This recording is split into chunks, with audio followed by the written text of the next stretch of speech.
I am not asking you to make predictions of my time in the Urnstall Central Star Node. I just want to know whether my trip will remain uneventful or not. Will I get attacked? I don't see how this storm can grow large enough to encompass my journey as well, but oh well. I guess it is better to assume the worst and prepare accordingly. If nothing else, it will give me greater peace of mind. It is getting really annoying that you aren't able to provide me with more precise predictions. The higher I rise up the ranks, the more I get into contact with powerful people. If the remaining defensive bands don't collapse, then more god pilots and star designers will emerge. Our clan has already welcomed 3 ace pilots. If their presence alone drastically increases the cost of predicting anything related to the Larkinson clan, then how can you possibly keep up and serve your purpose as an early warning radar? What do you mean it is my fault? I am not responsible for your failings. Huh, is it my fault because I didn't have a 4th child with Gloriana within half a year? Vase had already forgotten about that warning. I don't see how that can make such a huge difference. My wife and I do not have time to rear another child. We are already too busy and swamped with work to care for another child. As much as I want to raise another son, I cannot justify this diversion if it takes too much time out of my work. Besides, your request never sat well with me. I am not going to rear another child of mine, only for you to swoop in and reincarnate in his body or something. That was probably the real reason why he instantly shot down this insanely inappropriate request. Vase could recognize the usefulness of portents of the future, but he strongly rejected the notion that everything was deterministic. There was no way he believed Ilvain's claim that the future would become much worse if Vase did not have a 4th child within a certain timeframe. Although the deadline for that had already passed, Vase did not feel scared or nervous about it at all. In his opinion, the future was an infinite set of probabilities. This was an interpretation that Jovi Armelon also based his design philosophy upon. A lot of timelines may be similar due to the greater possibilities of certain events coming to pass, but nothing should ever be 100% locked into place. Even if there was a kernel of truth in Ilvain's warning, Vase believed he would be able to manage in the future anyway, because it was ultimately shaped by people living in the moment. Putting too much stock in vague and unproven oracles would drive anyone mad, as they did their best to inadvertently fulfill their own prophecies. This was why he also took the visions of the future depicted by the Zeal with a grain of salt. Certain images that did not sit well with him. The one where he pressed his gun against the temple of what he presumed to be his grown-up son was a potential future that Vase most definitely did not want to turn into a reality. If his 4th son was the one that had apparently committed a sin so terrible that it pushed Vase to commit filicide in the future, then it may be for the best that this timeline had been averted entirely by not letting this child be born in the first place. Seeing that he couldn't gain anything useful out of Ilvain, Vase ended the spiritual call and stowed away the figurine. I'll have to prepare for the future the old-fashioned way, then. Vase sighed. He did so by spending more time on checking the security arrangements. He paid close attention to the assets of the temporarily expended Blue Jay fleet. The Blue Jay fleet had always been slanted towards warships, so Vase welcomed the arrival of lots of mechs. While there were pros and cons to both mechs and warships, Vase liked the former more because he understood them a lot better. Although the mechs employed by the mechers definitely did not conform to his own style, there was nothing wrong with the machines. They were all excellent and could definitely put up a good fight against an enormous variety of threats. The lack of high-ranking mechs and mech pilots did not even bother Vase all that much because the hardware was just so powerful. Even if the Blue Jay fleet confronted an enemy that proved to be too much to handle, the point of this escort fleet was never to stay put and fight to the bitter end.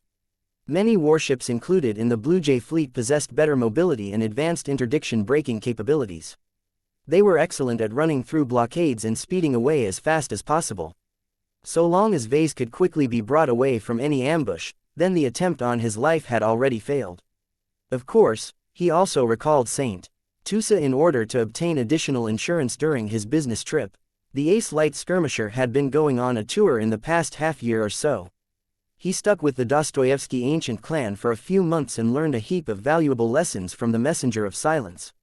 He briefly returned to the expeditionary fleet after that and imparted many of those lessons to the other Larkinson high-ranking mech pilots. After that, Tusa bounced between several different star systems under siege throughout the Red Ocean Union. He traveled to any location that was under heavy attack and where the defenders desperately required assistance. By traveling to different star systems aboard a fast if cramped mobile carrier loaned by the Red Association, Tusa and his increasingly more recognizable Dark Zephyr played the role of a troubleshooter. The Larkinson Ace pilot was like a roaming god pilot, but much worse. Even so, the arrival of a single junior Ace pilot paired with an excellent Ace mech may be enough to prevent the imminent collapse of a star system. Saint Tusa certainly was not hurting for war merits, especially given that he was fighting in the most heavily contested upper zones. The first Larkinson Ace pilot was on such a roll that Vase felt reluctant to interrupt this honeymoon phase.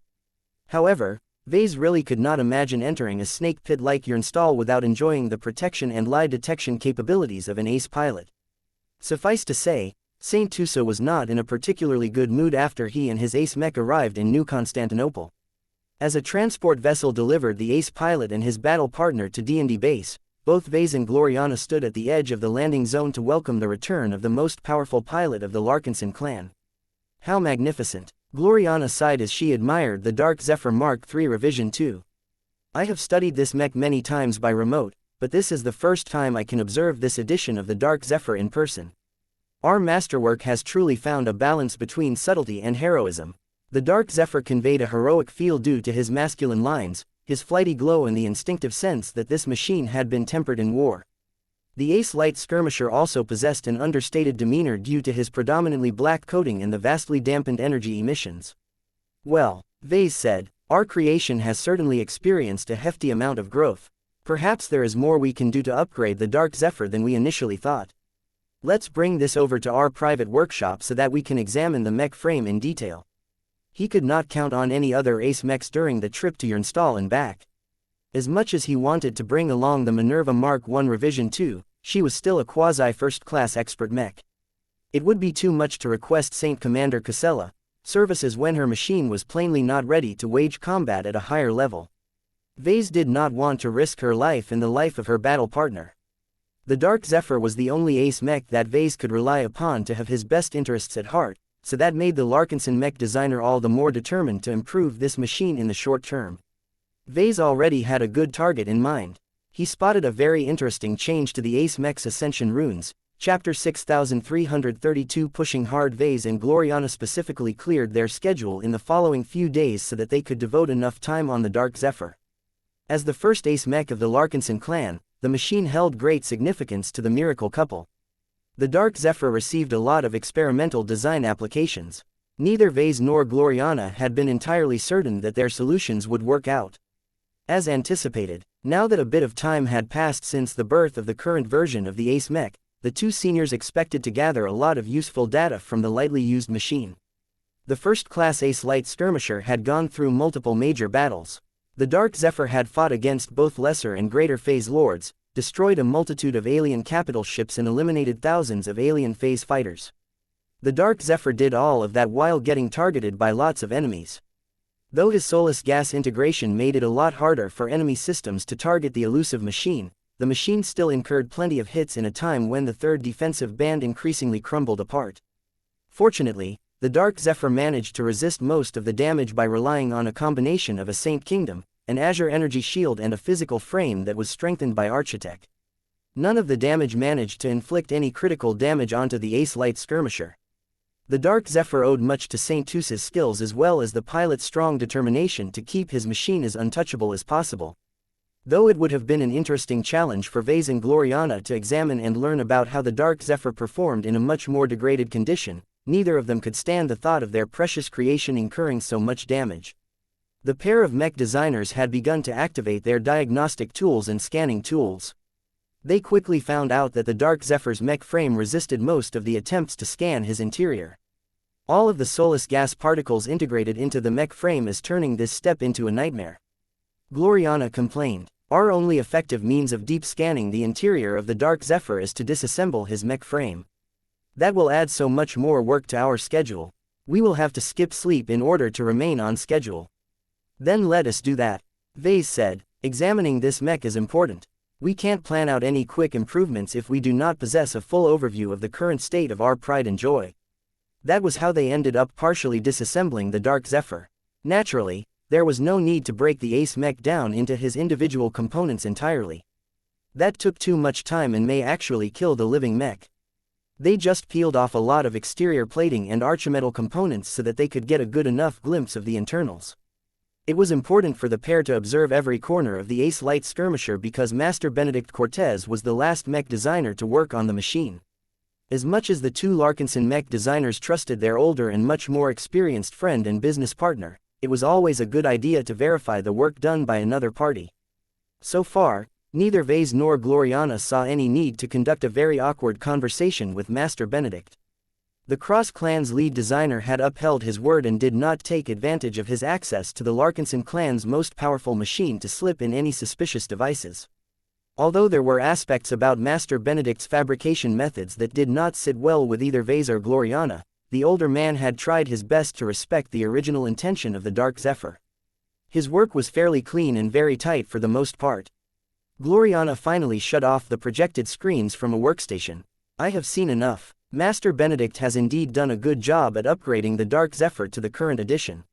Saint Tusa has pushed certain parts to their limits too often. While I may have designed the Archimech to be able to withstand this abuse, his tendencies to stress the components of his machine on such a frequent basis has already resulted in the accelerated degradation of a number of sensitive archimetal parts. Do they require an early replacement? Not necessarily. It is helpful, but the benefit is too marginal. The Dark Zephyr can still withstand at least a year or two of hard usage before he requires deep servicing. At that point, the Ace Mech should be close to suffering from breakdowns, but the Larkinsons never intended for that to happen. It was actually better to service and repair the powerful mech a bit sooner in order to reduce a lot of risks. Prevention was always better than curing after the fact.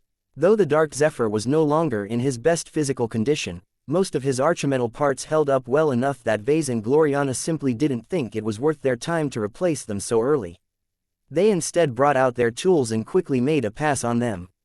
They only solved the most glaring problems that could be fixed in a short amount of time.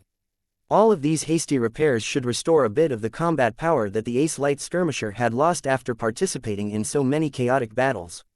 More importantly, the fixes also extended the time it took before the Dark Zephyr would suffer any unexpected failures due to overstressing the machine. Vase and Gloriana did not completely try to restore the Ace Light Skirmisher to his original condition. As senior mech designers, they were more than capable of analyzing potential problems and coming up with minor solutions on the spot. They slightly tweaked and adjusted the design in order to accommodate Saint Tusa's highly active piloting style to a better degree than before. There was only so much about Saint Tusa's piloting approach that the mech designers could predict in advance. The fact that Tusa loved to push his Ace Mech further beyond the machine's already impressive upper limits threw off their initial estimates. By the time the pair of mech designers put the entire Dark Zephyr back together again, the subtle machine radiated a sense of contentment.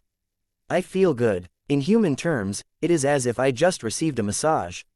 I am glad to hear you are doing better, buddy. Saint Tusa said shortly after he entered the private workshop. The two mech designers tell me that you have been pushing me too hard in recent months. Is that the case? I thought I maintained a good balance between performance and preservation. Vase shook his head as he approached his cousin. The senses that you rely upon are not precise enough. That, or they are not calibrated correctly, which is not unusual given that you jumped from piloting a classical mech to an archimech. Even we don't quite understand everything that makes archimechs special and different. This is why periodic checkups like these are so important to your Ace Mech. The Dark Zephyr is our first Ace Mech as well as an archimech. We have no idea how either of them will perform in the medium or long term, so we are making this up as we go. In this instance, we merely underestimated how much stress you induce on the mech frame. I never noticed this, the Dark Zephyr remarked. Why did I not feel that I was slowly falling apart? I don't know. Maybe the decay was too gradual, or maybe you instinctively perceive it as a normal occurrence that does not require your conscious attention. It is much like how many people's bodies begin to degrade as they suffer the onset of the aging process. It is only when something breaks or falters in a painful and obvious way that people truly realize how much their conditions have worsened. Checkups are meant to catch these processes before they produce any potentially fatal accidents. I see. I will try to pay more attention to this, if only to stop myself from ever failing my battle partner. While Vase and the living mech talked, Saint Tusa grew uneasy about this situation. He understood the logic of easing up the pressure, but he really could not bring himself to hold back at all. The very notion sounded antithetical to his very being. Are you telling me I should not push my mech as hard anymore? Saint Tusa frowned while his Saint Kingdom radiated an unsettling aura. I do not like to act under too many restrictions. I prefer to fly free and fight however I want. If I have to start holding back in order to prevent my own machine from falling apart, then I don't know if I can keep this up for long. Oh, it's not that. We are not ordering you to hold back or anything. We have already learned a number of lessons from examining and fixing your machine. The Dark Zephyr should be able to tolerate the specific stresses you induce on the mech frame a bit better than before. Even if your penchant for extreme movements will still wear out the mech frame, it is fine as long as you remember to come back and allow us to service your machine. It has to be one of us, though, so make sure you can get back to either me or my wife quickly if an accident ever befalls your machine. The ace pilot eased up. His Saint Kingdom grew less tense, which caused Vase to relax. It was always hard to deal with an angry ace pilot. Understood. I won't hold back. It is not in my nature, and our enemies are too many for me to act with any restraint. The harder I push my machine, the more native aliens I can defeat. I can save more lives and help preserve the 4th defensive band better as long as I am doing my best. In fact, I might push my ace mech even harder now that I know how fast the archimetal parts are wearing down. That earned a scowl from Gloriana, but she understood Tusa well enough that any complaints on her end would fall on deaf ears. It sounded as if Tusa's tour across the defensive lines shifted his mentality and approach towards the Red War. He assumed much greater responsibility towards defending Red humanity as a whole. Whether this was for the better remained to be seen. Vase only really cared that Tusa had become a lot stronger and wiser due to tempering himself in numerous different star systems in the upper zones. His exposure to true first-class combat also acclimated him to the big leagues. Vase still wanted to interview Tusa to gain first-hand accounts and insights on how battles were fought between first-class forces and their alien equivalents. It is actually not a bad idea for you to deliberately push your Dark Zephyr to his limits and beyond. Gloriana remarked after she adjusted her thinking on this matter. Now that I think about it, many of the observations we made and the solutions we have devised earlier can also help us improve our other high-ranking mech design projects. The Amaranto Mark III project, the Riot Mark III project and the Minerva Mark II project will all see minor improvements based on the trailblazing that you have done, Tusa. If you continue to stress test your machine, we can perfect our subsequent high-ranking archimechs even further. That was a good argument. Tusa certainly took this as a license to continue to press the limits of his powerful machine. I will certainly make sure to give you more data. I guess this is the price of being the first to become an ace pilot. At least you get to enjoy all of the coolest toys before all of the others. That's true. Chapter 6333 Well-traveled. While Saint Tusa stayed over at D&D base, he spent a bit of time with Vase and his family. They had dinner together. After that, Tusa spent hours regaling tales about all of the battles he fought in and all of the impressive allies and enemies he encountered during his rovings. Is the messenger of silence truly that powerful? Andraste asked as her eyes practically turned into stars. Tusa smiled as he tousled the girl's red hair. He is. I have fought alongside numerous other peak ace pilots. Out of all of them, none of them have impressed me more than Saint Isaiah of the Dostoevsky ancient clan. What makes him different from the others? Much. His diligence is on another level. Most peak ace pilots tend to be first-raters who enjoy excellent backgrounds, and the messenger of silence is no exception to that rule. What is different is that his mental issues have caused him no end of discomfort. I really do not want to wish you or anyone the same fate as his. Saint Isaiah can only truly ever gain a reprieve from all of the haunting when he pilots his Whispering Willow and actively channels his Saint Kingdom. Even that won't work forever as his ghosts will one day grow powerful enough to pierce through his domain of silence. If he wants to retain any semblance of his sanity and willpower, then he needs to break through sooner or later. He cannot afford to remain stuck in front of his bottleneck for long. Oh, the girl's expression grew a little more sympathetic. That sounds awful. If the messenger of silence is in pain all of the time, then he deserves to become a god pilot if he has managed to endure all of that. Is unending pain the best way for anyone to advance all the way to a god pilot? Saint Tusa entertained all of the children and granted them a valuable perspective on high-level mech combat. His stories and his opinions painted a brutal picture, where mechs and warships worth more than the GDP of third-rate or even second-rate states crumbled apart due to the relentless onslaught of alien attacks. Which powerful ace pilot is the most fun to be around? Andraste asked next. You already told me who is the strongest, but I don't think the messenger of silence knows how to have fun anymore. Don't think about it, Tusa sternly told Andraste. The messenger of silence is the exception rather than the rule. There are many more veterans who came back broken from a losing battlefield.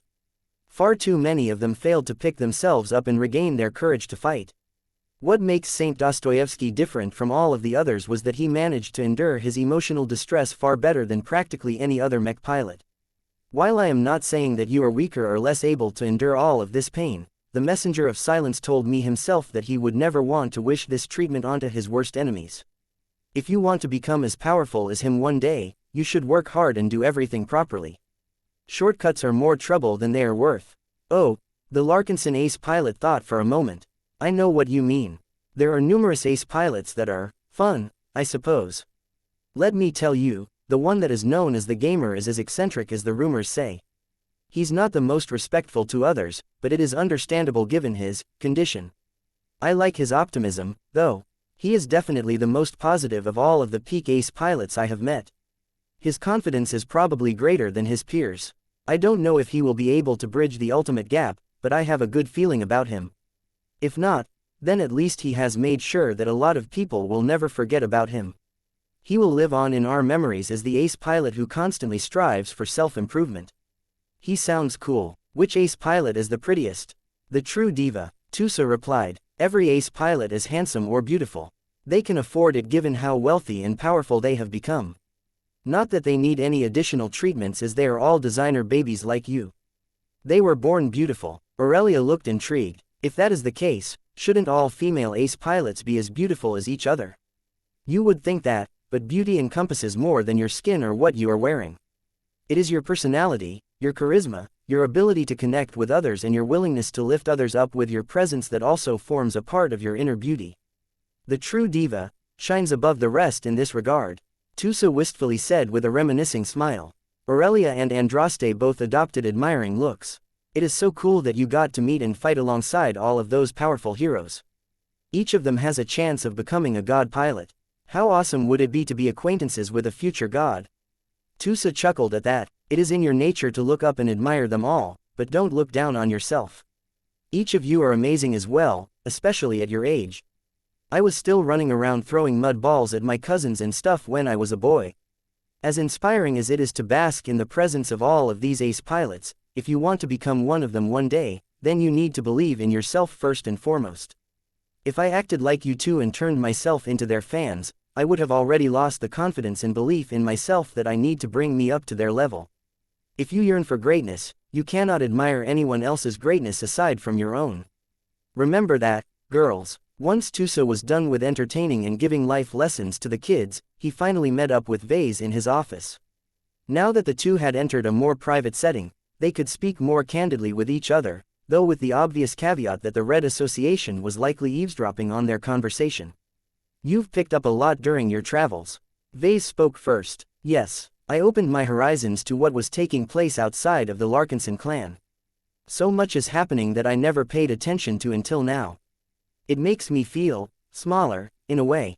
The new frontier is much bigger than I always thought, and there are lots of mech pilots that are smarter, wiser and more powerful than me. It is humbling for me to visit different battlefields and consistently get upstaged by those who can bend reality much better than myself. I hope that you too will be counted among their number. You can be sure of it. Tusa confidently grinned. I know I am weaker than most of them, but that is because they have a head start, that is all. When it comes to advancing to God Pilot, being the fastest doesn't mean they have the highest chance of breaking through. I think I can win a race against most of them as long as I make good use of my time. That is one of the most important lessons I have learned. God pilots are never the sort of people who are happy with following an ordinary schedule or pacing themselves. They are people of action. So long as I fight more than others, I will definitely be able to catch up to the older generation. That is interesting to hear. I am glad that you remain confident and optimistic despite all of the hard fighting that you have witnessed. We need to do more in order to keep up the fight against the aliens, and my upcoming trip to the Xianxia Central Star Node plays an important role in that. I have to get there and attend the founding ceremony in person. I know, you already enjoy a lot of protection from the Blue Jay fleet, but that is the problem. All of our enemies are familiar with it and will plan accordingly. Granted, The Mechers have dispatched additional reinforcements to serve as backups, but that doesn't change the fact that our numbers and combat power is not truly top tier. That is where you come on. I need your power to provide additional protection. I can do that. I won't necessarily like it, but I understand the need for it since you've become a real big shot these days. I've been hearing more talk about you when I was on my tour. Tusa said with a bemused expression. People are looking forward to the next big thing that you will unveil to us all. It's kind of funny to hear them develop expectations that you will introduce another crazy invention as if you were working on a fixed schedule. Are they wrong? Vase paused for a moment before he shook his head. No, they are not. I am indeed planning to reveal a very big thing in your install that is bound to shake the fabric of our entire society. That is why I need your protection. If any word of it has spread to the wrong ears, a lot of angry people will try to intercept our fleet and target my life. I need you at your best in order to foil these plots. You are asking much from me, Vase. I am not unwilling to act as your guard dog, but I am not good at defending vulnerable people like you. I much prefer to be on the attack. Vase wished that Venerable Janzi managed to break through, but it appeared that she was taking her sweet time as well. Just do the best you can. We don't exactly have much choice, really. Saint Tusa's expression turned a little painful. About that, offensive is not my strong suit either. The Blue Jay fleet can take care of the majority of enemies that might come your way, but I doubt those mechs and warships are equipped to fight against the more powerful phase lords. I can't do much either, because my Dark Zephyr's attack power is still not that good. I am working on weaponizing my Banish resonating ability, but I think it will take years to gain serious proficiency in using this power. That matches my predictions. Weaponizing your Banish resonating ability is important, but not in the short term. The mission comes first. One of them may be to launch such powerful attacks that the enemy phase lords or other formidable opponents cannot defend against. This is why I am offering you a short-term solution that can negate this disadvantage, at a price. What are you suggesting? If you tell me that the Dark Zephyr should wear a bandolier of grenades again, I will go crazy. Nothing as boring as that. I want you to consider the idea of temporarily arming your Dark Zephyr with a very powerful weapon that has been collecting dust in one of our vaults for a long time. Vase activated a projection that displayed the most powerful mech weapon that the Larkinson clan currently had in its possession. Tusa recognized it immediately. That's the Tier 3 Destroyer mech spear that you bought with Venerable Rosa Orphan in mind. Yes, I am not giving this powerful weapon to you. I am loaning it to you, for the purpose of giving your Dark Zephyr the immense lethality he needs to carve bodies of all enemy phase lords into pieces. You are not working in tandem with other ace pilots this time. You are on your own, which means you need to possess the necessary firepower to duel against enemy powerhouses and win. This mech spear shall give you the power to secure these victories. The offer came as a complete surprise to Saint Tusa. He immediately looked troubled as he contemplated this difficult proposal. Chapter 6334 Weapon Restrictions. The mention of the Tier 3 Destroyer spear that Vase once acquired during the grand auction organized by Esteban Leeds caused Saint Tusa to raise his eyebrow. Did we not explore the possibility of letting me wield this powerful spear before? I already took a good look at it. I distinctly remember that I told you that I am not confident in wielding it at all. The destroyer weapon is not alive, but it is already nasty and vicious on its own. It may be possible for my Dark Zephyr to hold the spear without suffering an instant backlash in the process, but that is all we can manage. This is not a weapon meant to be wielded for those who are less than confident in their willpower and spearmanship. It didn't make sense to raise this old proposal again. Still, Vase must have his reasons for bringing it up again. When I first explored the possibility of pairing you with the Destroyer Spear, you had broken through not too long ago. Vase told Tusa. More importantly, your Dark Zephyr was still in his Mark III incarnation, which substantially limited your power expression. The circumstances are different this time. Not that much time has passed. So, you have been very productive during this period. First, you are piloting a much more powerful first-class ace mech now, and have done so for several months. Your resonance strength has grown by at least 50 laveres, reaching a total of 163 laveres last I have checked. You have begun to master your Saint Kingdom and even developed a powerful ability based on your domain. Your mentality has matured after you have toured through the front lines and received many words of wisdom from your seniors. You have confronted numerous lesser and greater phase lords and made a good showing of yourself, thereby gaining greater confidence in your fighting ability. You have also gained a strong sense of responsibility towards our precarious race and civilization. When Vase listed all of the changes, Saint Tusa could not bring himself to deny these observations. He personally agreed with all of them. He had truly changed a lot since the time he just broke through to Ace Pilot or when he had just received his upgraded Ace Mech. Well, I do feel that I have become much stronger compared to before. Tusa conceded. That doesn't mean that I am qualified to wield this polearm.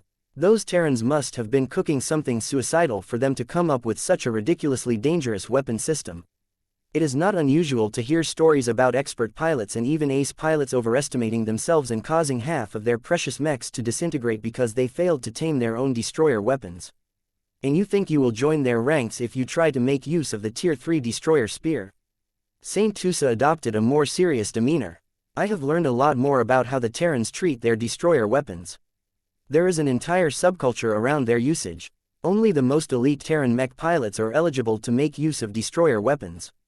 They specifically train to carry and wield them. Possessing good weapon skills is just the start. What matters just as much is the respect and attitude towards them. The Terran wielders are all trained to respect and fear their destroyer weapons in equal measure. They treat it as riding a dragon. To become a dragon rider is to gain immense power, but if they are not able to tame and subdue their steeds, they can easily get devoured in turn. The higher the tier, the stronger and crueler the dragon. Does that help to clarify why it is so dangerous to wield such weapons? That was a helpful explanation. I never knew that the Terrans would make such a big deal out of them, but I suppose it makes sense for them to turn everything about destroyer weapons ceremonial. If these weapons are so extraordinarily dangerous to wield, does Venerable Rosa Orphan stand any chance of taming our destroyer spear? Oh, she has been working towards this challenge since she first received news about its acquisition. Tusa briefly grinned. She is not as impulsive and thoughtless as she seems. She has done her research and understands that her riot cannot just pick up the spear and wield it as easily as any other regular mech weapon. She has been doing her best to train herself in various ways to wield the weapon. Orphan has even begun to practice the silly rituals that the Terrans use to give them more confidence in their ability to tame their unruly destroyer weapons. I can't guarantee that she will meet all of the requirements once she breaks through and receives a proper ace mech, but her chances should be greater than mine. Her spearmanship easily surpasses my own even though my rank is higher than hers. The love, passion, devotion and dedication she has invested in her spear-wielding skills will help a lot to tame this spear. If you gave me a pair of knives, I would have said the same. It would have been great if the grand auction presented just a single destroyer knife, but Vase had no control over what the Terrans decided to put on the list. He understood that the only reason why the Tier 3 destroyer spear became available for bidding in the first place was to give him a favor and convince him to view the Terrans in a better light. There was no way the Terrans were willing to trade or auction other high-tier destroyer weapons. They had become finite resources with virtually no hope of replenishing due to the Great Severing cutting off access to the only producers of destroyer particles. Vase sighed. What you said is all valid, but that does not necessarily invalidate my own proposal. We are not working under perfect conditions. The Riot Mark III project cannot be finished before the start of my business trip. Venerable Rosa Orphan is unlikely to break through in the short term, and even if she does, she will still be stuck with a quasi-first-class high-tier expert mech as opposed to a true powerhouse like the Dark Zephyr. We can only work with the limitations of the present. And what are those limitations? Let's list out all of the facts, Tusa. First, I have a strong suspicion that the reinforced Blue Jay fleet will get ambushed by a well-prepared force during the trip to your install or back. I am willing to bet that I am right on this. If I am wrong, then no harm is done, but if my guess is true, then we will be in the fight for our lives. And before you ask, it is not acceptable to cancel or postpone this trip. There is too much at stake. I have also requested all of the reinforcements that the Red Association can dispatch. The additional forces we have received is helpful, but ultimately limited due to the shortage of combat forces in the front lines. Tusa frowned. That is right, the many raw mech pilots don't like it when they are put on babysitting duty. Second, our presumed enemies must have done a good job at gathering intelligence and are confident that they can defeat the mechs and warships that they know of. This includes your Dark Zephyr, which has been fighting in public many times in the past few months. There is no way our potential ambushers will go through with their nefarious plan if they are not already confident that their troops can overwhelm our defenses. That makes sense. Third, Our strongest mech weapon is known to our enemies, but it has remained in storage for such a long time that they probably don't think we will bring it out, especially since they are aware of the same challenges surrounding its use as you. They will apply the same logic that you have used and predict that you are too weak, scared and unfamiliar with mech spears to dare make use of it in combat. Hey, I am not scared of the destroyer spear. I am merely treating it with the respect it deserves. Fourth, your Dark Zephyr is famed for lacking in offensive power. Unless you can draw out most of the potential of your Banish resonating ability, you desperately need a stopgap solution that can temporarily make up for your machine's offensive deficiency. Am I wrong about this, Tusa? Not necessarily. I just hate it that you don't have a better alternative available. Fifth, I do not intend to let you keep the Tier 3 Destroyer Spear. I only need you to make use of it for the duration of my business trip, so there is no need to make a big deal out of this. It is not necessary for you to be able to wield it as skillfully as Venerable Orphan. You don't even have to make use of it all of the time. Treat it as a specialized tool that you only I intend to bring out in the situations where your regular offensive Sultuans can't help you complete your mission. You just need to keep its destructive potential contained and to point the sharp end in your enemy. The weapon is so powerful that it doesn't need anything fancy to overload transphasic energy shields and cut through solid armor like butter. Framing the usage of the Destroyer Spear in this way helped to make the proposal more reasonable to Saint Tusa. He truly did not look forward to wielding the excessively powerful weapon every time he deployed his Dark Zephyr into the field. If he only limited the usage of this powerful Terran polearm in situations where he had no other choice, then that would make this option a lot more palatable. I get it, Saint Tusa softly said. You would rather bring the Tier 3 destroyer weapon along in order to present me with an option of last resort. It would be bad if we end up in a crisis as dire as you feared without such a potent mech weapon within reach if we truly need its destructive power. I am hoping that the strong necessity and desperation for its awesome properties will help you fortify your control over the Destroyer Spear. Vase said, if we ever get cornered by a greater phase lord or whatever, I think you would rather take the gamble and wield a destroyer that is not designed to be wielded by your Dark Zephyr than to confront this powerful enemy with nothing but your Ace Mech's knives, Dark Wind Module and Lemon at your disposal. It was not necessarily the case that Saint Tusa lacked the means to defeat greater phase lords one day. The problem was that it would take too much time and a lot of progress to reach that point. There were good reasons why the mech community assumed that greater phase lords could only be defeated by senior ace pilots. Saint Tusa and the Dark Zephyr Mark III Revision 2 were definitely more powerful than other combinations that were just starting out, but the reality was that they needed to undergo at least a decade if not 2 decades of growth and development before they could put up a respectable fight against the likes of the Diffraction Lord in single combat. Vase relaxed now that he had managed to convince Tusa to give the Tier 3 destroyer weapon a try. Despite all of the risks and dangers associated with such a powerful device, the destructive power of such a spear was definitely worth all of the hassle. Vase was pretty sure that practically no powerful enemy that had designs on his life would be able to cope with the insanely strong offensive capabilities of this destroyer weapon. The only way an enemy could reasonably resist this particular weapon was to deploy an ace mech that was clad with destroyer-resistant armor plating originally developed by the Rubarthans. Not just any destroyer-resistant materials would do. Only the rare and extremely high-quality variations could offer effective resistance against a Tier 3 destroyer weapon. As far as Vase knew, the only machines that were clad with this kind of hardware were other first-class ace mechs. There was no way such a human ace pilot would be treacherous and dishonorable enough to target the life of one of Red humanity's greatest contributors. Even if such an unlikely scenario came true, destroyer-resistant plating was not a truly effective counter. It just forced the wielder of a destroyer weapon to put in greater effort to inflict the same amount of damage.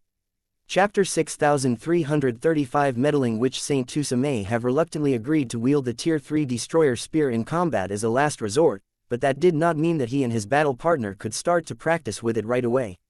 The ace pilot needed to undergo a lot of training and preparation. He could never match the preparations made by elite Terran's mech pilots, but he could at least make a start in order to increase his chances of successfully taming the weapon in the short term. Wielding a Tier 3 destroyer weapon was an intimidating prospect even to a normally confident ace pilot like Tusa. The time he spent fighting alongside other Terran mech forces had given him a much greater appreciation for these special weapons and their dedicated wielders.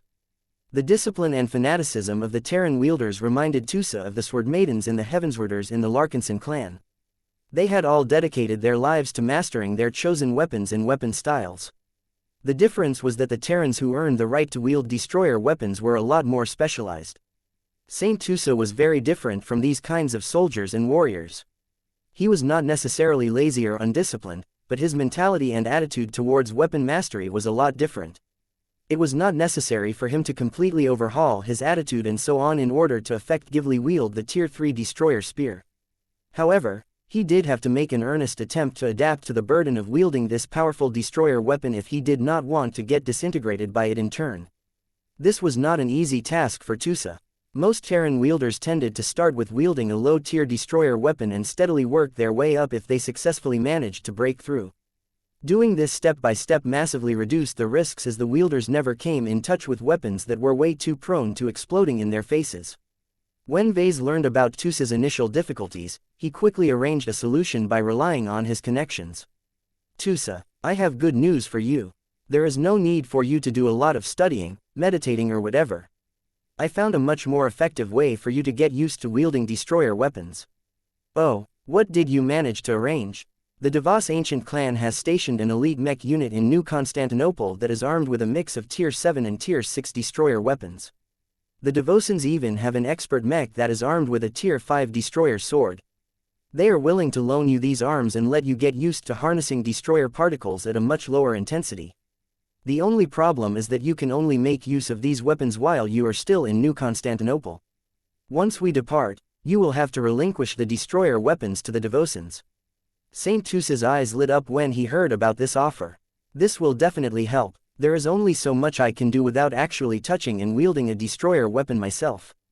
There is a big jump between a Tier 5 and a Tier 3 destroyer weapon, but that is better than starting from nothing.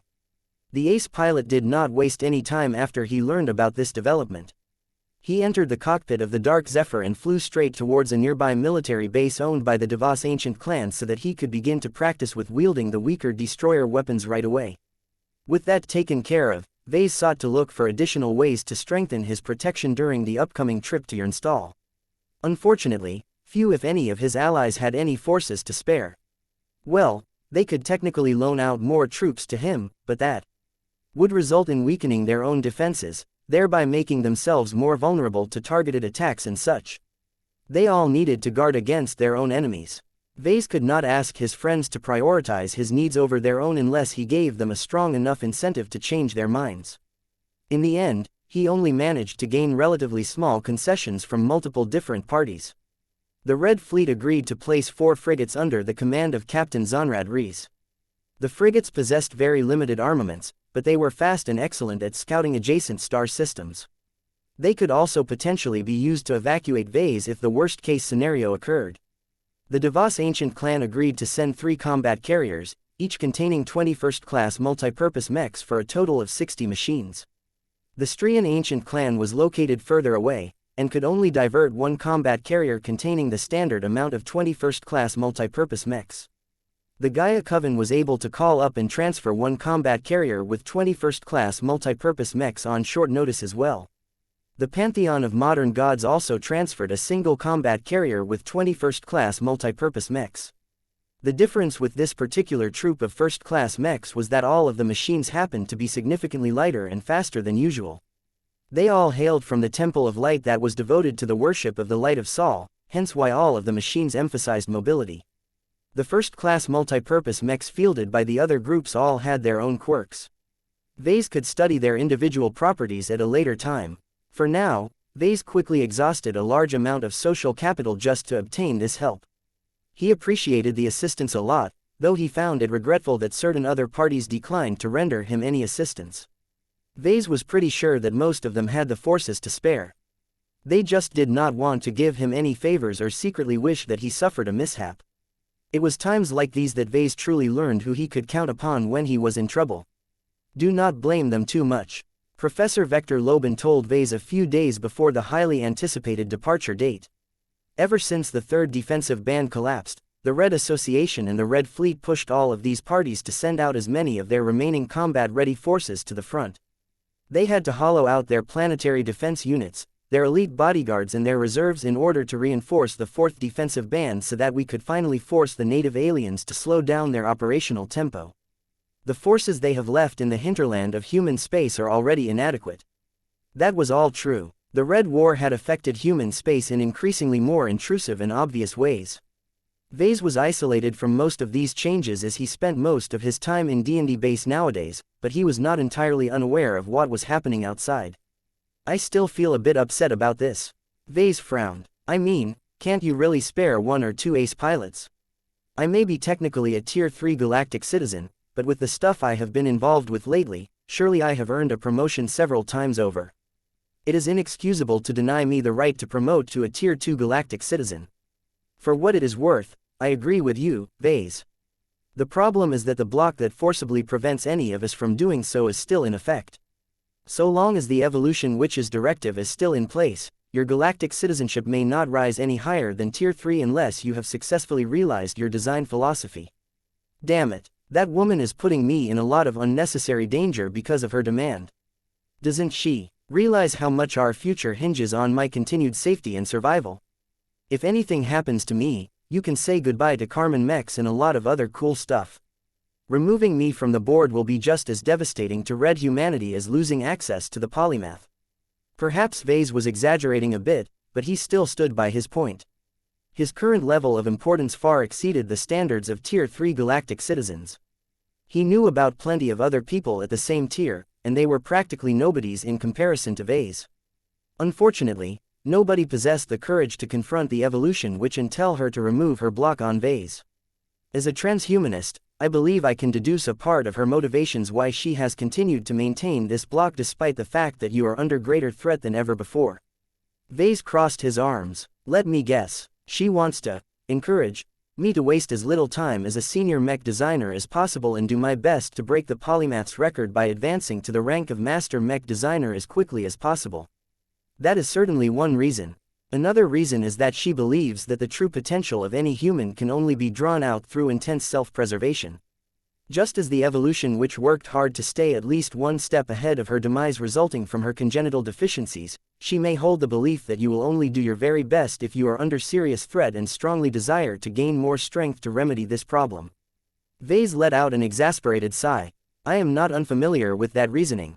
I partially founded the Larkinson clan based on this ideology. There is a limit to everything, though. This approach may work well for a mech pilot, but I'm a mech designer. I am a non-combatant. Acute threats should never be used to motivate a mech designer to work harder.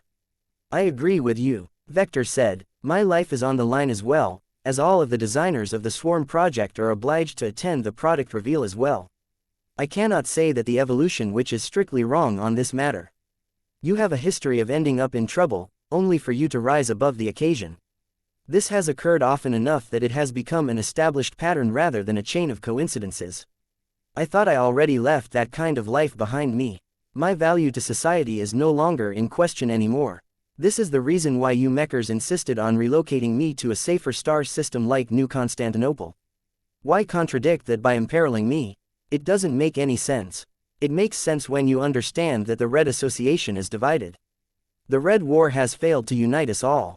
At most, the pressure of an overwhelming common enemy has brought us closer to each other, but that is still far from forming a central command. The survivalists have always insisted on raising your galactic citizenship, but the evolution witch and subsequently the transhumanists under her sway are all convinced that you must prove yourself in the crucible of war to transcend your mortal limitations. Vase felt sick to his stomach. Again, you're talking as if I am a gung-ho trigger-happy mech pilot. I am not. I am a serene and erudite mech designer, just like you. We don't belong on the battlefield. Some people characterize you as a mech pilot in the body of a mech designer. Your eventful history and record certainly strengthens this impression. Besides, you are a phase lord as well. You are not strictly a non-combatant anymore. If nothing else, the pressure of conflict may cause your phase water concentration to grow. I don't think it works that way. Vase grumbled. He was starting to grow tired of the evolution witch and her radical ideology. Her insistence on meddling with his life was not only infuriating, but downright life-threatening. Vase couldn't wait to raise one of his Larkinson champions into a god pilot. Only when he had the backing of a god pilot of his own would he finally be able to throw off the yoke of the evolution witches, tender mercies. Chapter 6336 Planned Showdown. A day before the date of the departure, Vase felt as if he had done his utmost to prepare for a conflict. There was only so much Vase and the Larkinson clan could do to reinforce the Blue Jay fleet any further. This situation perfectly illustrated the flaws of possessing way more soft power than hard power. When there was a severe mismatch between the two, the gap could result in dangerous situations where his enemies may band together to remove him from the political board in a violent fashion. What galled him a lot was that the people who had a vested interest in his continued survival all treated this potential crisis as a test and an opportunity. They all believed that getting attacked while the Blue Jay fleet was under transit would prompt Vase to gain inspiration that could lead to another wonder. He might also be forced to pull out a secret weapon that he had kept hidden for situations just like these. It was not that they dismissed the very real possibility that Vase might die or get heavily injured in the process, but they paid too much attention to success and neglected the possibility of failure. Though Vase was guilty of the same behavior in the past, he believed he wised up now that he became a father and grew older. All of those high and mighty leaders should have developed even more cautious and calculating attitudes, yet they all ended up agreeing to a huge all-or-nothing bet. You are not wrong to assume that there are people who see this as an opportunity. Jovi Armelon told Vase during the process of selecting and securing the mechs of the Swarm project that they wanted to showcase at Xianxia. Any potential ambush on our expanded fleet will require a large commitment of first-class forces. If the enemy composition does not entirely consist of native alien assets, then you can expect the presence of human traitors. The probability is great that we can identify and trace their origins as long as we can glimpse them in the field. We can subsequently trace the connections and uncover hidden networks of people who have been working against the common interests of our race and civilization. Such as the Cosmopolitans. Precisely. Jovi grinned. The Cosmopolitan movement has an even greater reason to target you than attempting to claim the bounty posted by the Red Cabal. You see, the Cosmopolitans are being imperiled by one of your recent innovations that has just begun to roll out on a larger scale. What could that be? Out of all of his recent releases, Vase only believed one of them had met the criteria. Are you telling me that my kinship networks are effective at rooting cosmopolitans that have been hiding in plain sight in our society? That appears to be the case.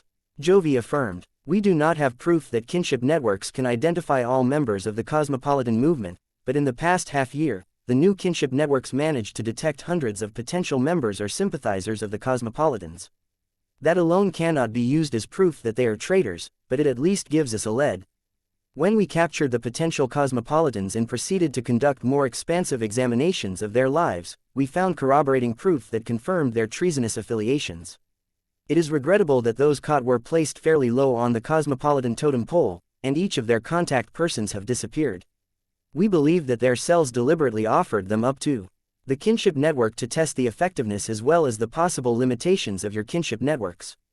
Well, being able to catch so many confirmed cosmopolitans when all of your other solutions have failed to sniff them must have certainly spooked them badly.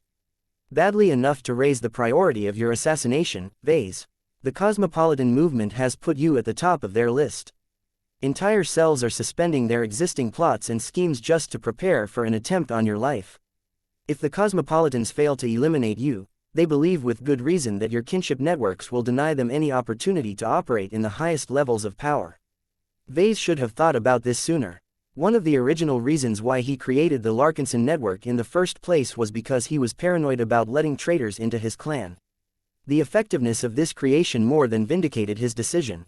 Now that he was beginning to share the same benefits to other organizations, his invention directly threatened the continued infiltration of the cosmopolitan movement in the most important organs of human civilization. If all of the human traitors lurking within the halls of the Red Two and the first-rate colonial superstates got exposed or driven out, then there would be much less room for them in human-occupied space. That would massively impair their ability to steal human technologies, influence human policies and impede the efforts of their ideological adversaries. In short, the continued existence of the cosmopolitan movement as Red humanity's secret major power came under existential threat due to Ves's work. That did not necessarily mean that the logical solution would be to eliminate the inventor. Killing me won't destroy any existing networks. It doesn't work that way, Vase said with a helpless expression. They will continue to exist and operate as if nothing is wrong. It will make it easier to eradicate the threat posed by your kinship networks if you are unable to intervene any further. Jovi retorted, not only will you not be able to create any new networks, but you will not be available to repair the existing ones when the Cosmopolitans inevitably attempt to sabotage them.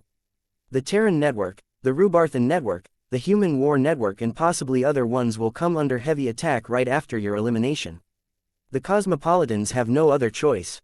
Shouldn't this be a reason for you guys to deploy even more protection than the paltry amount of reinforcements that you have sent? Jovi smiled at Vase. We did mobilize additional assets to contain the threat posed by your enemies. You just have not seen them yet. Take a look at this map. The survivalist activated a projection that showed the star map between New Constantinople and the Urnstall Central Star Node.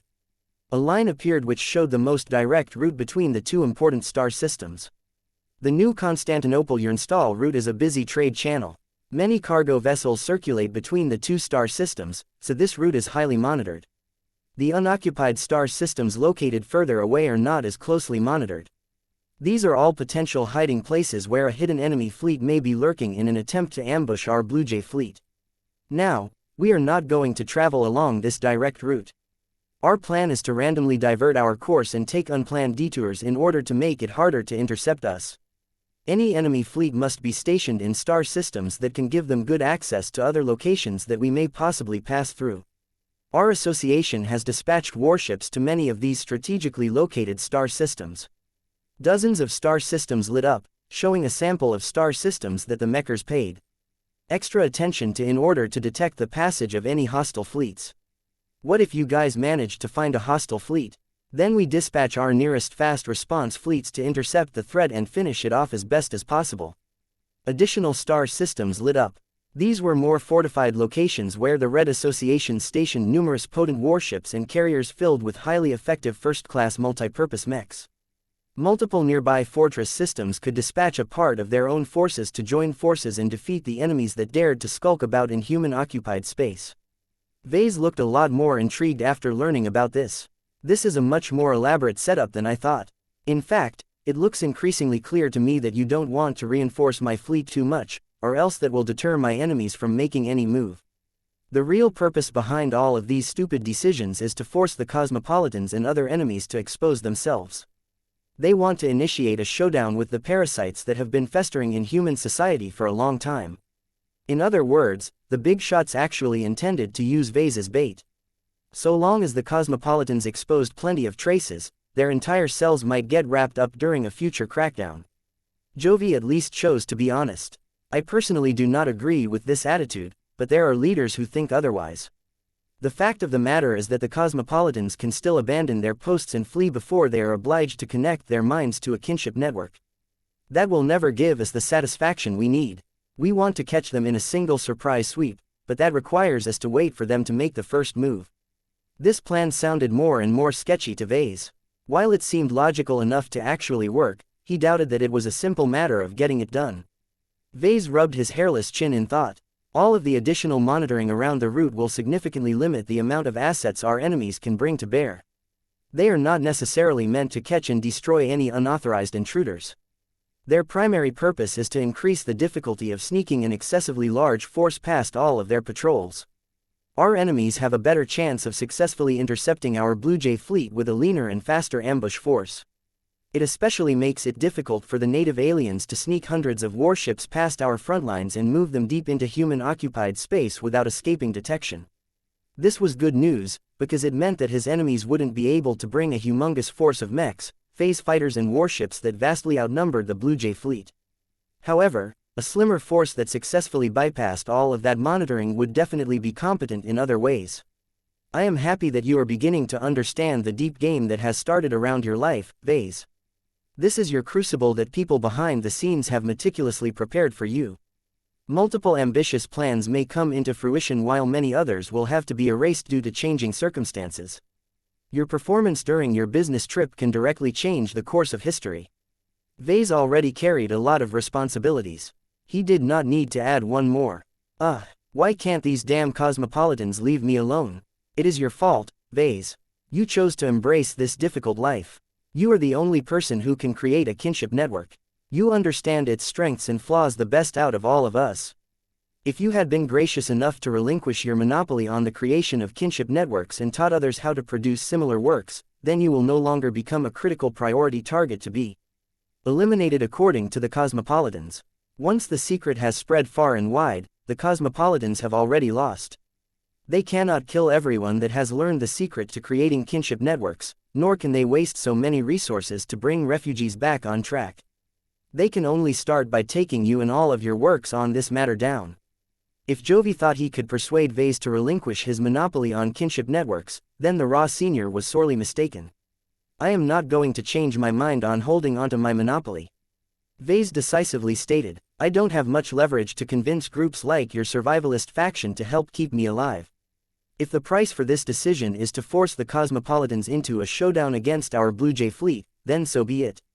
I feel a lot better about it now that you have shown me all of the precautions made by the association.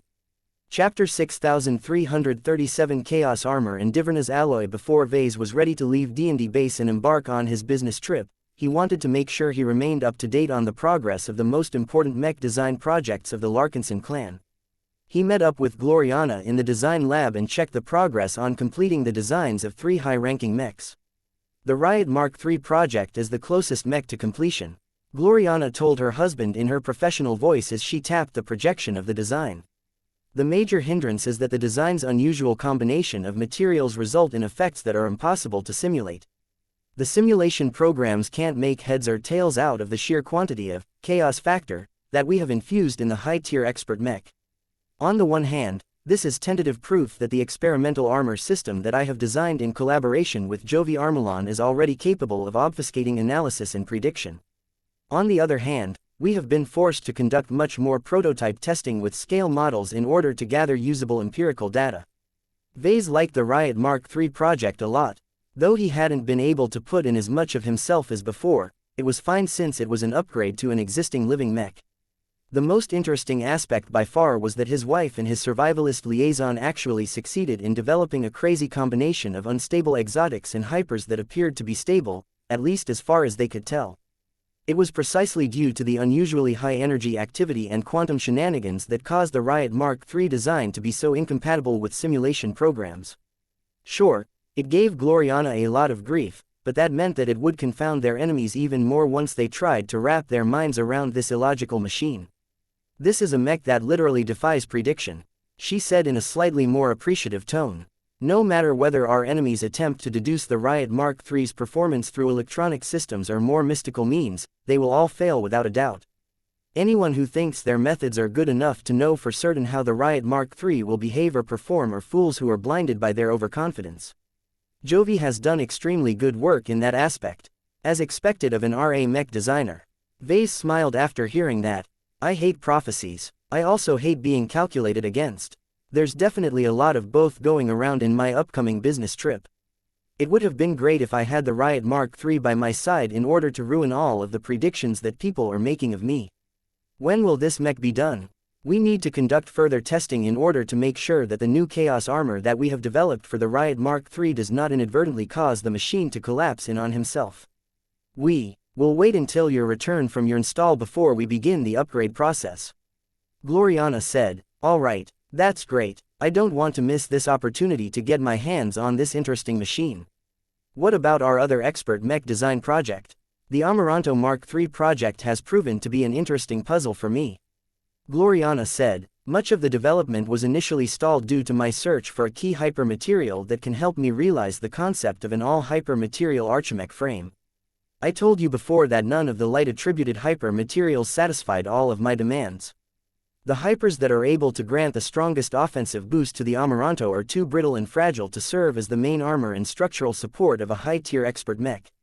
Just because the Amaranto is meant to function as a marksman mech does not mean we should turn her into a literal glass cannon.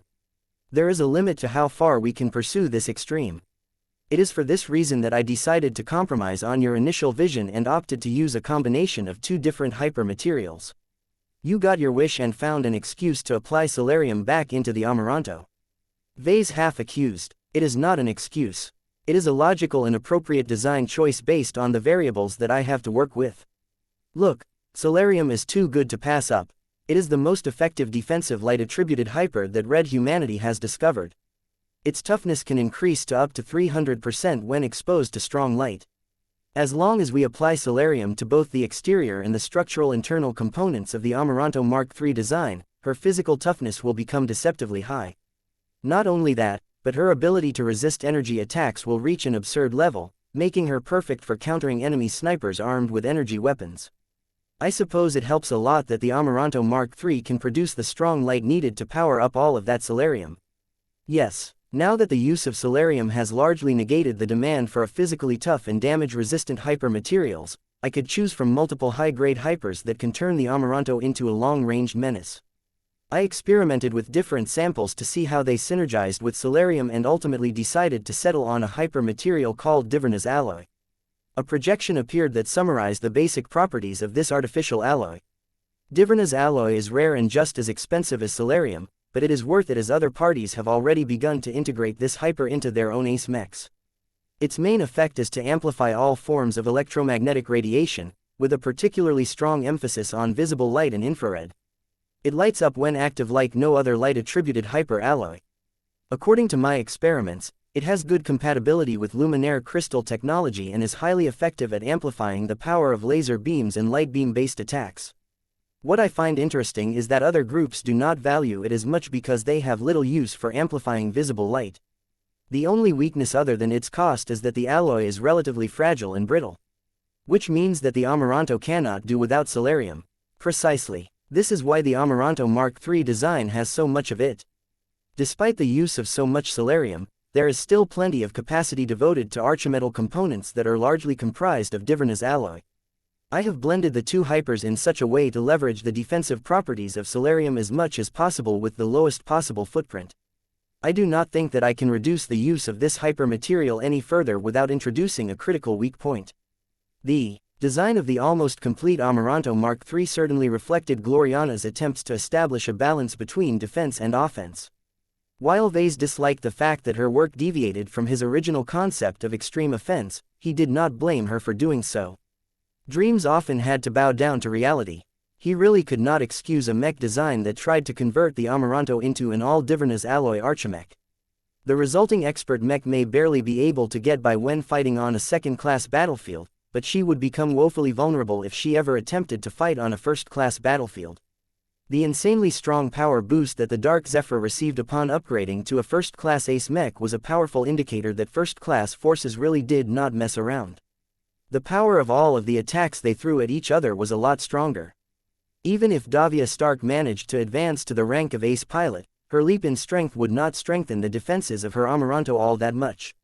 Vase recognized that once the Amaranto Mark III began to take down high-value targets on a battlefield while glowing like a lighthouse in the dark, she would inevitably attract a huge amount of attention from the enemy. Many adversaries would definitely seek to take down the potent marksman mech that was able to cripple enemy warships and inflict severe damage onto lesser phase lords with just a handful of shots. No matter whether the enemy sought to remove the Amaranto off the board up close or from afar, possessing the means to withstand all of these attacks would certainly come in handy. Davia Stark would gain a great buffer that she could use to persist in her attacks without fear of losing her machine.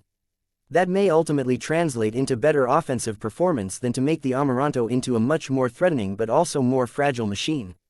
I don't understand enough of Architect to judge whether this Archimech design has truly made optimal use of Solarium and Divernus alloy. He said, "I will defer to your judgment on this matter. So if your design works correctly, the use of Divernus alloy will cause the Amaranto to light up and amplify all of her energy attacks. That will also cause Solarium to work and become up to 3 times tougher and more damage resistant. Yes, the Amaranto Mark III will be able to ramp herself up and perform at her peak right from the start. The early phases of a battle is where she will truly shine, I believe. However, as befitting her role as a marksman mech, the Amaranto fares less well in drawn-out engagements. She needs to make every shot count, because each time she fires the upgraded versions of the Instrument of Vengeance or the Instrument of Doom, she will produce heat like nothing else. I have failed to secure the high-performance heatsinks that I desire for this project. The Terrans and so on are highly protective of them as they are the key technologies that differentiate their own machines from that of smaller groups like ours. In other words, the high-performance heatsinks were deemed strategic goods that could not be bought on the open market, only traded in shady backroom deals. Vase already knew what his wife wanted by mentioning this problem. I will try and find a willing partner to trade superior heatsinks with us when I arrive at the Urnstall Central Star Node. Vase said, I might not have the time, and I might not be able to conclude a successful trade. Don't expect any miracles as I have way higher priorities to deal with when I am there. I don't think it is a major loss if we work with mediocre heatsinks for a time. If Davia Stark is able to advance to ace pilot, then she can use her Saint Kingdom to vent the Amaranto's heat faster. She should also exercise good trigger discipline and make sure to get the most out of each individual shot. We are not relying on the Amaranto Mark III to eliminate lots of cannon fodder. That is what the Minerva Mark II is for once we have completed her upgrade. Vase did not mind this fault. The Amaranto Mark III was meant to become the Larkinson clan's preferred solution when dealing against powerful individual enemy assets such as a flagship or a phase lord. Eliminating these targets alone was usually enough to cripple and demoralize the rest of a hostile alien fleet. Once the Amaranto Mark III proved that she possessed the capacity to assassinate any high-value target at extreme ranges, her presence alone would serve as a powerful deterrent against potential ambushes like the one that the Blue Jay fleet would most certainly encounter during the upcoming trip. Vase lamented once more that the Riot and the Amaranto would not be in a fit enough state to accompany him to Urnstall. Their pilots still needed to break through, and even if the latest upgrade projects were complete, that still did not solve the problem that they were still quasi-first-class mechs. Oh well, Vase could at least count on Saint Tusa and the Dark Zephyr Mark III Revision 2 to watch his back. This machine alone evoked a lot of pride and confidence. Chapter 6338 Capital of Trade and Commerce. The Amaranto Mark III and the Riot Mark III both had the potential to shine on the battlefield in their own ways. It just took a little more time and effort to get to that point. The two machines also wouldn't be able to reach their full potential unless their mech pilots successfully broke through and subsequently got upgraded into true ace mechs. Vase liked to imagine that Venerable Davia Stark and Venerable Rosa Orphan were on the cusp of breaking through. The best-case scenario was that the two powerful women only needed to obtain more powerful expert mechs in order to complete this crucial step. However, Vase did not dare to lean too much on this assumption. He thought the same about his uncle and his grandfather, and they were still languishing as ace pilot candidates despite months of heavy fighting. The Red Tide offensive already caused a multitude of Larkinsons and many other brave soldiers to break through and transform their lives, but it did not happen to the people that held greater meaning to Vase. The lack of progress from the likes of Venerable Joshua Larkinson and Venerable Benjamin Larkinson continuously disappointed Vase, but he knew that he could not really force this issue. Breakthroughs were intensely personal and dependent on a lot of factors outside of anyone's direct control. The Transcendence Glow and other tools might be able to give them a boost, but that did not invalidate the need to get their own baggage in order. Vase thought back on the three ace pilots that managed to break through so far. Nothing regarding the advancements of Saint Tusa, Saint Isabel and Saint Casella could be treated as standard and routine. In the first two cases, the pilots became exposed to acute lethal peril. In the latter case, the pilot suffered a devastating loss that was arguably worse than death. Now that he thought about it, he could also do a lot for the three high-end mech design projects by going on his business trip. Vase could shop around for helpful goodies at the popular Central Star node that could add a lot of value to the respective high-ranking mechs. Although the trio ultimately proved their qualifications as saints by successfully rising above their trauma, that did not change the fact that Vase could not replicate their circumstances to force the breakthroughs of other high-tier expert pilots. It was not only ethically wrong, but also not a reliable long-term solution for the Larkinson clan. Vase really wished he had access to the Red Association's extensive libraries on pilot breakthroughs. The Mechers surely managed to build up a lot more data and theory about this subject. If Vase could peruse those archives, he could identify the variables that he overlooked and improve his theoretical framework. That might be enough for him to develop a more reliable pipeline for inducing breakthroughs. Maybe he might have a chance once he arrived at Urnstall. Perhaps it was better that the three upgrade projects were still unfinished. Vase was about to embark on a journey to the Sapphire of the Red Ocean. While Bridgehead 1 was the first star system that humans settled after they managed to infiltrate the Red Ocean, Urnstall had managed to surpass it in terms of trade and commerce even before the latest turn of events. The reason for that was because the latter Central Star node was located in a more central galactic location. Urnstall happened to sit at a favorable midpoint between the expansive territories of the Terran Alliance and the Rubarthan Pact. This caused it to attract an increasing number of traders who did not really care about whether they were doing business with their frenemies. At least most Terrans and Rubarthans had the decency to conduct their trades through middlemen such as the enterprising Ural Tavik clan.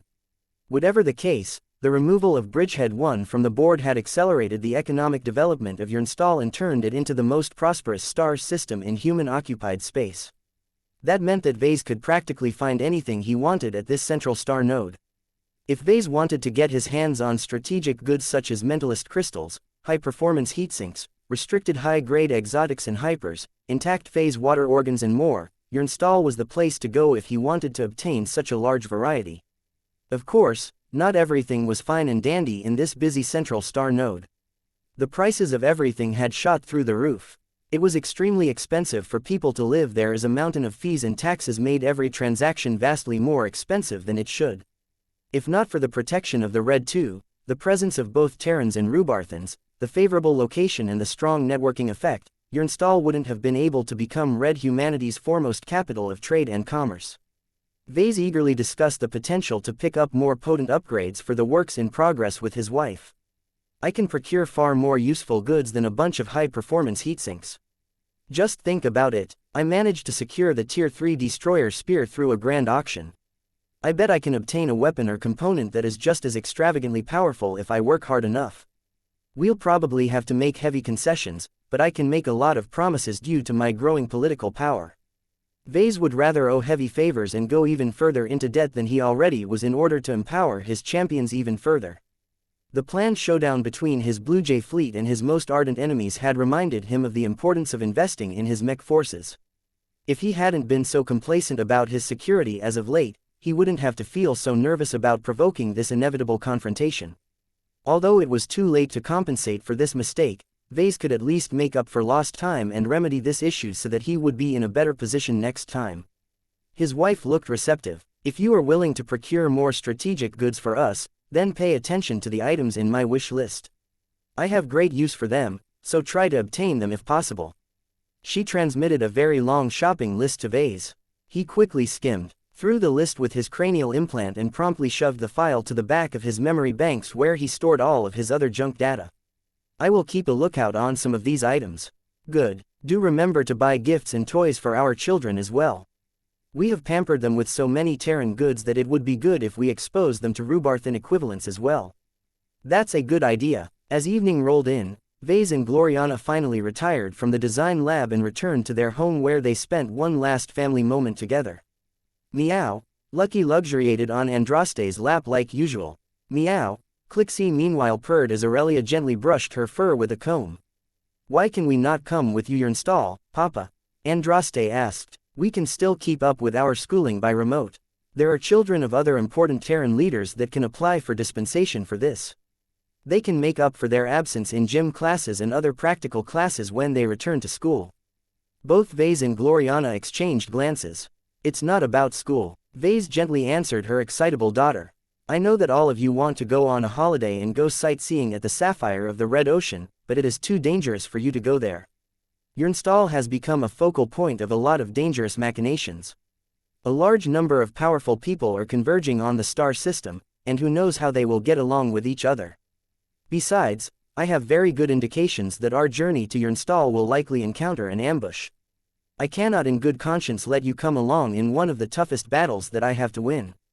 Ah, my answer is final, Andraste.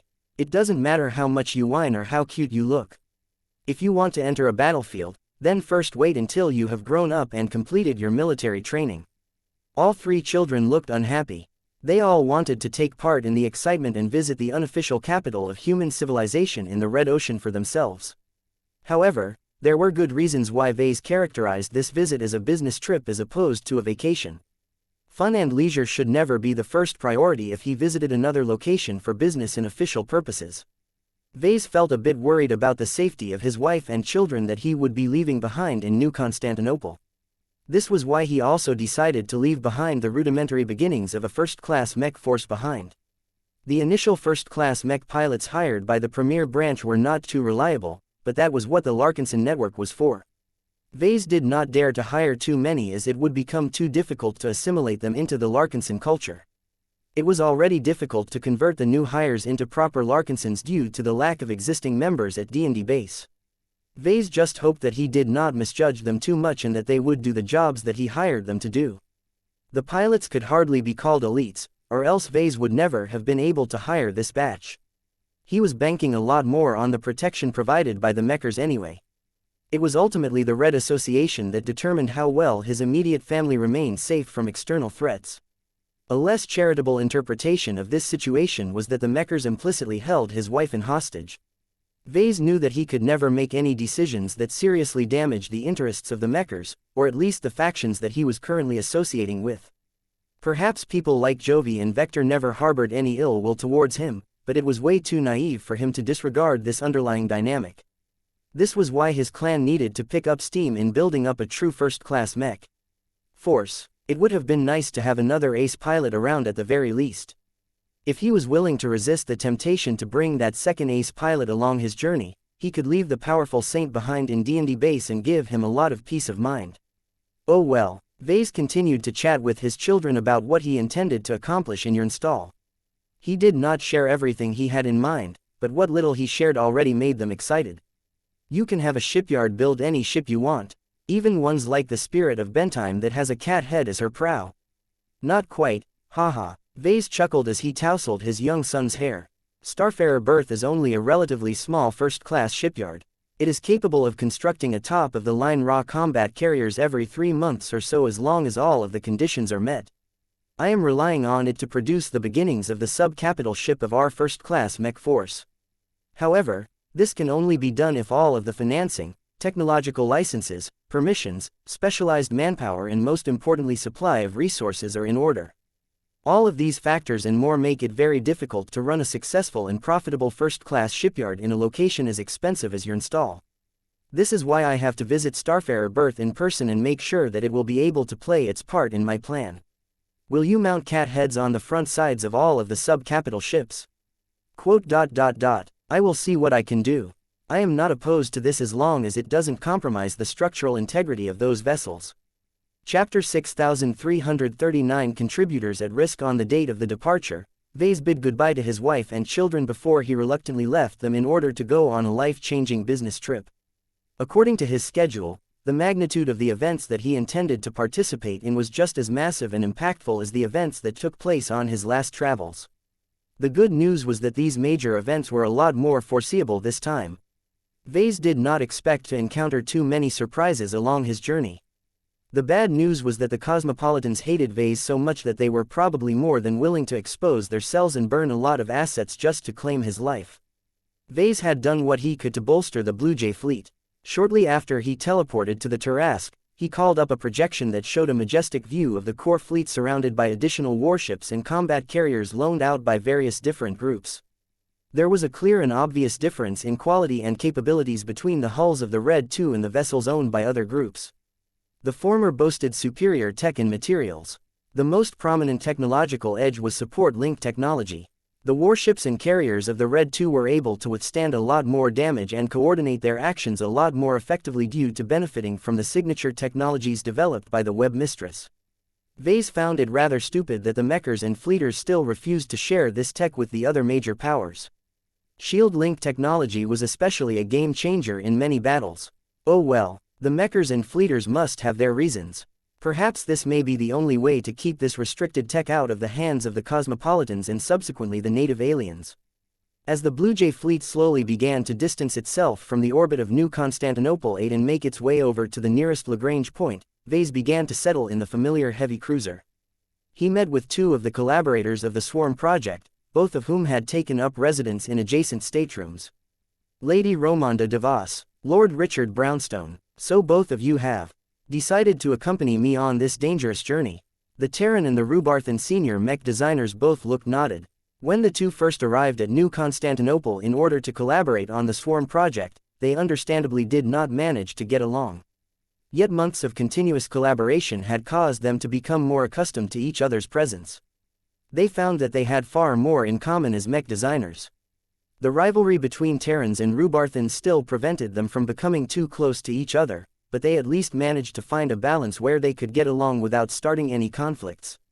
Right now, the scion of the Devas ancient clan and the descendant of a prince of the Rubarthan imperial household, had far greater concerns on their mind than a spat between their first-rate colonial superstates. Our contributions to the Swarm project may not be as great or pivotal as yours, but I will not deny that we have done our part to realize the first Karman mechs that will soon become available to the masses. The older Terran woman said with a measured voice. It is unconscionable for me to be absent at the historic product reveal event. I fear that my adversaries will seek to marginalize my contributions to the development of the 6 mech designs. If I want to make the Devas ancient clan and the Terran alliance proud, I must meet my obligation to travel to your install and stand by your side as you amaze the public with your works. My motivations are similar to hers. It is not acceptable for me to give in to my cowardice and miss the best opportunity for me to remind everyone that the Rubarthan Pact has contributed to this revolutionary project. Lord Richard Brownstone said, "We are well aware of the perils of this journey. We have explored alternatives, but my advisors have warned me that if I choose to travel to your install on a different fleet, it will fall victim to a raid. It has become increasingly more known that I have been collaborating with you on a secret project of great importance. There are parties that are willing to go far in order to interrogate me and learn all of the secrets about the Swarm project that are in my possession. It is actually safer if I travel on the same fleet as you. It is only after we have formally presented our products to the mech market that the danger will pass." That was very unfortunate of the pair. Vase did not want to endanger their lives to this extent. He had unintentionally pulled them into a political vortex of his own making. He could easily accept that it was his fault that he stumbled upon a minefield due to the actions that he had undertaken, but it did not sit well for him to drag 2 innocent mech designers into this crisis. It would have been better if the two just decided to stay and sit tight in D&D base, but their obligations to their respective superstates prevented them from taking the cowardly option. They were more than just mech designers. They were scions of prominent family organizations, and that meant that they had to answer the call of duty. Vase responded with a genuine look of respect. "I appreciate your support and your willingness to brave this risk with me. You may come to regret this decision when the enemy has breached the defenses of the Tarask, but this is what it is like to be a soldier. Both of you are doing your superstates proud.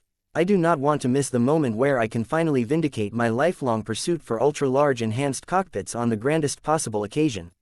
Lady Romonda said, "This is an essential process for me to realize my design philosophy.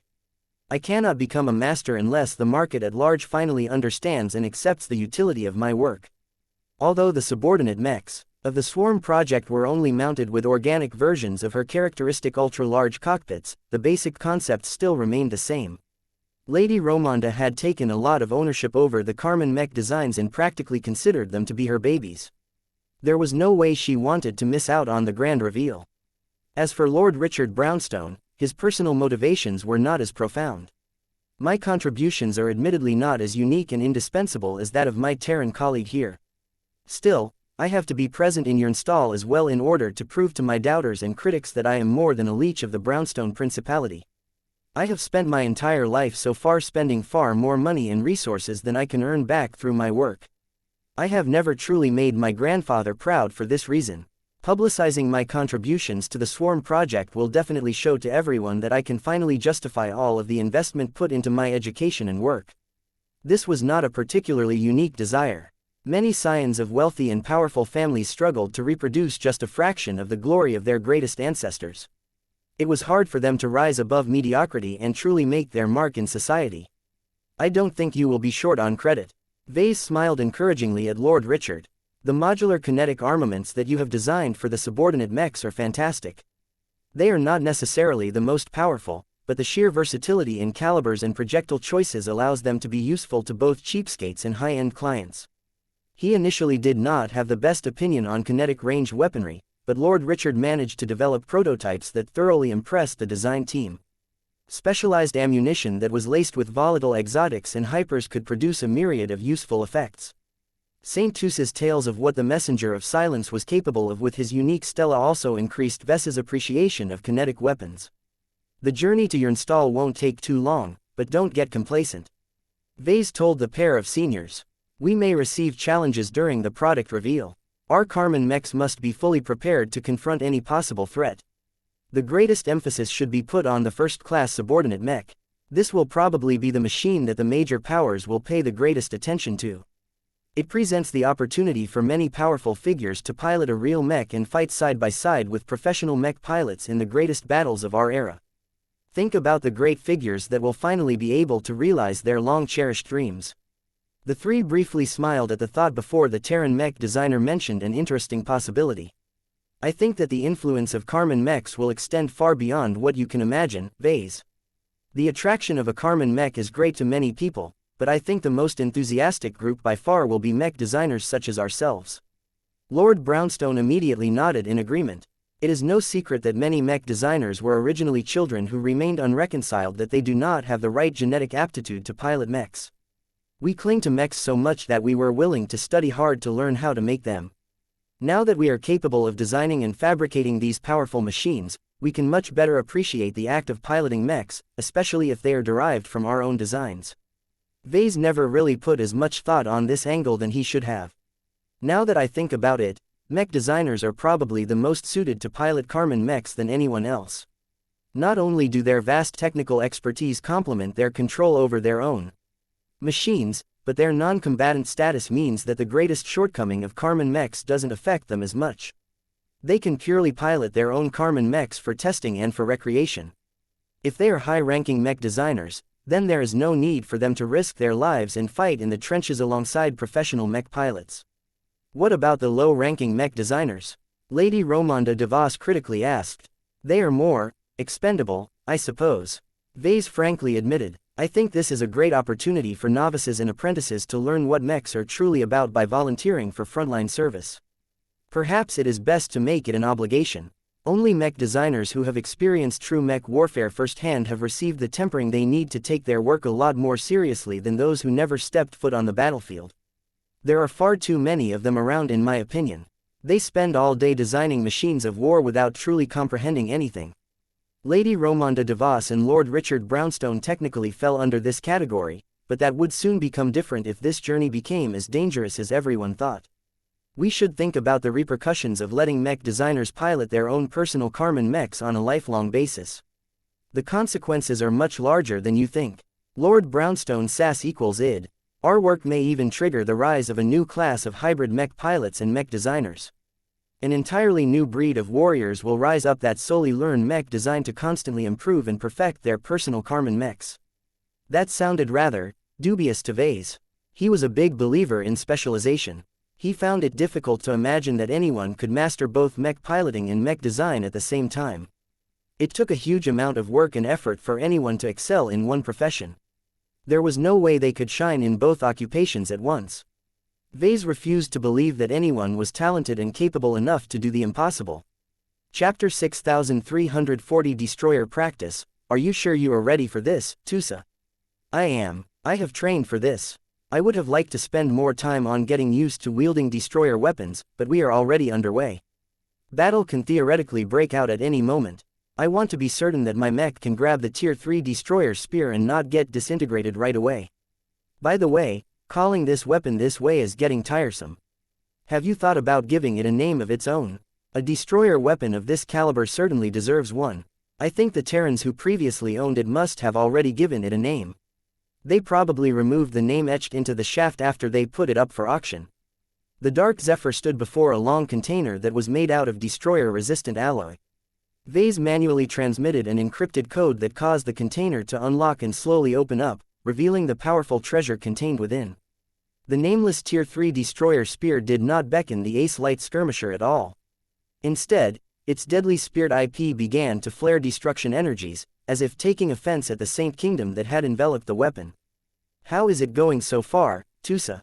Not too good. The reaction from the spear is much stronger than the Tier 5 destroyer sword I borrowed from the Devosans. There is a sea of difference between the two weapons.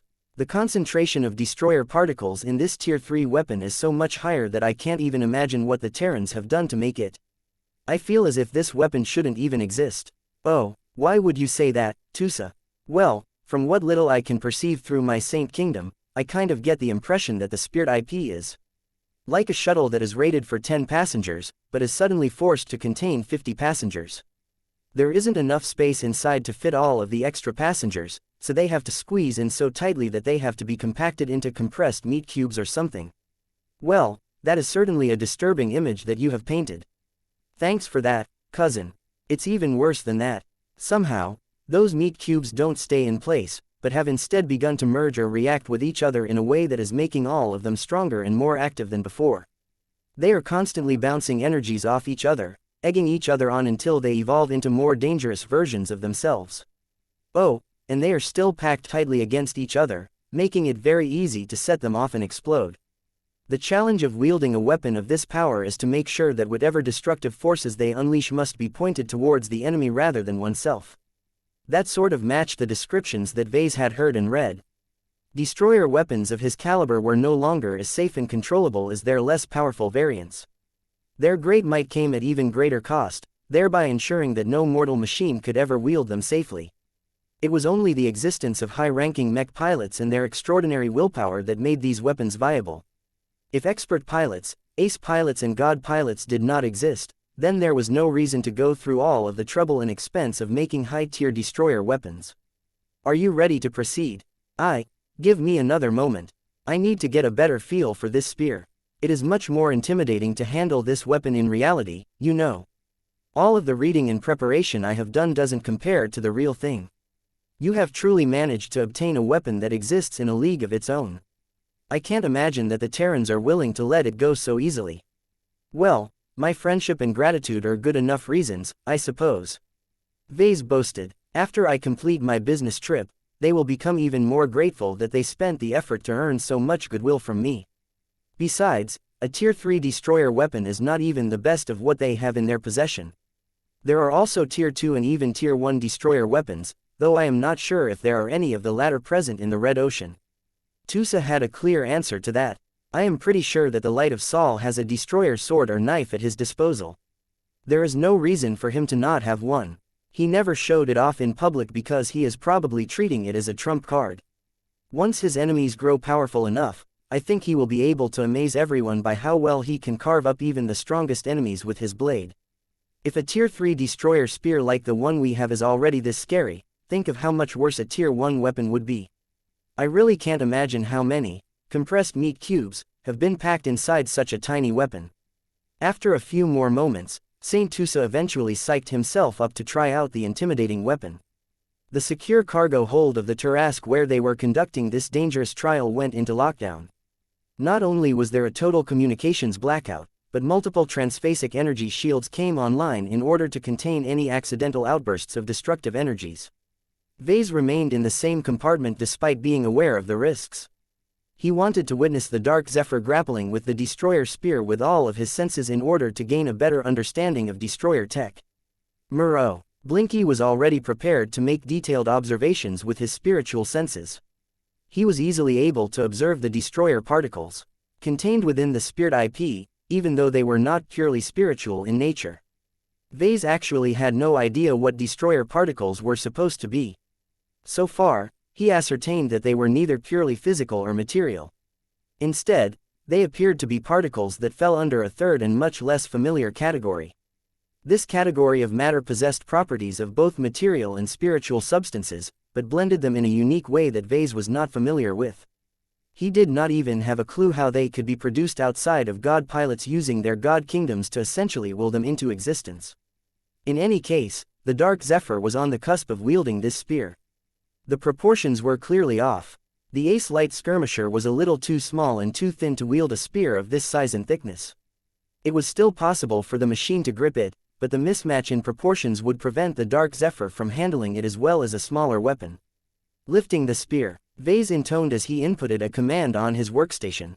A gravitic field wrapped around the shaft and steadily began to lift the large and imposing black weapon. The gravitic field did not extend to the Spirit IP, because doing so would cause the destroyer particles to lash out in violence for whatever reason. Once the spear rose to a comfortable height, it remained in place, tempting the Dark Zephyr to wield the weapon. This is it, Tusa. You can still back out for whatever reason if you think you need more time. No, I am not backing out of this. I can master this weapon. The Dark Zephyr lifted his arms and brought his hands close to the shaft. Just before metal touched metal, the Spirit IP already began to produce greater activity, as if the destroyer particles packed inside detected an unwelcome intrusion into their domain. At the same time, the Dark Zephyr decisively gripped the shaft, thereby enabling the Ace Light Skirmisher to hold the weapon that was powerful enough to carve through Azure Energy shields and transphasic hyper-alloys alike. Your power is under my control. With a valiant roar, Tusa strengthened his Saint Kingdom and concentrated it onto the powerful weapon, causing its destroyer particles to dampen for a moment. Vase watched with bated breath at the spectacle. He could already see the Dark Zephyr maintaining a firm and forceful grip on the spear that was slightly oversized in its slender arms. The Ace Light Skirmisher began to perform several slow polearm techniques. The machine deliberately maintained a slow pace, thereby making it easier for Tusa to concentrate on controlling and suppressing the destroyer particles that so badly wanted to lash out and unleash indiscriminate destruction in every direction. Vase took a look at the various graphs and data readings on his workstation. He did not fully understand what all of the numbers meant, but he could sense that Tusa managed to contain the destroyer spear for the time being. The question was whether Saint Tusa and the Dark Zephyr could keep up this performance. While Tusa was able to keep the weapon stable when he was hardly doing anything, his control began to slip as the Dark Zephyr performed mock attacks at a faster pace. The faster and more dynamic the movements, the less Tusa was able to channel his willpower into suppressing the destroyer particles, thereby giving them more room to wreak havoc. Already, Vase could see the ominous Spirit IP release small but incredibly lethal gouts of destructive energies. Tusa, I can do it. The Ace pilot insisted. Give me more space. I need to test my limits and see how far I can go. A Tier 3 destroyer weapon is rated for junior Ace mechs and Ace pilots. I refuse to let this weapon get the better of me. The destroyer particles are strong, but I will not yield. The contest between Tusa's willpower and the destroyer spear became more and more intense. The Spirit IP showed increasingly more signs of escaping the Ace pilot's cage. Saint Tusa no longer resorted to brute force when trying to keep the spear under his control. He actively tweaked his Saint Kingdom and began to channel it according to an image of his own creation. Moreau, Blinky used his strong senses to figure out the changing emotions that fueled Tusa's exertions. Tusa decided to leverage his freedom domain to liberate himself from the restrictions of the arms he wielded. He was not a Terran who was trained since he was young to wield these potent weapons, and he did not pretend to be one either. His crash course in destroyer weapons only familiarized him enough with these potent weapons to conclude that he needed to handle them in his own way. His solution was to avoid or temper the hostility of the Tier 3 destroyer spear by pretending as if it was his birthright to wield any weapon no matter the dangers or conditions. Vase narrowed his eyes. Though Tusa certainly constructed an interesting theme for himself, the image he created was too simple and rudimentary for the job he was trying to fulfill. The Tier 3 destroyer spear evidently did not think too much of Tusa's willpower and image, and began to lash out at an increasing rate. Pulses of destructive energies shot out of the Spirit IP at a higher frequency and greater amplitude. It was as if the destroyer particles took offense at Tusa's apparent disrespect and cheating behavior and decided to teach him a lesson. Vase and Blinky suddenly detected an alarming spike in power. Watch out, Tusa. Though Saint Tusa put all of his focus into harnessing the destroyer spear, he nonetheless managed to react quickly when it appeared the spear was about to explode. The Spirit IP produced a violent expulsion of destructive energies. Tendrils of pure destruction lashed out in over 9 different directions, 2 of which happened to shoot backwards that would have impaled the Dark Zephyr. Fortunately, Tusa and his Ace mech were fast enough to back off and cause the destruction lances to miss. Multiple transphasic energy shields flared to life as they tried to contain the destruction energies, before ultimately failing, causing the remainder of the outburst to disintegrate the hull plating and burn through almost a meter of solid alloy before expending all of its momentary destructive potential. Silence fell in the secure chamber as Vase and the others beheld the aftermath. I think you need to work more on your control. Yeah, I think I have an idea on what I did wrong. I will do better next time. I promise. Chapter 6341. Respect your weapons. Admiral Gory Tenson of the Blue Jay Fleet was not happy with the accident caused by the Dark Zephyr's first attempt to wield the Tier 3 destroyer spear. The damage could have been much worse as the highly potent destroyer spear possessed the capacity to produce a much greater and more concentrated outburst of destructive energies. Such an incident could have caused the spear to transmit a beam of concentrated destruction energies that could have easily punched through multiple transphasic energy shields and pierced through dozens of meters of strong ship-grade alloys. That would have been enough to pierce through the bulkheads of the cargo bay and penetrate adjacent compartments, some of which held important functional systems or valuable supplies. Fortunately, none of that occurred. The outburst remained fairly tame and only nearly inflicted grievous damage on the Dark Zephyr. The damage to the bulkheads and underlying electrical parts was not light, but it was not that important. The spacers assigned to the heavy cruiser came in shortly afterwards and began to conduct repairs to restore the broken components and fill up all of the gaps in the bulkheads. As far as Vase was concerned, his cousin's ego suffered the greatest blow from the recalcitrant weapon. The ace pilot had shut down his ace mech and left the cockpit shortly afterwards so that he could cool his head in an empty ready room. Saint Tusa's head hung low as he sat on his bench without changing out of his custom piloting suit. The morose air produced by his diminished domain field made it clear that his mood was anything but good. Lucky decided to keep Tusa company. The gem cat acted like his cute self and repeatedly nudged the pilot's side in order to beg for pets. Sadly, Tusa was not in the right headspace to appreciate Lucky's companionship. Vase sighed before he approached and lifted Lucky in his arms. "You are taking this way too hard, Tusa. You are not like the Terran ace pilots who have been wielding destroyer weapons of escalating tiers step by step. You only had a short time to train yourself in their use.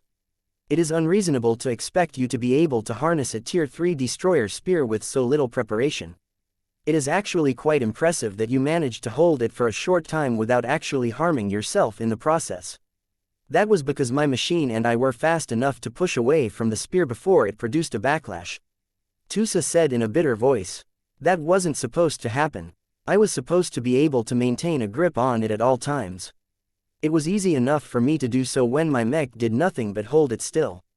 It was when I started to swing it around that my control started to slip. The more the spear is moved, the more the destroyer particles become agitated. That is how I lost control over it. They became too active and violent for me to keep them in line."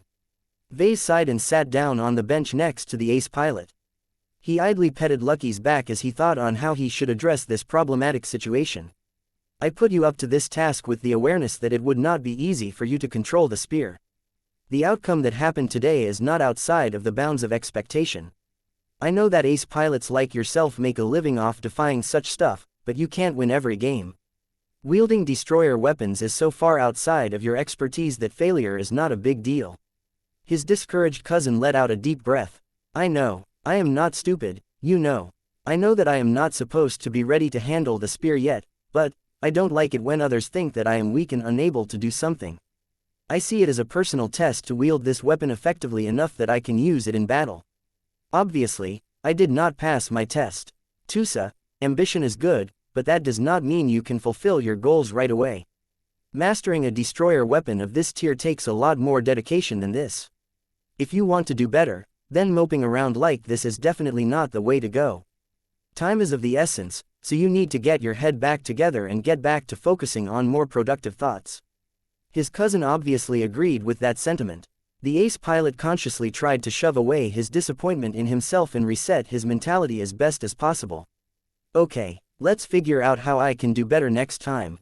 You took a good look at my performance, right? Do you have anything to say that you think is helpful?" "I do. Let me describe what I have learned from the perspective of a mech designer and a cultivation scientist," Vase said as he deliberately shifted to a professional tone. "From what I have ascertained, destroyer particles are neither purely material nor spiritual in nature. They are a different classification of matter that exhibits traits of both. Perhaps they are the product of fusing physical matter and E-energy, or perhaps they originate from the start of the universe. Whatever the case, their unusual classification has several important implications. And those are," Vase smiled, "destroyer particles might not be made of pure E-energy, but they have enough in common for me to believe that they behave the same when influenced by conscious thoughts and emotions. They are spiritually active and reactive. The direction of your thoughts and emotions definitely influences their behavior.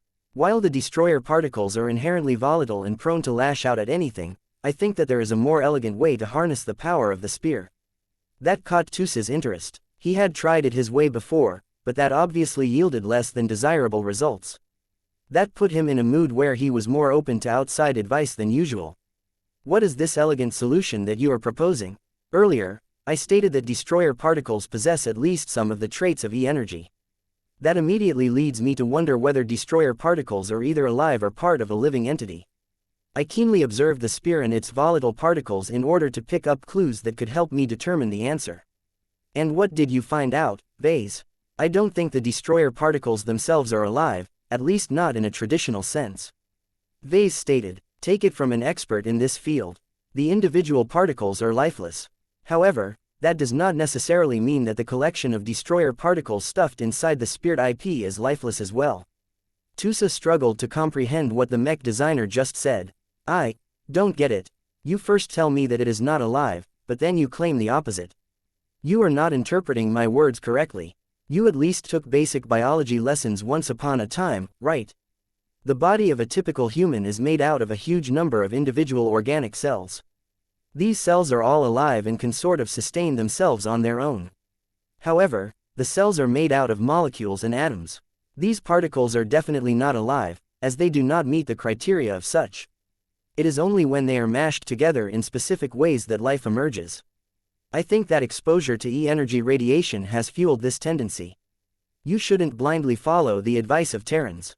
Their experiences are mostly derived from wielding destroyer weapons that have not been fed by E-energy radiation for several years. That changes things, you know. E-energy is a force of change and growth. Nothing can remain static under its influence. The ace pilot finally comprehended what Vase was getting at. Are you truly claiming that the destroyer spear is alive just because it concentrates a large amount of destroyer particles? Yes, Vase decisively answered. I am stretching the definition of alive here. It is not as intelligent, responsive and insightful as a third-order living mech. Don't expect to be able to converse with it like your Dark Zephyr. As far as I can tell, the living element is very weak, perhaps comparable to a first-order living mech or maybe a sub-order weaker. To be honest, I don't think anyone else is able to notice this nuance aside from God pilots. The revelation surprised the Larkinson ace pilot. Despite how much time he spent with his own living mech, he never once treated the destroyer spear as a living object. He automatically assumed that it was just a lifeless weapon just like any other product made by others. Now that his perspective on the destroyer spear changed, Tusa began to frown as he understood a little better why he did not deserve to wield the weapon in battle. That partially explains what happened. Saint Tusa said, I really screwed up, didn't I? My approach towards the destroyer spear should have worked if it was an unthinking and unfeeling object. If it was actually alive, then, I must have disrespected it a lot by assuming an arrogant stance. I tried to force it to acknowledge me by ignoring all of the expectations and requirements that it has set onto its wielders. Maybe a sincere Terran ace pilot who has learned how to respect destroyer weapons for his entire career will be able to wield it without any danger. I think so as well. Vase agreed. Respect is the key. Even though this Tier 3 destroyer spear is not alive in the same way as a living mech, it is best if you pretend otherwise. Don't try to dominate, try to cooperate instead, befriend it, seduce it, make it like you. It will take more effort, but it is probably worth it. In fact, I don't think you should use your primary domain in your new approach. Tusa caught on quickly. Are you telling me to rely on Blackwing instead? Why not? I mean, you already botched your introduction with the destroyer spear by trying to impose your freedom on it. Letting Blackwing take the lead and use his shadow domain to ingratiate himself to the spear may yield better results. The shadow element falls under negative energy. The same goes for the destruction element. Take advantage of that to build a bridge between Blackwing and the spear. Do you think it will actually work? It sounds as if you are underestimating the intelligence of a very powerful weapon. No, I don't think so. I'm the expert on life here, remember. I am very certain that the powerful weapon is not too alive. That means that you should not be able to distinguish Blackwing from yourself. So long as you present Blackwing as a separate existence from yourself, everything should be fine. Such a deception would never work on a typical human, but it may be different for the Tier 3 destroyer spear. In fact, Vase did not have total guarantee that it would work. There was another possibility that he declined to share with Saint Tusa. Vase came up with an alternative theory about the behavior of destroyer particles. It may be that his previous theory was right and that the Tier 3 destroyer spear acted much like an organic cell that exhibited the basic traits of life. However, there were also higher orders of life, usually exhibited by large multi-celled organisms. One of the theories that Vase entertained in his mind was that destroyer particles actually came from a much greater whole. This alternate explanation had many implications. One of them was that every destroyer weapon might be connected to a much more powerful living being, one that not only served as the original source of destruction particles, but was still able to exert at least a small amount of control over them no matter the distance. Though Vase had no solid proof that could back up this spurious theory, it might explain why people other than Terrans and authorized people were able to crack the secrets to destroyer particles and produce their own destroyer weapons. If his guess happened to be right, then it became even more important for Tusa to treat the Tier 3 destroyer weapon with respect instead of the opposite. Chapter 6342 Closing Window of Opportunity. After Vase concluded his pep talk to Saint Tusa, his thoughts continued to linger on destroyer technology. What he witnessed from Tusa's first attempt to wield the Tier 3 destroyer spear granted him plenty of interesting insights. Life could come from the most unexpected of places, including a weapon that sought to annihilate everything if it was unleashed. Vase suspected more and more that there was at least one rudimentary intelligence driving its behavior. It may be feral, slow or overly simplistic, but it was definitely an object that at least somewhat resembled an artifact of sorts. From that perspective, the Terrans who trained hard to be able to wield these destructive weapons may actually function as artifact cultivators. Mech pilots were already artifact cultivators by definition, but those that also sought to master their destroyer weapons had to put even more effort into this aspect. They had to study these arms, drill with them and apply them in the most effective manner during battle. Vase saw more and more parallels between destroyer weapon wielders and the sword fanatics in his clan. Each of them treated their weapons as more than combat tools. They respected their arms so much that they may as well be living partners. If this equivalence held true, then the same approach used by the sword maidens and the heavenswarders towards their weapons could also be used to harness the power of destroyer weapons. At least that was what Vase theorized. It remained to be seen whether it could be done in practice. Vase just wondered how many days Tusa had left before the Blue Jay fleet stumbled upon an enemy force. Have the scouts found anything suspicious, Jovi? The reality trickster crossed his arms. Our association has detected many abnormalities of concern. Supplies have gone missing. Numerous warships and mechs have been detected in the region that were previously marked as lost or destroyed. Thousands of personnel from our association and elsewhere no longer appeared at work. They have apparently taken a sudden leave of absence at the same time. That last part sounded incredibly suspicious. I hope you guys have conducted thorough investigations on each of those fellows that randomly quit their jobs and disappeared. Vase growled. Oh, you don't know the half of it. Our intelligence services have swarmed over their records and contacts. However, the news that we have received does not paint an optimistic picture.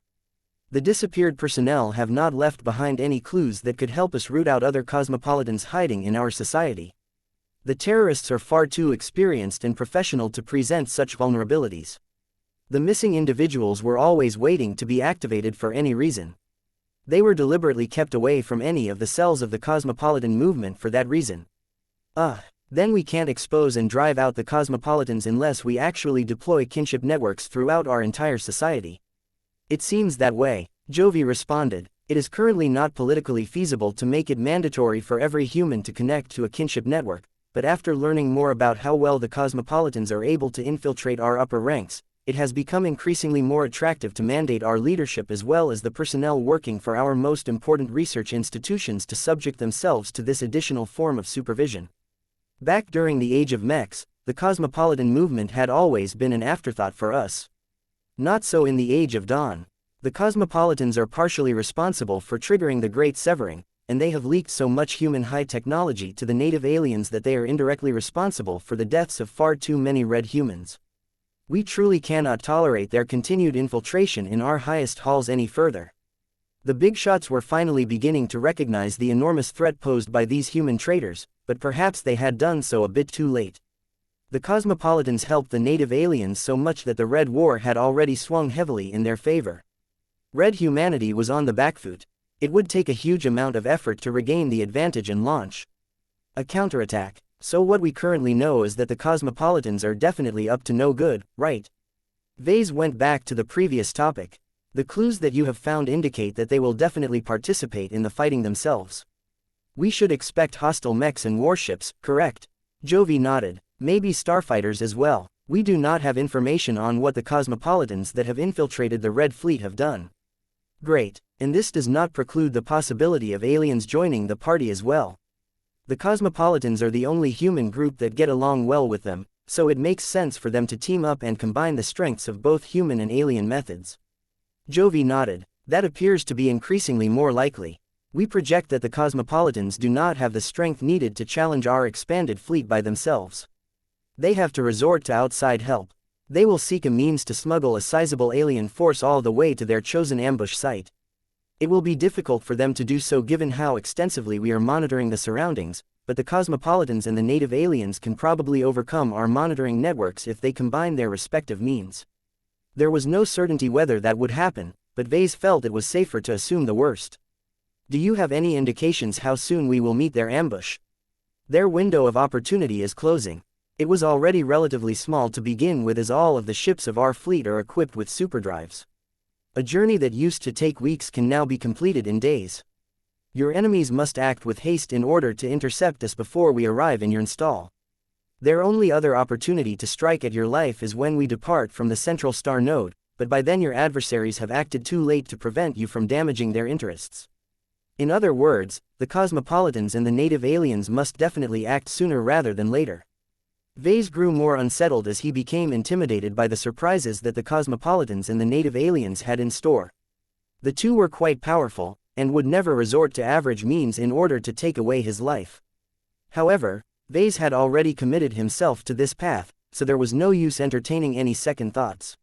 He could spend much better by preparing for the inevitable confrontation. Vase decided to bring up a topic that had frequently occupied his mind as of late. What do you know about destroyer weapons, Jovi? Is this about the spear that has created several holes in the bulkheads earlier? Yes, I have been trying to figure out how they work and such. I have a lot of ideas, but very little solid facts. I was hoping that you can share more of the latter. That caused the Raw Senior to furrow his brow. Destroyer weapons do not fall under my expertise. What I know is not much. It is no secret that our association has coveted the power of destroyer weapons for a long time. Our attempts at replicating them have persistently failed. I am quite certain that we do not have a secret research team working under a star designer that has secretly uncovered the secret to making them. Destroyer particles are far too difficult to work with. They are highly volatile and continually seek to destroy everything, including any containers. They can do more than destroy matter. They can also erase energy and other intangible phenomena. These particles possess so many confounding properties that we have not been able to decipher the essence of their existence. Do you think that destroyer particles or destroyer weapons are alive? Not necessarily. Have you come to a different conclusion? I have. My sensitivity towards life is very strong. I can definitely sense traces of life from that Tier 3 destroyer spear. That caused Jovi to look intrigued. That is valuable input. Perhaps a number of our mech designers have suspected this already, but your testimony will help us embrace this apparent truth. What does it actually mean for the destroyer weapon to be alive? Well, just treat it like one of my early living mechs. There are many implications, but most are rather subtle. I haven't really verified this theory yet. It only remains speculation on my part. What would it take for you to confirm your new pet theory about destroyer weapons? Are you waiting for Saint Tusa to gain control over his weapon with the help of your advice? That would certainly provide support to my theory, but it is not conclusive enough.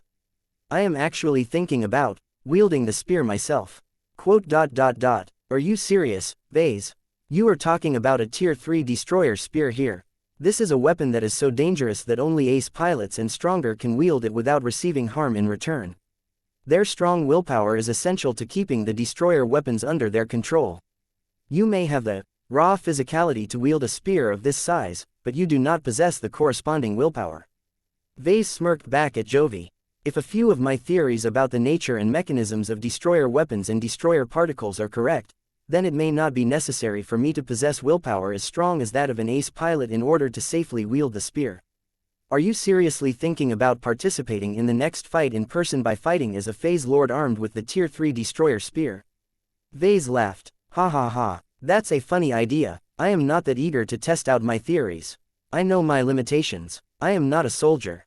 I don't know how to fight, and especially not with a spear. It is best to leave the Tier 3 destroyer weapon to a professional soldier who knows what to do with it. I hope that Tusa will be able to have better luck on his second attempt at wielding the powerful spear. And what if the results remain the same? I will think about wielding it for myself if it comes to that. Vase seriously said, I have A few ideas on how I can wield it safely. Untested ideas, though. The issue is that my weapon handling skills are abysmal.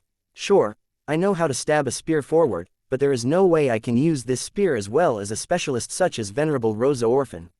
We can give you a crash course.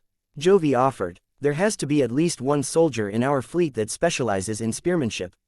Even if there are no true specialists, any first-class mech pilot has built up at least a basic level of proficiency in wielding spears. They are expected to be able to fight adequately with all of the basic melee and ranged weapon types that are common in mech combat.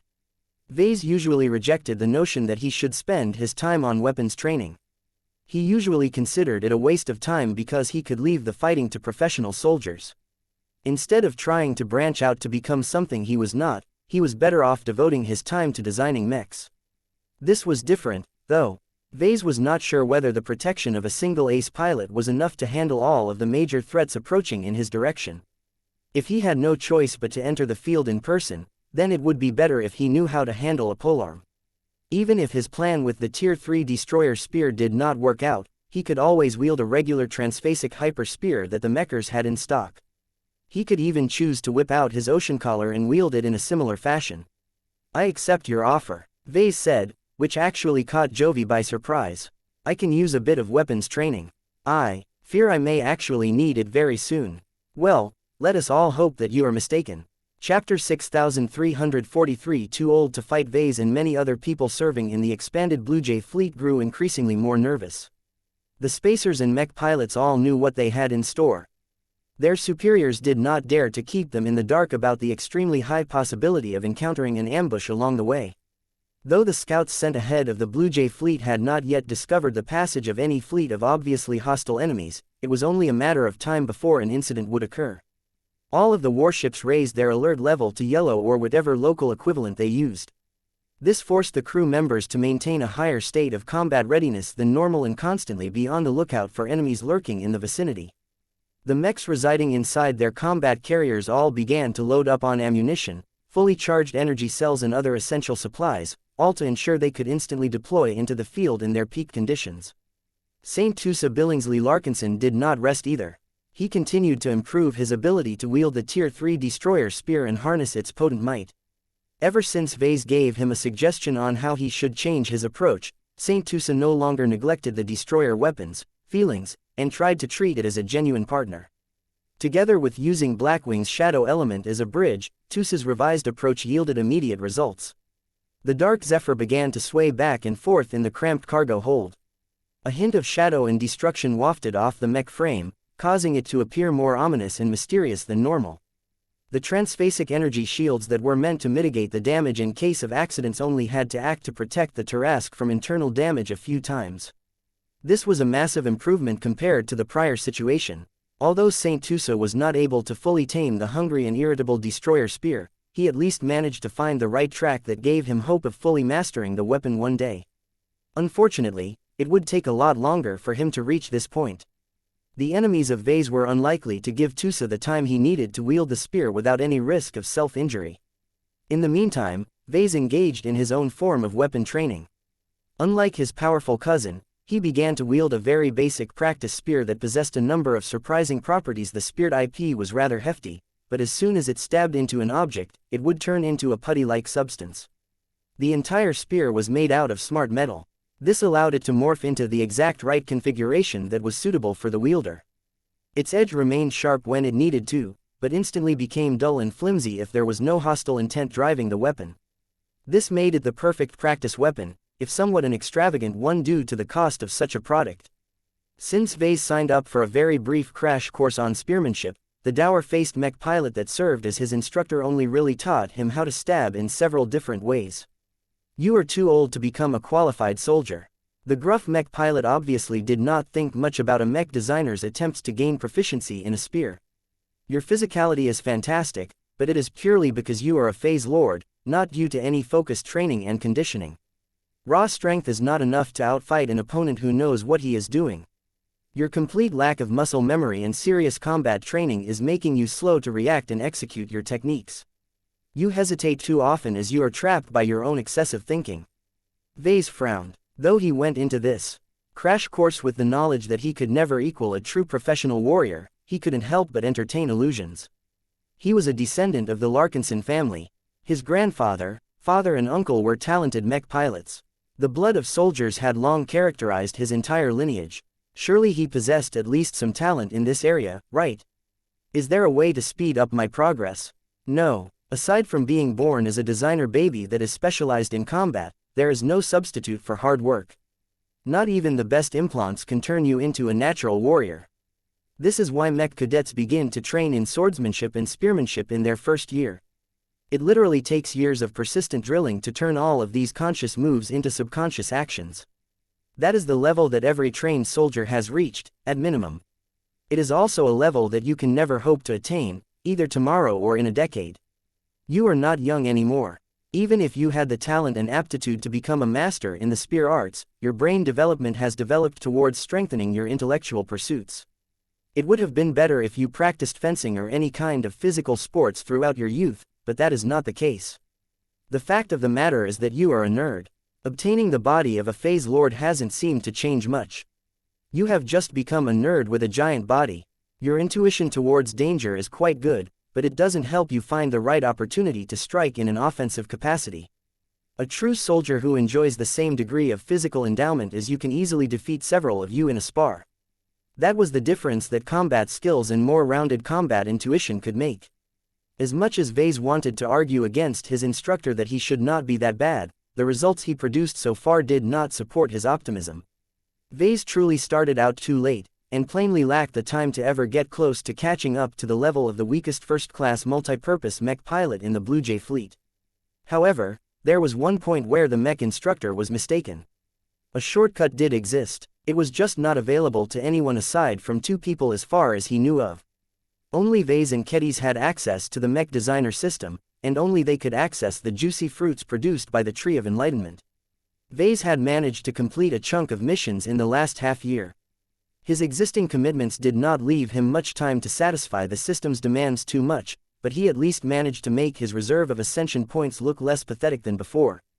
This should be enough for him to procure a basic enlightenment fruit centered around spearmanship.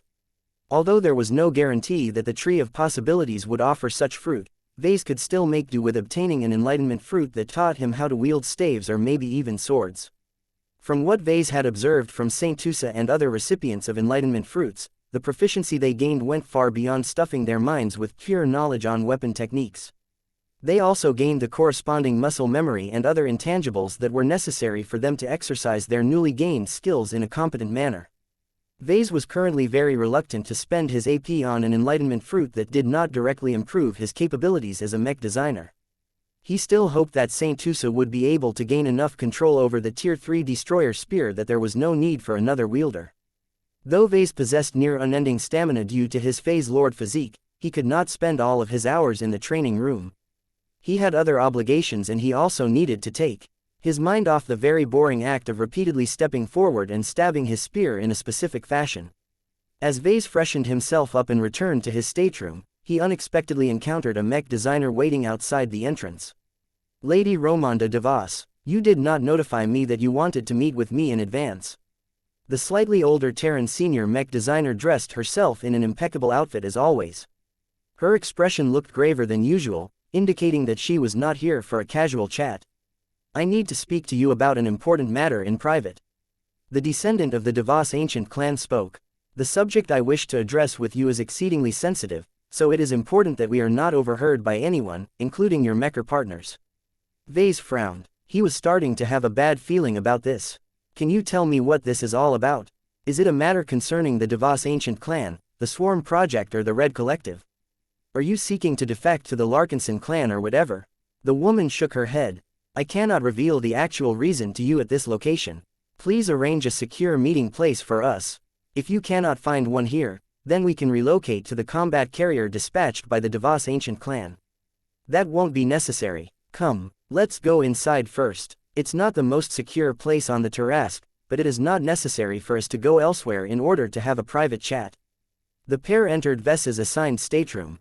They ignored the wide spaces, the opulent furniture and the artworks that added a lot of class to the chambers. "Meow," Lucky greeted as he lifted up his head from the bed. "Lucky, I need you to sniff the stateroom for any unauthorized bugs before deploying an interference field that should hopefully make it harder for the remaining listening devices to eavesdrop on my conversation. Lucky could only remove the bugs originating from more dubious sources. After that, the cat continued to remain on the lookout while producing a short-ranged interference field similar to a jamming device.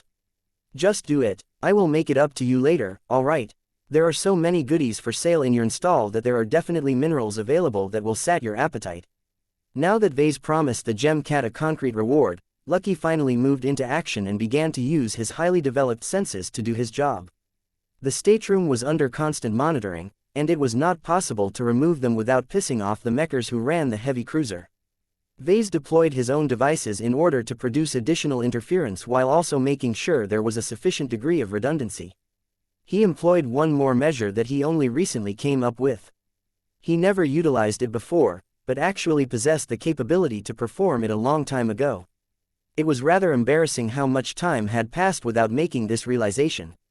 He carefully exercised his Kelsey's organ and formed a fairly small but concentrated spatial barrier around himself, Lady Romonda and Lucky. Since the spatial barrier was so small, Vase was able to make it a lot stronger and more opaque than usual. The spatial barrier had become so strong that it was not only able to isolate a lot of signals, but partially block the passage of E-energy radiation. In order to prevent the latter from becoming a potential source of leaks, Blinky appeared and began to suck in the reduced flow of E-energy radiation that passed through the spatial barrier. This stopped any of it from leaking out and potentially exposing sensitive information. Alright, Vase spoke as the space inside the isolated barrier had become very thick and charged with energy. This is as secure as I can make it. Are you willing to share with me your secret? Lady Romonda did not look entirely comfortable at the security measures that Vase had taken. She did not entirely understand how they worked, and they had not relocated to the Davos combat carrier or at least a secure communication chamber. However, she was willing to put her trust in Vase. Since he was confident that the mechers would not be able to overhear their conversation, she may as well proceed with her intentions. The Terran took one deep breath before she made a shocking revelation. Please do not overreact. The reason why I sought to meet you in total privacy is because I am a cosmopolitan. Okay, I don't see how. Wait, what? Chapter 6344. Gone too far to say that Vase was caught off guard was an understatement. He was completely flabbergasted by the revelation. He never once imagined that a filthy cosmopolitan had actually infiltrated him so well that she collaborated with him on one of the most important commercial mech design projects of his career. The importance of the Swarm project was so immense that Vase could not afford to suffer any mishaps. He at least developed a good amount of trust towards his fellow collaborators. They collaborated with each for an entire half year. During that time, they began to know and befriend each other. During the months where they worked on their secret projects in the design lab of the Tarrasque, the 5 senior mech designers quickly developed mutual respect towards the capabilities of every member of the team. None of them were average in the slightest. This allowed Vase to comfortably allocate responsibilities to the individual who was most suited to take charge over them with the expectation of receiving positive results on time. Though Vase never found it clear whether Lady Romonda DeVos or Lord Richard Brownstone had any intentions of sticking around, he still felt that they would remain lifelong friends and occasional collaborators. It was therefore quite difficult for Vase to accept that Lady Romonda was anything as she appeared on the surface. He had never once associated the identity of a cosmopolitan to the woman in the past. Why should he? She was a descendant of the powerful DeVos ancient clan. Even if her status was not all that good, she was still regarded as a winner compared to many of the citizens of the Terran Alliance. With how tightly the ancient clans controlled and molded the lives of their descendants from before they were even conceived, how the hell could the cosmopolitans sink their roots into Lady Romonda? Vess's eyes briefly shook as an incredibly frightening possibility came to mind. Had the entire DeVos ancient clan become compromised by the cosmopolitans? Or was it just the side branch that Lady Romonda belonged to that had become tainted by traitors? He inwardly shook his head. This was way too unreasonable. An ancient clan sat at the top of the pyramid in Terran society. The clan existed for so long and possessed such an enormous track record that any sign of treachery would have been detected and purged a long time ago. There was no way a clan that maintained so much wealth and prosperity to this day would consort with the cosmopolitans for any reason. Lady Romonda must have been pulled in the orbit of the cosmopolitan movement later in her life. Was it when she attended an elite university? Or was it after she entered the workforce?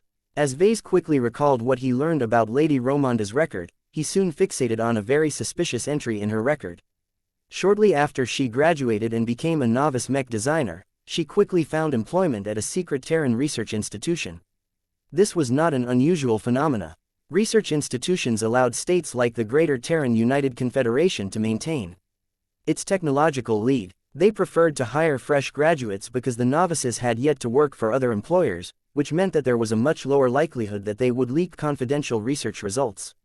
However, anyone who proceeded to work in these strategic facilities needed to abide by a very high standard of discretion.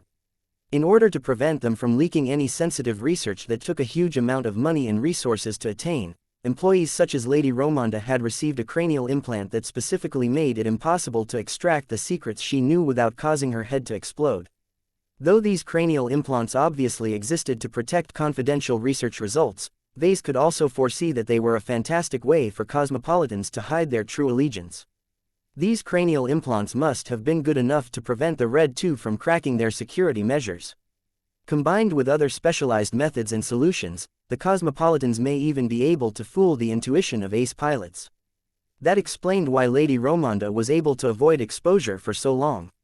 Vase found it rather amazing that she was able to become a senior mech designer and go on a pilgrimage to the sector headquarters of the MTA Ra at least 2 times without getting caught. Though there was a possibility that Lady Romonda lied in front of his face, Vase did not entertain this possibility at all. No one dared to joke around when it came to the cosmopolitans. No matter whether they were being serious enough, anyone who claimed to have any connection with the cosmopolitans would be taken into custody without exception. Even if it all turned out to be a giant misunderstanding, the stain of suspicion would haunt the former suspects for the rest of their lives. Vase had no choice but to take Lady Romonda at her word. A genuine cosmopolitan had managed to infiltrate his design team for at least half a year.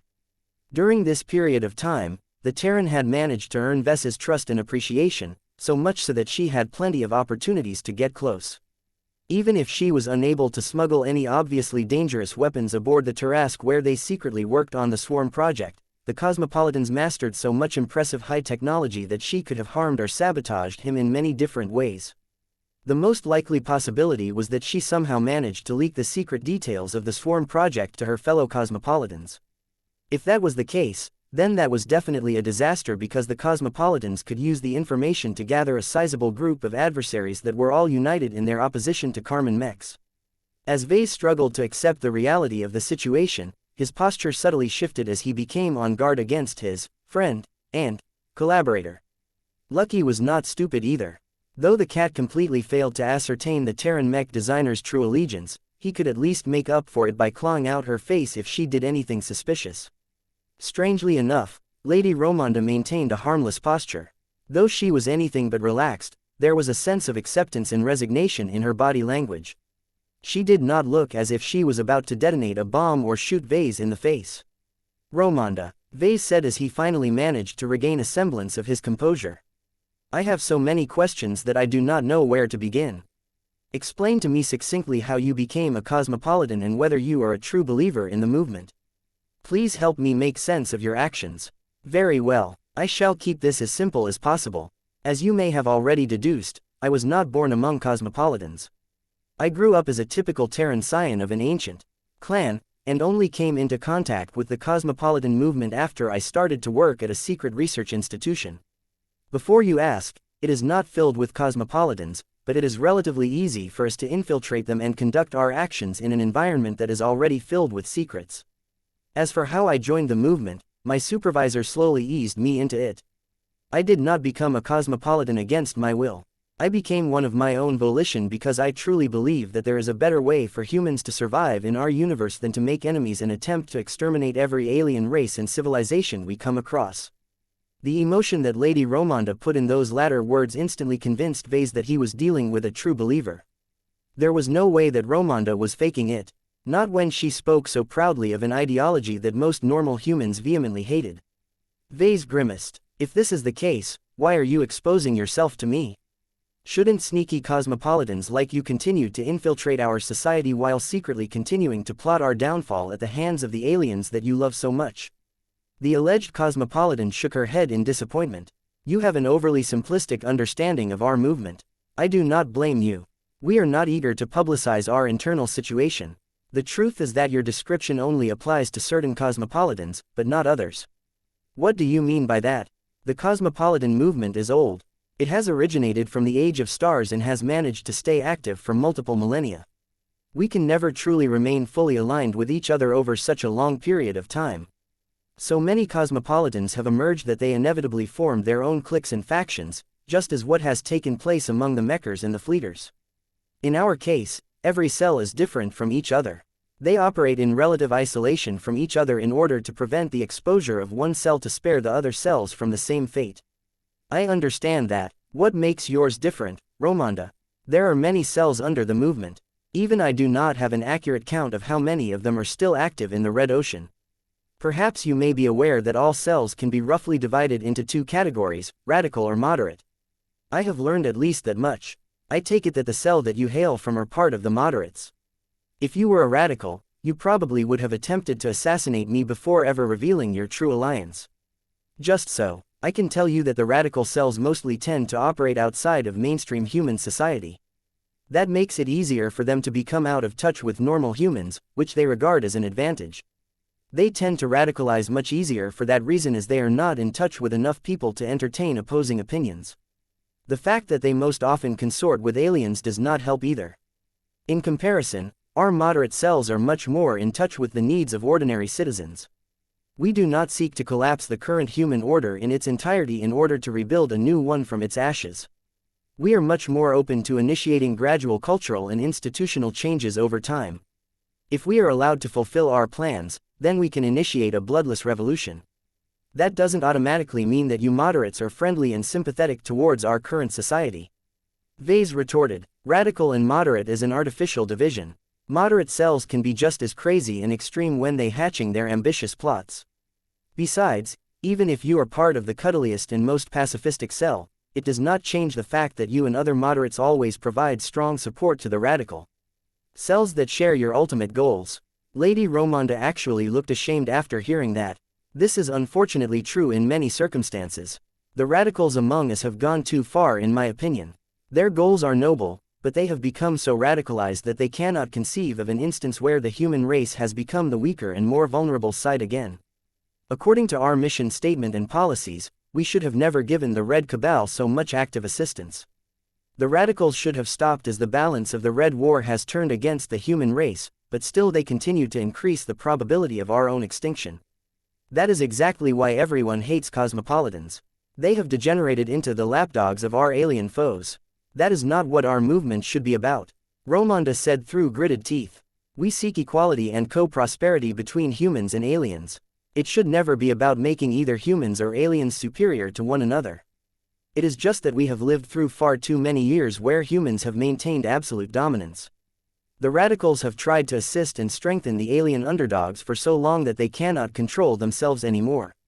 As the native aliens continue to grow their advantage over the course of the Red War, the radical cells are unwittingly becoming our movement's greatest enemies.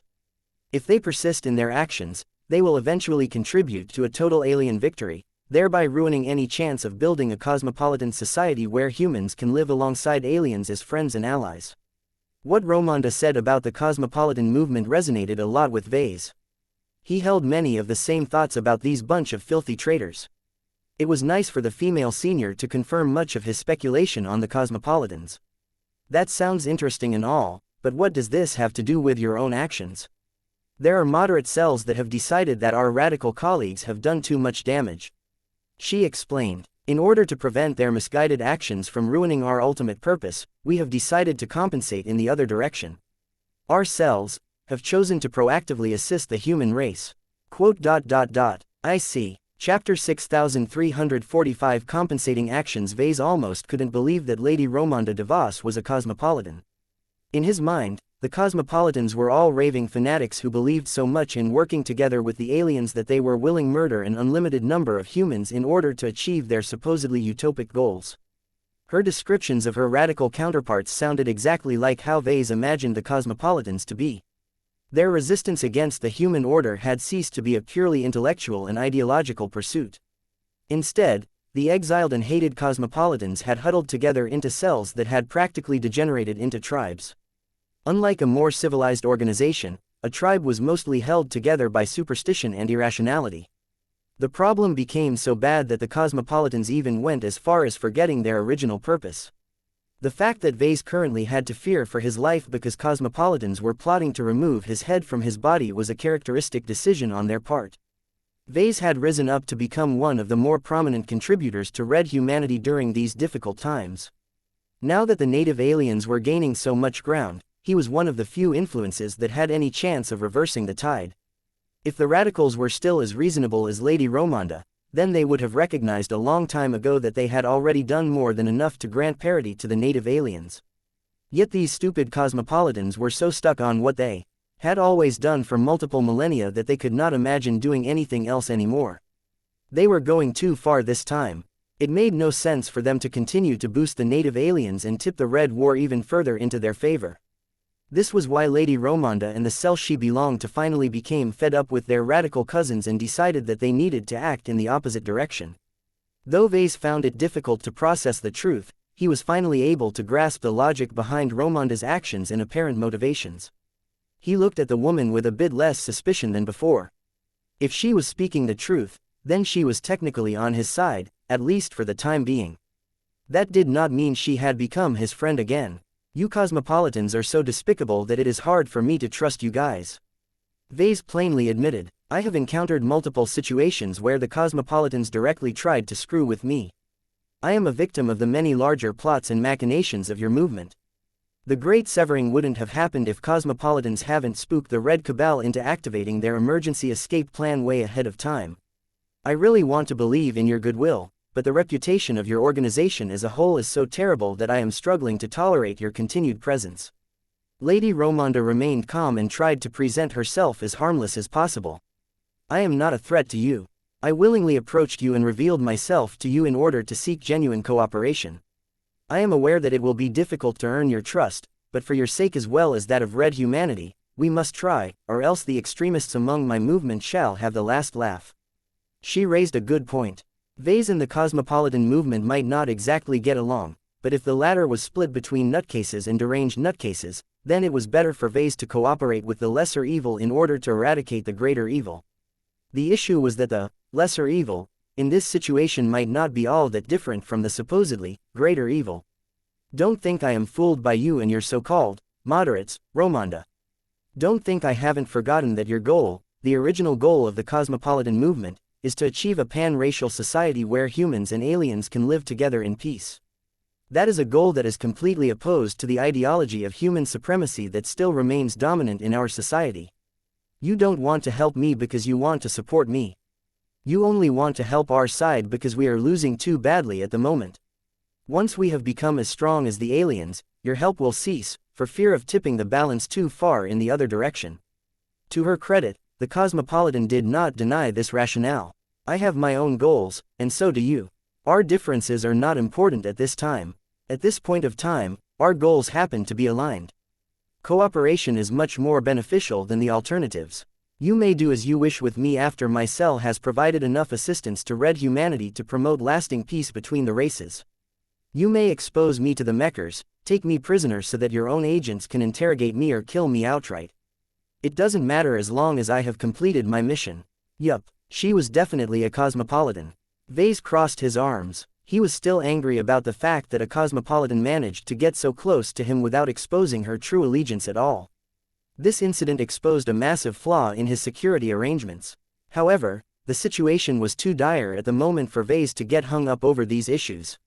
He had to set his priorities straight and focus on the more urgent affairs.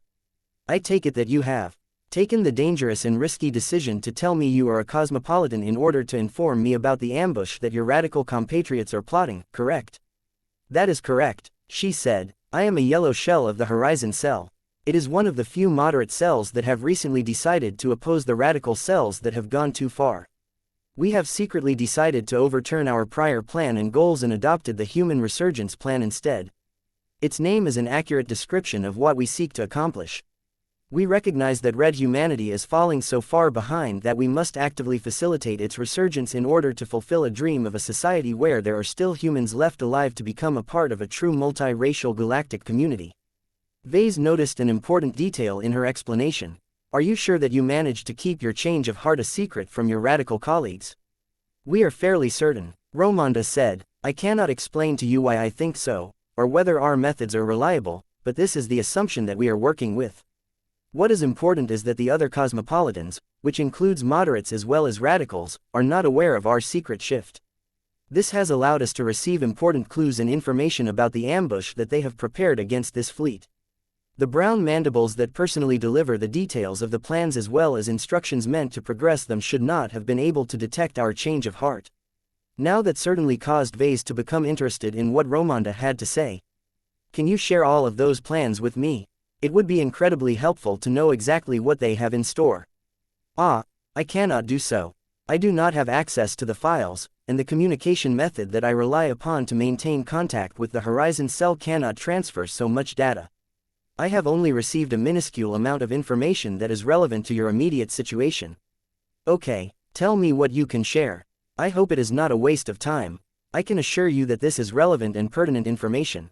The Cosmopolitan and Terran activated a projection that showed a familiar star map of the route between New Constantinople and Xianxia.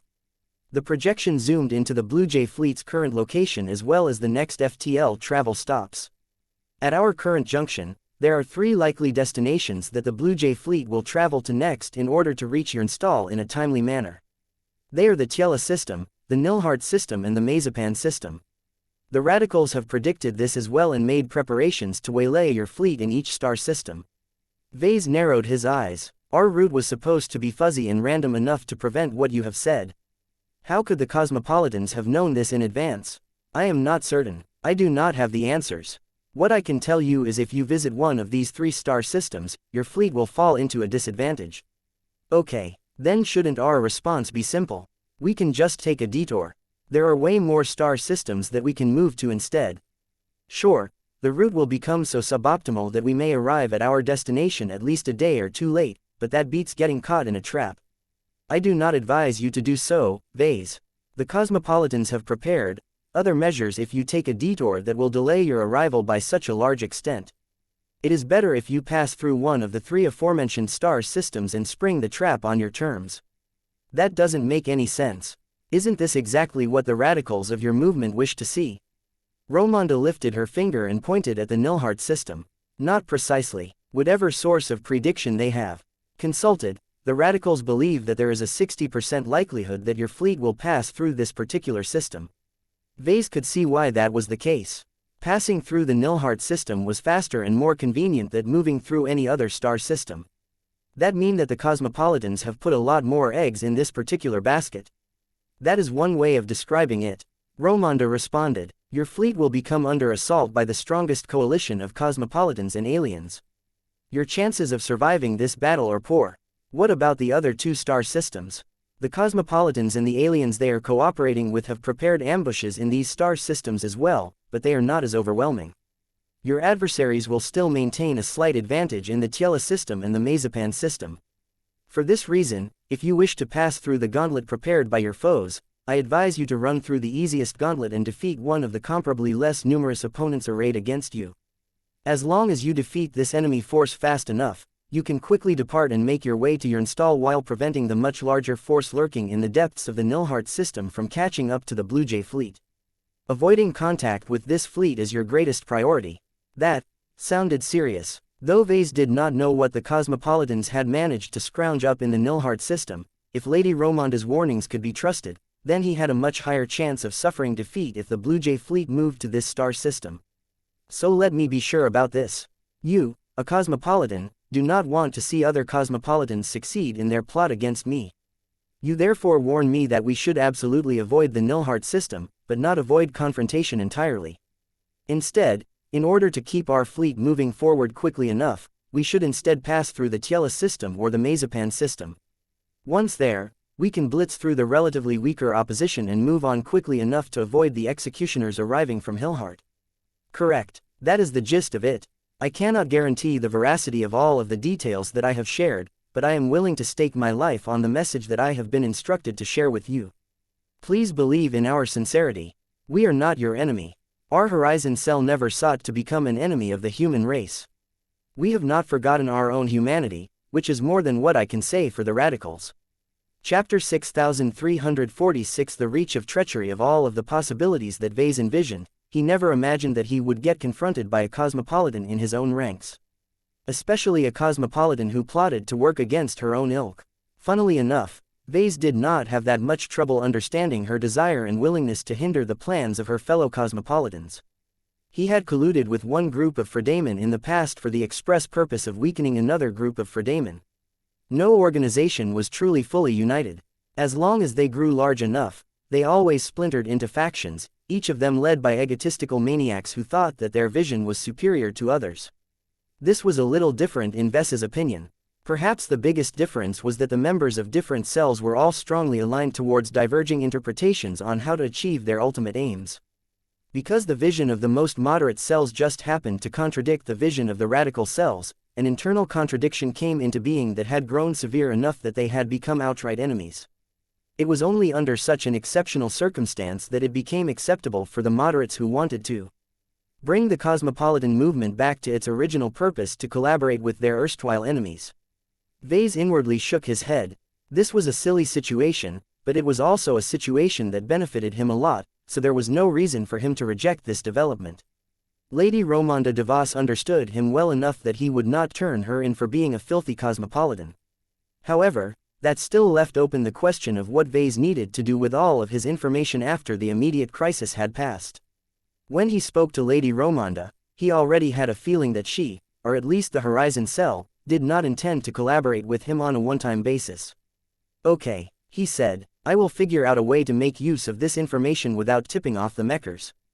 That will be rather difficult considering I went through all of this trouble to hold a private conversation with you. Assuming that what you said is true, and that your valuable input has helped us avoid a much worse outcome during our current journey, I am still left with a collaborator who turns out to pledge her true loyalty to a universally recognized terrorist organization.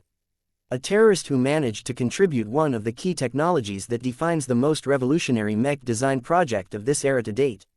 What a mess. There was no feasible way to remove Lady Romonda's contribution to the Swarm project.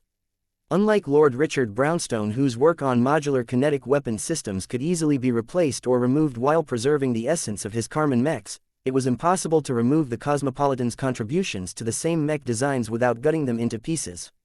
Her ultra-large cockpit systems literally comprised the heart of his products. If Vase reported her to the authorities, then that would definitely lead to a catastrophe of epic proportions. There was no way the Red Association could publicly voice its support for products that had the unmistakable involvement of the cosmopolitan movement. Even if the demand for Carmen mechs was still overwhelming enough to make them desired, the taint would become so bad that his works would definitely remain mired in controversy. There was no advantage at all for exposing Lady Romonda's true allegiance. As much as Vase wanted to screw over the cosmopolitan movement and inflict a nasty blow on one of his longtime enemies, the circumstances did not allow him to act according to his desires. Lady Romonda did not expose herself to Vase on a whim. She made sure to stack the deck in her favor before boldly telling him that she was a cosmopolitan, a member of an old order of alien diplomats gone traitor. Vase felt incredibly frustrated that he was not able to treat Lady Romonda like any typical cosmopolitan.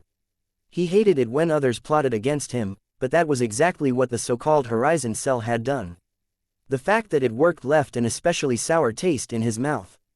I feel like you don't want this to be a one-time deal. Vase said without bothering to hide his displeasure at this situation. You want to continue to remain in contact with me so that I will continue to cooperate with your Horizon Cell on a persistent basis. Am I correct? The Terran traitor looked mildly impressed.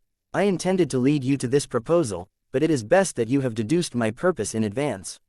You are correct. You may harbor a hostile relationship to the cosmopolitan movement, but that should not stop you from making the pragmatic decision to cooperate with a cell that is willing to cooperate with you on the few goals that we have in common.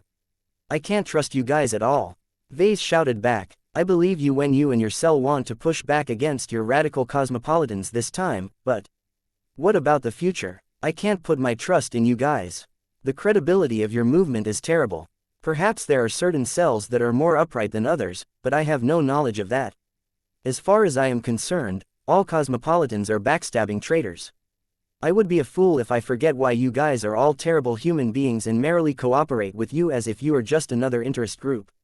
The woman shook her head as if Vase was missing the bigger picture. Your reaction is understandable, but short-sighted. Forget about our reputation and credibility. Be realistic instead. If we reside in a galaxy that is only split between two sides, then colluding with the enemy is almost always detrimental. However, we do not live in a bipolar galaxy. We live in a pluralistic dwarf galaxy that is split up by many different groups, races and civilizations. The aliens that reside in the Red Ocean are nominally on the same side and all follow the orders of the Red Cabal, but is that truly the case? No, every race and civilization is out for themselves. The same applies for human groups and factions. There are no permanent friends and enemies. There are only those who you can and cannot cooperate with. There is a strong basis for cooperation as long as you put Horizon Cell in the right category. He knew what she was doing. She was trying to persuade Vase to make a decision that he normally wouldn't make by encouraging him to adopt her paradigm. According to her, good and evil did not exist. The bad guys were not always bad, and the good guys were not always good either. Everything was relative and based on interests. Colluding with some of bad guys might not be such an awful choice if it resulted in a net positive outcome for himself. Though Vase understood the logic behind this paradigm, he instinctively felt repulsed by the idea. The cosmopolitans were not his friends, not now, not ever. He found it extremely difficult to forget about Master Exilic Quan's assassination attempt. The fanatical high-ranking traitor believed in many of the same ideals as Lady Romonda, yet sought to kill him by employing the most destructive mech armament that he had made. Vase believed without a doubt that before the radicals went too far in supporting the native aliens, Lady Romonda and the Horizon Cell must have actively worked against Red humanity with the same degree of enthusiasm. Just because the members of the Horizon Cell suddenly woke up and decided to undo the damage did not mean they had earned their redemption. Lady Romonda saw that Vase needed more persuasion. You are hardly the first person that we have approached with an offer to establish a relationship in secret. What do you mean by that, Romonda? Vase narrowed his eyes in suspicion. The reach of the cosmopolitan movement stretches far and wide. We have embedded ourselves into every human institution since the Age of Stars. We do so by quietly approaching every group that becomes powerful enough to reign over a part of human society. We start with the leader. If he or she rejects cooperation, then that is fine, as we will simply go down the hierarchy until we have found a partner that is willing to cooperate and remain in contact with us. Over the years, we have managed to build up a formidable network of contacts and collaborators. We are connected with every layer of society, from the very top to the very bottom. Vase slowly widened his eyes as he thought about the implications of her words. What she just revealed was much more massive than he initially thought. He used to think that the cosmopolitans were rats that could only survive in the cracks of human society. However, if their infiltration and network of colluders was as expansive as she said, then that placed the cosmopolitan movement on an entirely different level. If the cosmopolitans truly managed to convert some of the leading figures of the Red II and the first-rate colonial superstates into willing collaborators and informers, then that meant that their influence and reach had already come close to reaching the level of the Five Scrolls Compact at its height. Vase genuinely felt terrified for a moment. A terrorist organization with so many secret connections could do a lot of damage if it wanted. The extensive mobilization of troops to intercept his Blue Jay fleet was only a part of the power that they held at their fingertips. They could do much more if they were willing to burn their more valuable contacts and secret relationships. Could Vase even resist the machinations of the cosmopolitans? If Lady Romonda was right, then even if he rejected her offer, the Horizon Cell would just try and collude with other Larkinsons. What if they managed to gain the cooperation of Gloriana or his children? If their forbidden relationship ever got exposed, then their lives and careers would be ruined. Vase did not doubt the ability for the cosmopolitans to subvert people from different organizations. They were descended from diplomats, so they should be extremely good at this kind of stuff. They had developed their methods over multiple millennia. After all, not even their terrible reputation could stop them from undermining a part of human society. Just as Vase was beginning to think he had no choice but to surrender to Lady Romonda's scheme, he suddenly thought about a recent development. Wait, he said as a grin began to appear on his face. If what you said is true, then your entire movement stands to lose a huge amount of influence. The kinship networks adopted by the major powers pose a massive threat against your modus operandi. The more they sweep across the upper ranks of all of those major powers, the more the networks will uncover your spies and informers. This is the original reason why so many cosmopolitans urgently want to kill me. Sooner or later, you will all lose the connections that you have relied upon for so long to maintain your power base in human space. Lady Romonda grimaced. That is, so. I cannot deny that your kinship networks has led to enormous upheaval within our movement. There are those among us who believe that their existence is an important component in facilitating the resurgence of red humanity, but far too many cosmopolitans have become so attached to their networks of informers that they feel the obligation to protect it above our original purpose. This is also why your Horizon Cell insists on establishing a relationship with me.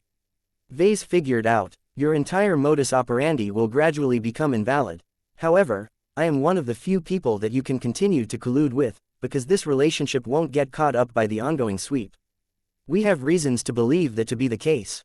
The Cosmopolitan confirmed. We also place great value in your identity as a leader of the Coalition of Faiths and the leader of the Upper Council of the Red Collective. You have become a highly influential figure in a remarkably short amount of time. We can afford to give up most of our network of informers as long as you can take their place. This is our incentive to maintain a long-term relationship with you. As long as you agree to work together with us, we can help you far more than you know. Like what? As a gesture of goodwill, we are willing to share everything we know about the forces that our radical colleagues have presumably deployed in the Tiela system, the Nilhart system and the Mazapan system. This will allow your Blue Jay fleet to make much more targeted preparations against the opposition that they will face. That was indeed an invaluable piece of intelligence. It could very well mean the difference between a shameful defeat and a convincing victory. The question now was whether Vase even needed this additional information, and whether it worthwhile to collude with a group of human traitors that were on the verge of suffering a huge setback. Chapter 6347. The voices told me so. In the end, Vase chose to decide with his brain instead of his heart. He would like to do nothing more than to punch Lady Romonda in the face and rat her out to the Mechers, but that would not accomplish anything aside from making him feel happy for a short moment. Vase hated the Cosmopolitans. He distrusted the Horizon Cell, considering them to be barely better than their much more destructive counterparts. He also did not believe that the Cosmopolitans would be willing to assist him forever. Yet that did not invalidate the reasons to establish a tentative form of cooperation for the time being. Vase could not deny that he would definitely become better off if he accepted the proposal and colluded with the Cosmopolitans. He imagined that this was far from the first time that someone had made a dark bargain with the Cosmopolitans. Many informers and collaborators probably started out as upstanding members of human civilization that also viewed the Cosmopolitan movement with contempt. It was only through a combination of bribes and inducements that they willingly entertained the notion of collaborating with them. This could easily lead to a slippery slope where they became progressively more tainted with guilt as they offered more and more substantive assistance to the Cosmopolitans in exchange for assistance that advanced their careers. Vase had to be careful about that. He needed to maintain a tight grip on his relations with the Horizon Cell and never allow himself to go too far. The best way to prevent himself from sliding down the slippery slope was to not step foot on it in the first place. Unfortunately for Vase, he had already taken the first step as soon as he shook hands with Lady Romonda. That put him in a precarious position, as he could easily start to slide as long as he took a few more steps. Vase just had to trust in his footing and hope that he would not find himself sliding down to the abyss before he knew it. That would be very bad for his future prospects. I still don't like you traitors. Vase felt the need to make his stance clear. I have no illusions about the longevity of this relationship.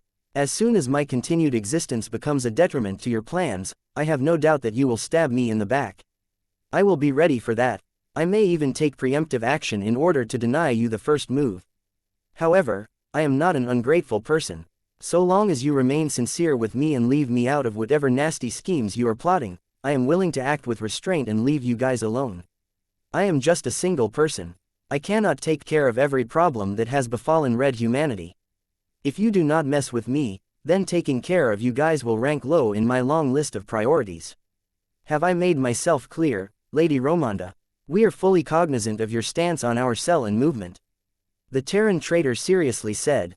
As per our agreement, I shall continue to stay within your orbit and serve as a secret liaison between you and the Horizon Cell. Our accord will only remain active as long as I am not exposed. Vase nodded. I get it. As soon as we end this meeting, you should go off and try to reduce the suspicion on you as much as possible. I will try and put on a show to explain how I have suddenly gained a lot of accurate information about my opposition. I don't think that the Mechers will cease their suspicions on you, so we better minimize our contact and pretend to be ordinary coworkers for the next few weeks. Romonda smiled at him. I have managed to avoid suspicion for multiple decades.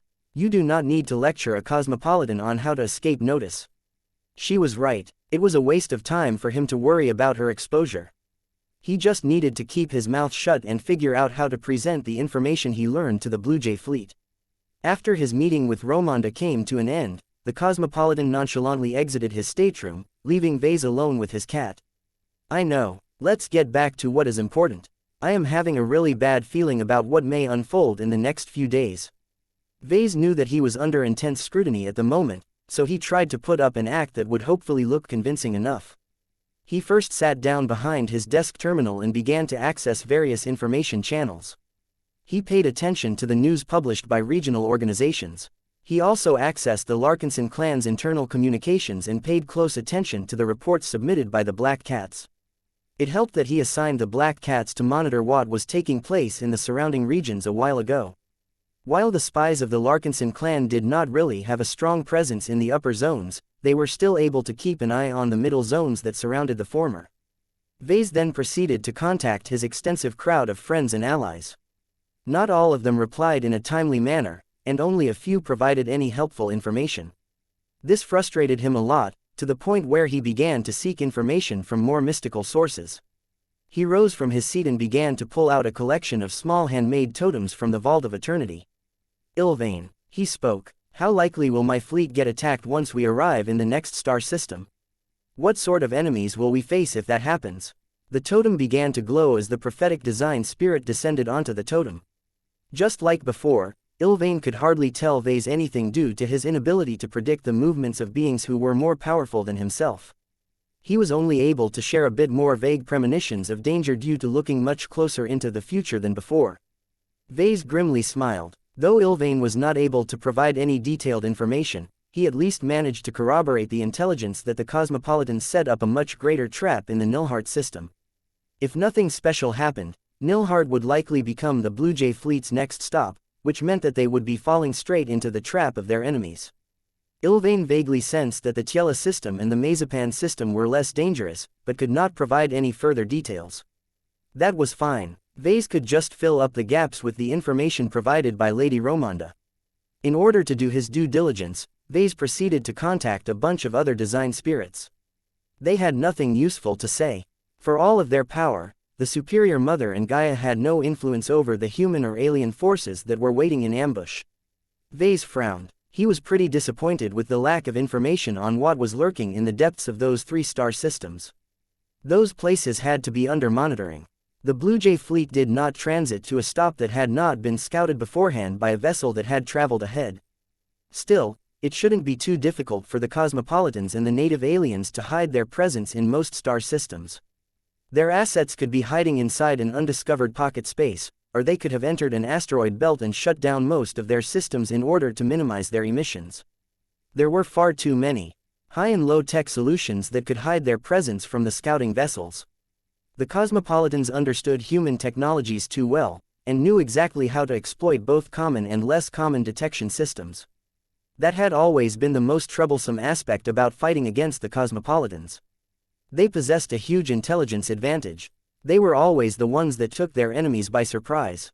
The reverse almost never happened. Vase began to grin. That's not going to happen if I have any say about it. I am done with getting hoodwinked.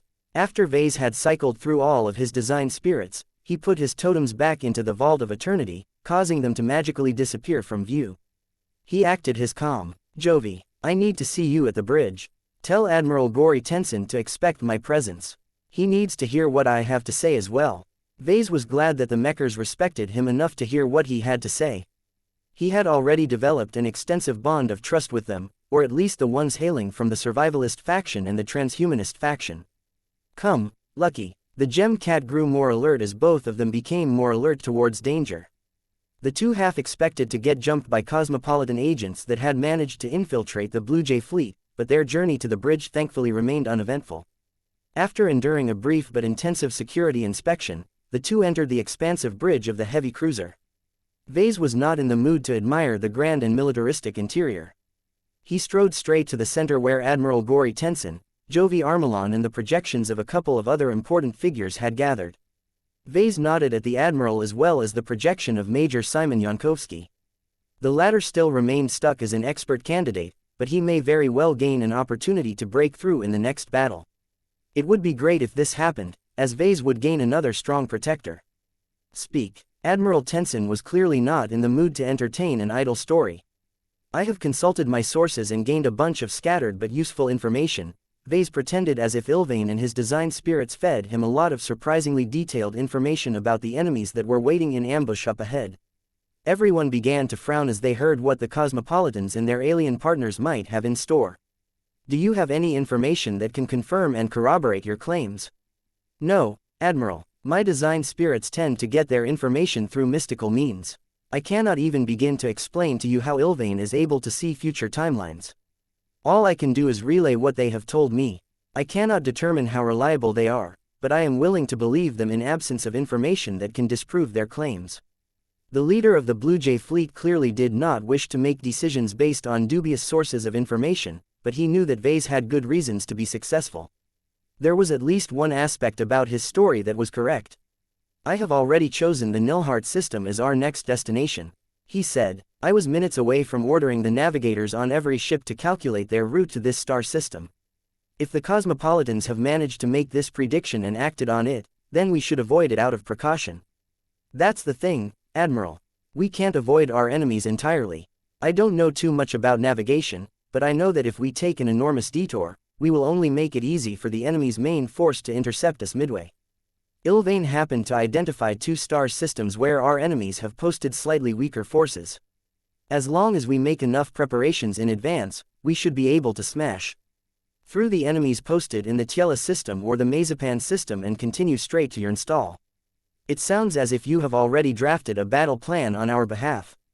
Vase smirked. I did. I am not a military planner or anything, but I have plenty of ideas how we can counter the forces stationed at one of these two-star systems.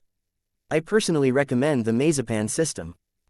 Jovi thought. If the intelligence on the cosmopolitan forces stationed in the two-star systems is accurate, then it indeed makes sense to pass through the Mazepan system. The cosmopolitans rely more heavily on the element of surprise to achieve success. Now that they have unwittingly lost their information advantage, we can turn the tables on them as long as we make enough preparations. It was a bit difficult for the Mechers to accept a change of plans based on unreliable sources of information, but Vase had such an impressive reputation that they were willing to take him at his word. Vase was pleased about that, but he quietly hoped that Lady Romonda did not screw him over by feeding him false information. Chapter 6348 The Mazepan System. When the Blue Jay fleet entered the Mazepan system, the soldiers were fully prepared to fend off any ambush that may have been able to predict their arrival coordinates. Fortunately, the warships and carriers did not encounter any mines or missiles volleys a few seconds after they arrived. This gave them enough time to fully charge up their energy shields and deploy their mechs on an emergency basis.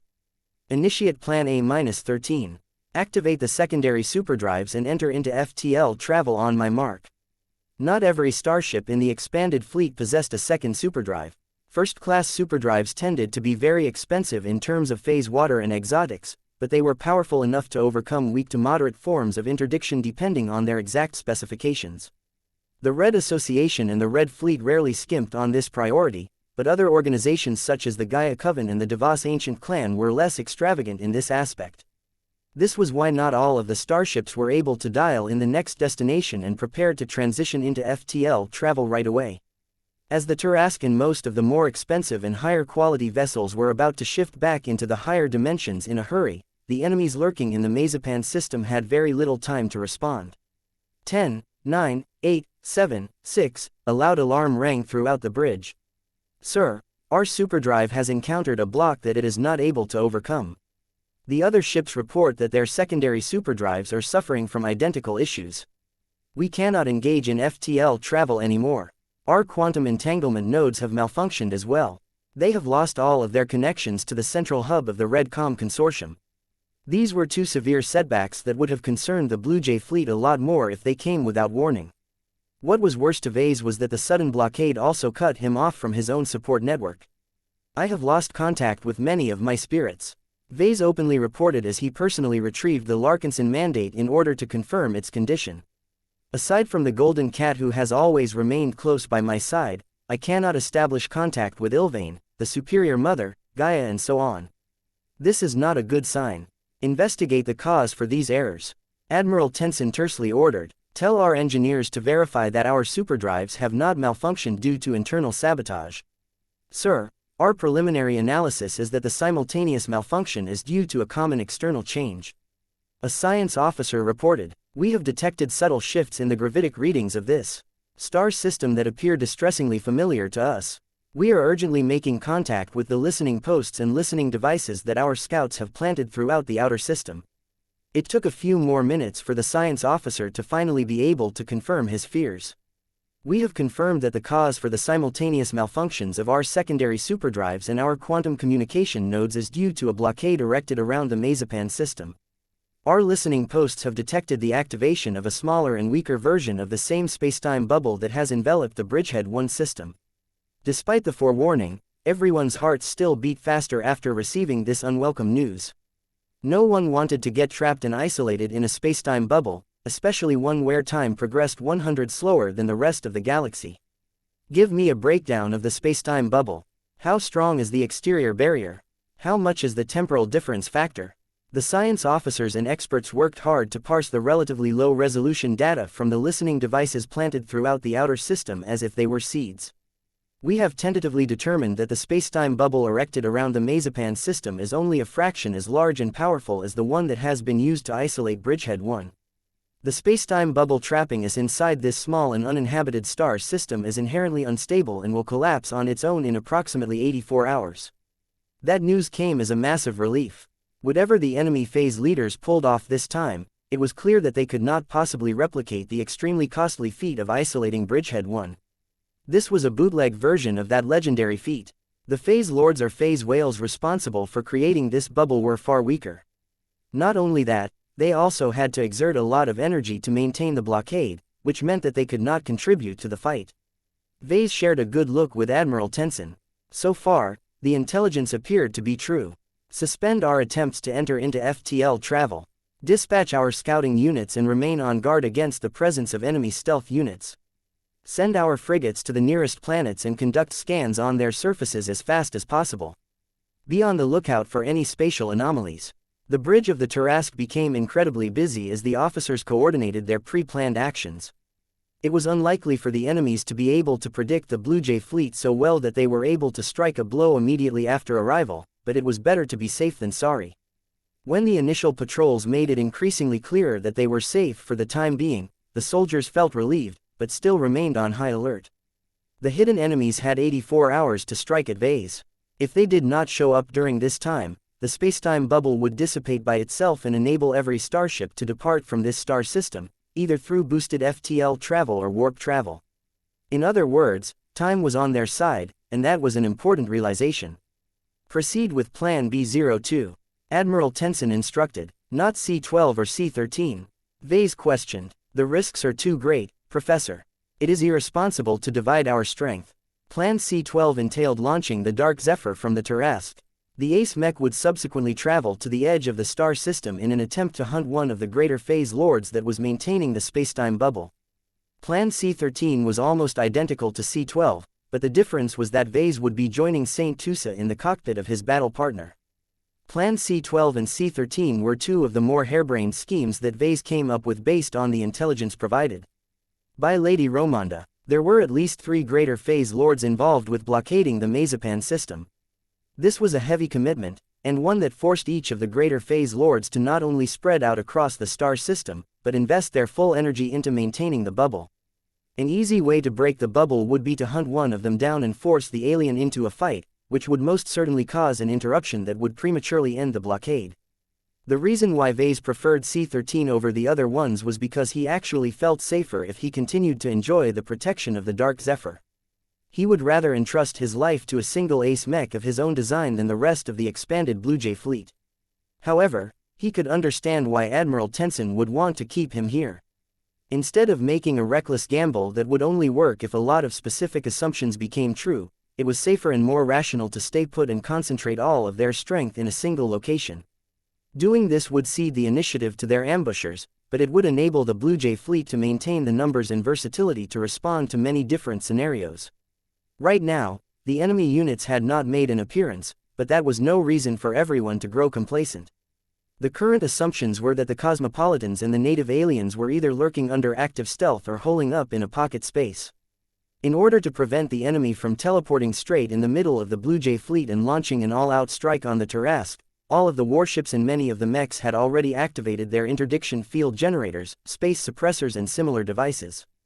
They also activated their active sensor systems at full strength for the specific purpose of detecting approaching archships or other craft in stealth.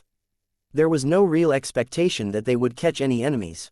Their main purpose was to prevent their enemies from being able to get close with ease.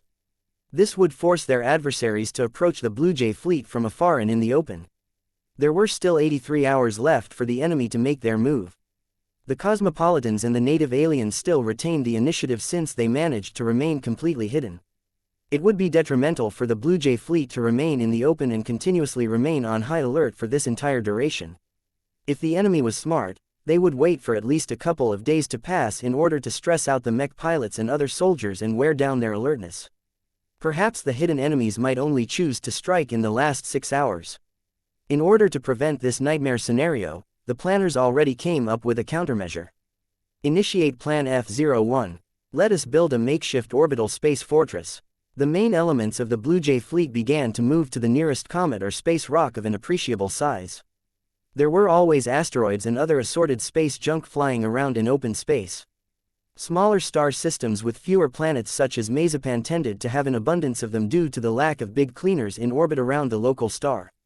The Blue Jay fleet had to remain in the outer system and fairly away from any big planets due to the need to evacuate in a hurry if the spacetime bubble suddenly disappeared. Getting away was their ultimate goal. There was no need for Vase and the fleet to stick around and fight their ambushers to the death.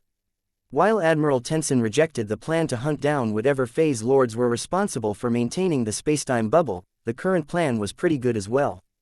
The entire Blue Jay fleet approached the nearest qualified space rock under warp travel, which wasn't blocked so long as the starships did not try to pass through the spacetime bubble. It only took around 35 minutes for the Blue Jay fleet to arrive. A large number of mechs carrying small containers and shuttles bearing crew members launched from the starships and approached the asteroid. The new arrivals soon began to engage in high-tech construction works. They tunneled into the asteroid, they erected power generators, they installed spare weapon turrets and much more. Though the works initially did not look all that impressive, that gradually changed as the makeshift space fortress became increasingly more formidable after installing spare parts and structural components made out of strong and high-quality materials that the individual ships had in storage. All of these parts and materials were normally devoted for the servicing and repair of all of the first-class mechs and warships. Keeping all of these valuable supplies in storage made sense on a long-term basis, but they could not immediately help the Blue Jay fleet win a single critical battle. Instead of letting all of these extra materials rot in storage, it was better to repurpose them into a useful asset such as a space fortress that could help the Blue Jay fleet its foes. Though that would leave the Blue Jay fleet short on supplies after overcoming this test, it was not a big deal so long as there was no more danger. The warships and carriers would be able to fill up their stockpiles again once they arrived at Yurnstall. Hurry up, I don't care if you are working with substandard materials and crude construction plans. We need to form a complete enclosure of energy defenses within the next 3 hours. Do not dig too deep. You will compromise the integrity of the asteroid if there are too many holes. We are starting to run short on bulk materials, sir. Then wait for our miners to return with their first hauls. More ships and mechs moved to other asteroids in the vicinity in order to mine for additional raw materials. Vase smiled as he took in the atmosphere. Even if the space fortress ended up as deadweight, keeping the crew busy and active did wonders to their morale. Everyone felt so confident that their additional measures would tip the balance in their favor that they had grown more confident than before. As the Blue Jay fleet continued to stay productive, their enemies should definitely be feeling the pressure at this time. The tables had turned. Now, it was up to the cosmopolitans and the native aliens to decide whether they intended to launch their attack sooner or later. What would they choose? Be careful of any stealth approaches. Vase warned. Many of the ships employed by the cosmopolitans have advanced stealth capabilities. That is what they rely upon to move through human space without attracting attention. If they think that they can approach us in secret, then they are sorely mistaken.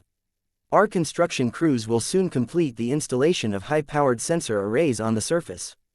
Their effectiveness is at least twice as great as the active sensor systems installed on the Babylon excavator. The more time they spent on building up the space fortress, the less options their enemies had left. Chapter 6349, Productive Ambush Victims. The enemies of Vase sought to entrap the Blue Jay fleet and let his protectors stew in their own uncertainty. It would have been a good plan if the ambushed party had no idea of what was going on. Yet the availability of detailed intelligence that appeared accurate so far had completely changed the dynamic of the situation. Certainly, the revelation that the native aliens were able to create temporary spatial bubbles that could envelop an entire star system, if only a small one, shocked the Mechers a lot. This was an infamous capability that the Red Cabal and its alien associates had not repeated since they managed to isolate Bridgehead 1 from the rest of the universe. That certainly alarmed the Red 2 and other powerhouses. The big shots that quietly monitored the circumstances of the Blue Jay fleet from the distance could no longer pretend as if this was a controlled test. The native aliens were improving too much. While it was unreasonable to expect the old and powerful phase whales and phase lords to remain completely stagnant in the face of a powerful extragalactic threat, most human leaders did not expect for their enemies to defy their historical patterns and innovate to such an amazing degree. Red humanity already got caught by surprise when the Red Cabal sacrificed 6 ancient phase whales to virtually freeze and isolate Bridgehead 1 for 4.5 years.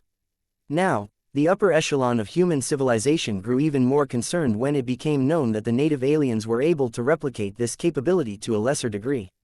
Even a short-lasting spacetime bubble could be a game-changer in a serious battle. To be able to isolate all travel and communication within the confines of the bubble could easily cause the human defenders to falter for all sorts of reasons. Reinforcements would not be able to arrive in time to lift the siege of a faltering fortified planet. Lack of communications could prevent the defenders from transmitting vital messages about getting attacked and other important developments. Fortunately, the native aliens shouldn't be able to employ this solution too much. It took so much energy and power to isolate a star system that the phase leaders responsible likely had to devote their full effort to maintain the effect. It did not make sense to take 3 or more greater phase lords out of action just for this purpose. The aliens would be missing too much fighting power that could have been used to inflict defeat on the human defenders. It only made sense in this instance because the Blue Jay fleet was just too mobile. There was no effective way to ambush it and create an opportunity to claim the Devil Tongue's life unless the aliens managed to inhibit the FTL travel capabilities of all of the starships in the fleet. In order to distinguish between the more powerful spacetime bubble that enveloped Bridgehead 1, people quickly categorized the effect that isolated Bridgehead 1 as a strong spacetime bubble, while labeling the one that enveloped Mazepan as a weak spacetime bubble. Though the weak spacetime bubble did not possess a temporal difference factor and could theoretically be broken by killing one of the 3 greater phase lords that maintained the effect, it was still a challenge to hunt down one of them and breach the blockade. The Blue Jay fleet and its allies declined to accept this challenge. They instead sought to play their own game. Taking a random asteroid transforming it into a constantly improving space fortress was an inspired idea. The plan took advantage of the conditions in the Mazepan system and granted the Blue Jay fleet a defensive advantage that became increasingly stronger over time. Space fortresses were different from warships. The former may be relatively static and unmoving, but that meant that they possessed much less requirements. More of its abundant capacity could be devoted to mounting stronger weapons, defenses and auxiliary modules than normal. It was like adding an immobile battleship to the Blue Jay fleet. The time passed by, the more the space fortress matched the raw capabilities of an armed capital ship. Of course, the cost of erecting such a space fortress in a hurry was great. A lot of ships that were previously loaded to the brim with supplies and spare parts had to empty all of their reserves in order to construct the defensive works. The quality of all of the construction work left much to be desired. If Gloriana was present, She would have probably wept before trying to gouge her eyes out. Much of the elements that made up the space fortress were derived from standard templates that were hastily stripped down to their barest and most essential configurations. In many cases, the lack of specific raw materials and inadequate industrial production capabilities forced the joint design and construction crews to improve a lot of suboptimal solutions on the spot. There was no time to design anything fancy. The engineers and construction experts hastily used their judgment to jury-rig a sloppy but barely workable solution on the spot without even bothering to conduct any tests or simulations. Despite employing such a crude and hasty approach, the engineers and designers were all highly competent first-raters. They were trained and educated to such an exacting degree that they knew exactly how to make the best use out of the limited quantity of high-quality raw materials and spare parts. If Admiral Tenson hadn't vetoed the proposal, the incredibly smart and intelligent engineers would have gone as far as to strip apart some of the combat carriers in order to strengthen their makeshift space fortress even further. It only took 2 hours of speedy construction to make the space fortress barely operational, with much of the focus placed on erecting powerful sensor and detection systems. It took 3 more hours to strengthen its offensive and defensive capabilities to the standards of a small first-class warship. At that point, the engineers and construction crews had exhausted much of the available high-quality parts and materials. The engineers and construction crews were not content with their existing efforts. They selectively tore down their existing works, tearing down shoddily made gun turrets and defensive measures before reconstructing them into super versions of what they used to be.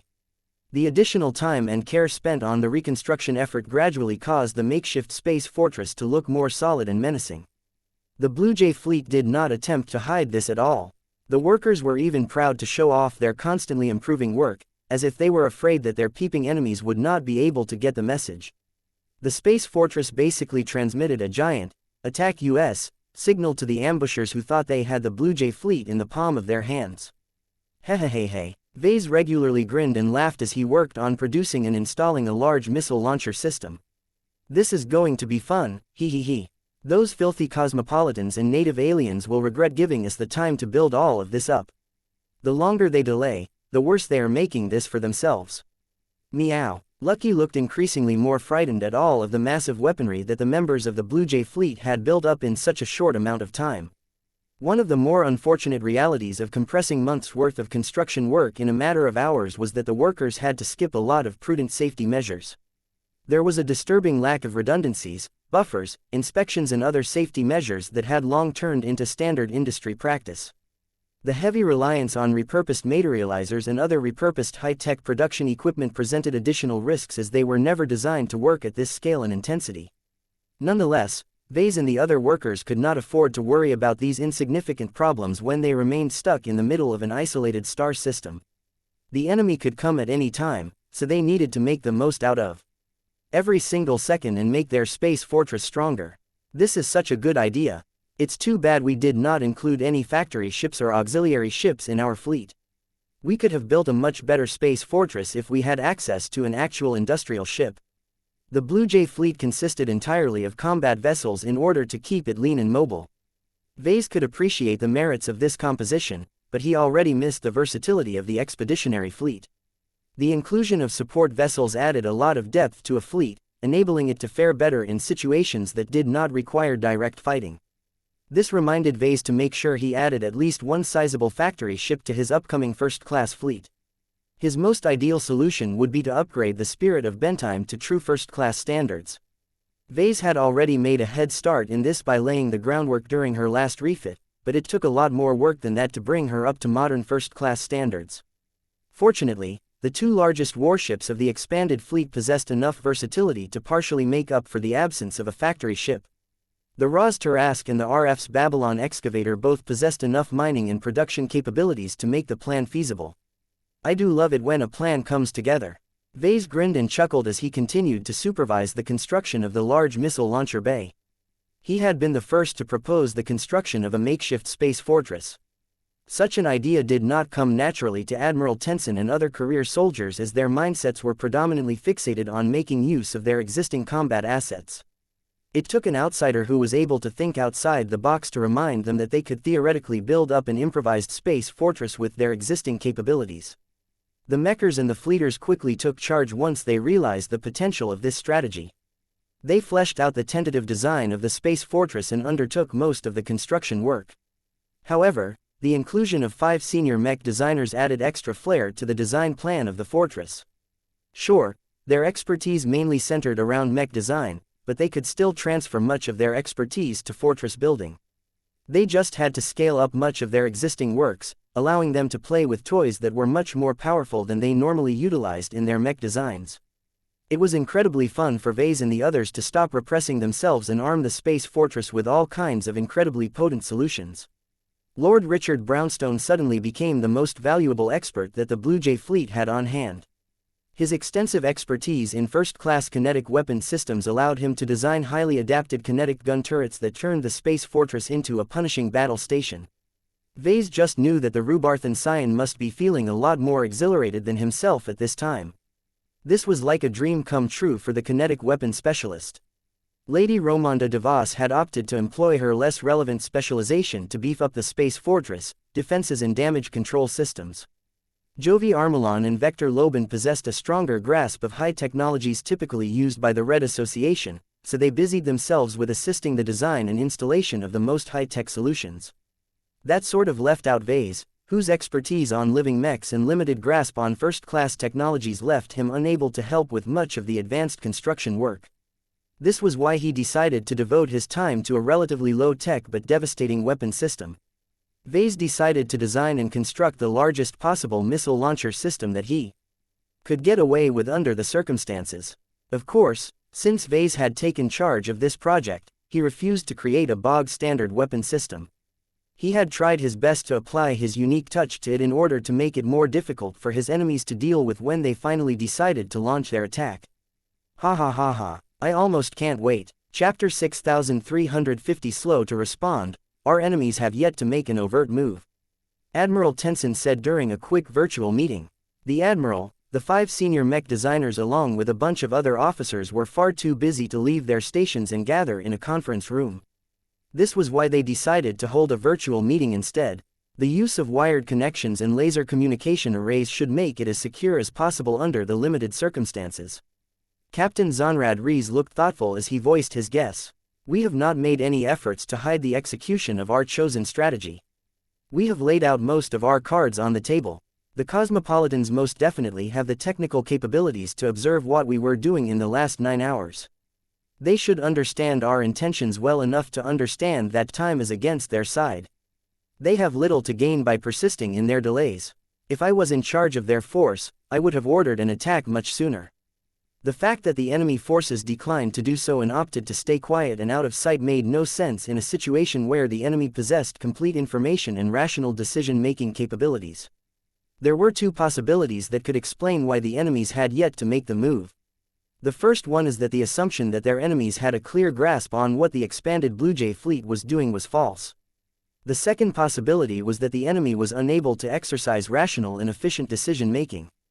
The leaders and officers of the Blue Jay fleet pretty much assumed that the second possibility was true. The enemy leadership is either split or incompetent. Vase grinned. I think it makes a lot of sense. The Cosmopolitans likely masterminded the effort to waylay us in transit, but they don't possess the muscle or authority to order the native aliens around. Given that it takes at least 3 greater phase lords to erect this weak spacetime bubble, I am sure that there is at least 1 greater phase lord left to take charge of the combined ambush force. This aged alien personality must probably be old, arrogant and set in his alien ways. Otherwise, the alien commander-in-chief would have heeded the warnings of his cosmopolitan collaborators and launched an attack already. That bode fairly well for the members of the Blue Jay fleet. Although they had been warned to not underestimate their native alien enemies, it was hard for them to respect the leaders of the native alien races. The original residents of the Red Ocean were just too underdeveloped. Their mastery of warfare was too shallow, and their long-term stagnation had made them far too complacent and slow to learn. Not every alien leader matched this generalization, but it happened often enough to make it a safe bet. While this was a welcome development to the Blue Jay fleet, no one dared to take this situation for granted. The native alien leaders may be slow to adapt, but they are not stupid. Admiral Tenson judged. The more time passes by, the more time the Cosmopolitans have spent on persuading the alien leaders to launch their assault ahead of time. We do not have any clues to tell us how soon this will happen, but we must stay fully alert and avoid deactivating large parts of our defensive works in order to perform comprehensive upgrades. The space fortress, Fort Rock. Vase interjected out of turn. We decided to call it Fort Rock for obvious reasons. The Raw Admiral silently made his displeasure at the interruption known, but continued to finish his speech. Ahem, Fort Rock shall remain the linchpin of our defensive strategy. Its battleship-scaled capabilities are vital in our efforts to guard against the more unorthodox attack vectors that our enemies may wish to employ. So long as it remains operational, our adversaries have little choice but to approach us in the open and assault us directly. That was far better than the alternatives. The installation of multiple upscaled interdiction field generators and space suppression modules made the entire space around Fort Rock into a remarkably strong and stable spatial region. Although the strong spatial effects partially reduced the effectiveness of friendly transphasic applications, they hindered their enemies even more. It was impossible for greater phase lords to teleport straight inside and perform all of his spatial abilities at full power. Phase lords would become progressively weaker the closer they moved to Fort Rock. That would hopefully deter the enemy champions to maintain their distance and avoid using their massive bodies as crude battering rams. However, if a phase lord failed to heed the danger posed by Fort Rock and insisted on ramming the improvised defensive works, then the powerful alien would definitely encounter a nasty surprise. Fort Rock also put great effort into countering infiltration through active stealth. The space fortress did not possess the space, energy and heat limitations of sub-capital starships. The mech designers and engineers stationed of the Blue Jay fleet were readily able to install large and energy-hungry sensor and scanning arrays that were constantly pulsing the surrounding space with energies. There was a large variety of active stealth systems in existence. They each utilized different ways to mask or suppress common energy emissions. However, none of them should be able to maintain their effectiveness after they got flooded with an abundance of scanning energies. What was worse for the ambushers was that the mechers and fleeters were constantly improving the detection capabilities of Fort Rock. With every passing hour, they fabricated and installed a greater quantity of higher quality scanning equipment. The sensor specialists had even begun to install large scanning arrays that were much more effective at longer ranges. If the enemy forces refused to show themselves after so much time had passed, then it was better to confirm their coordinates to make sure the ambushers did not pose an acute threat. As the virtual meeting continued to progress, the most powerful pilot among the gathering decided to make his own proposal. We need to increase our scouting efforts. St. Tusa Billingsley Larkinson said, "It is a bad idea to keep our enemies out of sight for so long. We still haven't confirmed their force composition. What if they brought more phase lords than we expected? Let me go out and scout the places that have drawn your suspicion. My Dark Zephyr is the perfect scout. My Saint Kingdom can sniff out even the smallest of pocket spaces. My living mech is faster than your scout ships and can survive any traps and ambushes that our enemies can throw at him. He is also not as easy to detect and track as other mechs or ships. With all due respect, your proposal is too dangerous." Admiral Tenson shook his head. "Your departure will leave us open to sudden surprise attacks. We cannot adequately defend ourselves against a greater phase lord without your ace mech acting as a deterrence and a guardian. The Dark Zephyr is also vulnerable in isolation. Ace mechs are not invincible, and if a large enough enemy fleet led by a greater phase lord is able to surround your mech all at once, you may find it impossible to retreat." It was difficult to deny an ace pilot his wish, but Admiral Tenson was not an ordinary officer of the Red Association. He was over 2 centuries old and must have dealt with his fair share of high and mighty expert pilots and ace pilots. However, St. Tusa was not the only person who wanted to make more productive use of the Dark Zephyr. "Let him go," Vase said as he backed his cousin up. "St. Tusa and the Dark Zephyr specialize in evasion. It is impossible to trap them in place. We don't necessarily need their protection as much anyway. Fort Rock has already become so powerful that it can partially compensate for the absence of an ace mech. It might not serve as a good attack tool, but it is amazing at defense. We can stall any determined enemy attack long enough for the Dark Zephyr to return and lift the siege." Several other individuals voiced their agreement to this plan. It was risky, but they all possessed enough surface understanding of the Dark Zephyr to know that the ace light skirmisher could nimbly escape from many situations that would have normally doomed other scouts. "Your safety is on the line here, Professor Larkinson. We have all been assigned to guard you from the enemies of humankind. It is not a responsible decision to weaken your protection just so that your ace pilot can stretch his legs. You will have to bear the most severe consequences of making the wrong decision. Are you still willing to permit the Dark Zephyr to conduct solitary reconnaissance? Vase nodded. I am sure. I am confident in the defenses of the Blue Jay fleet in Fort Rock. Even if I have misjudged, I can always evacuate and rendezvous with the Dark Zephyr. The Rear Admiral closed his eyes before making a firm nod. Very well. I shall permit the Dark Zephyr to conduct reconnaissance on the nearest planetary satellites and act according to the Saint's discretion. Tusa's projection grinned. That is exactly what I was waiting for. I will start my scouting run straight away. The ace pilot's projection disappeared from the virtual meeting room, leaving Vase to shrug his shoulders. I think he must have grown impatient after remaining on standby for almost 9 hours straight.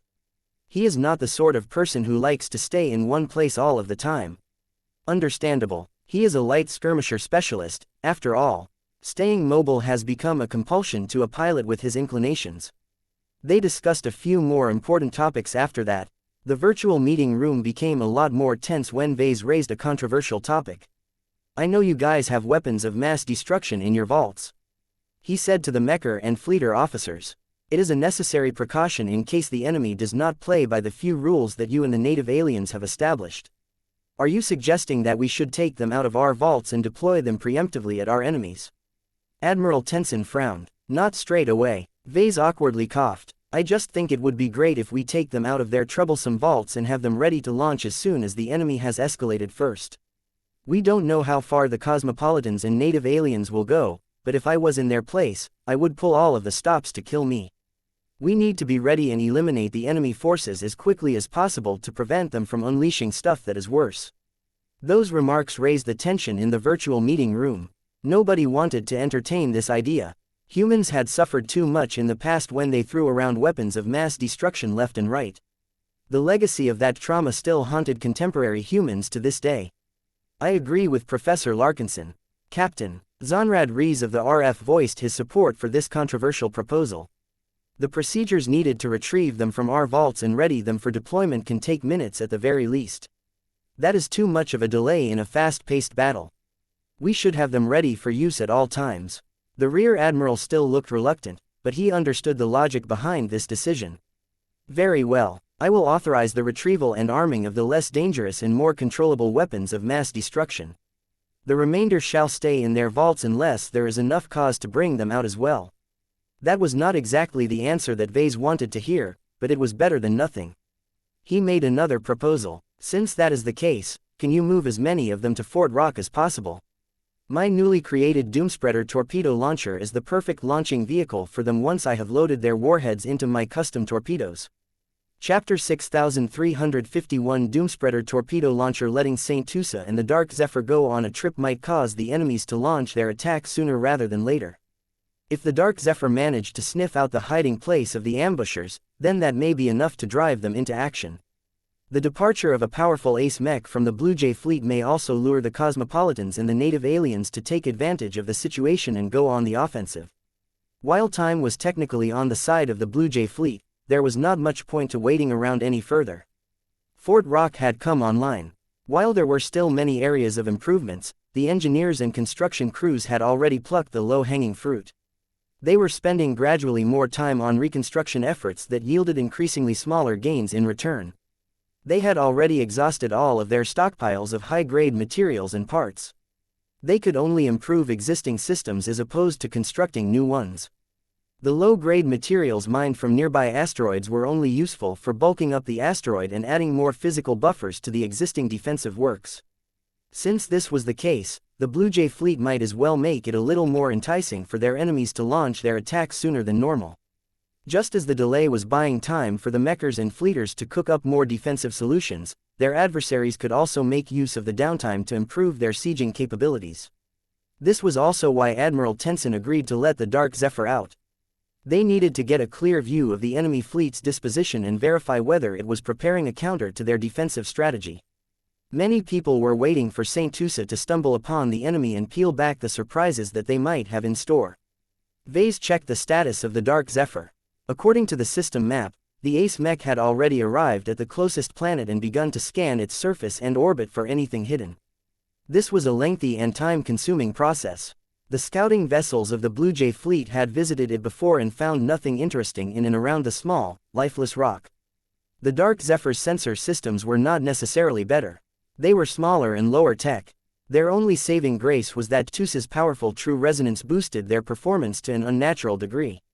What Tusa truly relied upon to detect traces of his hidden opponents was his Saint Kingdom and his sharp intuition. As long as the Dark Zephyr flew close enough to a suspecting hiding place, he would be able to sniff out the hidden enemies. In the meantime, Vase continued his work on designing and supervising the production of battleship-grade hyper-torpedoes. He had already developed several variations of potent warheads, but now that he persuaded Admiral Gori Tensen to bring out a few weapons of mass destruction, Vase truly went wild. The weapons of mass destruction were already formidable in their base forms, but they were limited by the restrained launching platforms on their respective ships. The Turask and the Babylon excavator both reached the size and tonnage of a heavy cruiser, but they had to devote much of their internal volume to other systems. Fort Rock did not possess this limitation. It was larger than almost every capital ship built by humans and offered an abundance of space to accommodate supersized instruments.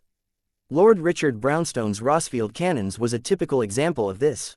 The senior mech designer quickly designed and produced oversized kinetic cannons whose calibers were so absurdly great that only the larger battleships could accommodate these guns. They already placed a lot of strain on Fort Rock. The sections holding the massive triple-barreled turrets in place had to be reinforced in order to prevent the asteroid base from getting torn apart with each attack salvo. Even so, the first test shots of the mighty Rossfields already caused parts of the interior to crack and tear.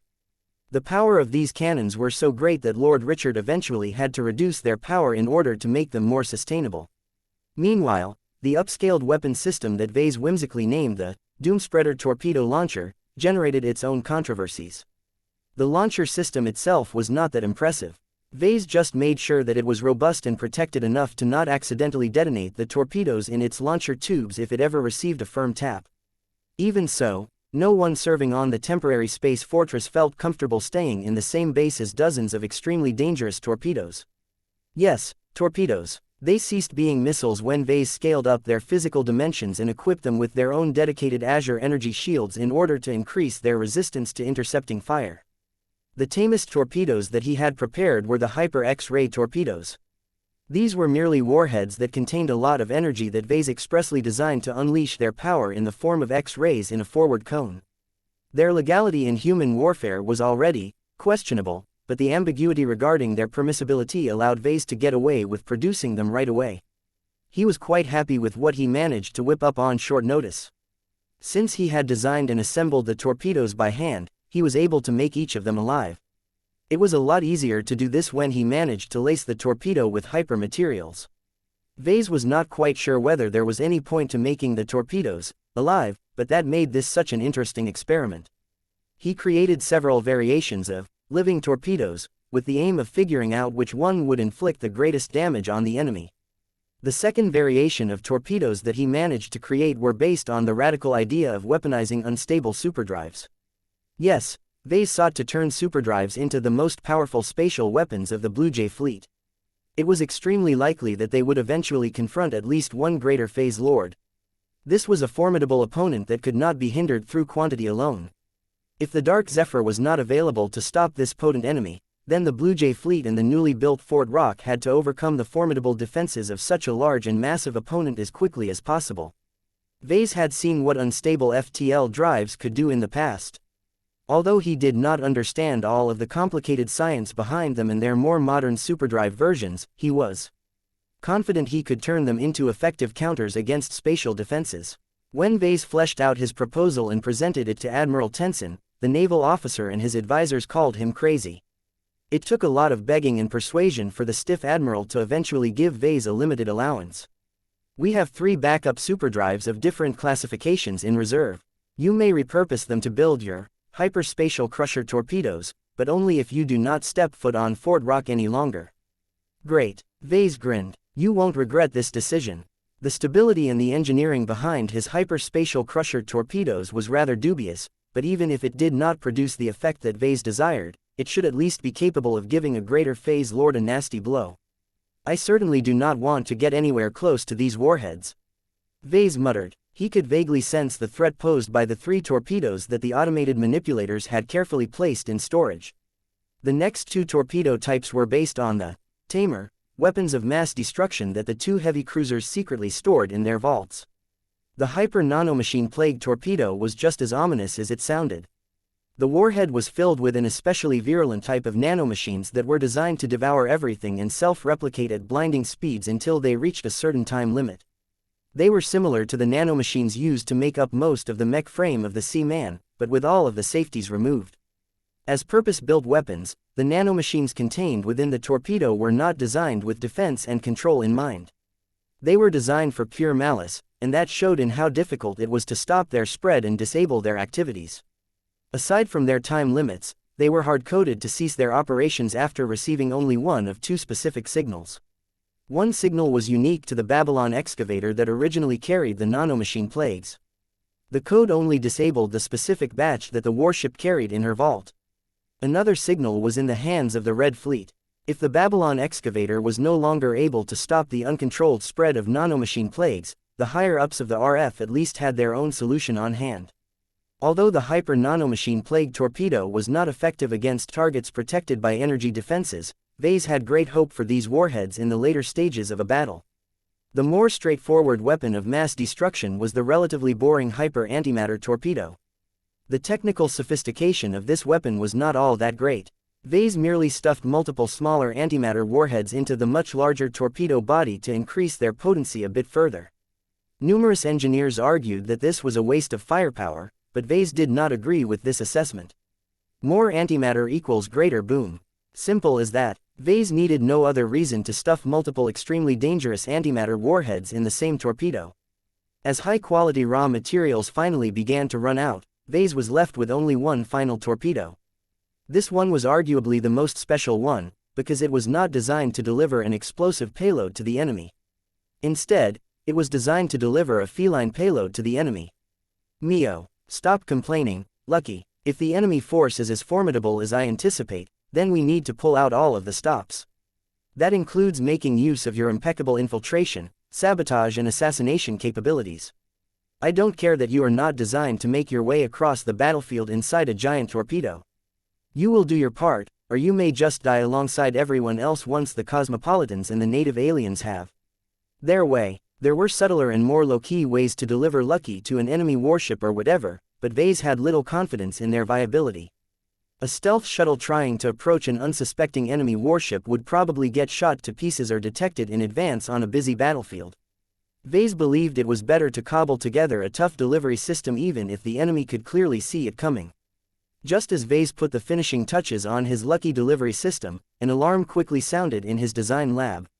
The alarm only rang once before it went off. That indicated that the Blue Jay fleet had caught sight of the enemy, but that conflict was not likely to break out right away. Vase immediately called the admiral. What happened? The Dark Zephyr uncovered a hidden phase whale enclave where the enemy fleet resided. The ace mech almost fell prey to a trap. Is Tusa and his mech all right? The projection of Admiral Tenson nodded. The Dark Zephyr is retreating as fast as possible. According to your ace pilot, he has discovered the presence of at least 2 greater phase lords and numerous lesser phase lords, as well as a sizable fleet of mixed human and alien origins. What is worse is that the apparent alien leader is more threatening than we anticipated. The more powerful greater phase lord has a Saint Piercer type weapon at his disposal. It is a spear with an exceptionally sharp and penetrating speared IP. Vase almost froze when he heard that. Prototypes of the so-called Saint Piercer weapons had shown up intermittently ever since Venerable Imon Ingvar's death, but each time they managed to inflict a lot of harm towards human forces. Learning that he and his forces would have to contend against this weapon on this battlefield was not good news. Chapter 6352 The Arena Lord of Yagwasa, Filthy False God. Stay still so that I may bleed your worthless blood from your pitiful pink body. Saint Tusa Billingsley Larkinson did not know how the enemies lurking in the Mazepan system managed to do it, but they managed to emerge from a hidden pocket space and surround his ace mech with a large amount of mechs, phase fighters and warships. Not only that, but the mechs and the ships hailing from the Cosmopolitan movement also activated multiple means of trapping his Dark Zephyr into place. A large amount of space suppression fields and interdiction fields affected the space around the Dark Zephyr. Multiple remote azure energy shields encapsulated the Ace Mech in an octahedron cage. The 8-sided diamond-like contraption was not exaggeratingly strong on every side, but it still would have taken the Dark Zephyr a considerable amount of attacks from his knives to create a breach. In addition to all of that, the cosmopolitan and alien vessels also employed a series of other measures designed to entrap the Dark Zephyr and turn the powerful Ace Mech into a sitting duck. The Dark Zephyr was not alone in this cage. Sharing this confining space that was already being flooded with lots of chaotic and interfering energies was a potent Greater Phase Lord.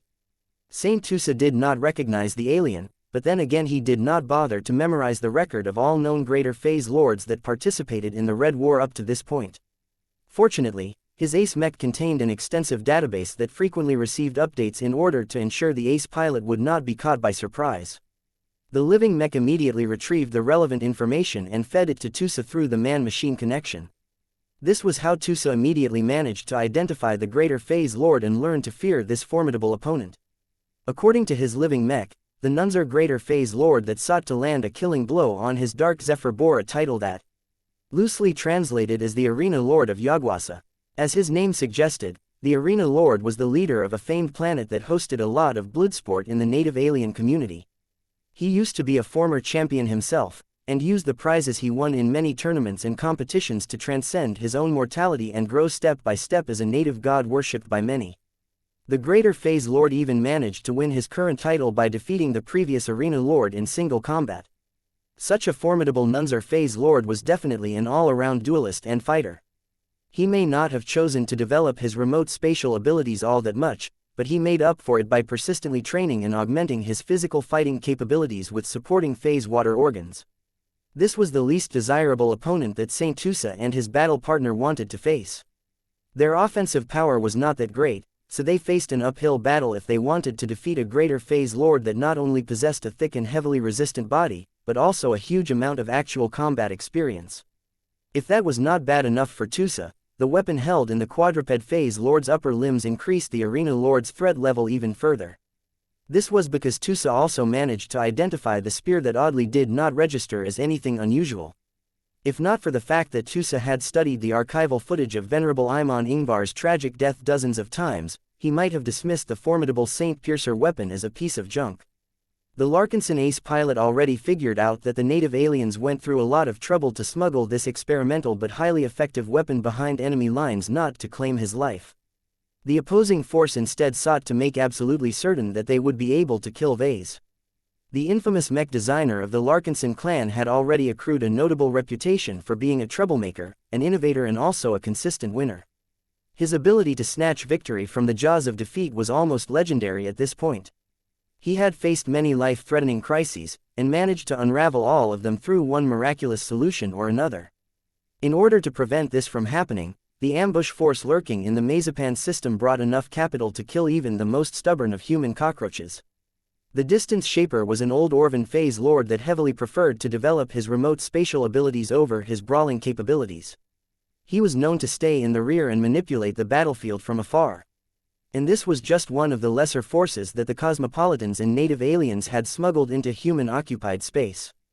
Although the Arena Lord of Yagwasa occupied most of Saint Tusa's attention, his Dark Zephyr also managed to identify the other Phase Lords that appeared into sight. The second Greater Phase Lord was also a known entity, but did not register as an absurdly strong threat. His main threat came in the form of compressing and decompressing the fabric of space over wide stretches. He was able to effectively shrink distances so that it would take a lot less time and effort for friendly units to reach their destination. He was also able to do the opposite. He could expand space to a notable degree so that it would take longer for enemy units to cross the same distance. While these abilities turned the Distance Shaper into a nightmare in every large-scale battle, his remote spatial abilities were also easily countered. The recently developed space suppressors were able to partially counteract the distance manipulation effects. High-ranking expert mechs were also able to resist the detrimental spatial effects depending on the resonance strengths of their powerful pilots. Right now, the Dark Zephyr happened to enjoy both advantages, so the Distance Shaper's attempts to stretch the space around the Ace Mech so that he would effectively become slower largely failed. That did not discount the threat posed by the Arena Lord of Yagwasa. The powerful Nunzer Greater Phase Lord only spent a brief amount of time on posturing before he proceeded to initiate a charge that was meant to drive the lethal tip of the Saint Piercer straight through the cockpit of the Dark Zephyr. Despite the lack of warning from his intuition, Saint Tusa knew very well that his ace mech had little defense against this strike. His machine never excelled at defense in the first place, and all of the resonance empowerment meant nothing in the face of a weapon specifically developed to pierce through Saint Kingdoms. At the same time the Arena Lord initiated his charge inside the cage of Azure Energy Shields, the 5 Lesser Phase Lords initiated their own attacks. Tusa hardly paid attention to them, but that did not mean he dismissed their threat. The 5 Lesser Phase Lords all hailed from the Archie race, which was quite unusual. The Archie generally found it difficult to evolve into Phase Lords.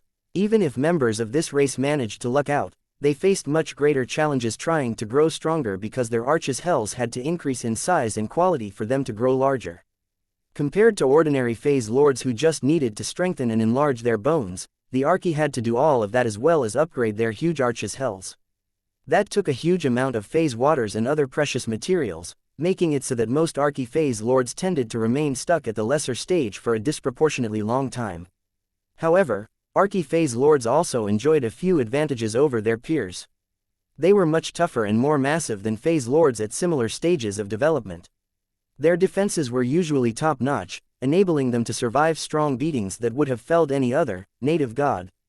Though the Archie Lesser Phase Lords were beginning to weave their spatial abilities, Tusa could not afford to get distracted by them. They simply did not matter compared to the more imminent threat posed by the Arena Lord of Yugwasa. Despite having fallen into a trap that could have spelled the imminent demise of many ace mechs and their pilots, Saint Tusa Billingsley Larkinson showed no fear at all. Even as his focus rose to a peak, he still felt confident enough to smirk. "Nice try, buddy, but no one can deprive me of my will." Leap of true freedom. His Saint Kingdom flared as it began to exude a sense that it could not be shackled. Almost all of the hindering and inhibiting effects slid away from the Dark Zephyr as if they could not stick onto the machine. The Dark Zephyr's powerful transphasic hyper-combat warp system burst into action, providing such a powerful boost of instant acceleration that the Ace Light Skirmisher reached the edge of the energy cage in the blink of an eye. Yet instead of colliding against an energy barrier that was rated to be strong enough to withstand the attacks of an Ace Mech for a short amount of time, the Dark Zephyr simply passed through the seemingly impenetrable obstacle as if it was nothing but an illusionary projection. Even as the Arena Lord of Yugwasa missed his charge attack by a huge margin and still found himself stuck inside the energy cage, the Dark Zephyr already began to boost far away from the enemy formation. So long, suckers. Naturally, the native aliens did not appreciate this humiliating failure. Pursue this tiny false god. The alien Phase Lords as well as their mixed collection of Phase fighters and warships acted on the Arena Lord's orders.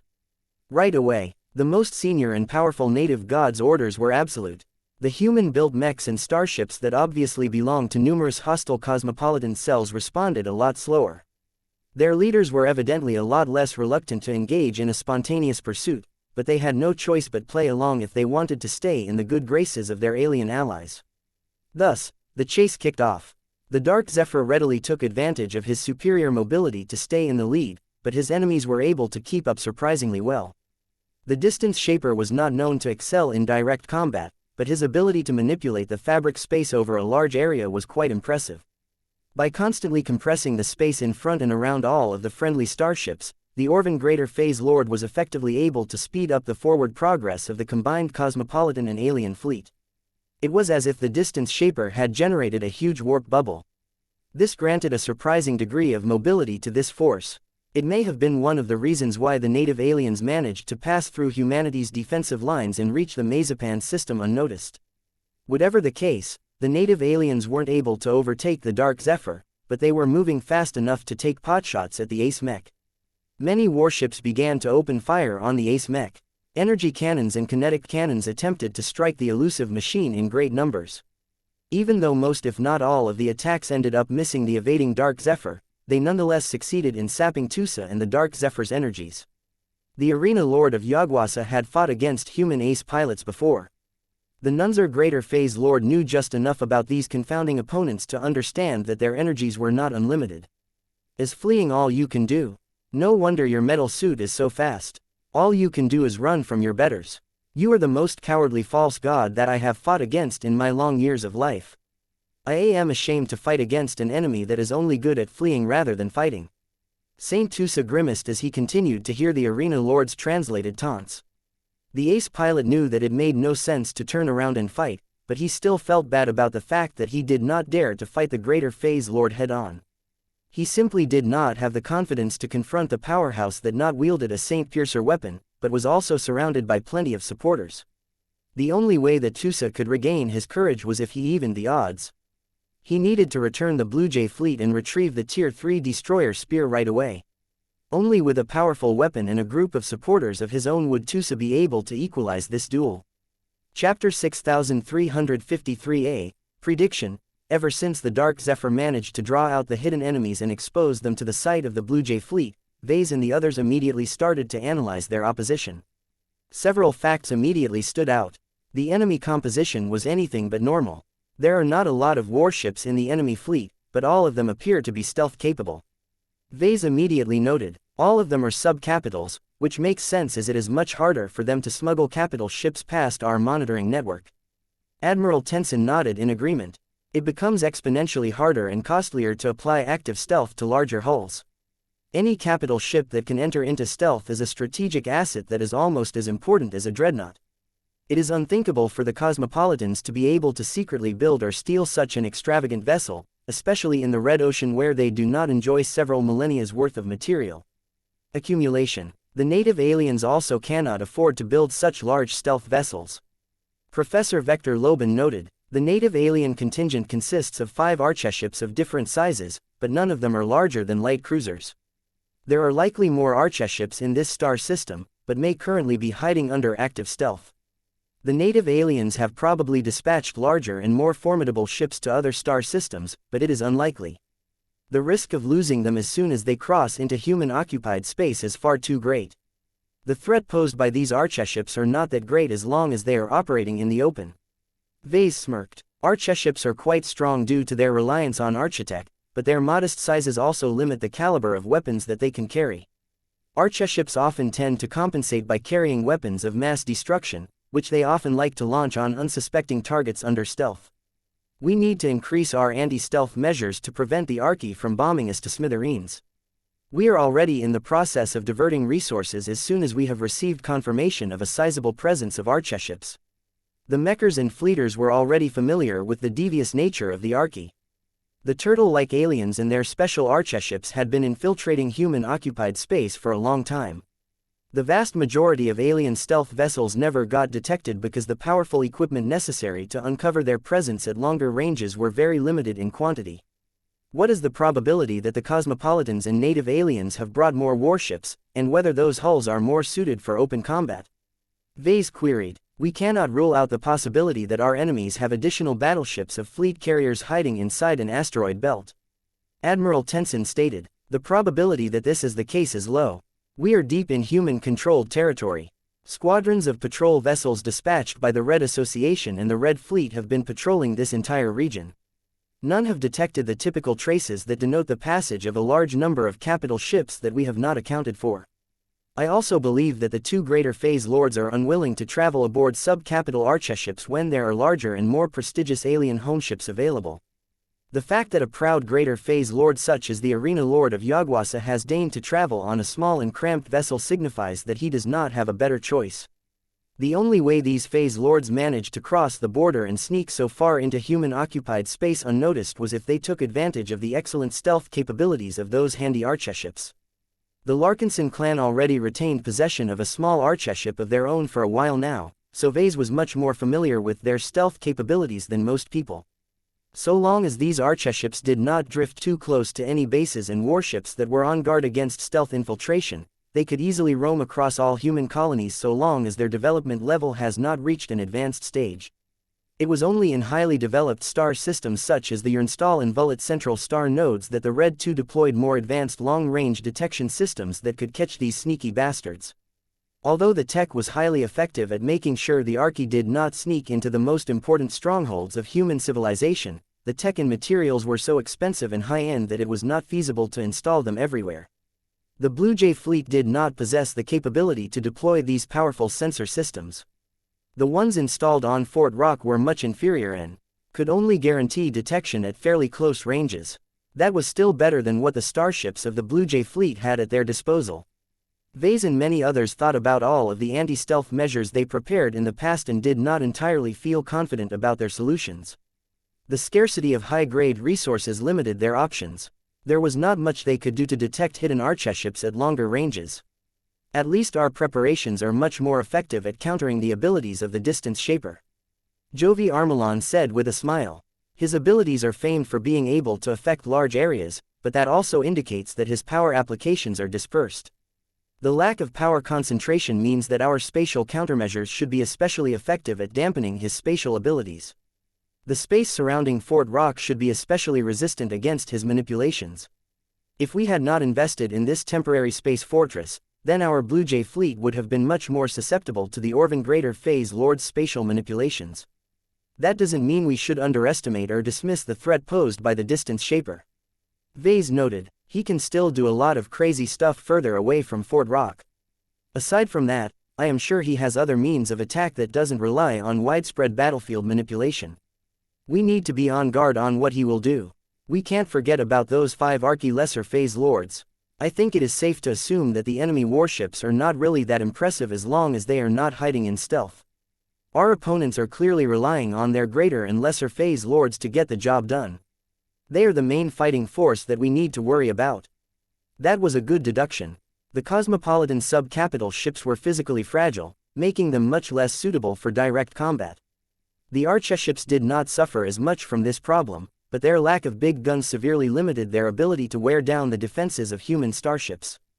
Their weapons of mass destruction were a big problem, but they could easily be intercepted if they remained at a distance. It was when the archeships snuck really close that their powerful bombs inflicted the most damage. The gathered leaders and officers continued to analyze and strategize in the virtual meeting room. Time was of the essence, so nobody spoke anything that they deemed less relevant to the conversation. Their ultimate conclusion was that the enemy stealth ships posed a certain threat, but not as much as the Phase Lords. There were 5 lesser Phase Lords, each requiring the equivalent of a junior ace mech to fight back with confidence. There were also 2 greater Phase Lords, which could only truly be defeated by senior ace mechs. The Dark Zephyr alone could not possibly defeat or fend off all of these Phase Lords by themselves. The only other way to defeat them was to rely on the superior firepower and technology of the Blue Jay fleet in Fort Rock. We have no other choice but to make a stand. Vase spoke. We need to use Fort Rock as our bulwark and force the enemy Phase Lords to break their backs onto it. We need to reduce their numbers as soon as possible, which means we have to blow apart the lesser Phase Lords with concentrated firepower. The new Rossfield cannons built by Lord Richard Brownstone should help a lot with that, but it might not be enough. Multiple people directed suspicious glances at him. They already had an inkling of what he had in mind. We cannot be the first ones to deploy weapons of mass destruction. Admiral Tenson spoke in an admonishing tone. You may not fully appreciate it, but we have long maintained an implicit contract with the native aliens not to destroy the dwarf galaxy that we live in by recklessly throwing around weapons powerful enough to ruin planets. There are occasions where both sides have broken this rule, but it has happened infrequently enough that neither side is willing to escalate. Your decision today may tip the advantage in our favor, but it may lead to a large amount of destruction in the future. The 4th defensive band may very well collapse ahead of time as a consequence. Your life is important, but I cannot permit you to put the survival of the human race in the Red Ocean at stake. Most of the other gathered officers nodded in a clear show of support. Vase knew that he would have no chance of getting through their stubborn minds that a preemptive strike was the best possible course of action. He inwardly grimaced. This was the problem with relying on others for protection. The Blue Jay fleet did not officially belong to him. Admiral Tenson and his subordinates may be willing to defer to him during normal times, but as soon as the Red Association's core interests were at stake, they would instantly remember where their true loyalties rested. Fortunately, Vase had already anticipated this sort of response. He coughed. We do not necessarily have to strike the first blow. The Cosmopolitans are murderous terrorists, right? The Archi also have a habit of throwing nukes in order to destroy shipyards and facilities in one blow. Isn't it reasonable to expect that they will definitely launch their weapons of mass destruction at us first? This is especially the case when they want to claim my life so much. You are correct that they are not above resorting to these measures, but they do not do so consistently. Jovi responded in a measured tone. The Cosmopolitans and the Archie are likely not in charge. It is the Arena Lord of Yagwasa that is likely in charge. He will not favor this solution as it will cheapen his victory. Vase shook his head. I doubt that they are all aligned, though. The Cosmopolitans want me dead a lot more than the native aliens since my kinship network is ravaging their infiltration plans. Let me make a prediction. The Cosmopolitans will defy whatever instructions they receive from the Arena Lord. They will attempt to eliminate me right from the start by launching a salvo of weapons of mass destruction at my location, most likely from a ship in stealth. We won't see a vessel coming, but we may have a brief window of opportunity to intercept the warheads in flight. The looks of numerous officers changed. Subtle expressions overcame their faces. These were all clever people, so they instantly deduced his actual plan, which he could never voice in the open. It was a good sign that the officers did not shoot down his prediction right away. The threat posed by the 7 phase lords was so great that they did not see a good way to vanquish them unless they pulled out all of the stops. As much as I believe in the strength of our first-class multipurpose mechs, we only have 325 at our disposal. Major Yankovsky spoke up. Together with the firepower of our warships and Fort Rock, we may be able to defeat the 5 lesser phase lords at a cost, but I fear the 2 greater phase lords are still beyond us. If the prediction made by Professor Larkinson comes true, we may turn the tables against our adversaries and show them that we are the true masters of destruction.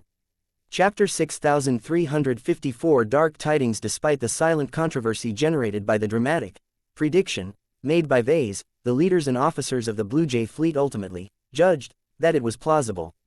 We will be ready to retaliate from the moment we detect an apparent strike that involves the use of weapons of mass destruction by the enemy. Admiral Tenson concluded the discussion on this subject. What if the source of the strike remains unclear due to remaining in stealth? Jovi Armelon innocently asked. We must act with expedience. We do not have the time to conduct a proper investigation. If the hidden vessel in question has launched a strike at our forces, then the source clearly hails from the enemy fleet. We cannot state with confidence that we have managed to detect every stealth-capable cosmopolitan warship and archship in this star system. Any hidden craft or vessel that targets our assets belongs to the same side as our more visible enemies. We do not need to wait for confirmation before we unlock the use of our own stock of weapons of mass destruction. The fact that Admiral Tenson managed to say all of that with a straight face and a completely convincing tone was great. Vase struggled to maintain his composure. He wanted to grin crazily after knowing that he managed to convince everyone of his scheme, but it wouldn't be appropriate for him to jump with joy at the moment. At least he could rest assured that much of the work he put into the Doomspreader torpedo system did not go to waste. Before the emergency virtual meeting came to an end, Vase commanded everyone's attention once again when he made a surprise proposal. I will take part in the fighting as well. That is not necessary, sir. You are a non-combatant. You will only get in our way. Vase raised his palm, causing the objections to die down, at least for the time being. This proposal still received significantly less support than the last one. Vase was the VIP that they were tasked to protect. It made little sense to place him in the field where everyone could concentrate their attacks on his true body. I know how stupid it sounds, but we have no choice. The ambushers in this star system are powerful enough that we need to make use of every available combat asset. As much as I do not like it, I am one of them as well. As a phase lord, I can fight. I might not be as strong or versatile as a first-class multipurpose mech, but I have my own tricks. I can also cobble together a raiment for myself that is made out of different mech parts in a hurry. While I will definitely be putting myself in danger by appearing in the field, my contributions to the fight may be the only way for us to stop the alien phase lords from running roughshod over your forces. Even if he did appear in the field, his combat effectiveness would still be dubious. He had tried to spar against a first-class multipurpose mech before and absolutely got his butt kicked. The results might change once he was fully equipped with combat gear scaled for phase lords, but that still did not resolve his complete lack of combat skills. The battlefield was not a place for amateurs. Let us leave this as a last resort. Admiral Tenson eventually decided. You may prepare raiment and additional combat gear for yourself. If there are not enough spare materials left, you have my permission to partially strip the hulls of our combat carriers in order to obtain more sturdy materials. Their priority pales in comparison to yours. You do not have our permission to enter the field right away. Let us wait until the enemy phase lords have withstood the attacks of our mechs and warships and exhausted most of their combat power. If we have expended our own options, an argument can be made for you to deploy into space and help us finish off the surviving phase lords. That did not sound ideal to Vase, but it was a better course of action if preserving Ves's life weighed higher than anything else. Once the meeting came to an end, Vase hurried into action. Right now, the Dark Zephyr was actively being chased by a mob of phase lords and enemy warships. The Ace Mech was heading straight over to the coordinates of Fort Rock, but his progress was partially slowed down by the machinations of the enemy pursuers. Neither side was able to engage in full warp travel at the moment. They interfered with each other's efforts to form warp bubbles far too much to reach any higher speeds. This bought Vase a bit of time to construct additional gear for himself. Vase did not prepare any raiments for himself, but it was easy enough to copy the shapes of existing mech parts and plating and mold them to his form. He had studied the raiments used by enemy phase lords in the past and roughly understood how they worked. It was not particularly challenging for a senior mech designer to spontaneously design a raiment on the spot, especially since it was basically a mech without any internal parts. The only issue that Vase had to be concerned about was that he would have to do what Admiral Tenson suggested and strip hull plating and other parts from one of the existing combat carriers. The crew of the vessel likely did not appreciate his act, but he needed the additional protection more than others. The use of existing plating cut down on the production time a lot. Vase just had to use his own muscles and all sorts of production machines to cut apart or reshape the alloy parts. Before he knew it, Vase managed to reach his full size, which was roughly 3 times as tall as a typical mech, and manually clad himself in a suit of armor. His raiment was quite crude. It was heavy, did not fit his contours perfectly and was missing a huge amount of optimization. Vase was not able to mount any integrated weapon systems or other sophisticated functions to it. He only installed an oversized flight system onto the back, and even that was an abomination as he had to simplify it because he had no actual experience with operating them in any capacity. Still, the raiment satisfied his most basic requirements, which was to add a layer of protection and enhance his mobility. As for attacks, Vase did not intend to use any other weapons aside from his ocean collar. He already ruled out the option of wielding the Tier 3 destroyer spear. Vase already concluded that the Dark Zephyr had no hope of defeating the Arena Lord of Yaguasa unless the machine harnessed the power of this potent weapon. Vase had theories about how he could safely wield this spear for himself, but it did not change the fact that his foundation was much weaker than that of an ace pilot. He could close the gap by ingesting an enlightenment fruit that bestowed him instant combat skills and so on. He already decided to do so, but not so that he could better wield the Tier 3 destroyer weapon. No, Vase merely sought to obtain a combination of general combat acumen along with more specific weapon skills.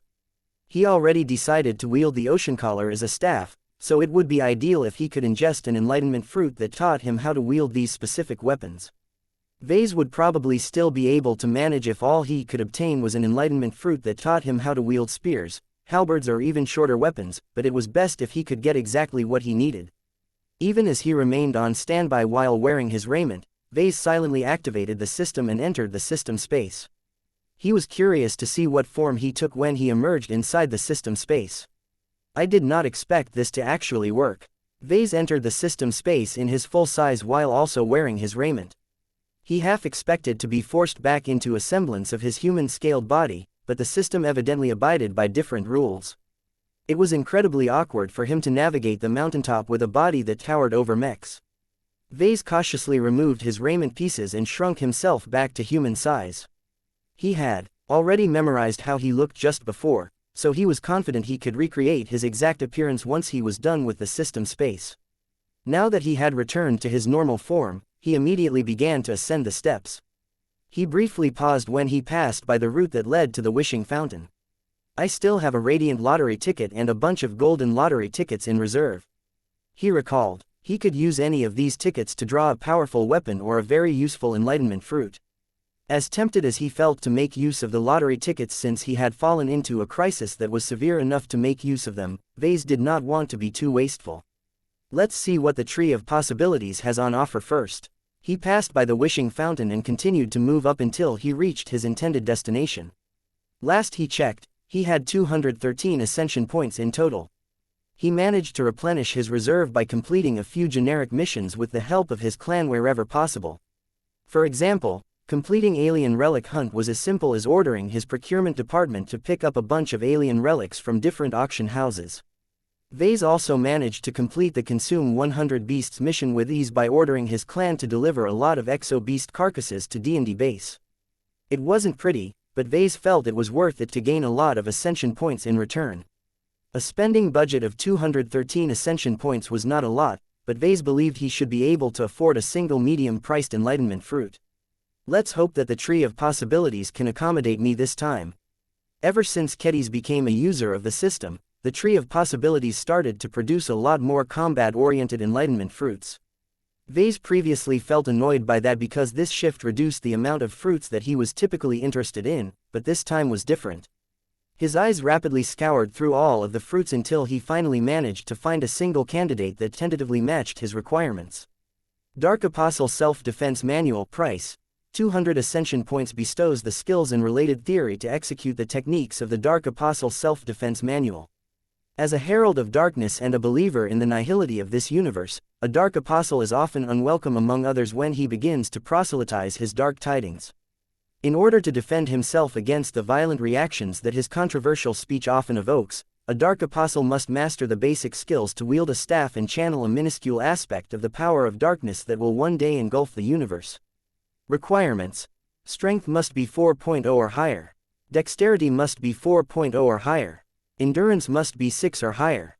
Concentration must be 7 or higher. Spirituality must be 10 or higher. Vase found it rather suspicious that the Tree of Possibilities just happened to produce a single enlightenment fruit that could teach him how to wield a staff. It just so happened that this enlightenment fruit not only fell within his AP budget, but also happened to be oriented around the darkness element that he recently integrated into his domain. He hesitated for a few seconds before decisively plucking the fruit from the tree branch. There's no point in overthinking this issue.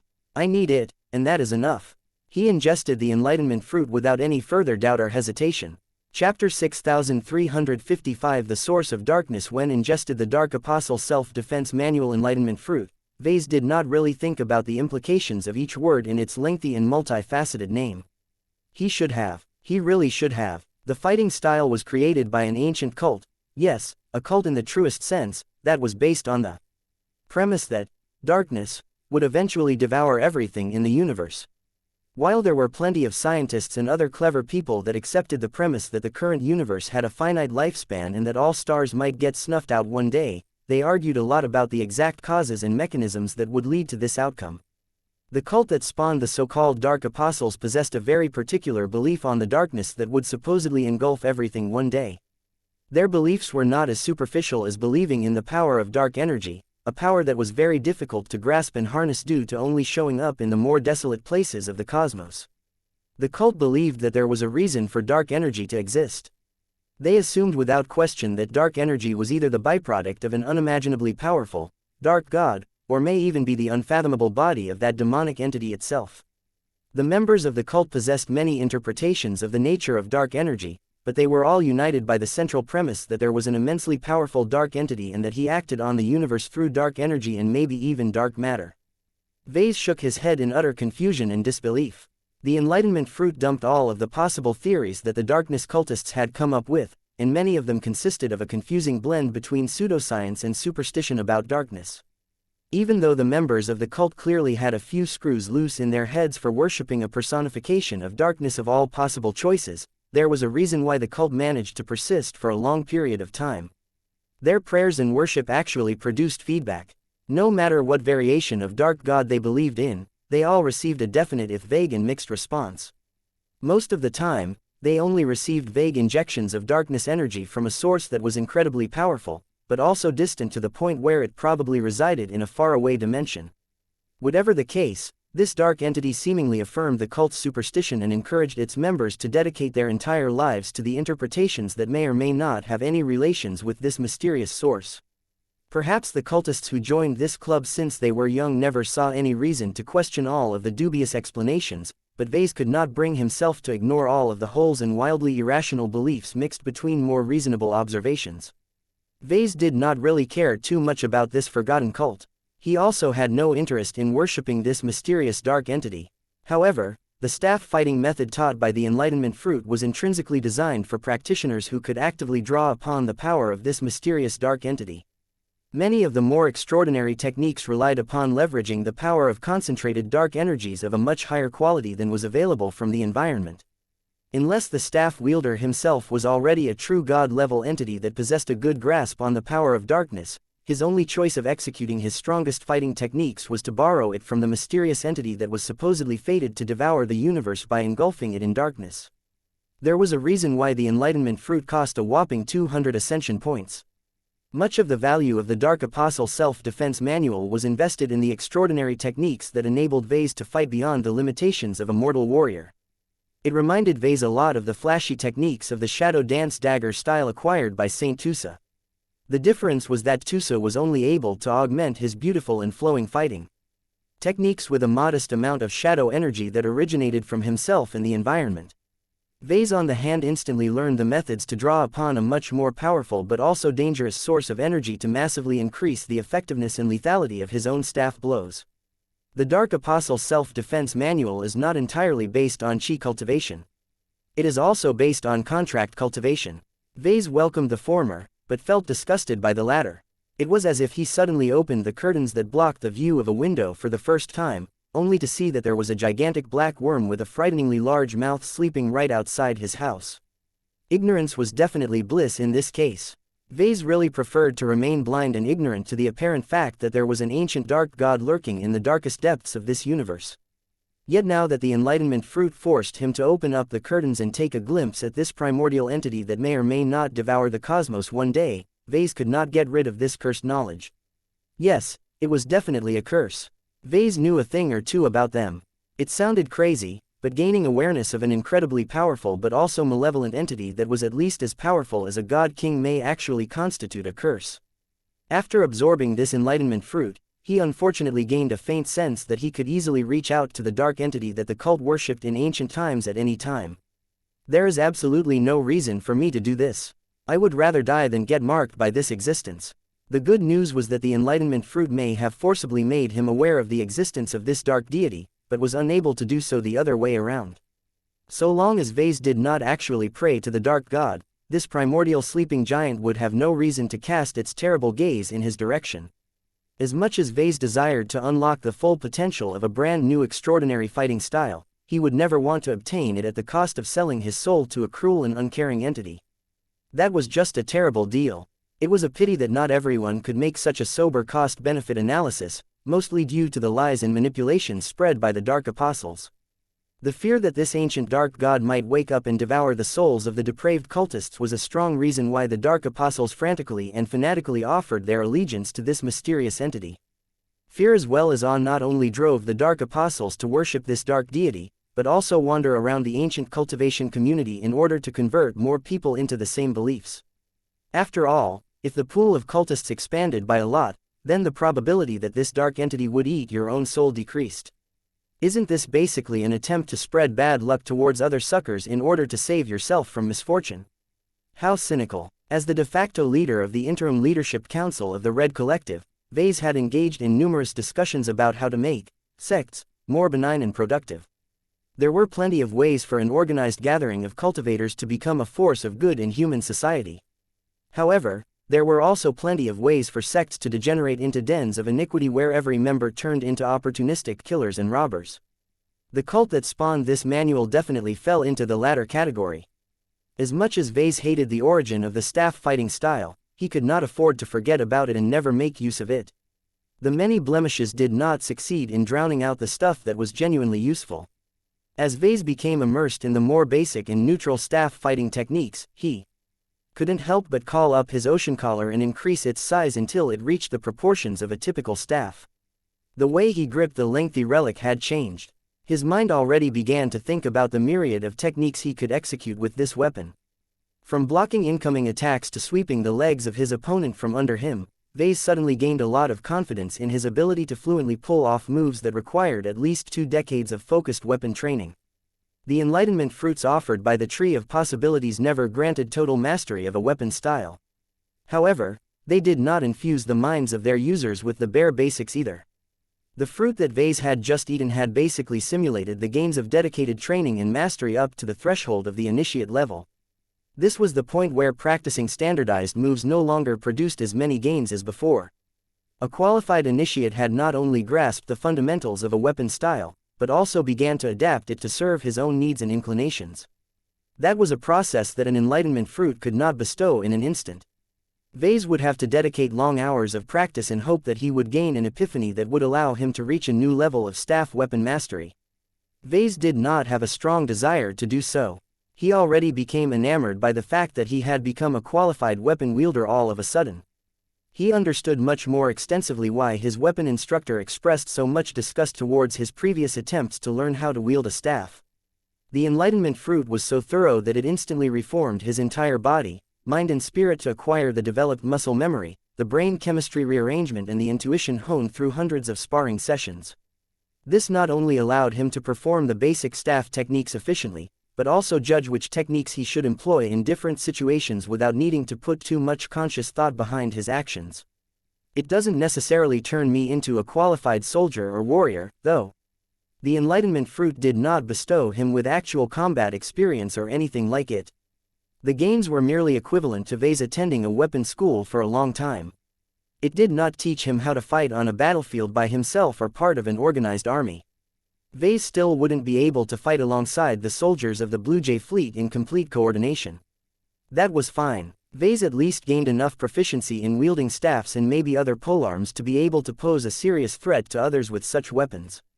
This was what Vase wanted to acquire the most. The enlightenment fruit definitely fulfilled his most essential requirements. However, Vase could not get over the fact that he would miss out on the greater potential of this extraordinary staff fighting style if he did not actively weave the power of darkness in his more special staff moves. He could pull off a lot of cool stuff that would definitely give him an edge against the approaching phase lords. Relying on his meager domain and ambient E-energy of a medium energy environment to fuel his staff techniques was completely inadequate. Even though it was labeled as a self-defense method, the extraordinary fighting style was able to turn Dark Apostles into frighteningly lethal killers due to empowering their moves with potent darkness energy. This actually added to their notoriety and made them even more feared and reviled in ancient times. Though Vase was too afraid to ever think about drawing energy from the original source of darkness, he might be able to modify the Dark Apostle self-defense manual to draw from a different source. The question was who? The spacetime bubble cut Vase off from most of his existing design spirits. Not that it made any difference because none of them were aligned with the darkness element. Should I create a new design spirit? No, that is not necessary. I have a much more convenient source at hand.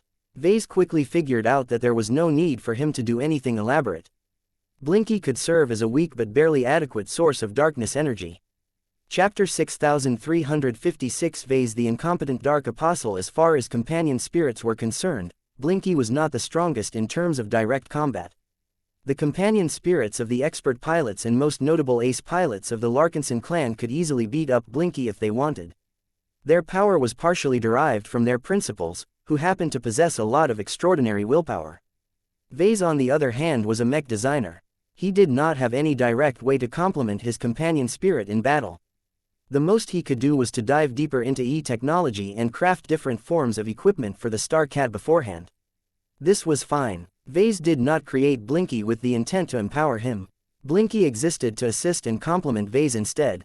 In this capacity, Blinky had proven to be a qualified companion spirit. The purple spiritual cat not only possessed greater sensitivity towards E-energy than Vase, but also possessed a huge reservoir of E-energy based on many different attributes. The Blinky verse ensured that Vase would never run out of any type of E-energy no matter his location. It was also constantly expanding and absorbing more ambient E-energies all of the time. At this time, the Blinky verse was still in the beginnings of the fourth stage. There was a huge gap between forming a single star system and forming an entire galaxy. The good news was that the accumulation of lots of E-energy sped up the process of absorption and integration. The larger the Blinky verse, the faster its pace of growth. The bad news was that the thresholds required for it to reach another stage were also exponentially more demanding. Vase had little idea how long it would take for the Blinky verse to reach the fifth stage under normal circumstances. It may take decades at the very least. He needed to find a way to speed up Blinky's cultivation so that he could provide even greater help than what he was capable of at the moment. When Vase casually bastardized the Dark Apostle's self-defense manual to turn the object of worship from a terrible ancient dark god whose name he did not dare to speak to Blinky, the process was not as difficult as he thought. The cultist staff fighting method was unfortunately embedded with a lot of foreboding and nonsensical prayers, each of which was designed to put the practitioner in the right mindset to harness a specific aspect of the darkness element. Vase wanted to remove all of these crazy components, but doing so was counterproductive because he wouldn't be able to produce any cool effects anymore. He had no choice but to leave all of the overt religious components untouched. He instead chose to work around them by changing the target deity into his own companion spirit. This wouldn't work with any other spiritual entity, but Blinky happened to be special.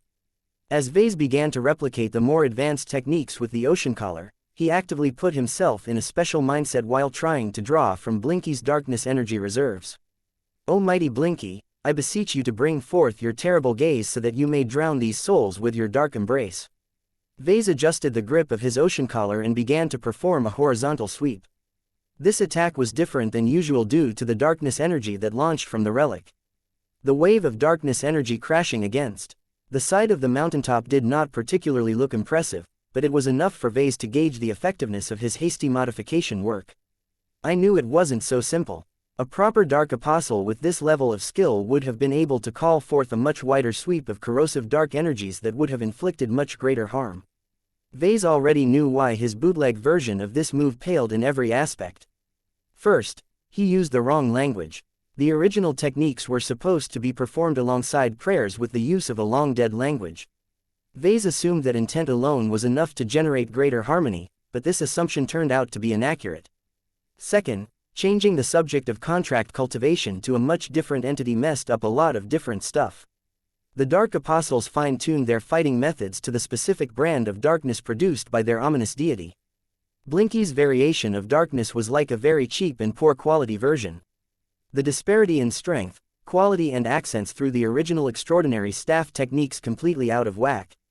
Vase would have to spend a lot of time on breaking down the original staff fighting style and build an entirely new one that was optimized with Blinky as the principal source of darkness energy. He did not have the time or interest to go through all of that trouble. The story may be different if he was more like Kedis, but he never intended to become a serious soldier. He only wanted to become strong enough to fend off a hostile phase lord. I am not getting my money's worth, he concluded. There was a huge depth to modifying extraordinary fighting methods. It was not as simple as he assumed. He developed a lot more respect for Kedis as a result. Her mastery, insights and passion into swordsmanship was so strong that she was able to create all kinds of extraordinary sword styles. Vase did not possess an equivalent foundation, so he could never replicate her kind of work unless he became a lot more serious about becoming a warrior.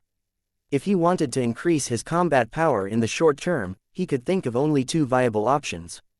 The first was to revert to the original method and form a pact with the ancient dark entity worshipped by the extinct cult. Suffice to say, Vase was far too afraid to resort to this solution. The second was to find a way to improve the other variables that affected the height of his combat power. He looked at the relic that he used as his staff. I'm sorry, Ocean Collar, I can feel your disgust. I know you don't like to channel darkness energy, but I may not have a choice.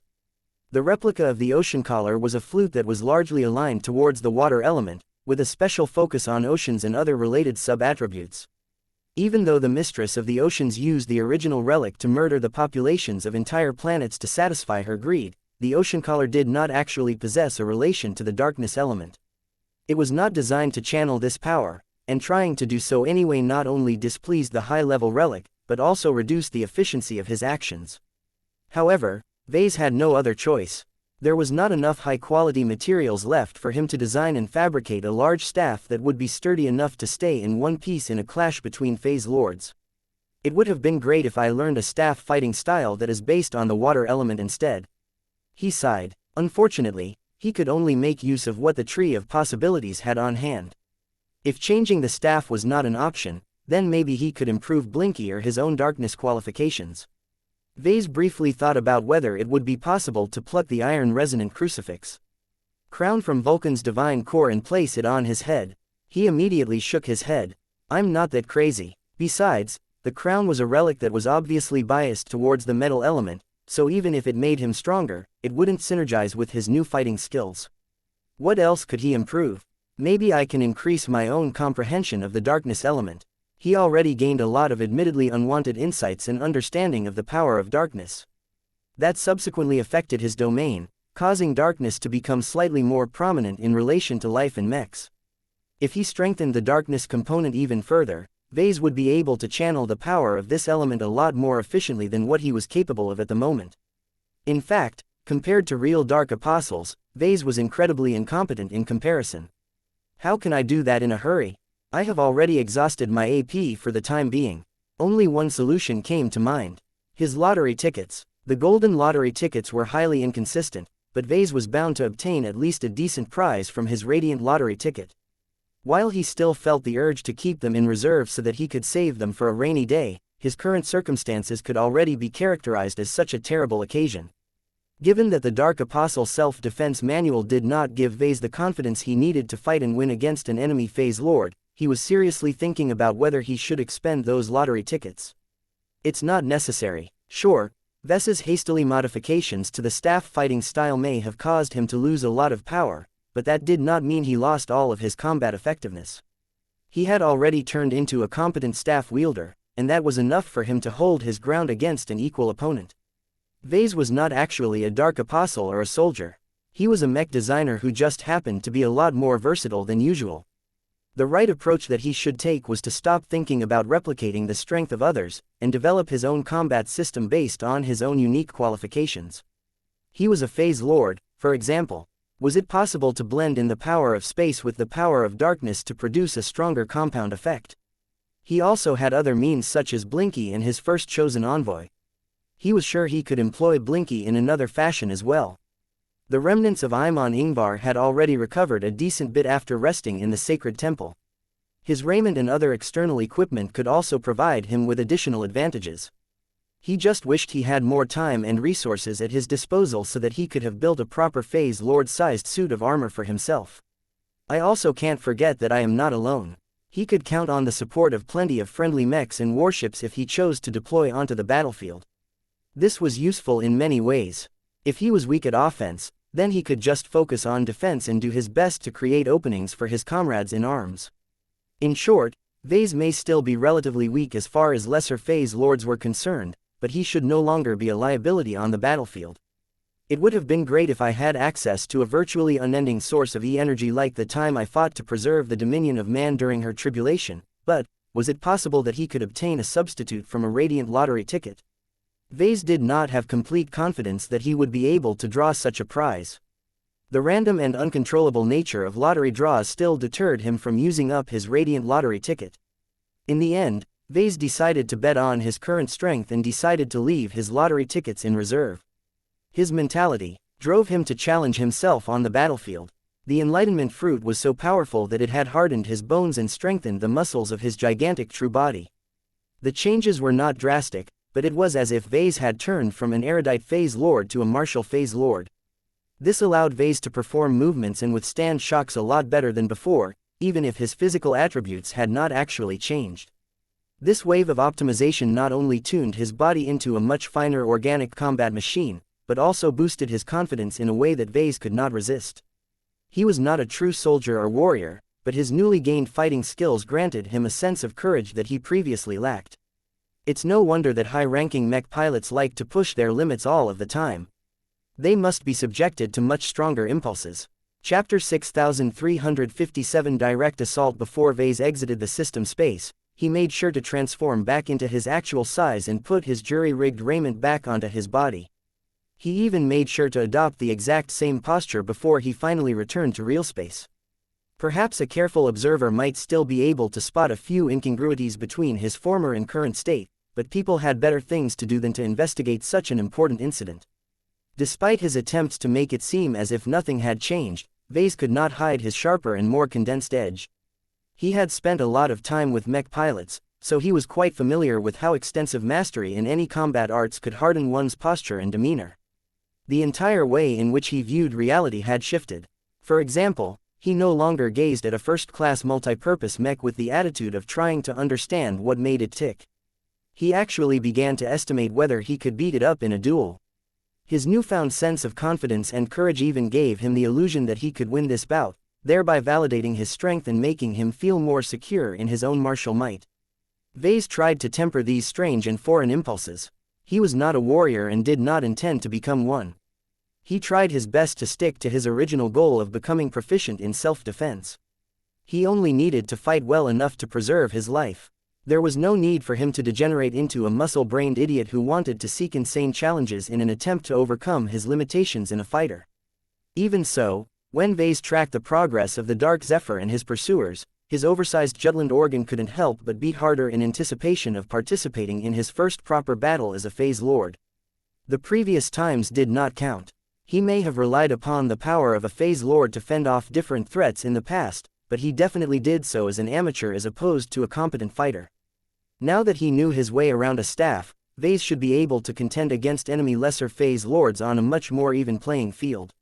I really need to control myself better, he reminded himself. He learned the importance of discipline today. It was far too tempting to make use of his greater might even when it was not justified. Having lots of power but refusing to make use of it was extremely frustrating to Vase. He could not even bring himself to decide to sit out this battle. He had grown too powerful too quickly. Vase couldn't help himself. He often looked down on mech pilots as brutes who were driven by their baser urges, but now he was beginning to resemble them an awful lot. Time passed by. The Dark Zephyr continued to flee back to Fort Rock while the mixed enemy force continued to pursue and pelt the Ace Light Skirmisher with attacks. Both Saint Tusa and his chasing enemies were expending resources against each other, making it so that they would no longer be fresh by the time they reached Fort Rock and the Blue Jay fleet. This was bad because the Dark Zephyr would not be performing at its best. However, most people believed it was worth it because the pursuing lesser and greater Phase Lords would no longer remain in peak condition either. The analysts serving in the Blue Jay fleet continued to analyze a lot of data. They made a lot of estimates and learned a lot more about the capabilities that the pursuing alien enemies exposed. Saint Tusa was doing his job as a scout. Perhaps his Dark Zephyr already had the speed to outpace his pursuers and return to the Blue Jay fleet sooner, but he may have deliberately chosen to control his speed in order to expose more of the enemy's strength. Great. With all of this additional information, we can fine-tune our battle plans and reduce the occurrence of accidents. Vase also studied the data and live feed. The Dark Zephyr constantly looked as if he was tethering on the edge of the abyss. The enemy warships and Phase Lords chasing from behind used a mix of different attacks to pressure the Ace Light Skirmisher. Many attacks missed, but the density of firepower was so great that the Dark Zephyr could not avoid getting hit at times. Perhaps the Ace Mech could have evaded the attack if he chose to exert himself a lot more, but the added stress and drain to his systems was not worth getting struck. The Saint Kingdom and the Space Suppressor weakened most incoming transphasic attacks until they collided against the Dark Zephyr's archimetal exterior plating. The damage usually ended up being superficial, which was a testament to how much tougher the living mech had become compared to his Mark II iteration. However, much of this would only last as long as the Saint Kingdom remained active. If Tusa had to resist too many attacks with his domain field, it would eventually become exhausted. That would be bad as any subsequent attacks would be able to hit the frame of the Ace Mech at full strength. Therefore, Saint Tusa was definitely playing a dangerous game at the moment. He was helping the Blue Jay fleet learn a lot more about their enemies at the cost of wearing down his own Saint Kingdom. Fortunately, the chase did not last too long. The Dark Zephyr eventually managed to close in on Fort Rock without suffering any major mishaps. "Get ready to meet our guests," Saint Tusa transmitted to the Blue Jay fleet. "Hand me the Tier 3 destroyer spear. I will do my best to keep the greater Phase Lords occupied, but I can't make any guarantees." The Terrans had already brought out the powerful spear into space. A pair of first-class multi-purpose mechs hailing from the Devas and Strian ancient clan carried the container of destroyer-resistant materials in their hands. Once the container slid open, a gentle gravitic field flung the dangerous spear into space. This time, the Dark Zephyr gripped the shaft of the formidable weapon without any hesitation. Blackwing. Chip. Blackwing did not dare to occupy the potent weapon itself. He only occupied one of the Dark Zephyr's hands and tried his best to pretend to be the wielder. Even though it sounded silly, it truly made a difference. The Dark Zephyr began to exude more shadow power, causing the living mech to appear a little less substantial. At the same time, the powerful destroyer spear also remained fairly tame and dormant.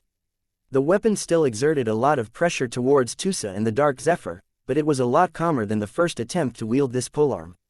Though Saint Tusa had grown a little winded during the chase, the adrenaline circulating through his body and the pressure exerted by the arena lord of Yagwasa kept him on such an edge that he no longer feared this formidable anymore. For these reasons and more, the Dark Zephyr actually looked as if he was able to maintain adequate enough control over the Tier 3 destroyer spear. Vase smiled at the sight, but paid more attention to the enemy force that had since paused their pursuit and slowed down outside of normal striking range. The cosmopolitans and native aliens could not possibly miss the implications of assaulting an ace mech in a fleet backed up by a spontaneously constructed space fortress.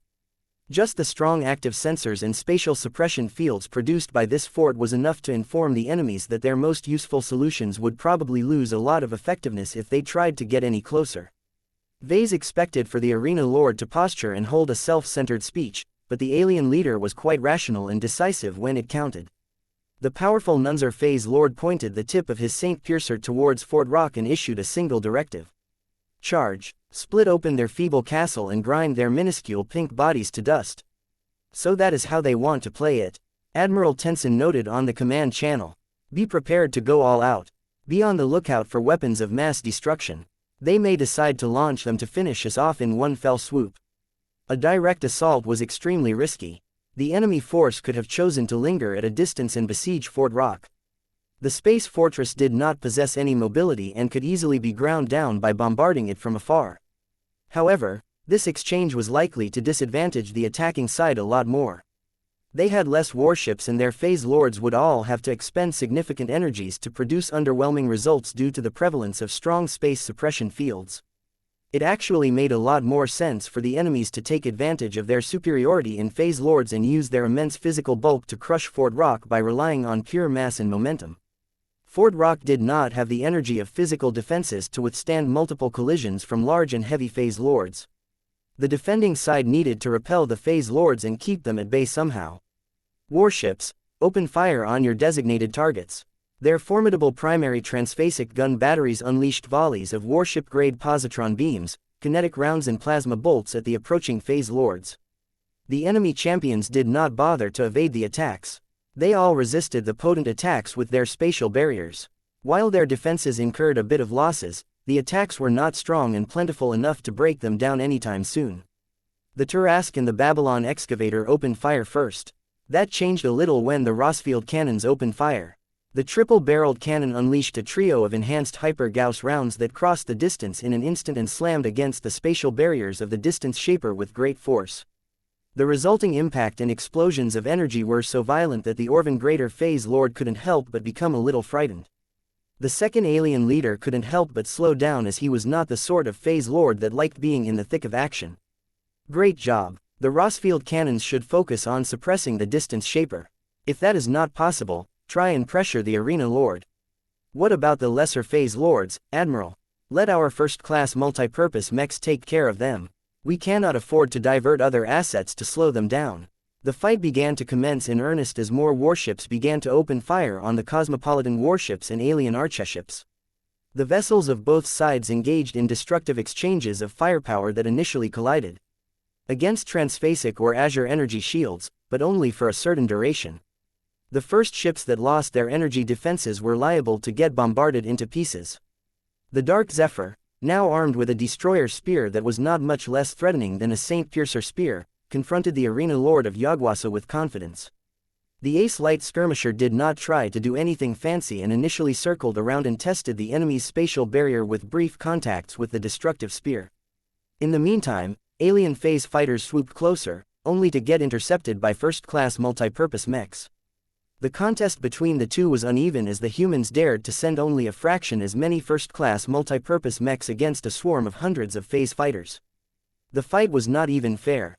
The first-class multipurpose mechs were not only stronger in almost every parameter aside from straight-line acceleration, their pilots were also much more professionally trained and experienced. The powerful phase fighters still put up a decent fight as far as strike craft were concerned, but it was clear that they were outclassed by a race that had perfected the use of mechs over multiple centuries. Vase remained on standby inside Fort Rock. He was itching to confront the 5 Archi-phase lords that were only somewhat hindered by the swarms of first-class multi-purpose mechs buzzing over their gigantic arches hells. It was not time for him to make an appearance. He waited until a sudden incident occurred that briefly caused a lot of soldiers to pause. An alarm rang through Fort Rock and every mech and ship, detecting the launch of an incoming antimatter warhead from an unseen enemy craft. It is close. Intercept. Automated point defense turrets as well as intercepting missiles instantly came to life. They had already been primed for an event like this, so they worked especially quickly to wear down the transphasic energy shield that covered the antimatter warhead and forcibly shattered the containment that kept the relatively small quantity of antimatter in a stable condition. Many sensors temporarily became overloaded as the explosive release of a huge amount of heat and other energies swept across every asset on the battlefield. The first-class multi-purpose mechs and alien phase fighters that happened to fight in the vicinity of the blast immediately incurred severe damage that forced them to disengage and retreat to their respective motherships. For a moment, the arena lord and many others could not believe what had happened. Even phase lords had to be wary about the use of weapons of this magnitude. Admiral Tenson broadcast his announcement in the open. The cosmopolitans and the native aliens have broken the accord first. Since that is the case, we shall pay them back 100-fold for their violation. Commence the launch of RWMDs. One of the cosmopolitan starships urgently transmitted a reply. We are not responsible, and neither are our alien compatriots. You are slandering us, you hypocrites. Too late. Launch the first spread of antimatter missiles at the lesser phase lords. Launch the torpedoes currently loaded in the Doomspreader torpedo system at the same targets. Fort Rock and multiple human warships began to launch so many threatening munitions that the cosmopolitans and aliens were scrambling to activate their countermeasures. Unfortunately, the surprisingly fast development along with all of the space suppression fields exerted by all of the nearby first-class multi-purpose mechs directly weakened the defensive measures employed by the Archi-phase lords. They could only fall back to their most primitive defensive method, which was to retract their heads and limbs inside their large and extraordinarily sturdy arches hells. Multiple titanic explosions soon engulfed the lesser alien champions. Chapter 6358 Explosions galore. Explosion after explosion engulfed the 5 Archi-lesser phase lords. The antimatter missiles predominantly launched by the Tarask and the Babylon excavator arrived first. Filled with high technology, the missiles were so advanced that the native aliens had little luck with intercepting them, especially when they only had to traverse a relatively short distance before they struck their targets. Their recently upgraded Azure energy shields resisted a bevy of point defense attacks, their ECM systems managed to fool the tracking systems of intercepting missiles, and their powerful rocket engines had recently been tweaked to provide a much more potent boost at the cost of drastically reducing their range. If there was one downside to the antimatter missiles, it was that their warheads tended to be on the small side. The 2 heavy cruisers that carried the most weapons of mass destruction lacked the internal volume and the capacity to safely store much larger and more potent destructive payloads. Much of the structure of the delivery vehicles were already taken up by propulsion systems, shield generators, ECM systems, sensor systems, communication systems, advanced processing systems, and other tech that Vase could not even begin to know. The point was that the missiles were primarily designed to prevent the enemy from stopping them from reaching their target coordinates. They placed so much emphasis on achieving a successful hit rate that there was not that much space left to safely contain a lot of volatile antimatter. Still, even a tiny amount of antimatter was enough to unleash astronomical amounts of energy, and having dozens of them explode against the spatial barriers of the 5 lesser phase lords at once produced a cataclysmic spectacle. While the near-simultaneous detonations failed to destroy any phase fighters of warships as they maintained a healthy distance from the native gods, both friendly and enemy units did not get away without suffering at least some form of difficulties. The explosive release of heat and radiation was so exaggerated that the energy shields and sensor systems of many strike craft and warships became a lot more stressed. The sensor systems of the mechs and warships of the Blue Jay fleet generally fared better as the humans had prepared additional precautions ahead of time. Their enemies were a little less fortunate as they had not expected the battle to escalate to this level right away. The Doomspreader featured 4 giant launch tubes, and had therefore launched 4 antimatter torpedoes at the same time. These hardy munitions arrived at the right time.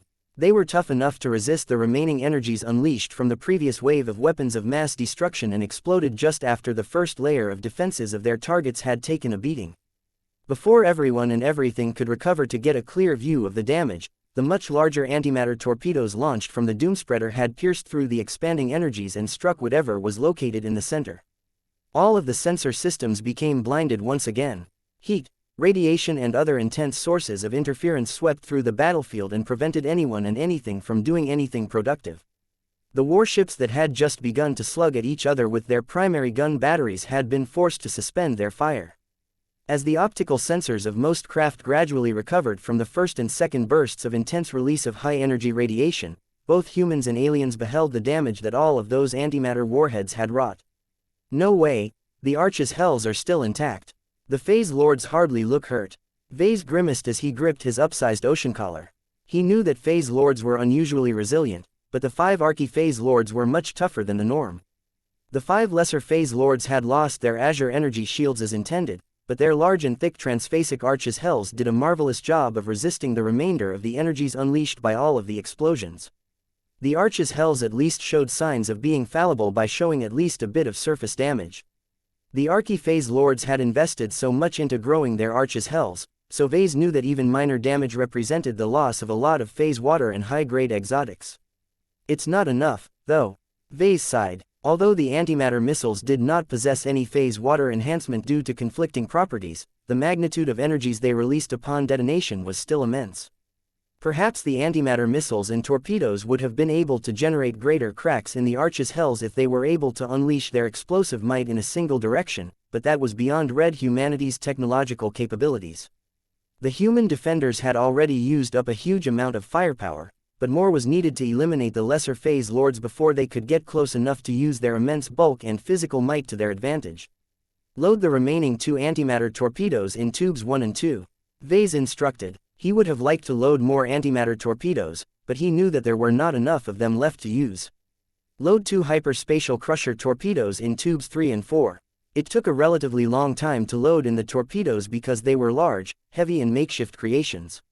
Vase lacked the time and resources to construct a proper automated loading system, so he had to rely on bots and gravitic manipulators to do the job. Meanwhile, the Blue Jay fleet was also in the process of preparing their next salvo of WMDs. Load and arm the next volley of antimatter missiles. Admiral Tenson ordered. Calculate firing solutions for both the Archi-Lesser Phase Lords and the Greater Phase Lord known as the Distance Shaper. The latter is beginning to assist the other Phase Lords. The Distance Shaper may encounter a lot of hindrances in his attempts to manipulate the space around his well-prepared enemies, but he was still able to provide help to his unresisting allies. His first action was to stretch and unbalance the space in front and around the Archi-Phase Lords, making it more difficult for missiles to successfully reach the recovering alien champions. The Archi-Phase Lords also began to take matters into their own hands. Their spatial barriers blew up due to being subjected to overwhelming forces, but their Arch's hells still remained most intact. Now, the Archi-Phase Lords began to work together in a way that was unique to their race. They began to press together until the sides of their shells pressed against each other. This caused the Archi-Phase Lords to interface each other in a way that made them a lot more coordinated. Their shells, they are beginning to regenerate. Their cracks are already starting to close. Ha ha ha. Our Phase Lords are immortal. A radical cosmopolitan leader boasted. I have to become one at all costs. Only by claiming the head of the Devil Tongue will I be able to obtain the Red Cabal's aid in becoming a greater Phase Lord. Press the attack. Let us show these misguided human supremacists the power of alien mass destruction. Soon enough, both sides began to fire large amounts of nuclear, antimatter and more exotic weapons of mass destruction. The Blue Jay fleet neglected to target the enemy warships, dismissing them as the lesser threat, in favor of targeting both the Archi-Phase Lords as well as the Distance Shaper. Admiral Tenson trusted the Dark Zephyr armed with the Tier 3 destroyer spear to keep the Arena Lord of Yagwasa occupied and focused on containing the other Phase Lords. A multitude of explosions engulfed the enemy positions, but when the optical sensors managed to get a good look at them again, the 5 Archi-Lesser Phase Lords and the single Orvan Greater Phase Lord only incurred moderate damage after withstanding all of that firepower.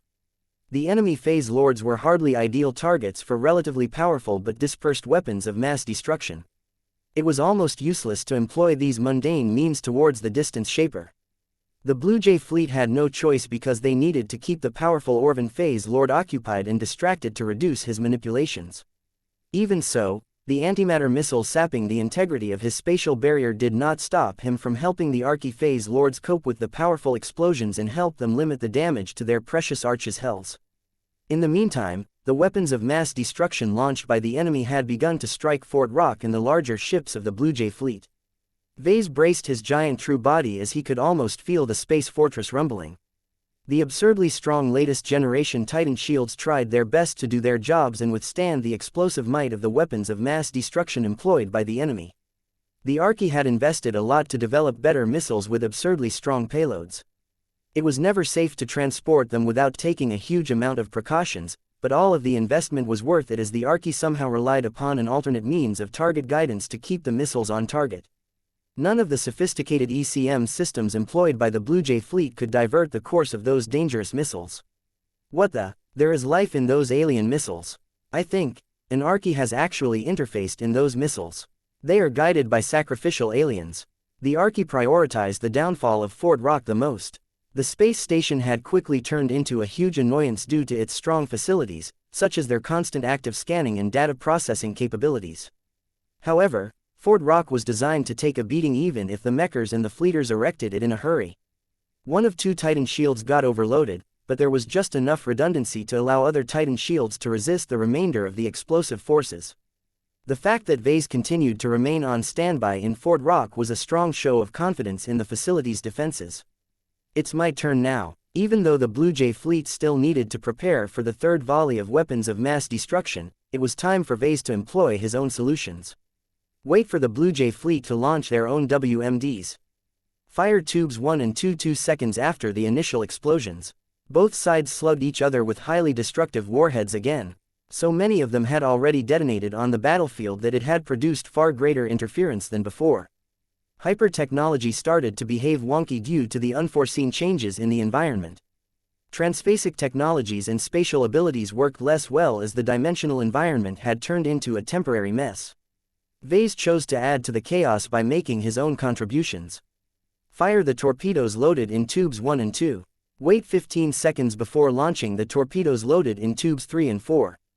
Do not launch the latter any second sooner.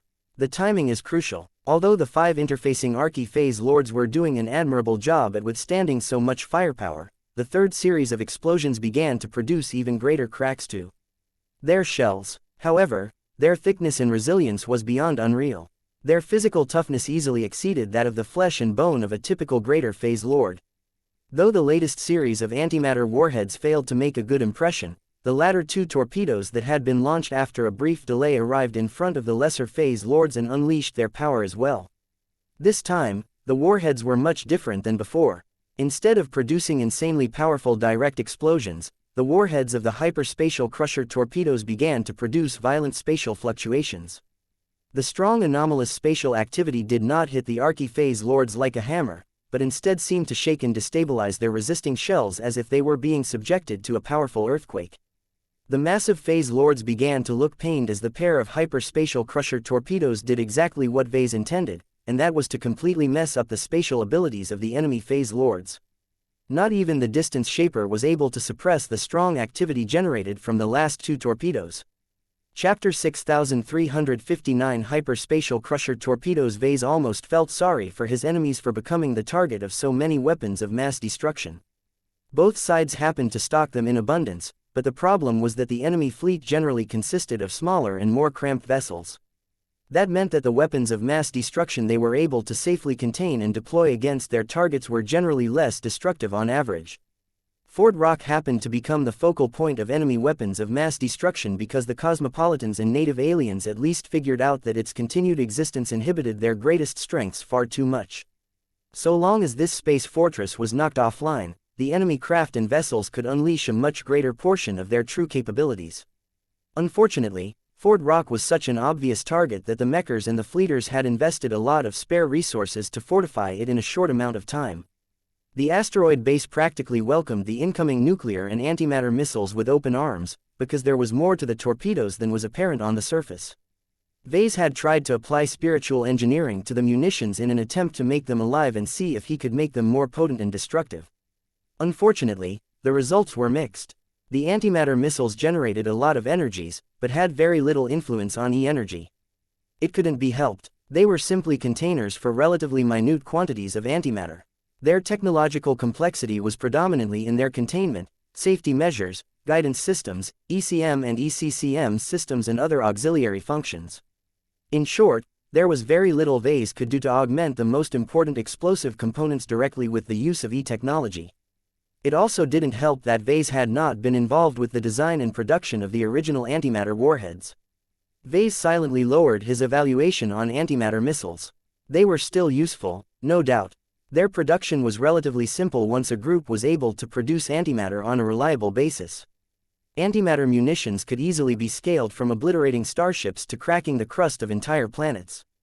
Unfortunately, the annoying properties of antimatter and the extreme difficulty in trying to do anything else with it made it incompatible with phase water technology, hyper-technology and more important E-technology. Vase could only think up indirect ways to augment their effectiveness beyond the sheer amount of energies they unleashed when they came into contact with ordinary matter. Antimatter munitions were therefore a dead-end tech, in his eyes.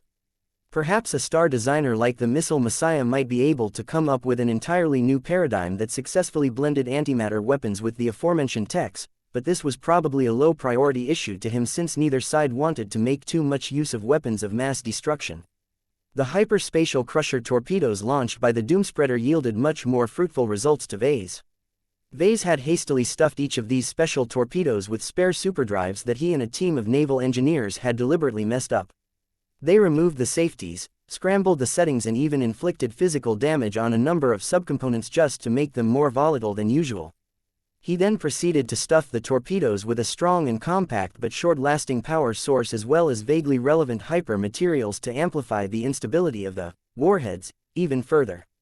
The use of hyper materials made it much easier to make this torpedo alive. Since the hyperspatial crusher torpedoes weren't actually designed to explode, the living munitions were actually able to make a more substantial difference this time. The 5 Archie Lesser Phase Lords had been able to resist a multitude of antimatter attacks by relying on their absurdly strong transphasic Arches Hells. Regular Arches Hells were already resilient enough, but the ones cultivated by Phase Lords were many times more resilient. It did not surprise Vase at all that Archie Phase Lords tended to be famed for their damage resistance. They were literal tanks that could withstand 10 times more punishment than the Phase Lords of other species so long as they were able to orient their Arches Hells towards the incoming attacks. They were especially great at resisting unempowered red attacks, which explosions generated by antimatter warheads happened to fall into. This was another reason why red humanity did not really like to throw around antimatter weapons during the Red War. However, the deviously designed hyperspatial crusher torpedoes were different. As long as they continued to hover in front of the 5 turtling Phase Lords, the unstable superdrives were clearly exerting very strong stresses onto their Arches Hells. The rudimentary living entities that Vase had imparted in the torpedoes increased the suffering even further. Even though they were very crude and simple, he had made sure to infuse the living weapons with malice, causing them to subtly control and direct the unstable spatial activity even further towards the Phase Lords. Pain clearly radiated from all 5 Archie Phase Lords as their Arches Hells were more important than the rest of their bodies as far as they were concerned. Any crack or major break in their Arches Hells produced agony to a level that could drive mortal Archie to suicide. The Phase Lords became so racked by pain that none of them could muster the concentration to destroy the hyperspatial crusher torpedoes that were continually creating more and more gaps in their shells. If Vase knew that his attempt to create a pure transphasic weapon worked so well, then he would have begged Admiral Tenson to strip a few superdrives from the hulls of the less important combat carriers of the Blue Jay fleet. The hyperspatial crusher torpedoes not only induced a lot of stress on the Phase Lords that foolishly stuck close to each other, but also hindered the distance shaper from working his magic. The Orvan Greater Phase Lord were already being hindered by all of the space suppressors and warp interdiction fields. The volatile activity generated by the hyperspatial crusher torpedoes completely deprived him of a way to relieve the pain on his allies. The Greater Phase Lord cautiously started to advance. He was clearly reluctant to do so, but the only way for his power to take effect under all of the suppression was to reduce the range. However, this was ultimately a redundant move, as the hyperspatial crusher torpedoes eventually got shot into pieces after a number of Archeships hastily diverted their cannon fire from the Blue Jay fleet to the stationary torpedoes. Damn, Vase cursed. I don't even want to know how much money crumbled into pieces. The absurd effectiveness of the hyperspatial crusher torpedoes was largely attributed to the powerful properties of first-class superdrives. These were extremely expensive ship systems that demanded a lot of phase water. The only way that first-raters could justify the expense was to assume they would get used for a long time, possibly for over a century. To use up these superdrives in less than a minute was a massive waste, though Vase personally did not think so. He still believed it was worth it to throw so much money away to inflict severe wounds on the 5-phase lords. The aftermath of this wave of weapons of mass destruction looked a lot worse for the lesser phase lords. The beautiful and radiant arches hells of the lesser phase gods all looked cracked and broken. Yet despite the terrible-looking appearances of these native gods, Vase could still sense the strong stubbornness and resilience from these enemies. Be careful, the Archi-phase lords are hardly down for the count. Their arches hells have received severe damage, but it is regenerating even now. Their phase water organs as well as most of their flesh remains unharmed, and they had shed remarkably little blood due to their arches hells taking the brunt of the damage. Their combat effectiveness still remained intact for the most part, which was bad because that still gave them the capital to approach and bulldoze Fort Rock with their bulky bodies alone. Vase gripped his ocean collar tighter and estimated whether he had a chance of stalling or defeating them. He soon shook his head. Stripping their spatial barriers and cracking open their arches hells has removed a lot of their defensive buffers, but that is exactly what they are for. I don't think I can defeat 5 of them in their current state. His experience combined with his recently acquired fighting skill enabled him to estimate his chances against other opponents a lot better than before. Judging how he would fare in a fight against others was partially based on data analysis, but also partially based on pure intuition.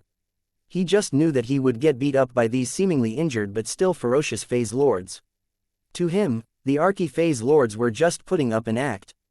They were cunning enough to deliberately show signs of weakness so that they could lure a person just like Vase who greedily wanted to finish the job in person. The Archi-phase lords may excel at defense, but they could not rely on this role to win their bouts. They needed to possess offensive solutions as well in order to stay alive.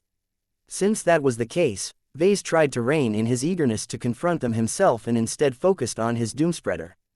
Vase needed to take advantage of the vulnerabilities of the enemy phase lords while they still existed. This appeared to be the perfect opportunity to test the hyper-nanomachine plague torpedoes. He had not yet exhausted his stockpile of torpedoes. Load 2 Hyper X-ray torpedoes in tubes 1 and 2. Load 2 hyper-nanomachine plague torpedoes in tubes 3 and 4. As their name suggested, the nanomachine plagues were extremely virulent and fearsome. They were like plagues in the form of tiny machinery. They were unscrupulous about devouring any materials that their tiny nanomachines could break down and absorb, either on their own or through cooperation. The fight raged on. Both sides appeared to have exhausted their initial stockpiles of weapons of mass destruction. They may carry a few more devastating weapons in their vaults, but they were not in a hurry to deploy these exceptionally cruel and destructive solutions. The Dark Zephyr Mark III Revision 2 continued to play hit-and-run games with the Arena Lord of Yaguasa. Cosmopolitan mechs combined with alien phase fighters had begun to exchange fire with Red Humanity's first-class multipurpose mechs.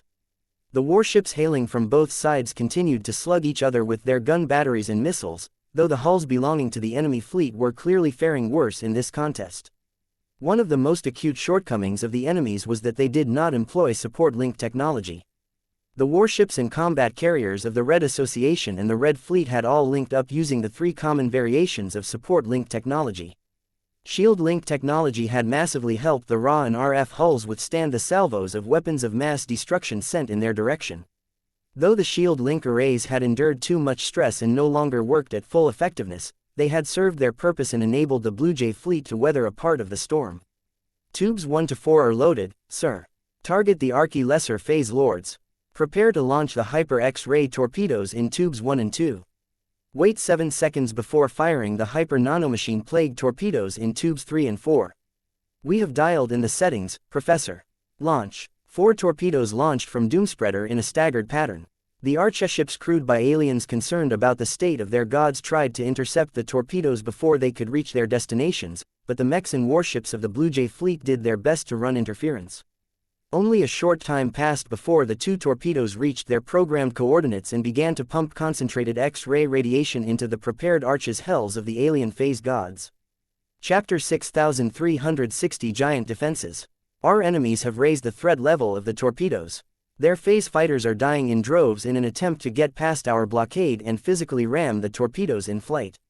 The repeated use of weapons of mass destruction escalated this battle at a very rapid pace. The absurd effectiveness of some of the more special types of oversized torpedoes especially alarmed the leaders of the alien fleet. The phase fighters deployed from the archships were not high in number, but they were all top-notch elite craft that could put up a decent fight against a first-class multipurpose mech. They had managed to perform fairly decently so far, but once they no longer prioritized the opposing first-class multipurpose mechs and instead tried to save their injured gods, they began to incur greater casualties. Don't let them intercept the torpedoes. Vase urged the mech pilots. Major Yankovsky, stop them at all costs. If you cannot stop them from destroying a torpedo, then make sure they do not target the trailing ones. On it, Professor. All of the first-class multipurpose mechs performed well so far. The ones deployed by the mechers and fleeters especially stood out due to their use of a more limited form of support link technology to keep them alive and powered up to a much greater extent. The first-class multipurpose mech piloted by Major Yankovsky performed a bit better than the others. As an expert candidate, Simon Yankovsky was able to draw out the greater potential of his fast and versatile machine and managed to take down more phase fighters than others.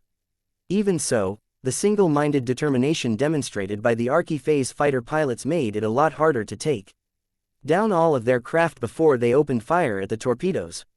The Azure energy shields that protected the oversized munitions managed to resist the attacks for a while, but soon enough one of them started to falter and detonate prematurely.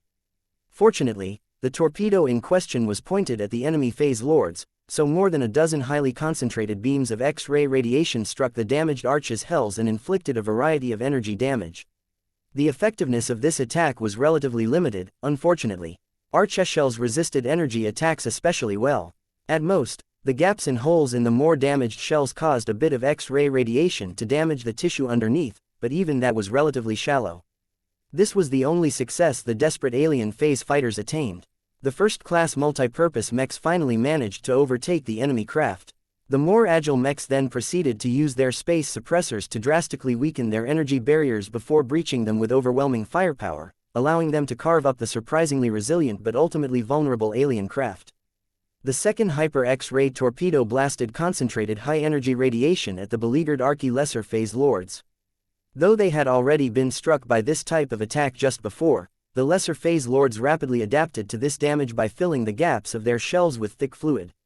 When the X-rays struck again, the fluids evaporated in an instant, but successfully managed to bleed away energy that would have otherwise inflicted more serious material damage.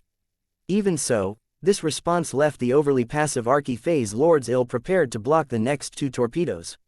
When the hyper-nanomachine plague torpedoes struck the Archi phase lords, they exploded with surprisingly little fanfare. Only a lot of dust had sprung out of the impact sites. It only took a few seconds for the Archi phase lords to understand what was wrong. Their arches hells started to itch, as they felt it was being eroded at a very slow but concerning rate. The alien phase lords tried to use their limited spatial abilities to get rid of the creatures, but the space suppression and the damage they incurred beforehand limited their ability to cleanse their own shells. The nanomachine plagues did not even bother to act subtle as they frantically dug into the hardy shells and tried to devour them one microscopic bit at a time. Since the transphasic arches hells were still so damn hard despite having cracked in many places, the nanomachine plagues began to combine their forces and condense into larger smart metal constructs. It just so happened that they took on the form of differently sized cats. Hehehehe, Vase grinned. He had personally overridden their programming to favor cat shapes. This little personal touch not only gave him a lot of satisfaction, but also enabled the hyper-nanomachines to better channel the malevolent spirits that he had imbued in their collective mass. The evil cat-like smart metal monsters continually tried to bite or grind away at the damaged portions of the arch shell that were a little more vulnerable than other pieces of shell. Although their progress was still awfully slow, they caused a lot of distress to the Archi phase lords in question. Their arches hells were too important to them. They could not afford to let their precious shells degrade. Although the powerful phase lord attempted to crush or dislodge the nanomachines through various means, they were too large for their own good. They were unable to exercise their power on a fine level with great strength or precision. Even if they managed to blast trillions of nanomachines, there were many more continuing to chew on their arches hells. Elsewhere, their numbers had not even decreased. With every piece of archeshell they devoured, they subsequently worked together with other nanomachines to produce more of their own kind. The new nanomachines may lack some of the materials and minuscule components that turned them into abhorrent plagues, but they still posed an escalating threat so long as they continued to grow in number. The Archiphase Lords experienced double torture from the infection of hyper-nanomachine plagues. Not only were they overly sensitive to the growing deterioration of their arches hells, but the spiritualities of the nanomachine plagues were tormenting them on a mental level as well. The pain was not too great for the resilient Lesser Phase Lords, but they generated additional distractions that hindered them from leveraging their abilities with greater focus and cohesion. Still, as much as the horrible nanomachine plagues tormented the 5 Lesser Phase Lords, they were working too slow for Vess's liking. It would probably take at least a day for the nanomachines to chew up the Arch's hells and produce enough copies for themselves to completely engulf the Lesser Phase Lords, assuming that nobody helped them get rid of the infections. Vase knew that the hyper-nanomachine plagues were capable of inflicting much more damage. The RF mainly employed them to, efficiently, destroy the surfaces of every planet by devouring every structure and organism in a rapidly growing tide of hungry nanomachines. They were not designed to chew on so much overly hard materials. They would have better luck if they bit into the flesh of the Archiphase Lords, but not that many of them had managed to bypass the shells. As long as this remained the case, the 5 Lesser Phase Lords would remain debilitated, but they were far from taken out of action. The Archiphase Lords are beginning to move. They are no longer content with remaining passive anymore. That was bad news. All of the weapons of mass destruction flung into their Arch's hells had caused them a lot of pain, but ultimately failed to cripple them. This allowed them to move forward with greater confidence now that the Blue Jay fleet had exhausted its stock of antimatter missiles. The Archiphase Lords are on a collision course with Fort Rock. If they are able to ram into our half-depleted defenses with sufficient momentum, they can crash through our remaining Titan shields and shatter at least a third of the base structure on the spot. Don't let these alien Phase Lords get close. Several squads of first-class multipurpose mechs began to attack the Archiphase Lords. They tried their best to target the weak points in their Arch's hells or strike at their relatively vulnerable sides. The Archiphase Lords had a simple response to that. They altered their formation so that they formed a crude ball with 5 sides. Together with merging the sides of their shells, they formed an almost seamless whole that made it a lot more difficult to target their weak points. While the cracked and nanomachine-infected Arch's hells still possessed numerous vulnerabilities, the first-class multipurpose mechs lacked the power or extraordinary factors that could allow them to inflict serious internal damage to their targets. Where are the Rossfields? We need the big guns to help us crack open these Arch's hells further. Our only battleship-grade gun battery is preoccupied with suppressing the Arena Lord and the Distance Shaper. We cannot divert their firepower, or else the Greater Phase Lords will have more space to showcase their power. We need to direct more firepower at the advancing Archiphase Lords, or else Fort Rock will turn into pieces. As the Archiphase Lords imposed an ultimatum on Fort Rock, Vase mentally sighed. All of the potent but ultimately mundane solutions had run their course. There was only so much that he could do against not 1, but 5 Lesser Phase Lords, each of which happened to excel at defense. Vase saw no other way to turn this situation around unless he entered the battlefield in person. No more excuses stood in his way to expose himself to a collection of enemies who really wanted him dead. Load 2 Hyper X-ray torpedoes in tubes 1 and 2. Load the final Hyper Spatial Crusher torpedo in tube 3 and place the Lucky Delivery System in tube 4. I am not going to launch you towards the enemy Phase Lords. It's too dangerous for you to attempt to blend in with the nanomachine plagues and chew on the exquisite Arch's hells of the enemy Phase Lords. You must stick to your original mission and infiltrate one of the flagships of the combined enemy fleet. Meow. Vase did not stick around for long. He waited until he saw the right torpedoes being loaded in the right tubes before he decided to set off with his shabby raiment and his flute that he intended to use as a blunt force instrument for this coming engagement. He found it rather surprising that his appearance on the battlefield did not generate any reaction. The Arena Lord, the other Phase Lords and the Cosmopolitans were way too preoccupied with their own immediate fights to notice that their primary objective had come out in the open. Perhaps the only enemies that truly registered Vess's arrival were the 5 Archiphase Lords. They had merged into a ball that was able to spin remarkably easy, but also made it a little difficult for them to maintain situational awareness. All they saw was that a human Phase Lord had emerged with the clear intent on stopping what they deemed inevitable. Vase pointed the staff in the direction of the approaching enemy phase lords. You shall go no further, aliens. First-class multi-purpose mechs continued to harass the collection of Arch's hells, but only inflicted moderate damage to the absurdly strong physical defenses. Interest in Architect had most definitely skyrocketed now that people witnessed the greater splendor of this deep and alien technological branch. Vase had worked enough on Architect to know how much of a nightmare it was to attempt to break past transphasic Arch's hells. His staff lacked the penetration power to pierce through those shells, so Vase either had to rely on cracking pieces of the shell apart with repeated strikes or figure out a more convoluted way to inflict real damage onto the aliens. His lips already curled into a smirk as he already thought of a potential solution. It seems these Archi-phase lords fare best in resisting head-on attacks, but perform significantly worse when trying to fend off vastly undersized threats. This gave Vase inspiration on what he could do to crack open a shell and stop the 5-phase lords from completing their collision course. His body and staff already started to darken as Vase deliberately channeled it in order to grant him the special strength needed to inflict telling blows on the hardy Archi-phase lords. It's my turn now. Let me validate my new fighting skills. Chapter 6361 Biting Words. St. Tusa Billingsley Larkinson was having a hard time. As soon as his Dark Zephyr returned with pursuers in tow, the Ace Mech picked up the Tier 3 destroyer spear that possessed the raw destructive power needed to give him an edge against his most pressing opponents. The Arena Lord of Yagwasa had been gunning for him and his Ace Mech ever since he managed to stay close to their private little pocket space. The Greater Phase Lord appeared to take personal affront at the Dark Zephyr's seemingly effortless attempt at jumping out of the trap earlier. The prideful Greater Phase Lords had been hurling conceited taunts and insults at Tusa for quite a while. I despise the cowardly. Pilots who prefer to clad themselves in the smallest and fastest metal shells of all. You gnats are so afraid of taking a hit that you put all of your power into your speed. Without it, you are nothing. You can neither inflict a powerful attack or receive one in return.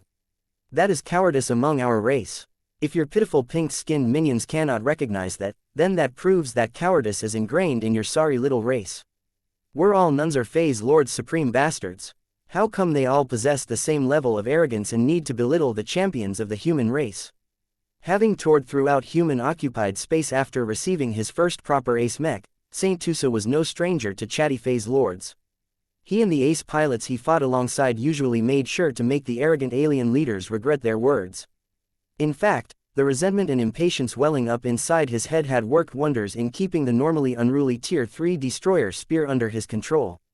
Instead of wasting his time on fueling his fear about suffering a backlash from the volatile weapon, Tusa instead channeled much of his fury and will towards trying to poke a hole into the huge and hard body of the Arena Lord of Yagwasa. Despite the fact that the Greater Phase Lord's body proportions had not only matched the size of a battleship, but was also clad in a decorative raiment that made him look like a bulky alien gladiator, Tusa still had a lot of confidence in his ability to inflict a killer blow onto his chief adversary. Shut up, you dim-witted cow, or I will make you shut up by slitting your gigantic throat. The Dark Zephyr utilized his blazing speed and maneuverability to dodge the Saint Piercer thrust in his direction. As the powerful Ace Mech fluidly managed to circle around the much larger but more sluggish body of the Arena Lord, all sorts of spatial fluctuations and interference attempted to impede his motion. The Dark Zephyr easily bowled through most of the spatial interference with the help of his Saint Kingdom. Although the hours-long chase had depleted it to an extent, Tusa still forced himself to summon up the strength to impose his domain onto reality. With the cooperation of Blackwing and his battle partner, the Dark Zephyr easily managed to leap past the Arena Lord's spatial barrier, thereby placing his Ace Light Skirmisher in the perfect position to thrust the tip of the destroyer spear into the back of the Arena Lord. This was usually the most difficult place for a Nunzer Phase Lord to defend against. Their centaur-like bodies meant that they could not easily extend limbs to fend off attackers approaching from the rear. Even so, the Arena Lord reacted surprisingly quickly to the threat. The Greater Phase Lord exhibited no fear at all despite the fact that his close-ranged spatial abilities failed to fend off the Ace Mech. Despite his massive bulk, the Nunzer Phase Lord was able to change the grip of his Saint Piercer and thrust the lower end of the polearm backwards at a tricky angle. Tusa did not sense the threat posed by this prototype weapon, but he just knew that it would pierce straight through his Saint Kingdom and inflict a powerful concussive blow onto his Ace Mech. The Saint Piercer was actually a little too thin and short in the hands of the Arena Lord. It must have cost a lot of resources to gather the high-value materials to fabricate this weapon. However, its lack of mass and bulk also made it much easier for the arena lord to whip it around and strike at the relatively small and elusive mech with unerring precision. The arena lord did not have eyes on the back of his head, but he was still able to leverage his strong spatial senses to track the Dark Zephyr's movements and predict where he would go next. Saint Tusa so badly wanted to go through with his charge and poke a hole through the arena lord's raiment and hide, but he knew better than to allow his machine to get struck by a weapon that was especially designed to counter ace mechs. Even the flat end might pose a greater threat to the Dark Zephyr than usual. The ace light skirmisher quickly aborted his attack run and turned around at an extreme angle in order to evade the rear polearm strike.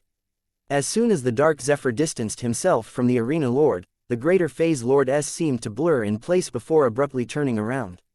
The Nunzer phase lord had excellent control over his body. He even implanted himself with a phase water organ that was solely designed to change his orientation by 180 degrees in an instant. Tusa realized that he had almost fallen into a trap. If the arena lord already possessed such a capability, then he could have employed it sooner to impale the Dark Zephyr with the tip of the Saint Piercer. Perhaps the only reasons why the arena lord declined to employ this measure was because it became a lot harder and costlier to pull off this reversal ability after being subjected to the Dark Zephyr's space suppression field at closer range. Even so, Tusa instinctively guessed that the arena lord was powerful enough to overcome the resistance by force if he was willing to make the effort. You ace pilots are all the same. You are hardly the first fools to believe you can vanquish me by targeting my rear side. I have crushed many challengers who mistakenly think their advantage in speed allows them to attack my weak points with impunity. A real god only relies on strength and body mass. To rely on a smaller body to outmaneuver enemies is a strategy only fit for cowards and pitiful beings who are not worthy to join the ranks of gods. Although the arena lord of Yagwasa was running his gigantic alien mouth again, Saint Tusa's previous bout of confidence had faded away. Just because he successfully managed to wield the Tier 3 destroyer spear did not mean he had won an automatic victory. Greater phase lords were far more competent than their lesser compatriots. The arena lord had much more phase water at his disposal and was able to resist the space suppression field with greater ease. Not only that, but the arena lord excelled at applying his spatial abilities on himself, which was impossible for the Dark Zephyr to block. As the Dark Zephyr continually circled around the greater phase lord and occasionally attempted to swoop in to bypass his enemy's spatial barrier and land a destructive blow, the arena lord would never fail to repel the assault in the most efficient way possible. Occasionally, the Nunzer phase lord's armor-clad body blurred as a spatial effect abruptly changed its orientation. At other times, the arena lord spared his phase water organs the strain and simply utilized his limbs or his excellent weapon skills to force the Dark Zephyr to change his course and evade the incoming threats. Saint Tusa quickly grew frustrated at how difficult it was for him to make good use of his Tier 3 destroyer spear. He had already commenced numerous attack runs, but never managed to complete any of them due to the arena lord's deliberate responses. This was not a coincidence. Despite the arena lord's apparent love for comparisons of raw strength, the greater phase lord cunningly made sure that the Dark Zephyr was never able to land a solid hit with his potent destroyer spear. Do not think that your tiny but interesting little tooth scraper cannot reverse your incompetence. If you possess the strength of a real god, then you would have never become cowardly enough to flinch away from my counterattacks. You false gods are all the same. Even your oh-so-proud Terran champions have repeatedly flinched from my responses despite arming themselves with similar weapons. They have proven themselves unfit to wield those arms, and you are no different. Speed without strength only equates to another form of cowardice. As much as Saint Tusa understood that the arena lord of Yagwasa was just engaging in an acerbic brand of smack talk, the ace pilot couldn't stop himself from entertaining doubts. What if the arena lord's criticism was not entirely off the mark? Though the ace pilot's willpower forcibly stopped Tusa from fueling this train of thought any further, it was difficult to shove this nonsense away when the arena lord constantly brought it back to the forefront of his mind. Tusa threw away all of the contempt he still harbored against the arena lord. As primitive and vain as he appeared to be, the greater phase lord was able to draw upon many years of actual combat experience in duels and other complicated matches. He had fought against many varieties of opponents, and managed to learn a lot from fighting against human ace mechs during the Red War. Destroyer weapons were incredibly powerful, but it was still possible for enemies to mitigate their threat. From minimizing the opportunities for their wielders to land serious blows with these potent weapons to cladding themselves with destroyer-resistant armor, the signature tech of the Terran people was anything but unbeatable. Tusa felt more and more frustrated. He was no longer in peak condition when he first started to fight properly against the Arena Lord, and the constant leaps repeatedly sapped his willpower even further. The Arena Lord probably exerted himself as well, but his consumption was probably a lot less. This was clearly detrimental to the ace pilot as he would exhaust himself much sooner than his potent adversary. Tusa couldn't afford to let this confrontation turn into an endurance battle, chiefly because he was never built to last. Phase Lords all possessed massive bodies that stored huge amounts of energy. In fact, they were even more difficult to exhaust than other creatures of their size because they could even draw energies from other dimensions. Although the Dark Zephyr also possessed special and transphasic qualities, the Ace Light Skirmisher was designed to perform at his peak during short but critical intervals. His mech frame lacked the capacity to extend his endurance and staying power, and Tusa's willpower was also finite due to the lack of time to develop his resonance strength. TCH, we need to conserve our strength and keep him busy, partner. Tusa spoke to his ace mech. The Dark Zephyr no longer tried to win the jackpot by attempting to land crippling blows. Instead, the machine began to adopt a more patient and frugal approach. The Dark Zephyr evaded the Arena Lord's attacks as best as possible while using the enhanced lethality of his Tier 3 Destroyer Spear to damage and deplete the Phase Lord's spatial barrier. This was not enough to contain the Arena Lord, so the Rossfield cannons installed on Fort Rock regularly had to strike the Greater Phase Lord with punishing kinetic impacts. Other friendly warships occasionally struck with opportunistic attacks whenever they could, but they were far too preoccupied with other enemies to commit more to this effort. No first-class multi-purpose mechs dared to poke the Arena Lord. Their attacks were too small in caliber to make much of a difference, and they were much more suited to fight against other opponents. Tusa was not resigned to this outcome. For now, he and his battle partner could do nothing more than to contain the Arena Lord and hinder the Greater Phase Lord from directing his ire elsewhere, but this needed to change. What can I do to gain the upper hand? Chapter 6362 Pride and Unwillingness. Tusa was being a bit unfair to himself. Recently ascended ace pilots generally had little chance of surviving an encounter with a Greater Phase Lord by himself. In fact, the Arena Lord of Yagwasa would have fought a lot more aggressively and put the Dark Zephyr in much greater peril if the latter had not retrieved the Tier 3 Destroyer Spear. Although the Nunzer Phase Lord openly despised the weapon and how it was being used by the Dark Zephyr, the wily old alien leader never took the Destroyer Spear lightly in his actions. His long experience had taught him better than to underestimate any weapon or opponent. Just because he did not agree with his opponent's combat approach did not mean he could defeat it with ease. It was this habitual caution and respect that encouraged the Arena Lord to hold back his aggression and prevent himself from making any mistakes that his much more lethal opponent could exploit with devastating consequences. The end result was a stalemate, which could already be considered a victory for Saint Tusa. To use a junior ace mech to stall a Greater Phase Lord was a fantastic bargain that the Blue Jay fleet eagerly took advantage of to take care of other threatening enemies. It took a lot of mechs, warships and weapons of mass destruction to hold back the Distance Shaper as well as the 5 Archi-Phase Lords. Although the Arena Lord occasionally had to be pushed back by the mighty Rossfield cannons, the Dark Zephyr was already doing a pretty good job at keeping the Arena Lord occupied to the point where he did not have the room to lend aid to his cosmopolitan and alien subordinates. Alas, the inherent pride and confidence that all half-gods accrued over their extraordinary careers prevented Tusa from taking satisfaction at this victory. What made perfect sense in terms of strategy meant little to a champion who largely preferred to deal with absolutes. To an ace pilot like Tusa, there was only winning or losing. He lacked the age and young years of experience to temper his expectations and adopt a more realistic viewpoint like that of the Messenger of Silence. Yet his relative youth and lack of tempering from reality also served as his sources of strength, as it became relatively easier for him to impose his willpower on reality when he did not know any better. The more Tusa struggled against the Greater Phase Lord, the more his resonance strength repeatedly moved beyond its previous peak. His endurance lasted longer as his increasing unwillingness to let himself get stalled and denied by his opponent strengthened his desire to liberate himself from his lack of competence. As the clash between the Dark Zephyr and the Arena Lord of Yagwasa continued to rage in the distance, Vase was getting ready to undertake his own challenge. The 5 lesser phase lords hailing from the Archi race were clearly not as weak and servile as the pet Archi captive that Gloriana occasionally involved in her work. Heckle was a mere alien engineer who ranked at the lower end of the hierarchy of his race. His archeshell happened to feature a beautiful aquamarine crystal look, but it was not that strong or special by the standards of his species. The 5 Archi lesser phase lords on this battlefield were completely opposite in this regard. They had climbed to the top of the hierarchy and enjoyed the worship of lots of Archi. They had access to bountiful phase water and other precious materials, which they largely used to develop their arches hells and grow their true bodies until they turned into hardy organic bulwarks.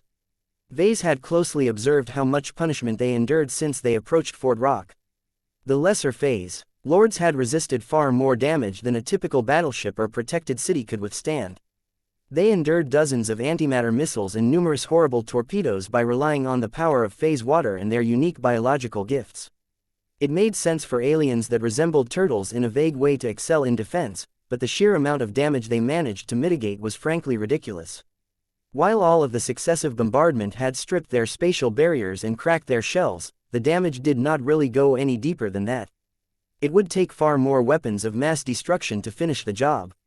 The first-class multipurpose mechs that had managed to beat the crap out of the enemy mechs and phase fighters tried their best. Their firepower was quite potent. Armed with at least a dozen integrated weapons, they could easily threaten small craft and warships when they banded together, but their weapons' fire failed to inflict any serious damage to the lesser phase lords.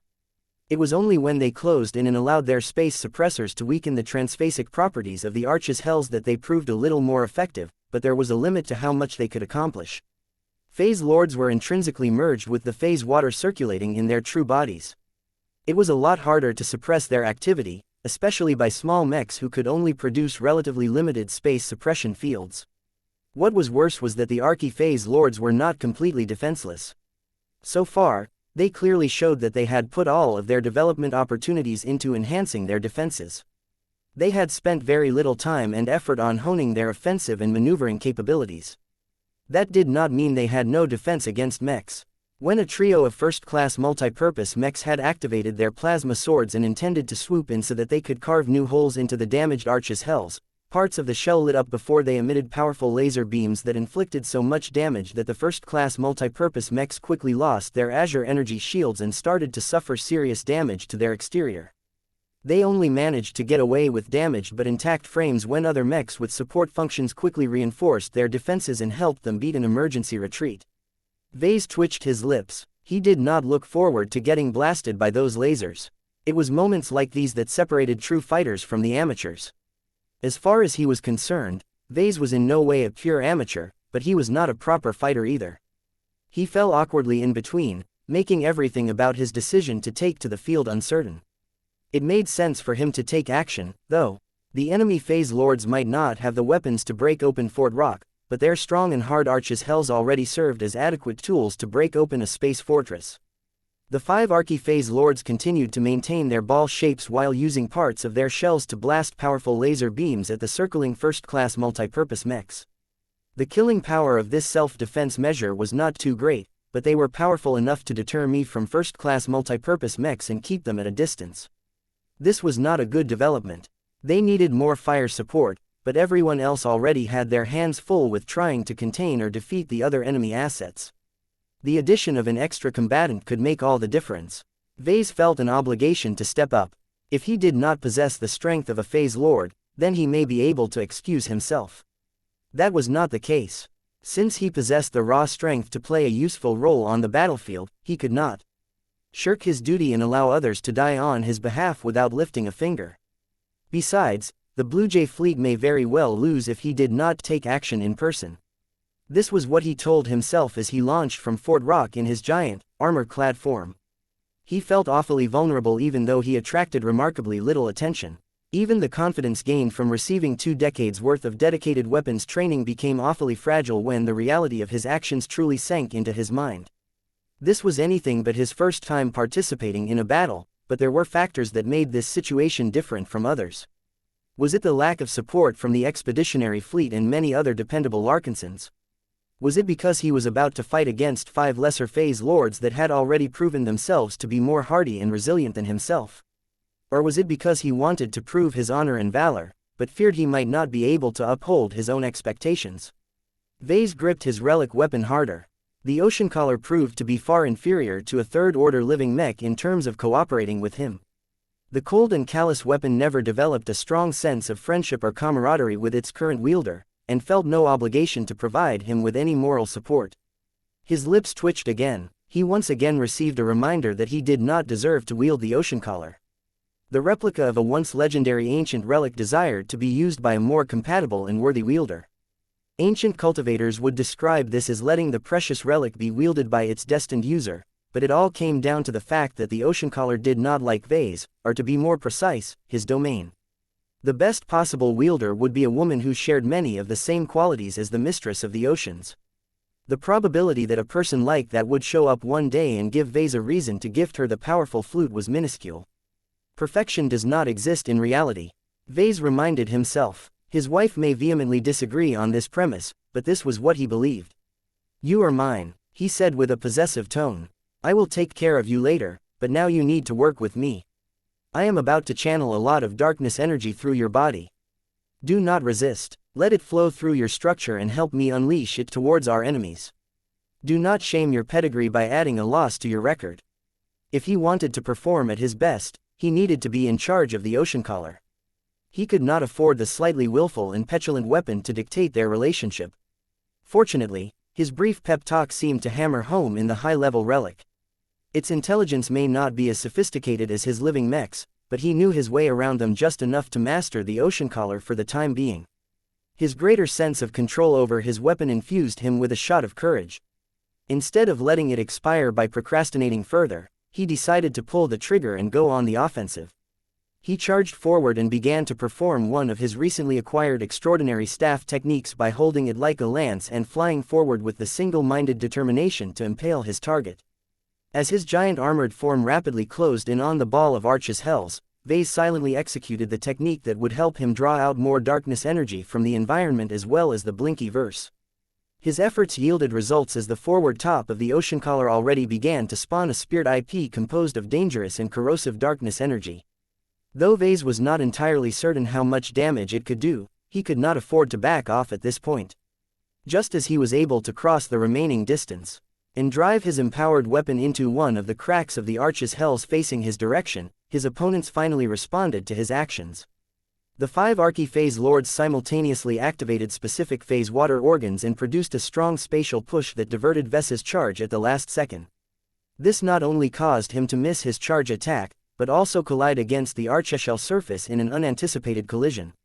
Ouch. Chapter 6363 Discovering How to Fight. That was embarrassing. To be fair, how could he have known that the Archi-Phase Lords not only had the ability to push incoming enemies off course, but also combine their abilities so seamlessly to produce the strength needed to succeed? It became clear that the Archi-Phase Lords became a bit harder to deal with if they were able to work together to such an amazing extent. After Vase made a fool of himself by smacking himself against the Arch's Hells, he at least possessed the awareness to distance himself from his opponents and take stock of his situation.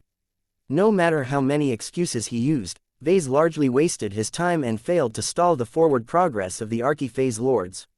He had lost most of his mind when he went on the attack. Just because he gained a bit of strength and skill did not mean he could beat up Phase Lords straight away. Just as Vase tried to figure out what he should do instead, a first-class mech that was roughly a third of his size approached from afar and stopped by his side. A communication signal directly connected to his cranial implant. "Professor Larkinson, it is good to see you joining the fight," Major Simon Yankowski greeted. "That said, we cannot afford to have you fly around and act on your own. It will be better for all of us if you follow our lead and coordinate your actions with us. As the highest-ranking mech commander in the field, you should follow my orders with as little questions as possible. Do you comply?" The way the expert candidate talked to Vase had shifted by the time he spoke the last 2 sentences. He switched from an inferior tone to a more bossy tone. This was a deliberate shift that was meant to signal that Vase needed to set aside all of his authority if he wanted to fight alongside the mechs of the Blue Jay fleet. "I will comply." Vase bowed his head. "My expertise does not extend to command. I will put my trust and my capabilities in your hands. Use me however you see fit." This was no time for him to show off and let his lack of combat acumen ruin the effort to win the battle. Vase still held the highest status among the soldiers, but that did not automatically translate into martial competence.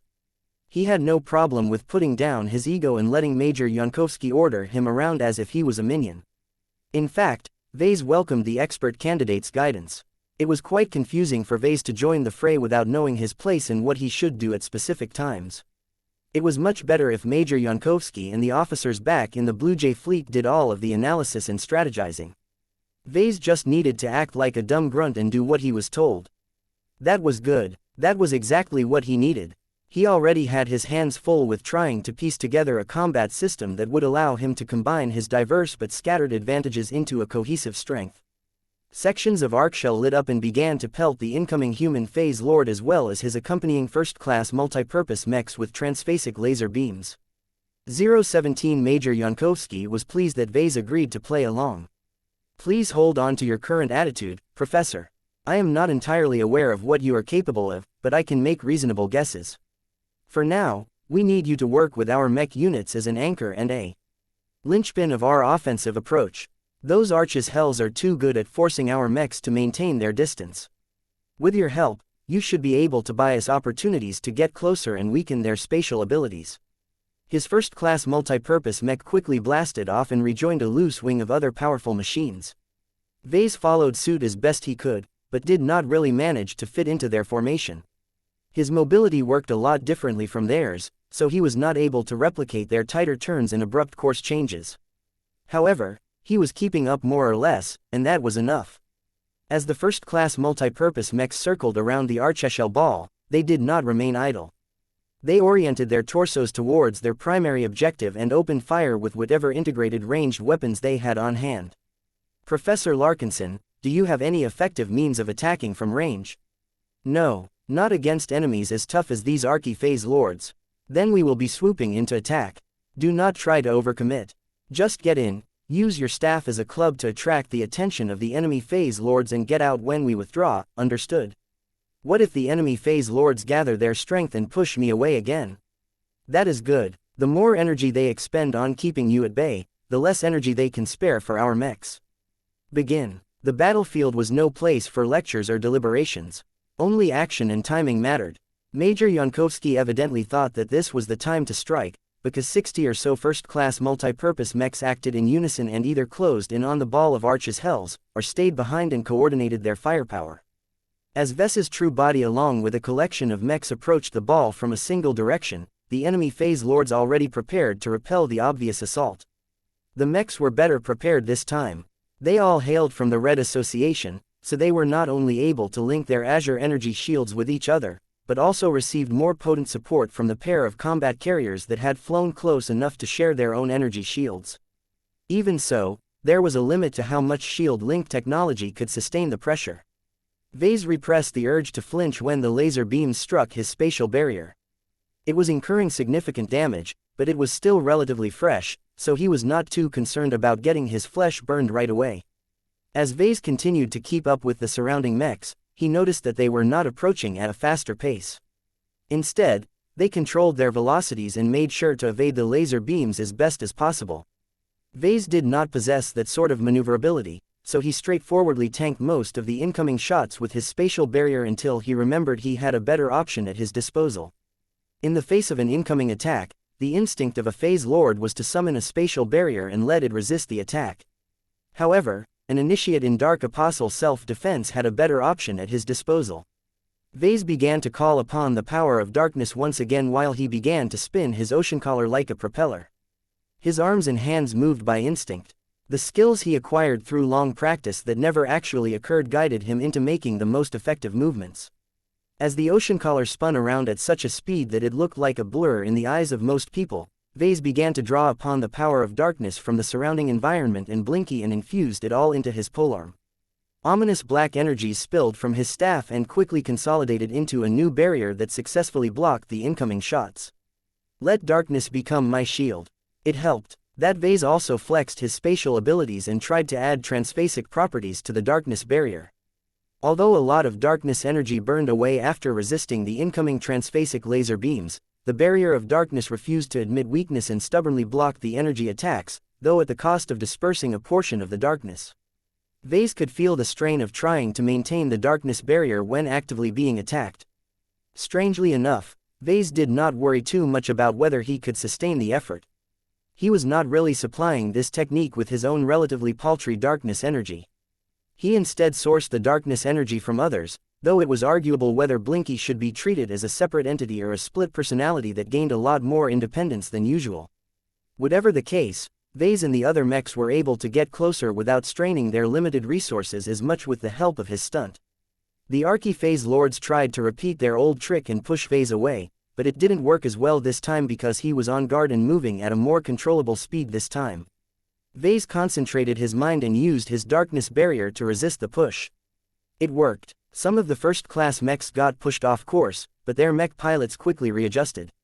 Attack. The first-class multipurpose mechs had never ceased attacking with their varied mix of ranged weapons, but now that they had reached the Arch's hells, they began to use their powerful transphasic hyper-melee weapons to inflict additional damage on the scarred and cracked Arch's hells. Vase could not miss out on the action.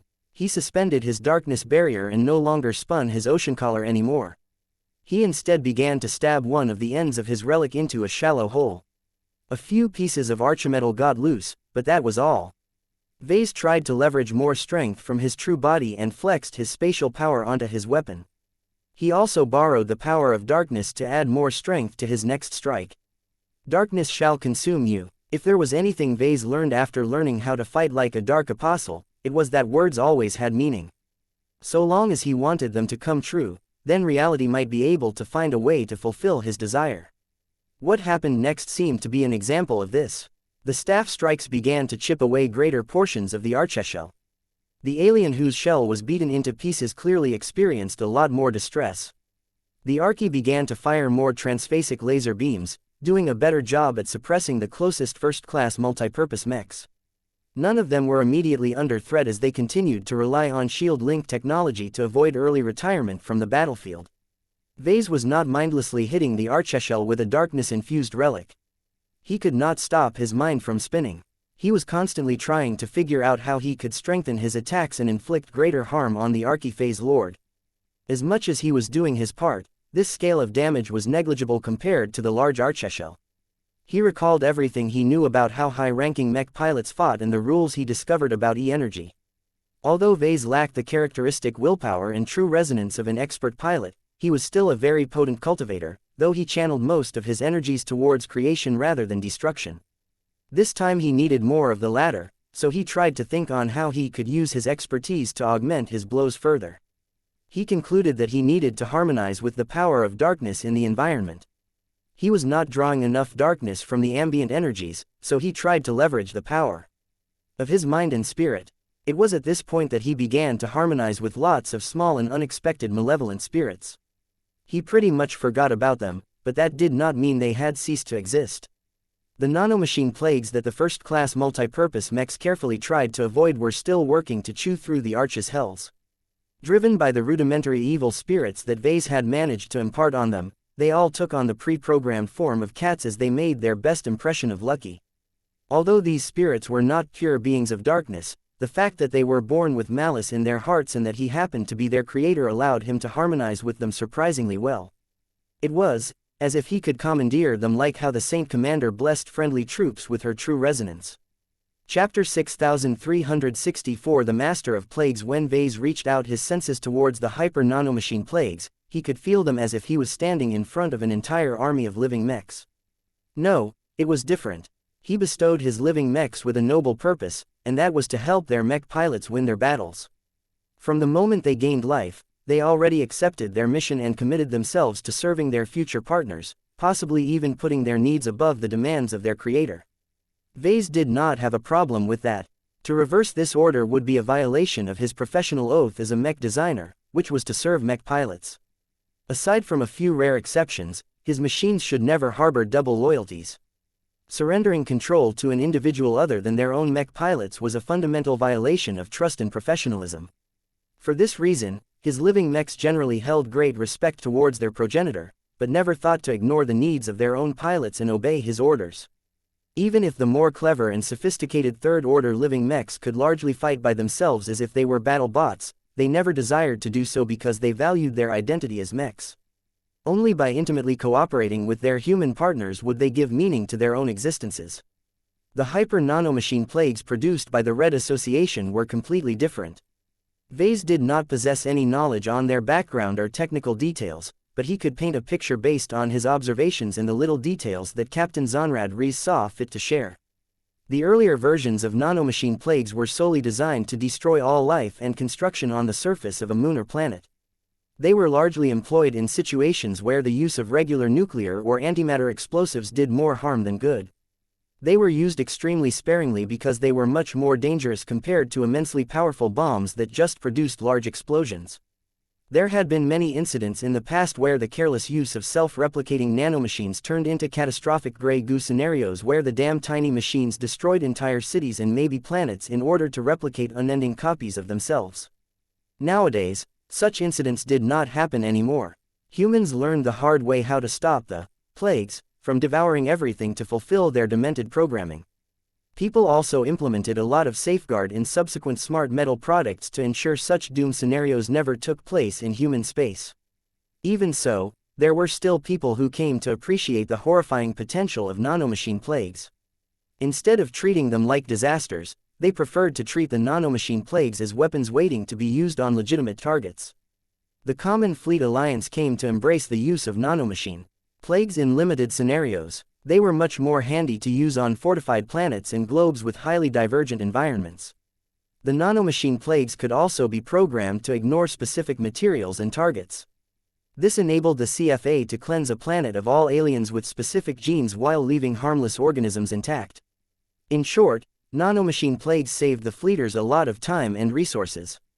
This was why the fleeters did not deny the use of nanomachine plagues despite their potential to start a doomsday scenario in the wrong places. It helped that the CFA had much less to fear from them due to their highly dispersed organization and distribution. Out-of-control nanomachine plagues could only destroy a single ship or fleet at most. Even if they managed to spread onto ships that subsequently infected others, the mechers and the fleeters employed many countermeasures that would warn them of this threat and trigger a maximum priority response. The threat that grey goo could spread fast enough to engulf all of human civilization could never be ruled out, but humans had developed so many controls and countermeasures that no one was really concerned about it anymore. What did this have to do with the hyper-nanomachine plagues originally stored inside the vault of the Babylon excavator? A lot. The Red Fleet kept up with the times. The latest edition of nanomachines plagues gained an even higher degree of virulence due to the integration of hypermaterials. The boost in performance was not too dramatic, as the application of hyper-technology at the nanometer scale was still a rudimentary discipline for the time being. The most obvious effect so far was that the nanomachines had an easier time devouring specific materials. They seemed to draw additional power from E-energy radiation and work a little more optimally than before. Unfortunately, the fleeters had not quite managed to discover a stable and cost-effective way to integrate them with phase water, which was one of the reasons why the plagues employed against the Archiphase Lords were having a hard time chewing through the Arch's hells. Anyway, hyper-nanomachine plagues were quite powerful and efficient at their jobs. The Red Fleet had yet to deploy them on a serious target during the Red War so far, as that may spook the native aliens into employing their own horrifying weapons of mass destruction. It was quite telling that a reconnaissance cruiser such as the Babylon excavator still carried a payload of hyper-nanomachine plagues regardless. They could come in handy when they stumbled upon a strategic native alien planet that they needed to wipe off the board regardless of the consequences. When the Red Fleet reassigned the Babylon excavator to Vess's protection detail, the fleeters never bothered to empty the cruiser's vault of her stockpile of weapons of mass destruction. This inadvertently gave Vase access to the incredibly fearsome hyper-nanomachine plagues. When he adapted them to his torpedoes, he never thought that he would be able to connect to them again. This was a completely unintended interaction that momentarily took him by surprise. The reason why he was caught off guard was because he possessed an uncommonly good connection to the nanomachines that attempted to wreak havoc across the surface of the Archeshell. The comparison to the Saint Commander's modus operandi was a convenient explanation, but it was not quite accurate. Vase was not able to connect with the nanomachines through the true resonance generated by his willpower.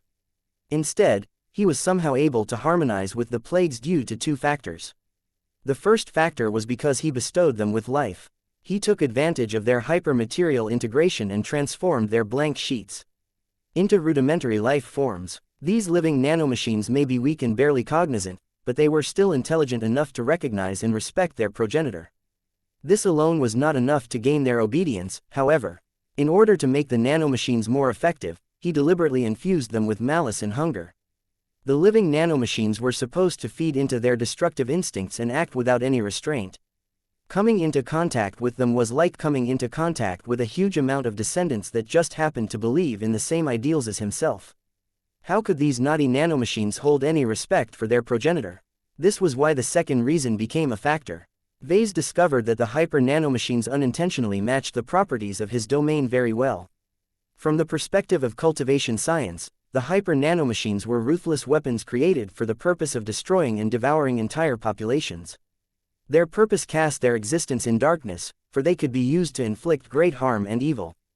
By breathing life into the hyper-nanomachines, the tiny but sophisticated creations gained a quality that enabled them to surpass their physical and digital limitations. They became greater than the sum of their parts, and became even better at reproduction, which was another powerful aspect of life. Finally, the root property of these nanomachines was the fact that they were all machines and by extension metal. Even when they were scaled down to an incredible degree, the plagues all consisted of a huge amount of tiny metallic machines, all working in concert with each other. Ves's domain happened to be split between mechs, life and a little bit of darkness. Although the definitions were not precisely the same and the proportions were also difficult, the point was that Vase had enough in common with the living nanomachines that he was able to command them as if he was their god. What an exhilarating feeling! Is this what Saint Commander Casella feels all of the time? Vase became increasingly more distracted, which was normally a taboo on the battlefield, but he could just not help himself. Seeing that the living nanomachines were not really doing all that great, Vase spontaneously decided to step in and take control. He used his spiritual authority over the nanomachines to pass on an instruction. If the hyper-nanomachine plagues abided by their strict programming and their hardware-level restrictions, then they would never follow any suggestion made by Vase. It would be the height of foolishness to allow enemies to hack the weaponized nanomachines and turn them against their original users. The Fleeters had therefore implanted a lot of restrictive programming in the hyper-nanomachines, but how could they have anticipated that their efforts could all be defeated by giving their creations life? Right now, the simple nanomachines all wanted to obey their progenitor and God, so much so that they chose to ignore the programming codes that prevented them from surrendering control to another individual. This had drastic consequences, one of which was that the nanomachine plagues spontaneously leapt from the archeshell and condensed into increasingly larger and more ominous swarms. The shapes of millions of cats blended into each other, causing them to lose shape before reforming again. All of it was under the control of Ves's spirituality. It became so easy for him to convey his instructions to the unnaturally obedient nanomachine swarm. His connection to all of the primitive life inside the nanomachines gave him greater comprehension of what he could do with his authority over their existences. He could make them do almost anything they were capable of in the first place. The only major limitation was that he could not override their hard coding. Just as Sigrund was unable to overcome the forced imposition of loyalty to the Common Fleet Alliance, the hyper-nanomachine plagues and all of their copies could not exist past their artificial expiration date. Vase understood why this safety measure existed, but he felt bummed that he wouldn't be able to harness these exceedingly high-quality nanomachines forever. He shrugged. Oh well, he would just have to squeeze the greater amount of value out of their dangerous states while they were still alive. Vase gained a spontaneous idea. Instead of trying to form a giant smart metal cat out of smart metal, he wanted the plagues to synergize with him more effectively. He spread out his giant arms as if to welcome the embrace of his family. Come to me, my children. The nanomachine plagues instantly flew in his direction.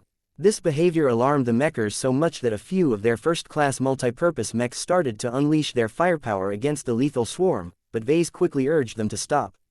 Don't. They are under my control. Don't ask me questions on this. Just let me do my thing. Major Yankovsky and the other mech pilots reluctantly did so, even though they sensed how these plagues could quickly break down their mechs if they gained the opportunity. It was incredibly scary to see these planet-cleansing nanomachines engulf the true body of Vase in a cloud of darkness. His body only became visible again after a few seconds. The nanomachines had descended on his raiment and broke down the alloys that comprised the improvised suit of armor. The nanomachines subsequently produced more copies of themselves, thereby giving them enough volume to surround Vase in a brand new suit of smart metal armor. The only difference was that these nanomachines would not hesitate to eat Vase alive if they ever fell out of his control. Instead of feeling spooked about this, Vase completely became mad with joy. This was because he could channel his domain through his new, smart metal raiment, a lot more effectively than before. It was as if he spontaneously forged a high-level artifact that was highly compatible with his spirituality in the field. Ha ha ha ha ha, now this is what I have been missing all of the time. Why didn't I think of this before? This is true power. Chapter 6365 Extra Risky Smart Metal Raiment. Though Vase had fallen back into his bad habits and became completely fascinated by discovering his wonderful compatibility with the living nanomachine plagues, he did not lose the entirety of his mind. The threat posed by the 5 Archi-Phase Lords were relatively low as they lacked a strong means of attack. The laser beams emitted by their arches hells were relatively potent, but not entirely unbeatable. When Vase hijacked the living nanomachine plagues and used them to subsume his makeshift raiment, he effectively gained a suit of armor that looked as if it was darkness come to life. He could completely pass off as a villain in a children's action drama at this time. Not only did his true body exude a lot of darkness and malevolence, but he had clad himself in his own suit of morphing dark armor. Vase was still experimenting with his newfound control over the nanomachine plagues. While their driving instinct was to consume and destroy everything they touched aside from each other, now that they had been given life, they willingly submitted themselves to their progenitor. Despite how scary it was to remain in extended contact with these all-consuming nanomachines, Vase did not fear them at all. He was absolutely confident he could maintain control over these products. He fully leveraged his abilities and his expertise as a mech designer and a spiritual engineer to maintain solid control over this weapon of mass destruction. The original nanomachines sought to fulfill their programming without paying any attention to the context, but the living nanomachines were more sophisticated than that. They understood the principles of delayed gratification. Vase merely had to promise them that they could break down the enemy arches' hells a lot more effectively so long as they accepted his leadership. This meant that Vase remained confident that the nanomachines would do whatever he wanted as long as he continued to attack the Archi-Phase Lords. The story might be different if he tried to retreat and avoid confrontation. The nanomachine plagues had their orders, and even if they possessed the power to resist the intentions of others, they were not willing to deviate from their purpose. Professor Larkinson, Major Yankovsky spoke with a bit of alarm in his voice. You lost your awareness for a time. That is extremely dangerous and a good way to die in the field. You need to keep paying attention to what is going on around you. Also, you aren't supposed to take direct control over the nanomachine plagues. They are serious weapons meant to depopulate entire planets. If it wasn't clear that you seemed to be able to keep their programmed attack routines at bay for the time being, the captain of the Babylon excavator should have already activated their kill switch by now. His finger is still hovering above the button. Do you insist on carrying them around your person? Yes, Vase replied as he and the surrounding mechs had already separated from the damaged archeshell ball and backed off to take stock of the situation. Don't worry. I have taken control over them due to my previous work on them. I did not expect to be able to take control over the nanomachine plagues to this extent, but it is working fine for the time being. Just trust me, I think I can make good use of them to strengthen my attacks. He was already working on it.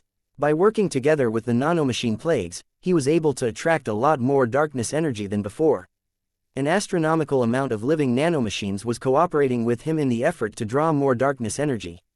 Even if the individual lives of all of those tiny machines were not that impressive, quantity became a quality of their own after surpassing a high threshold. Not only that, but the nanomachines were accustomed to banding together and combining their forces. They were able to produce more dramatic effects as they united to achieve a common purpose. The result of all of this was that the smart metal raiment began to produce an energy vortex that pulled in much more darkness energy from the surrounding environment than before. The tiny hyper-materials integrated in the original batch of nanomachines helped a lot. They happened to be neutral and compatible with every attribute in order to be able to adapt and reproduce in every situation. Even though the efficiency of attracting darkness energy dropped when the nanomachines devoured other hyper-materials, their excellent cooperation reduced the impact of this consequence. Vase and the mechs around him briefly observed the state of the Archi-Phase Lords. The first-class multipurpose mechs managed to inflict more serious damage to the Arch's hells after relying on him to get close for a time. The progress felt gratifying, but the problem was that it was not enough to halt their forward progress. Most of the damage remained confined to the arch's hells as opposed to the softer and more vulnerable flesh. The mechs continued to bombard the archeshell ball in the distance. A number of warships that had already managed to defeat a few of their alien counterparts began to direct their firepower towards this impending threat as well. The warship-grade gun batteries were able to inflict substantially more massive damage to the arch's hells, but without enough space suppression fields acting on the archiphase lords, their results were ultimately limited. We have not done nearly enough to halt their progress. Major Yankovsky urgently spoke. We have managed to widen and deepen some of the cracks in the most heavily damaged archeshell. If we want to save Fort Rock, we must get close and dig all the way through. If we lose our mechs over this, it is worth it as we need to take down these archiphase lords sooner rather than later. Are you able to cooperate with us on this, Professor? Vase nodded. I am able. Be warned that I am still learning how to best harness these nanomachine plagues, but I already have a few good ideas that I want to try out. Just to be safe, don't get too close to my true body. After circling around for a short time, Vase and the surrounding squad swooped in yet again. The archiphase lords resorted to their usual tricks, but they were no longer as scary as before now that they lost their surprise factor. When the mechs utilized their combined ranged and melee weapons to tear into the gaps they previously made, Vase tried to join in the effort by leveraging his newfound control over the nanomachine plagues. Devour. Dozens of smart metal cats split off his form and began to chew at the cavity that Vase designated. This was already more effective than letting them disperse all across the surface of the archeshell.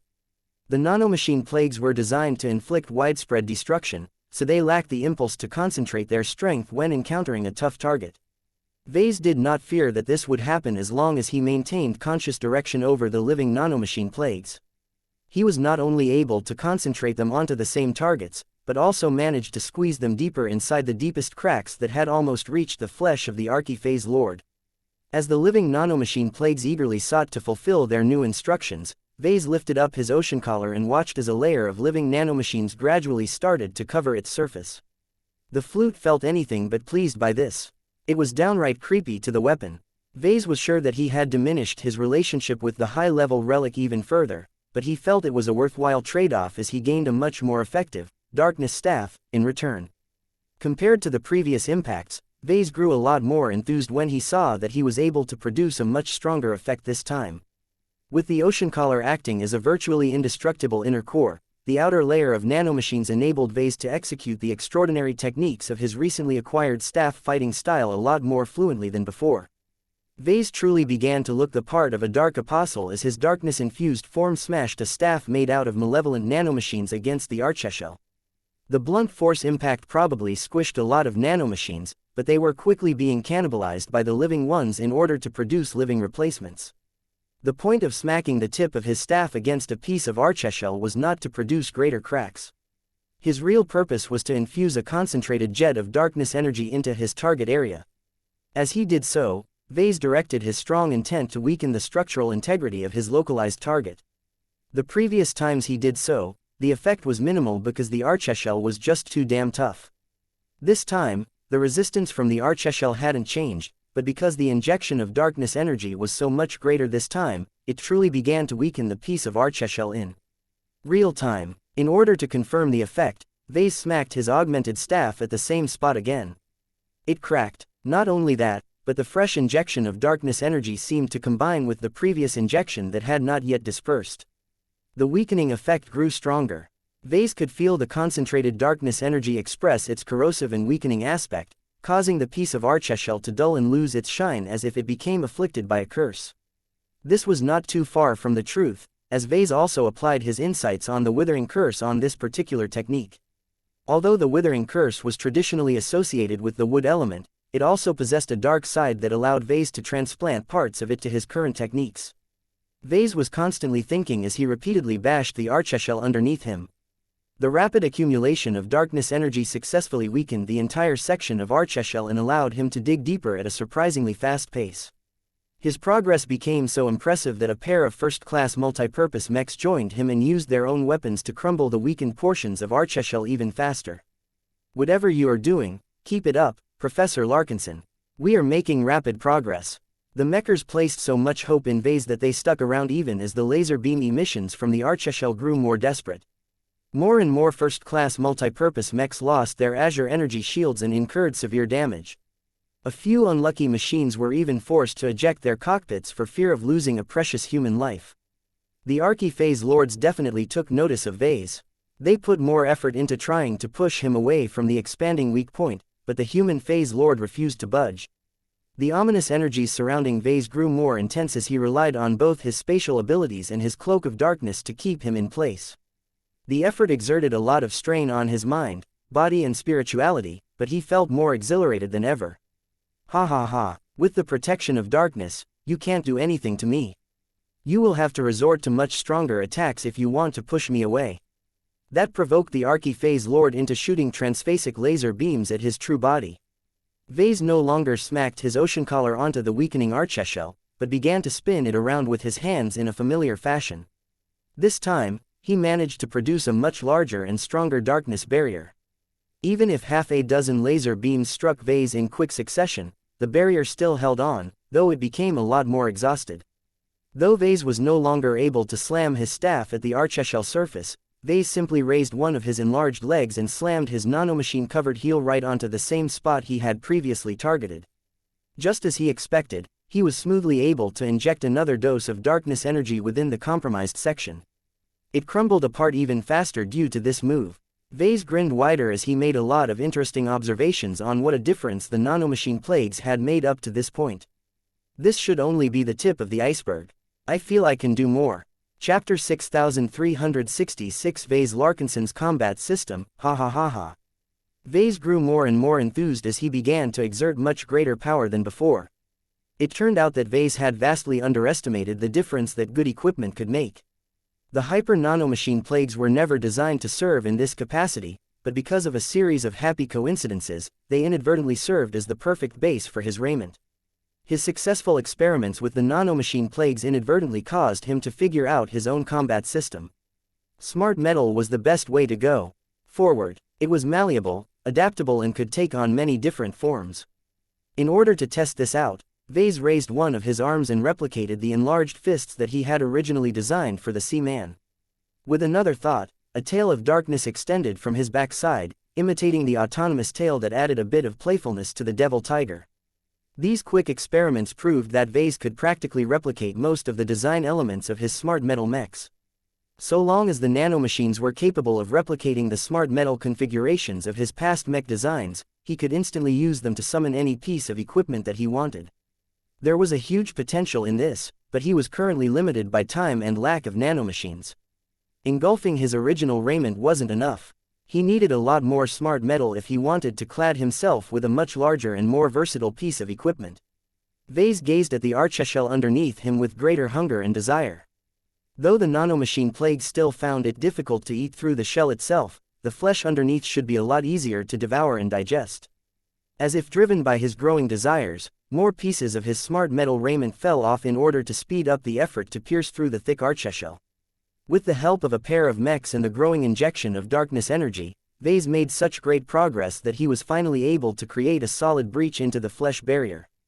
Although the Archi-Phase Lord's massive true body tried to resist and close the gaps by injecting a lot of phase water-infused blood and tissue, the hungry nanomachines forcibly overcame the resistance and continued to dig inside the alien's body with great enthusiasm. Even when faced with the corrosion of spatial activity from all of the phase water, the nanomachine plagues proved to be resilient enough to persist long enough for them to devour flesh and reproduce. The quantity of nanomachines rapidly grew. These ones were different and weaker due to the integration of different materials, but they were undoubtedly part of the same strain as they hungrily devoured more pieces of flesh in order to obey their primary directive. The Archi-Phase Lord that got infected by the living smart metal machines began to feel what was taking place inside his own body and began to panic. The alien thrashed so much that he had lost his coordination with his fellow Phase Lords. Careful, the Archeshell ball is breaking apart. The deteriorating unity between them ultimately caused their highly defensive formation to collapse, causing them to split into 5 separate Phase Lords again. This not only made the Archi-Phase Lords a lot more vulnerable, but also showcased how much worse the most heavily injured Phase Lord was doing. The nanomachine plagues proved their worth and more.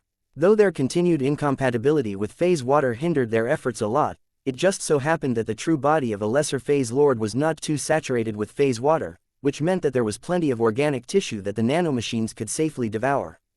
The more the Phase Lord was getting eaten from the inside, the more he began to thrash like an uncontrollable beast. The Archi-Phase Lord was not entirely defenseless against internal infections. He mobilized his spatial abilities and his own inherent control over his body to squeeze out as many nanomachines as possible.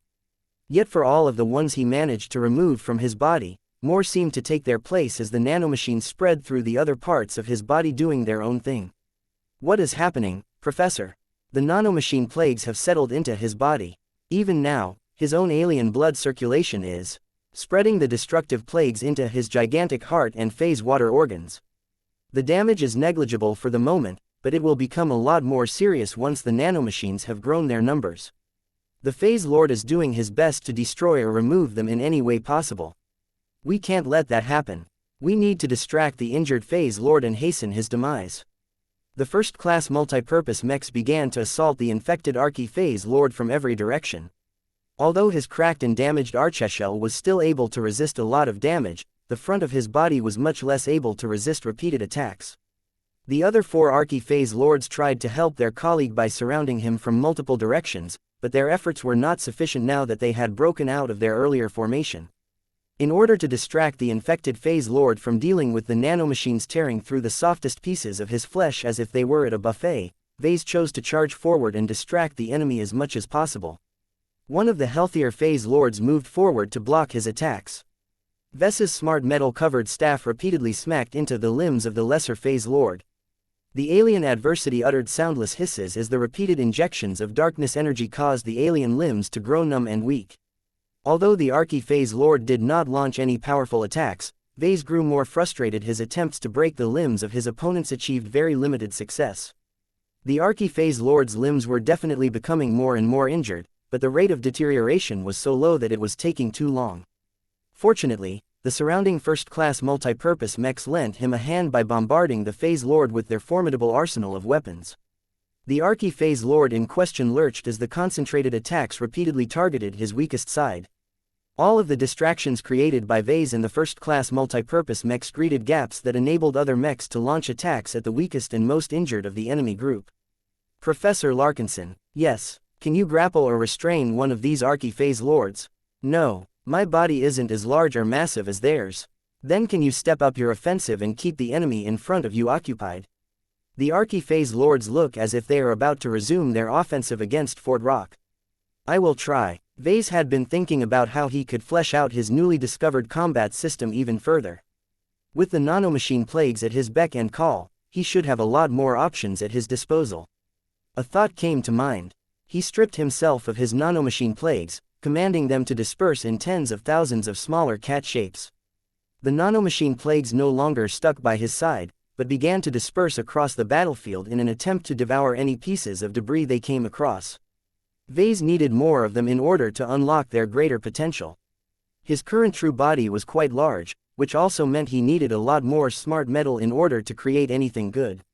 Exposing his true body and his face to his enemies was a great risk, but Vase no longer feared his enemies as much anymore. At this stage of the battle, many of the enemy Phase fighters and warships had been demolished. The greater Phase Lords were fighting for their lives. Meanwhile, the 5 Archi-Phase Lords in front of him had proven to be weak at offensive. He did not strictly need a Raymond to keep himself alive, though sending his nanomachine plagues away weakened his connection to the power of darkness. Even so, Vase made a deliberate choice when he exposed himself. Aliens, he transmitted in the open while beating his chest with his fist. Your target is here. If you want to kill me, then come and claim my head yourself. As long as you eliminate me, you can complete your mission and die with honor. So what are you waiting for? Attack. Despite all of the problems the Archi-Phase Lords had endured, they still looked committed to the fight. When Vase presented himself to the native aliens in a manner that could not be ignored, the Archi-Phase Lords quickly recalled their original missions. The weapons of mass destruction and the unceasing attacks launched by the human first-class multipurpose mechs had inflicted a lot of damage to their arches' hells and psyche. As old and wise as they may be, they had endured a huge amount of pressure. They hated this dangerous mission and wanted to retreat back to alien space as fast as possible. From their perspective, destroying Fort Rock was secondary to claiming Ves's life. Although it made strategic sense for them to destroy the space fortress with the big cannons and strong interference measures, the Archiphase Lords knew they could get rid of their troubles much faster if they completed their mission ahead of time. Since the whole point of traveling so deep in human space was to assassinate the human mech designer in front of them, the Archiphase Lords completely threw any thoughts about ramming Fort Rock aside and advanced towards Vase instead. I've managed to catch their attention. What do I do next? Try and see if you can lure them away from Fort Rock. The more they leave it alone, the more it can help us control the battlefield. Vase already began to orient himself so that the Archiphase Lords would have to move away from their previous target. As they moved away from Fort Rock, the Archiphase Lords gained in strength as they came under less suppression and interference than before. This made life harder for Vase as his spatial barrier had to resist stronger attacks than before. The Archiphase Lords also became increasingly tougher and more resilient, making it even harder to defeat them than before. This pattern persisted for a couple more minutes. Multiple first-class multipurpose mechs had to withdraw and retire from the battlefield after sustaining too much damage, but at least the native aliens were no longer threatening Fort Rock. Just as the Archiphase Lords regained enough strength to be able to catch up to Vase, a wave of darkness and malevolence converged from many different directions. The nanomachine plagues had returned. Not only that, but they had all expanded the size of their swarms. Even though they all had the option to stay away from Vase, they voluntarily answered his call and came back to him so that they could be used by him once more. As the expanded nanomachine plagues gathered around Vase, they surrounded him in such a thick layer of nanomachines that it no longer became obvious that a human phase lord was hiding inside. Under Ves's direction, the nanomachine plagues continually shifted in shape until they began to take on a different and unexpected form. Is that a giant cat? No, it's a tiger. Vase impulsively decided to follow his whims and ordered the nanomachine plagues to condense into the shape of his devil tiger. As they obediently tried to imitate the form and also several of the smart metal mech's internal systems, Vase could feel the growing power at his disposal. Choosing to replicate one of his smart metal mechs had been the right decision.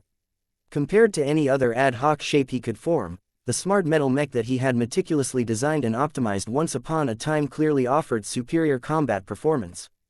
As Vase completely immersed himself in the shape of a feline mech-like construct, the harmony between him and the nanomachine plagues grew even stronger. His grin grew wider even as the copy of his devil tiger exposed its sharp and deadly fangs. Let me show you the power of my devil tiger. Chapter 6367 High-stakes struggle. The battle against the Cosmopolitans and the native aliens entered into a heated stage. While the defending side held the advantage on the surface, many mech pilots and other personnel clearly understood that taking down the relatively mundane enemy mechs, phase fighters and warships ultimately did not matter too much. Failing to defeat them would only cause the Blue Jay fleet to cement its defeat. Beating them did not translate into victory as they had never served as the true threat in the first place. The real enemies that the Blue Jay fleet needed to defeat were the greater and lesser phase lords that possessed the power to bull through everything. The Rossfield cannons installed on Fort Rock and the primary gun batteries of the larger warships of the Blue Jay fleet continually pummeled the spatial barrier of the Arena Lord of Yagwasa, but it had proven to be disgustingly tough and powerful. Although the Arena Lord clearly lacked the ability to manipulate the fabric of space across vast stretches of space, he had put a lot of resources and effort into developing his close-ranged combat capabilities. Strengthening his defenses was one of the most basic but reliable means to outlast an opponent in a duel. Many phase lords tended to believe their bodies were already large and powerful enough to withstand a huge amount of punishment. They instead spent their time and resources on developing flashier abilities that could further emphasize their status as gods, such as the power to warp and need space. The Distance Shaper was the archetypical example of such a phase lord. The erudite Orvan god had completely committed himself to this strategy and was able to help the relatively weaker strike craft and the warships of his side survive longer by manipulating the circumstances in their favor. Yet when it came to dealing with overwhelming firepower and highly resistant ace mechs under heavy suppression, even a greater phase lord such as a Distance Shaper might feel uncomfortable. This was where phase lords who strengthened their fundamentals began to stand out. The Arena Lord of Yagwasa strongly believed that all of those fancy tricks were far too unreliable. Depending on their strength would only lead to disappointment when the enemy had become strong enough to cope with such means. Tricks could never overcome every adversity. The Arena Lord might not be able to fight as freely as he liked against an ace mech with a destroyer weapon and a fleet that constantly bombarded his spatial barrier, but he was doing surprisingly well despite lacking enough assistance. I am inexhaustible. If you think you can tire me out, then think again. The phase water production system that I have earned through my own effort has strengthened my physique beyond its previous limits. I am a much more powerful god than you can comprehend. If you did not wield a spear that you do not deserve to use, I would have crushed you like the insect you are much sooner. Saint Tusa ignored most of what the enemy phase lord said as his dark zephyr rapidly swooped in and thrust a shadowy dark spear against the spatial barrier. The energy barrier held up quite well, but Tusa could clearly sense that it had grown a lot brittler than before. The continuous attacks from the warships and space fortress along with driving the tip of the Tier 3 destroyer spear against this defensive measure were slowly producing a result. No greater phase lord was invincible. The Arena Lord of Yagwasa may possess much stronger spatial barriers than usual, but everything had a limit.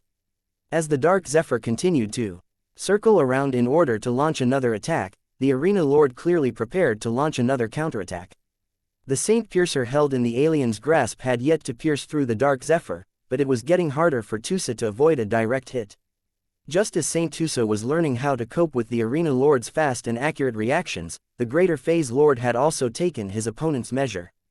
The Dark Zephyr had proven to be exceptionally difficult to hit. The Arena Lord might hold contempt for humans and their false gods, but he had never dueled against an opponent as elusive as Saint Tusa in the past. That was enough to raise the Arena Lord's respect towards the Ace Mech and treat this opponent with a serious attitude. Considering that the Ace pilot did not reject the assistance of others during the fight, the Arena Lord felt no obligation to stick to his own means when fighting back. As the Dark Zephyr's shadowy form began to explode into a cloud of shadows that made it much more difficult to track the Ace Light Skirmisher's coordinates, the Arena Lord finally enacted the plan that he had been cooking up in his mind.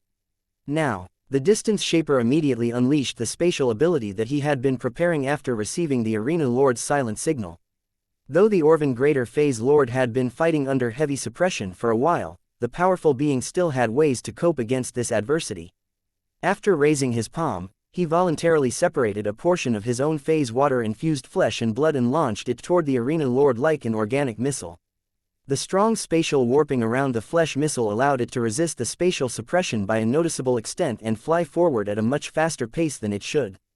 The flesh missile only had to cross a relatively short distance and reach the side of the Arena Lord before exploding in a bloody mess that spread phase water-infused tissue in every direction. Saint Tusa managed to detect the threat in advance, but the Distance Shaper's sacrificial play unfolded so quickly that his Dark Zephyr was unable to abort his attack run in time to get out of the danger zone. The cloud of shadow became pierced by hundreds of smaller flesh projectiles. The Dark Zephyr might not be able to change his course, but he was still able to use his Saint Kingdom to slow down and weaken the flesh particles just enough to avoid getting struck. Yet that was not the true intention of the Distance Shaper. Somehow, the Greater Phase Lord was still able to exert control over his split and exploded organic tissue. Normally, the particles of flesh should have continued to expand and fly away on their current trajectories, but after the Distance Shaper slightly exerted his power, the organic projectiles abruptly stopped and froze in place. Saint Tusa's eyes widened as he sensed much greater threat from this unusual move. Before he knew it, the flesh particles began to burn up and evaporate. As they did so, they acted on the surrounding space, causing it to turn more solid and difficult to navigate through. As Saint Tusa unflinchingly sought to bring his Dark Zephyr out of this trap, he found to his horror that his Ace Mech became a lot slower than before. No, we didn't slow down. The damn Distance Shaper has stretched out the surrounding space. Tusa still felt confident he could bring his Ace Light Skirmisher out of this trap, but that took time that he did not have at the moment. Due to his constant exertions, he was no longer able to employ his free flight and leap of true freedom abilities as quickly as before. Tusa also had a hunch that his resonance strength was far from powerful enough to break the spatial expansion effect generated by the Distance Shaper, especially now that the Greater Phase Lord decisively sacrificed a portion of his own flesh and blood to strengthen this move. If I can't get away, the Larkinson Ace pilot had never taken his attention off the Arena Lord, so he could clearly observe the Nunzer Greater Phase Lord turning around and moving closer with the Saint Piercer ready to impale his machine. Unlike the Dark Zephyr, the Arena Lord appeared to be immune to the distance stretching effect. This was normally not possible, but the Arena Lord and the Distance Shaper both figured out a way to prevent their abilities from interfering with each other. From the perspective of the Dark Zephyr, the Arena Lord advanced much faster than usual, making it even more difficult to evade the spear thrust that Tusa knew was coming. The two greater phase lords finally exposed the strength that entities of their exalted status should possess. They were too strong and clever to surrender to the handicaps that the Blue Jay fleet had imposed. Seeing that there was no way for his Dark Zephyr to evade this trap, Saint Tusa decided to unveil his own true capabilities. There were two distinct abilities that he had yet to employ against his opponents. He had been saving the Dark Zephyr's ultimate ability as a killer move. Although saving it up for so long made his life harder, Tusa still insisted on keeping it in reserve until he finally obtained a golden opportunity to strike a heavy blow against his adversary. That left the Dark Zephyr's latest resonating ability. Saint Tusa had chosen the Banisher edition out of all of the other potential upgrade trajectories for good reasons. One of them was to give him a way to cope against situations where he was being overpowered by superior opponents. Unfortunately, this situation was anything but ideal to him. His proficiency in the Banish resonating ability was still too low, and he had a strong suspicion that it would prove less than effective against the Saint Piercer wielded by the Arena Lord. Fortunately, Saint Tusa had a much better target to employ his latest ability. Instead of trying to banish an overambitious target like the Saint Piercer or a small portion of the Arena Lord's limbs, the Dark Zephyr turned around and banished dozens of stationary flesh projectiles. NNGH. Banish. Tusa almost stumbled when he encountered the active resistance of the Distance Shaper. Fortunately, the flesh projectiles were small and already in the process of falling apart, so his ace mech ultimately managed to disappear them into another dimension, if only for a few seconds. A few seconds was more than enough for the Dark Zephyr to take advantage of the collapse of the spatial expansion effect and dodge out of the way of an extraordinary spear that could have pierced through the Ace Light Skirmisher's torso without hindrance. In fact, the Dark Zephyr was able to accomplish more than this. Tusa couldn't help but retaliate and took advantage of the Arena Lord's committed state to swoop in and press the tip of the Tier 3 Destroyer Spear against the Phase Lord's spatial barrier. This time, the layer of defense visibly looked more and more stressed. It was not too far away from collapsing. Once that happened, the Dark Zephyr would not only be able to inflict serious material damage to the Arena Lord, but the warship-grade guns of the Blue Jay fleet would also be able to shatter a lot of flesh from a distance. Despite all of these dangers, the Arena Lord showed no sign of flagging. He had grown so angry and frustrated at the near hit that he unleashed a frustrated roar. "Coward, come back and face me like a warrior. I shall shatter your metal shell and drown your puny pink body in a pool of my own blood." The Arena Lord did more than yell out his frustrations, though. He lifted his upper arm and changed his grip of his Saint Piercer so that he held it in a throwing stance. After a brief wind-up, the Arena Lord threw the extraordinarily sharp spear forward with such a blazing speed that it would accurately impale the Dark Zephyr in no time, especially when the latter had not yet built up enough distance. Saint Tusa tried to react in a hurry and force his Dark Zephyr to dodge out of the way, but the Distance Shaper exerted his own power and tried to warp the space around the Ace Mech. The Dark Zephyr's domain field managed to negate most of this remote effect, but the Greater Phase Lord had concentrated his power just enough that at least some of his efforts managed to produce a result. The Ace Mech's trajectory unexpectedly changed in such a way that a complete evasion could no longer be accomplished. Tusa and his battle partners seemed to explode their potential at the last second, allowing them to jerk the mech frame to the side just enough for the Saint Piercer to graze the Archimech's side. Chapter 6368 Lucky Infiltration. The Dark Zephyr incurred damage. His Saint Kingdom, his Azure Energy Shield and his resonance-empowered Archimetal exterior failed to resist the unnaturally effective penetration of the throne's Saint Piercer. Fortunately, the Ace Light Skirmisher still managed to move aside just enough to incur a relatively small cut to the side of his torso, but the outcome could have been worse. That did not change the fact that the Arena Lord managed to score first blood. Tusa and his battle partner did not take this setback well.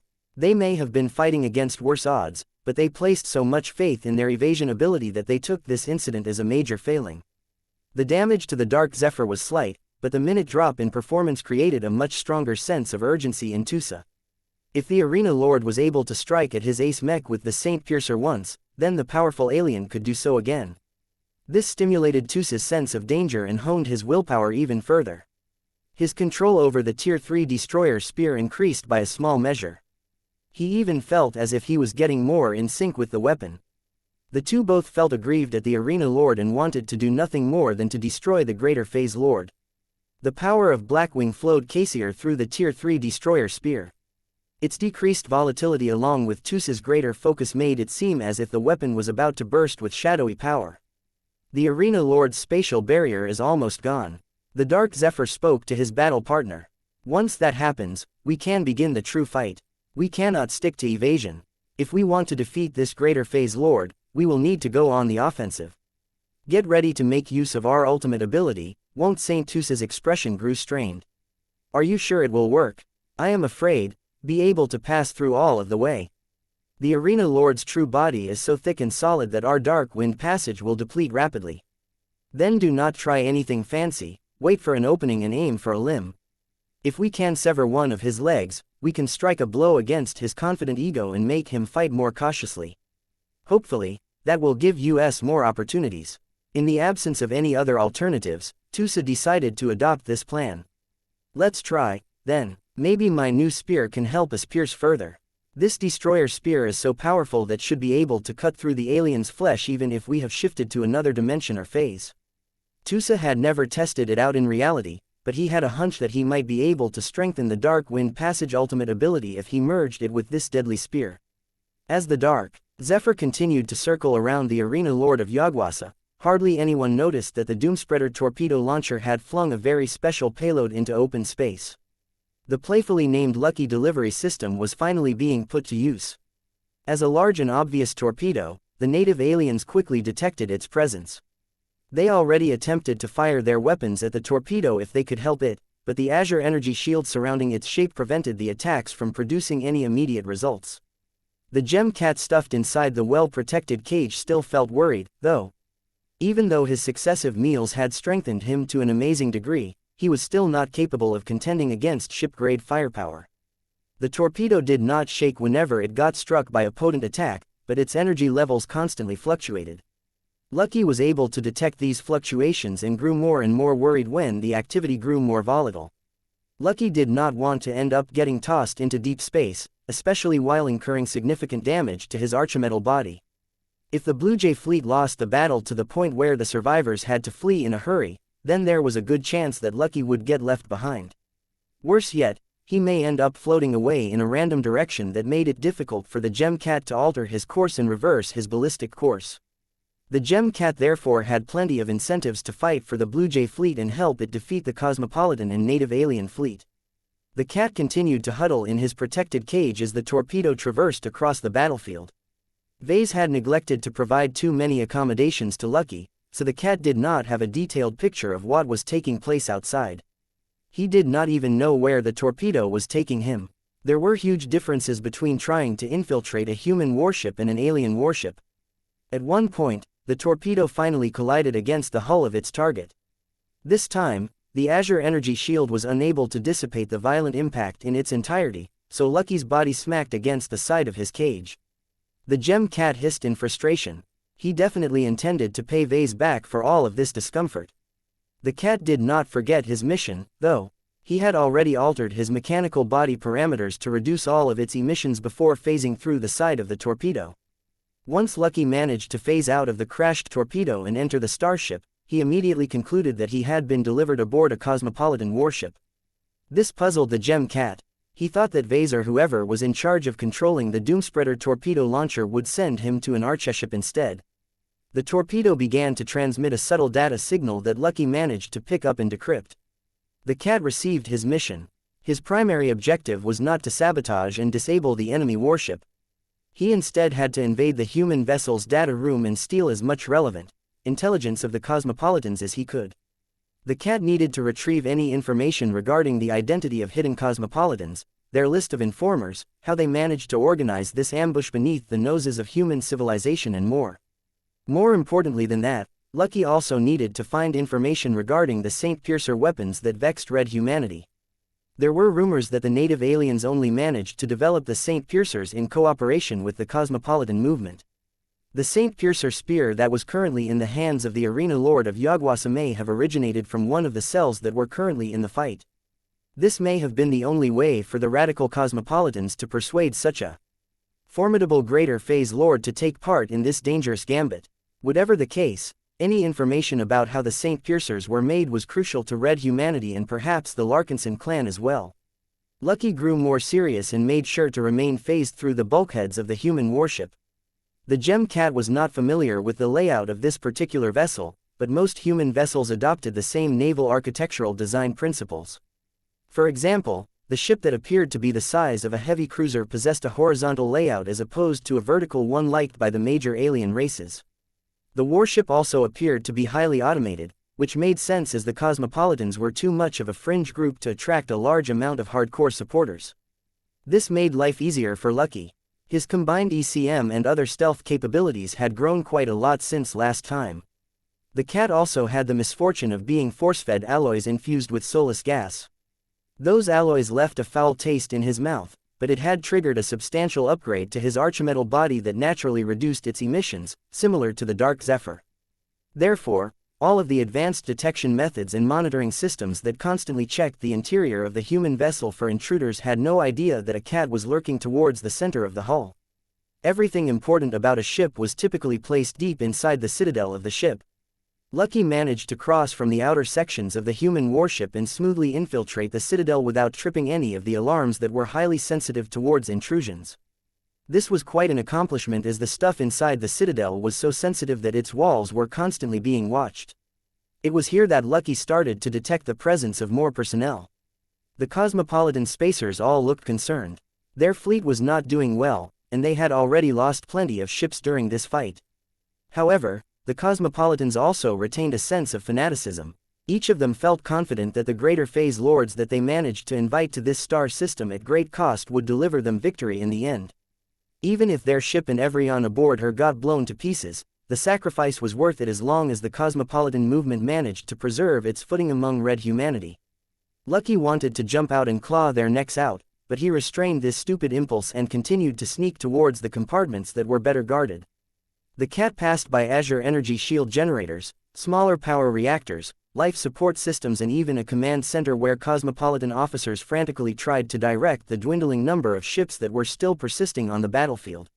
None of the Cosmopolitan officers noticed the undetectable passage of a black archimetal cat phasing through the deck where they stood. Lucky guessed he was getting closer. An important chamber such as a command center was usually located close to a data room in order to minimize data leaks. With his sharp senses, he was able to detect where most of the data transmissions were passing through. The cat managed to find the data room. Unfortunately, as soon as he took a peek inside, he noticed that the hardware was completely different from what he was accustomed to. Instead of being greeted by rows and rows of processor banks and memory banks, he was instead greeted by a forest of white crystals. The crystals all lit up in different patterns as they processed, retrieved or transmitted data to other sections of the ship. What surprised Lucky the most was the large oval crystal floating in the center. Even though no cables or other parts connected it to the rest of the data room, the crystal generated a strange and unusual energy field that instantly put Lucky on guard. The cat quickly tried to look up similar crystals in his extensive materials database. He soon managed to find a match that was so astonishing that he had to suppress his desire to jump and meow in surprise. A mentalist crystal. The Cosmopolitans were actually using a mentalist crystal to enhance the performance of their data room. Even Lucky knew that this was an extravagant use of such a strategic material. The Gem Cat began to feel mixed. He normally possessed a lot of appetite for rare and precious materials, but why did it have to be a crystal? Even if he was technically able to ingest crystalline materials, to an existence like Lucky, this was nothing different from eating his own body waste. Lucky struggled to balance his desires. Eventually, his greed to evolve his body eventually managed to vanquish his disgust towards eating a large crystal. In the face of a huge opportunity to improve his cognitive performance, Lucky was more than willing to cat the most disgusting materials in the universe. The Gem Cat had slowly snuck closer while still making sure he remained phased through the deck. Once he came close enough to pull off his heist, Lucky carefully examined the entire data room and confirmed that there was nothing that could hinder his attempt. He moved into action. Just as his body leapt out of the deck and soared towards the mysterious floating mentalist crystal, the Gem Cat suddenly got struck by an electrical attack that shocked him and blasted him off course. Meow. A net appeared out of nowhere and tried to catch Lucky's body. However, the gem cat recovered quickly enough to blast away and avoid getting entangled. Before he could phase back into the deck, a large amount of Azure energy shields came online, preventing Lucky from departing the data room with ease. Well, what do we have here? An intruder has arrived. An armored figure appeared in view. The suited human had deactivated the stealth system that was apparently sophisticated enough to fool Lucky's passive sensors. The guard that had been watching over the data room looked quite different from other armored soldiers. He not only held another net, but also held a javelin. The emblem on the chestplate of his armor made his allegiance clear. He was a hunter, a member of the hunting association. Lucky had no idea why a hunter was guarding this data room of all places, but he could not afford to get trapped in this place. He needed to get out. Chapter 6369 The Deep Wanderer is a cat. Lucky had no interest in human politics. That said, he spent enough time around Vase to know that he did not have the best relationship with the hunting association. Even a cat could tell that there was something extremely suspicious about finding a hunter as well as a strategically valuable mentalist crystal in the middle of a cosmopolitan flagship. Lucky had no idea what purpose the mentalist crystal served, but he could guess that it was doing far more than just improving the performance of the strange crystalline processors. As the hunter looked ready to turn Lucky into his latest trophy, the gem cat was already thinking about trying to slip away. The cat had fallen for this kind of trap once before in the past, but he was much different from his past self. After eating and digesting exceedingly precious materials such as ATCA and EE343F00334R, Lucky had multiple ways to jump out of this trap. He could either phase through the Azure energy shields by force, or he could attempt to teleport his body a few hundred meters away. Neither of these options were cheap, and Lucky would definitely expend a lot of energy in the process, but that was better than confronting this unusually strong and well-equipped hunter. Just as Lucky chose to phase through the multiple layers of Azure energy shields by force, the hunter standing on the other side of the data room made a surprising move. He deliberately relaxed his posture and put away his hunting equipment.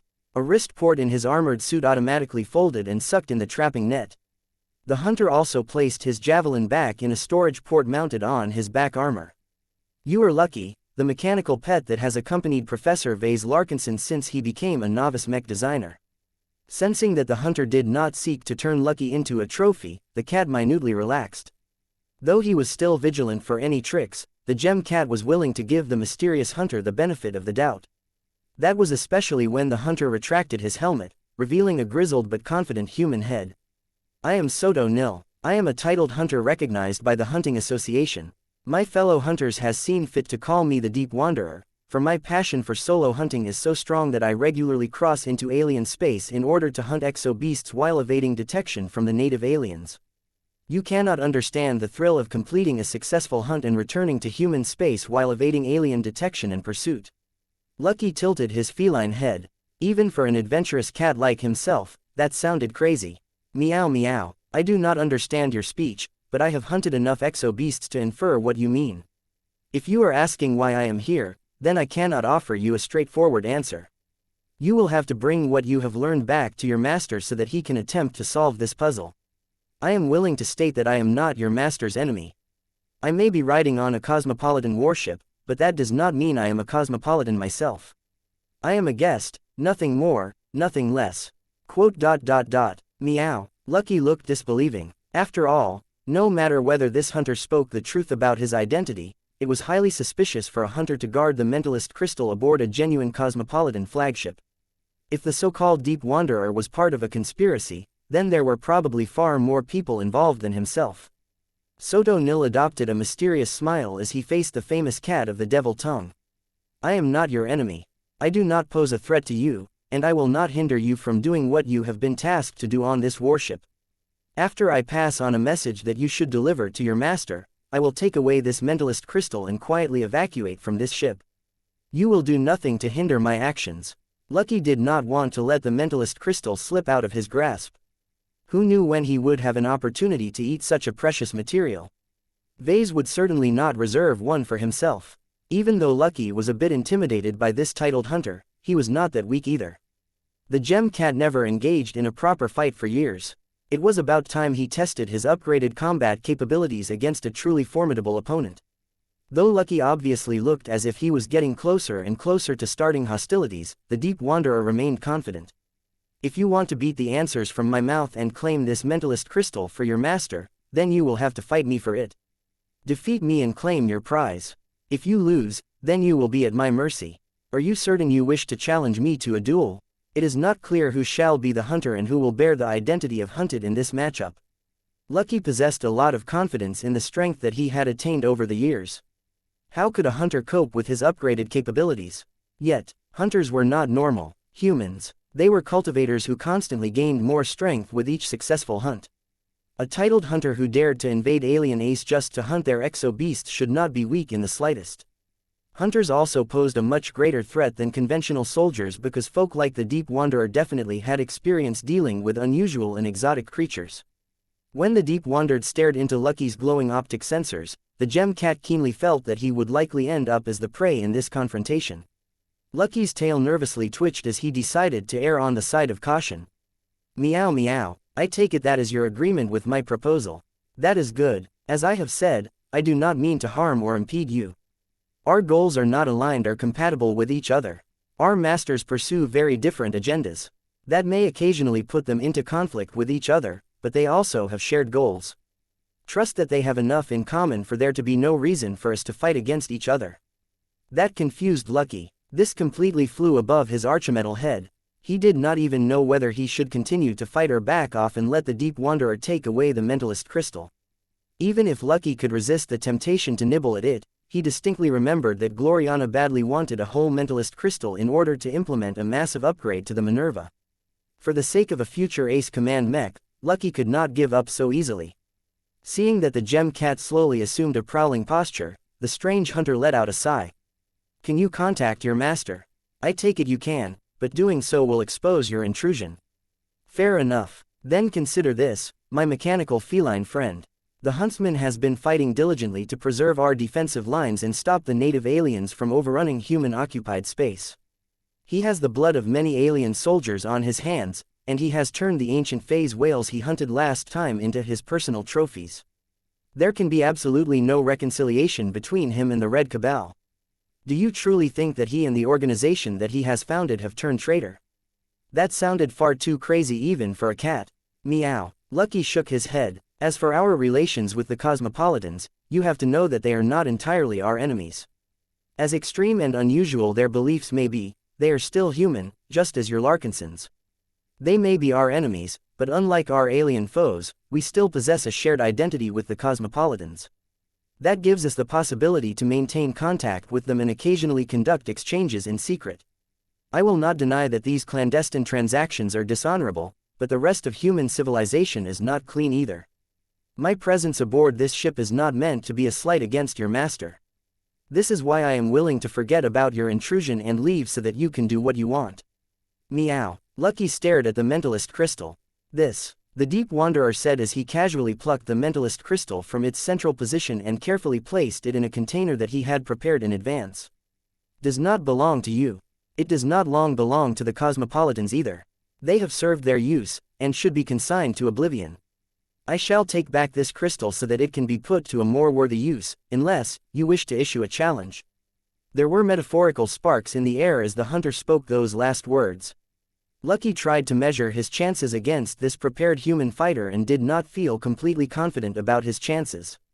Meow meow meow, the titled hunter minutely relaxed. If you want more answers, then I can oblige you, but only briefly. The battle taking place outside is not doing much good to the Cosmopolitan ships. What do you wish to know? Meow meow meow, meow meow, meow. The furrowed his brows. I am unclear what you are trying to ask. If you are trying to find out the reason why I am here, then let me give you a permissible answer. The Cosmopolitans are our enemies, but they can also be our tools. As long as your master establishes friendly relations with one or more of their cells, he shall discover that it is not that difficult to get them to act on your behalf, often without your enemies discovering your involvement. Does it not sound convenient to have a clandestine organization at your disposal that can handle the dirty business that would normally sully your reputation if exposed? Lucky looked scandalized. Ha ha ha, the huntsman is not in total control over us. We do not inform him of every action we make. Even if his involvement can be proved, he will definitely be able to justify any underhanded decisions. His Holiness lives and dies by the hunt. As the best hunter to ever exist among us, he knows better than anyone that in order to set up a good hunt, it is occasionally necessary to prepare the hunting ground in advance. The entire Red Ocean is his hunting ground. Our enemies. As extreme and unusual their beliefs may be, they are still human, just as your Larkinsons. They may be our enemies, but unlike our alien foes, we still possess a shared identity with the Cosmopolitans. That gives us the possibility to maintain contact with them and occasionally conduct exchanges in secret. I will not deny that these clandestine transactions are dishonorable, but the rest of human civilization is not clean either. My presence aboard this ship is not meant to be a slight against your master. This is why I am willing to forget about your intrusion and leave so that you can do what you the titled hunter minutely relaxed. If you want more answers, then I can oblige you, but only briefly. The battle taking place outside is not doing much good to the Cosmopolitan ships. What do you wish to know? Meow meow meow, meow meow, meow, meow. Lucky tilted his head in confusion. As far as hunting grounds go, the dwarf galaxy that we reside in is particularly rich in prey. However, the ecosystem is out of balance. We humans can be considered an invasive species, but our entry may end up doing a lot of good, as our collision with the native aliens have caused both sides of the Red War to develop faster and adopt each other's technologies. The hunting ground needs more changes in order to produce a more sustainable and ideal environment. I am a small part of a greater plan to reshape this great hunting ground according to the will of the huntsman. That is all I am permitted to share with you and your infamous master. In time, he shall discover the meaning of my words. Meow, meow meow, meow. If you are asking whether we have anything to do with the ambush of your master's fleet, so what if we did? The titled hunter deliberately grinned at Lucky.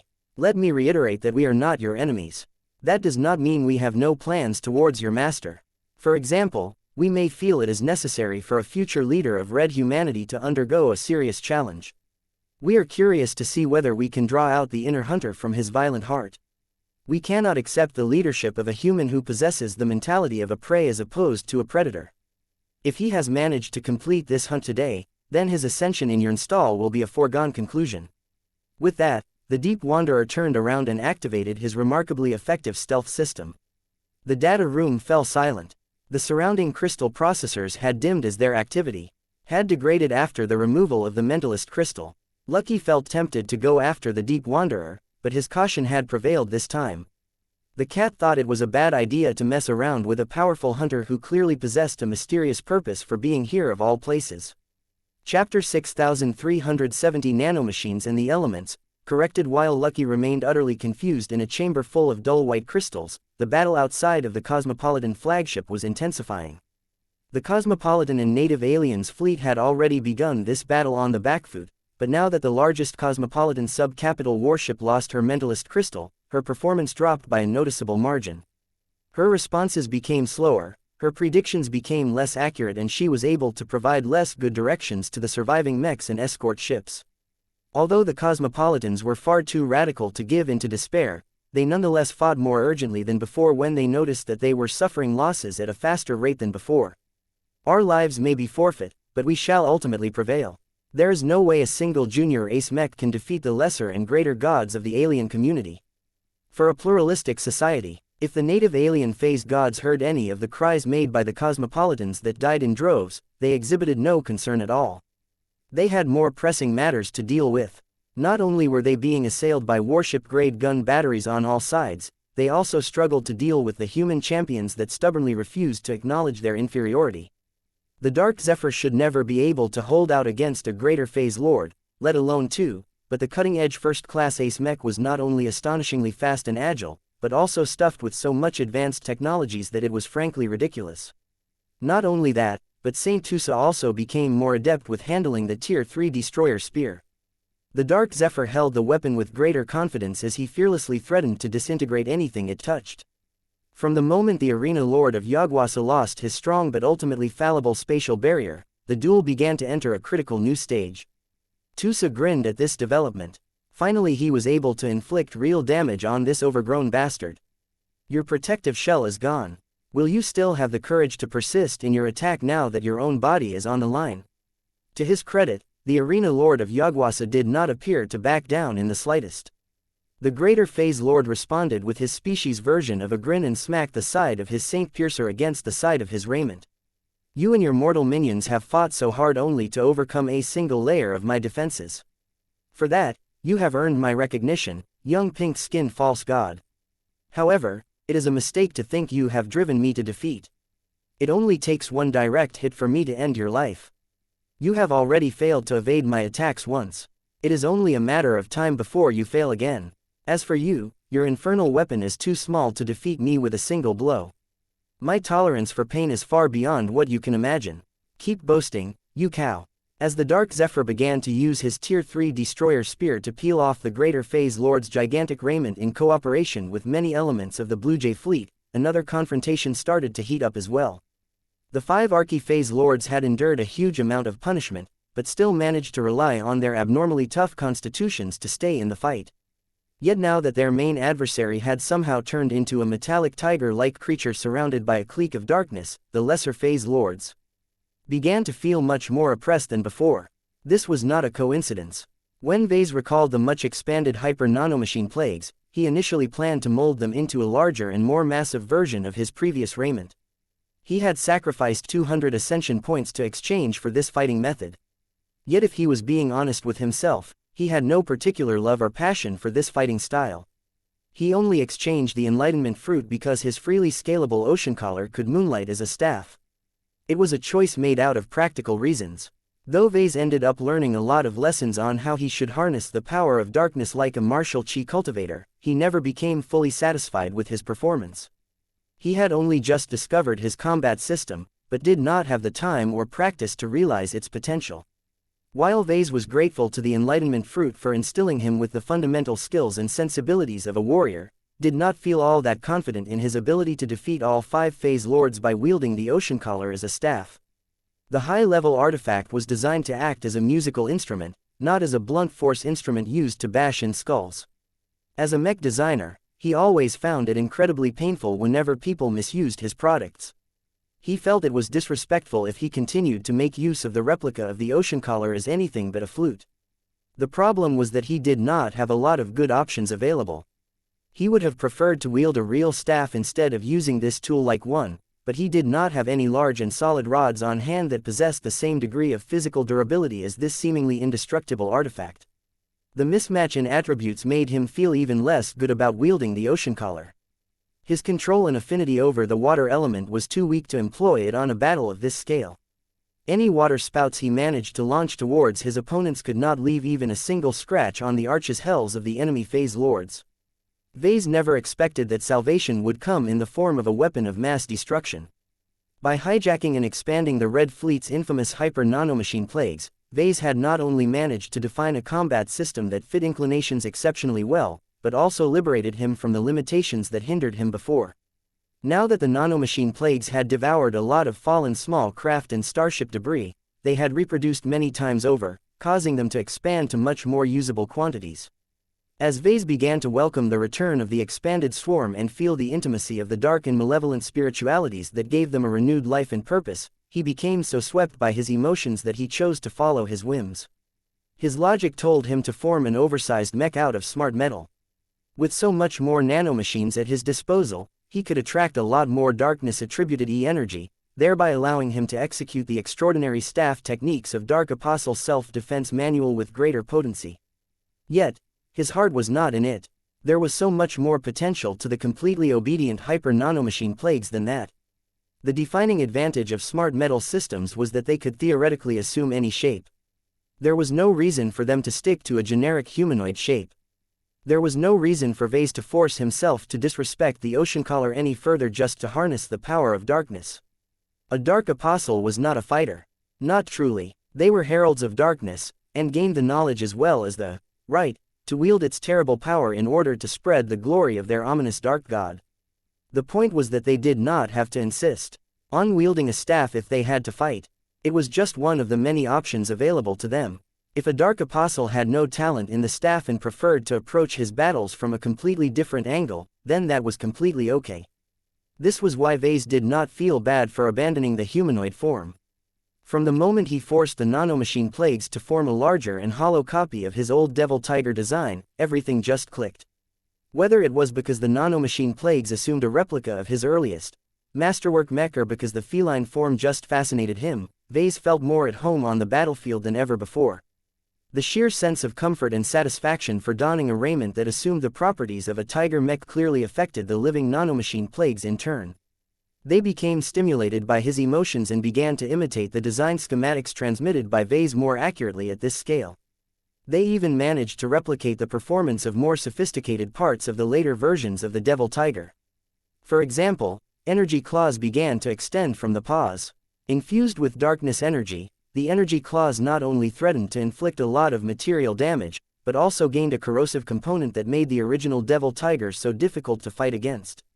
Vase felt as if he was inadvertently following his father's footsteps. The difference was that while his father needed more time to become adept at piloting a tiger Mech, Vase already felt at home with this feline form. After all, his companion spirit Blinky assumed the form of a spiritual cat. Vase could rely on that familiarity to instantly become proficient at piloting this nanomachine plague cat construct. Vase felt the need to bestow his spontaneous creation with a name. "Let's call you the Devil T, no, the Devil Cat." He instantly felt the need to design and produce a proper version of the Devil Cat. Vase found it incredibly frustrating that he would not be allowed to keep all of these nanomachines if he managed to survive and win this battle. The nanomachine plagues possessed a finite lifespan that could not be changed.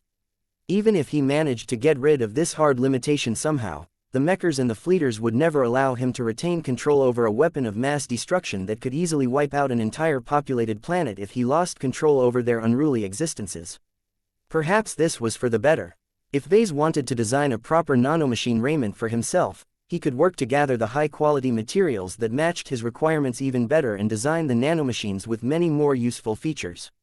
Vase even felt tempted to design the Devil Cat as the first smart metal Carmen Mech and form a bloodline pact with this wonderful creation. His eyes widened as he became inspired by this idea. This setup could definitely form the basis of an elemental Carmen Mech based on the metal element. In order to form a blood pact with a smart metal Mech, Vase came up with the bold idea of letting a portion of the nanomachine circulate throughout his true body. This was not an impossibility as there were numerous cybernetic enhancements that relied on fortifying the blood of the recipients with non-toxic nanomachines in order to function properly. It was a lot more challenging for human bodies to cope with the presence of nanomachines made out of a lot of toxic metals, but this was not an insurmountable problem. What mattered was that the idea had a lot of potential. He quickly tried to come up with a dignified name for this new variation of elemental Carmen Mechs. A suggestion popped in his mind. He tentatively decided to refer to it as a polymetal Mech.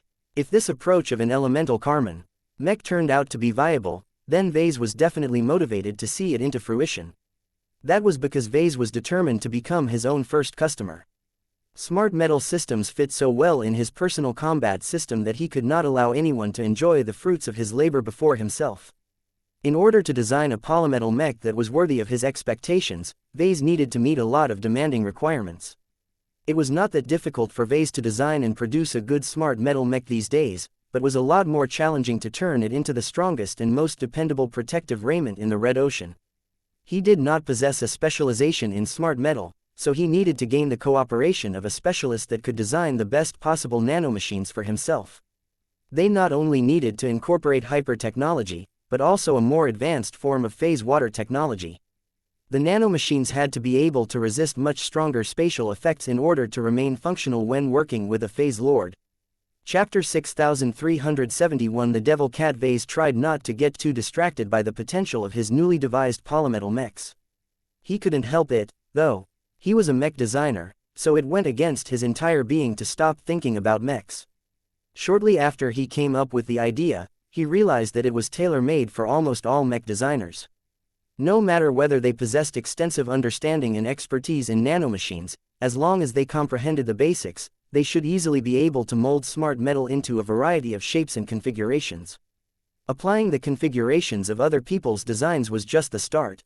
The true potential of polymetal mechs lay in their ability to quickly assume the designs and configurations of their own Carmen pilots. The more knowledgeable and adaptable the pilot, the more they could stretch the versatility of polymetal mechs. Mech designers not only possessed a much greater technical understanding of other people's designs, they could even apply their own works on their polymetal mechs. What was even better was that mech designers could make changes and adaptations in real time. Vase was doing that right now with the nanomachine plagues by constantly monitoring their conditions and transmitting technical corrections in order to optimize their performance. As far as Vase was concerned, polymetal mechs were wasted on dummies who did not possess the technical knowledge required to utilize smart metal to the fullest extent. This was why Vase envisioned that polymetal mechs would definitely become the most favored version of elemental Karman mech if they ever got released. Every mech designer started with a strong affinity for mechs and by extension metal. This should ensure that there would always be a match in terms of hyper-technology and e-technology. Vase could already envision a future where at least 80% of mech designers adopted a polymetal mech of their own. They were just too convenient for them to skip. Not only did polymetal mechs grant them a lot of protection and combat power, but the elemental Karman mechs could also be used as tools to explore plenty of design applications in advance. Instead of spending lots of time and resources to fabricate purpose-built prototypes, mech designers could just pilot their polymetal mechs and test out their ideas on the fly. The dual-purpose nature of his polymetal mechs alone was enough to justify their considerable expense. It was unfortunate that the nanomachine plagues that Vase currently had under his command did not meet his expectations for his own polymetal mech. As a phase lord, his demands were very different from other mech designers. That already became clear as he tried to work with the hyper-nanomachine plagues. While they relied on powerful materials and exquisite high technologies to become so virulent, they also followed the wrong technological track. The fleeters failed to integrate phase water technology in this variation of smart metal, and that was a huge letdown to Vase. He had worked with transphasic nanomachines before. The transphasic energized smart metal armor system or TESMAS that he used to construct the Sea-Man was much stronger than ordinary nanomachines due to the slight amount of phase water slipped into the systems. TESMAS was limited, though. It was based on cruder technologies and inferior materials. The most important flaw was that T was a low transphasic product. Trying to integrate more phase water into the nanomachines would cause them to tear themselves apart. However, the advantage of TESMAS was that it at least followed the right technological track. As long as mech designers figured out how to increase the phase water content of transphasic nanomachines or raise their tolerance towards spatial effects, Vase could safely combine their use with his phase lord physique. No matter whether he improved his phase water concentration in the future or not, he could not afford to commit his only chance to form a blood pact on a smart metal mech that could not keep up with his growth in the future. Just as Vase thought about what sort of materials he had to procure and deals he had to make at Jernstall in order to develop his first polymetal mech, his smart metal tiger form suddenly got struck by a barrage of transphasic beams. He had committed a terrible taboo and spaced out on the battlefield yet again. Professor Larkinson, Major Simon Yankowski contacted him over a short-ranged communication channel. We have done enough to draw the Archie-Phase Lords away from Fort Rock. It is not necessary for us to defeat or kill our adversaries. As long as we can hold them in place and deny them the ability to assist the greater Phase Lords, we have a much better chance of solving the threat they pose. The situation on the battlefield had changed. The cosmopolitan and alien forces that originally sought to ambush the Blue Jay fleet had fallen into an enormous disadvantage. The Archie-Lesser Phase Lords had sustained a lot of damage and were completely out of position. The Arena Lord roared his indignity in his alien language as his raiment and flesh began to get pummeled by attacks from different sources. The Distance Shaper tried to help wherever he could, but the circumstances were far too disadvantageous for him to exert his abilities at full strength. So long as the enemies did not receive any reinforcements, the most likely outcome to this battle was that the Phase Lords would lose their courage and limp away with serious injuries. As far as the Blue Jay fleet was concerned, this already constituted a victory, as there was no chance for the enemies to end the threat posed by Ves's continued existence. Vase already harvested a lot of gains from this battle. He not only affirmed his own strength, but also accrued valuable experience and figured out his own combat system. He also gained the inspiration to come up with the idea of polymetal mechs, thereby bringing his ambitious framework for elemental Karman mechs closer to completion. Yet for all of these gains, Vase still felt hollow about them. He did not feel satisfied, and he knew exactly why. He hungered for a true victory over his opponents. A technical win was not real enough to him. The ongoing battle had woken up his more savage desires and instincts. They completely diminished the role of his logic and rationality and caused him to become driven by his irrational impulses. Was this why mech pilots were so impulsive?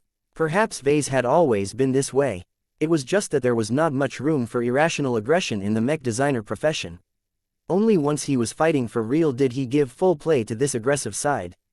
Maybe it is in my blood. He sort of felt that he was becoming a lot like his Uncle Ark at the moment. The worst part about this was that he did not even feel bad about it. Instead, he felt better than ever. As the devil cat raiment continued to wrap around his body, Vase felt a growing urge to give in to his more savage and unleash the beast that was welling in his mind and body. A part of him felt ashamed that he was exhibiting the same sort of uncontrollable thoughts and behavior as undisciplined mech pilots, but another part of him reveled in the power at his fingertips. The devil cat began to assume a more threatening posture as it hovered in front of the vigilant Archiphase lords. The alien leaders clearly knew that all they had to do was to kill Vase, their mission. One order to complete, yet when they squared off against the ominous devil cat, they increasingly lost their courage to confront this terrible opponent. Vase grinned wider when he sensed the effect he had on his opponents. "I can feel your fear." He transmitted it to the Archiphase Lord. Whether they were able to receive and interpret his data transmission or not, the Archiphase Lords obviously looked even less willing to continue this fight. The momentum had swung in Ves's favor. Vase knew enough about combat that he should take advantage of the moment. "If you're willing to come to me, then I shall come to you instead. Let test the might of my devil cat against your damaged arch's hells." The devil cat flew forward in an aggressive charge that forced the first-class multipurpose mechs to follow after their charge. Their momentum grew even more as the firepower of the mechs struck the large and unwieldy bodies of the Archiphase lords at multiple angles. Some went on to do almost nothing when they struck the pieces of archshell that were still intact, but other attacks inflicted more substantial damage as they struck the limbs, head or less armored portions of their alien bodies. The first-class multipurpose mechs began to inflict more damage as the machines got close. Their space suppressors were only partially effective against the lesser phase lords, but they succeeded in softening up the alien defenses to make their less solid body parts a bit more fragile. The devil cat eagerly took advantage of that by diving at the legs of one of the Archiphase lords before raking it with its energy claws. The Archiphase lord in question shook in pain as the claws not only cut through the hide and sunk into flesh, but also injected a lot of energy into the wounds. This weakened the limb even further and made it more vulnerable to follow-up attacks. Vase began to feel more and more invested in the devil cat form that he had assumed. He visualized himself as a feral feline, allowing him to increase his control over the nanomachine plagues. The devil cat raiment became more responsive and often prepared to move before Vase issued the relevant commands. The 5 Archiphase lords came under more and more pressure as the devil cat continued to strike them with its claws and bites. The large alien gods began to incur more and more wounds because of that. Even if most of it was surface-level damage, the successive weakening due to exposure to darkness energy was steadily beginning to sap their energies and motivation to fight. Of course, the Archiphase lords were not that easy to break. They were old and stubborn enough to counterattack whenever possible. They used their weakened spatial abilities to fend off the first-class multipurpose mechs. They also began to use various means of attack to weaken the devil cat and gain a chance to kill the human phase lord inside. However, the Archiphase lords never excelled at offense, and the nanomachine plagues proved incredibly frustrating to damage. Much of the physical damage inflicted on the devil cat merely deformed its smart metal construction. Any deformants soon got fixed as the surviving nanomachines restored the original shape. One of the Archiphase lesser phase lords opened his maw and released a glob of transphasic corrosive acid at the devil cat. The smart metal construct did nothing to avoid this attack and allowed its surface nanomachines to get dissolved by the acid. Even though much of the head portion of the devil cat melted in a fraction of a second, there were more nanomachines that quickly reconstructed the entire feline head shape. The acid-spitting phase lord hastily tried to back off and turn his archshell toward his incoming opponent, but the devil cat moved too quickly and managed to bite the Archi leader's head. The alien in question panicked and began to release unstable spatial shockwaves that damaged a lot of nanomachines, but not enough to shake off the devil cat. The smart metal raiment even sought to increase its grip on its enemy and used its limbs and claws to strengthen its hold on its prey. "Ha ha ha ha, you are mine now." Although the devil cat was not strong or solid enough to bite any deeper into the resilient phase lord's flesh, it was not necessary for what Vase had in mind. As long as the fangs and claws of the devil cat managed to pierce through the phase lord's hide, they automatically began to inject more smart metal inside the enemy's blood circulation system. 2 archi-phase lords had become infected by nanomachine plagues. Chapter 6372. Losing his cool. Vase was having the time of his life at the moment. The heat of combat completely fueled his bloodlust, causing him to pilot his devil cat more aggressively than before. While his reckless fighting style caused his nanomachines to get depleted at a worrying rate, Vase did not care about the losses so long as he managed to kill his opponents. However, defeating them was easier said than done.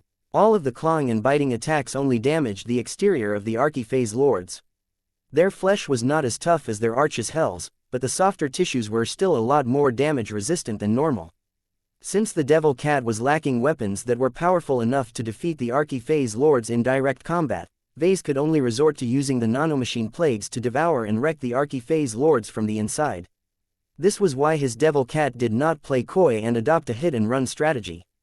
It was not only a waste of time, but also not aggressive enough for his liking. Transphasic laser beams, weakened spatial storms and the occasional bite or stomp from the surrounding archi-phase lords tried their best to put down the devil cat, but the feline-shaped smart metal construct proved to be exceptionally stubborn. Vase did not let go and continued to inject more and more smart metal into the blood circulation system of his victim. His earlier attempts on another archi-phase lord had already proven that these enemies were unable to clean up the nanomachine plagues faster than their replenishment rate. While it was theoretically possible to kill one of these less phase lords from the inside with a modest quantity of smart metal, the process would take far too long to produce immediate results. Speeding up this process became a priority.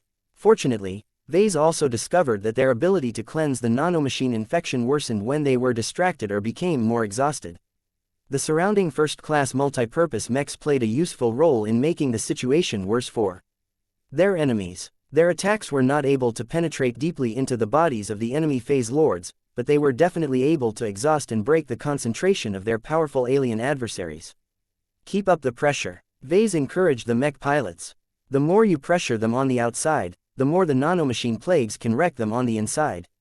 Vase and the surrounding first-class multipurpose mechs began to develop a tacit form of cooperation. The first-class multipurpose mechs would do their best to deflect attacks from Vase and buy him more time to do his thing. The powerful mechs also unleashed their arsenal towards the archi-phase lords that had already become infected by the nanomachine plagues in order to hasten their deterioration. The first victim that had been infected with the help of the ocean collar visibly weakened over time. He was under so much pain that not even the resilience granted by his phase lord physique could spare him from his suffering. His archeshell had endured the greatest amount of attacks and had cracked the most. The terrible damage to this vital alien organ generated a huge amount of pain. The agony generated by a huge amount of nanomachines eating away at his blood vessels, his muscle tissue and most importantly his phase water organs made everything worse. The mech pilots quickly picked up on the weakness. Hit this target when he is down. Do not give him a chance to recover. As long as we can lower their numbers, this fight will become much more manageable. The mechs eased the pressure on the other archi-phase lords in order to finish off the weakest enemy. This caused the other enemy phase lords to lose their composure and use their bodies to shield their brother from damage as much as possible. While their efforts were effective, it could not stop the inevitable decline of the infected archi-phase lord. Vase did not care too much. He had become too consumed by his bloodlust and desire to kill that he went on to bite another archi-phase lord before pumping lots of nanomachine plagues inside the body. He had already injected so much of them and incurred so many attacks that his smart metal raiment had become a lot skinnier than before. Vase did not have enough nanomachine plagues left to infect all 5 archi-phase lords. The devil cat reluctantly retreated and broke up into lots of smaller smart metal cats.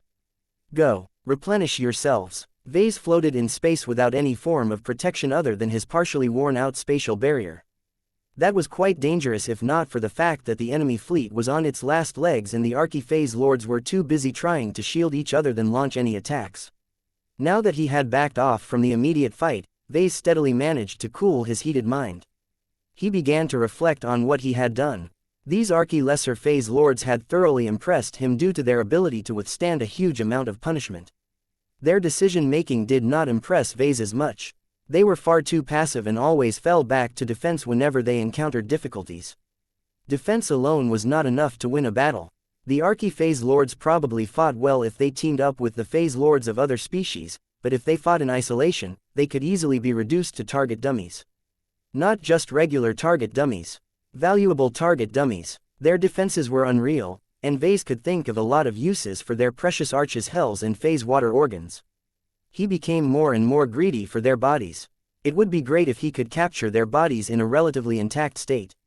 However, if Vase wanted to kill them quickly, then he had no other choice but to allow the malevolent nanomachine plagues to eat them.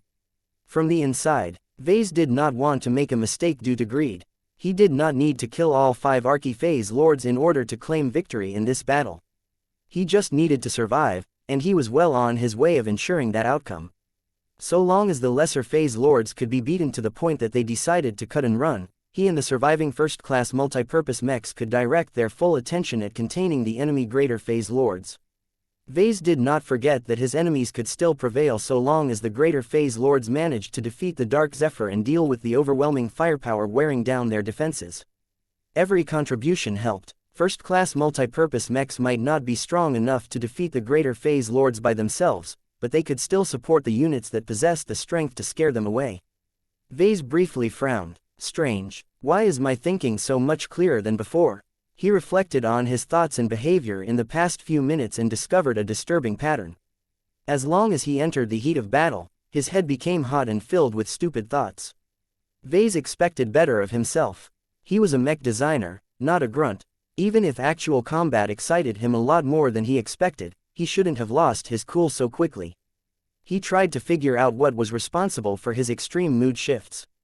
Was it truly because of his Larkinson blood, or was it because his darkness domain worsened his negative desires? Either or both could be the cause. Another potential culprit was the physiological changes of becoming a Phase Lord.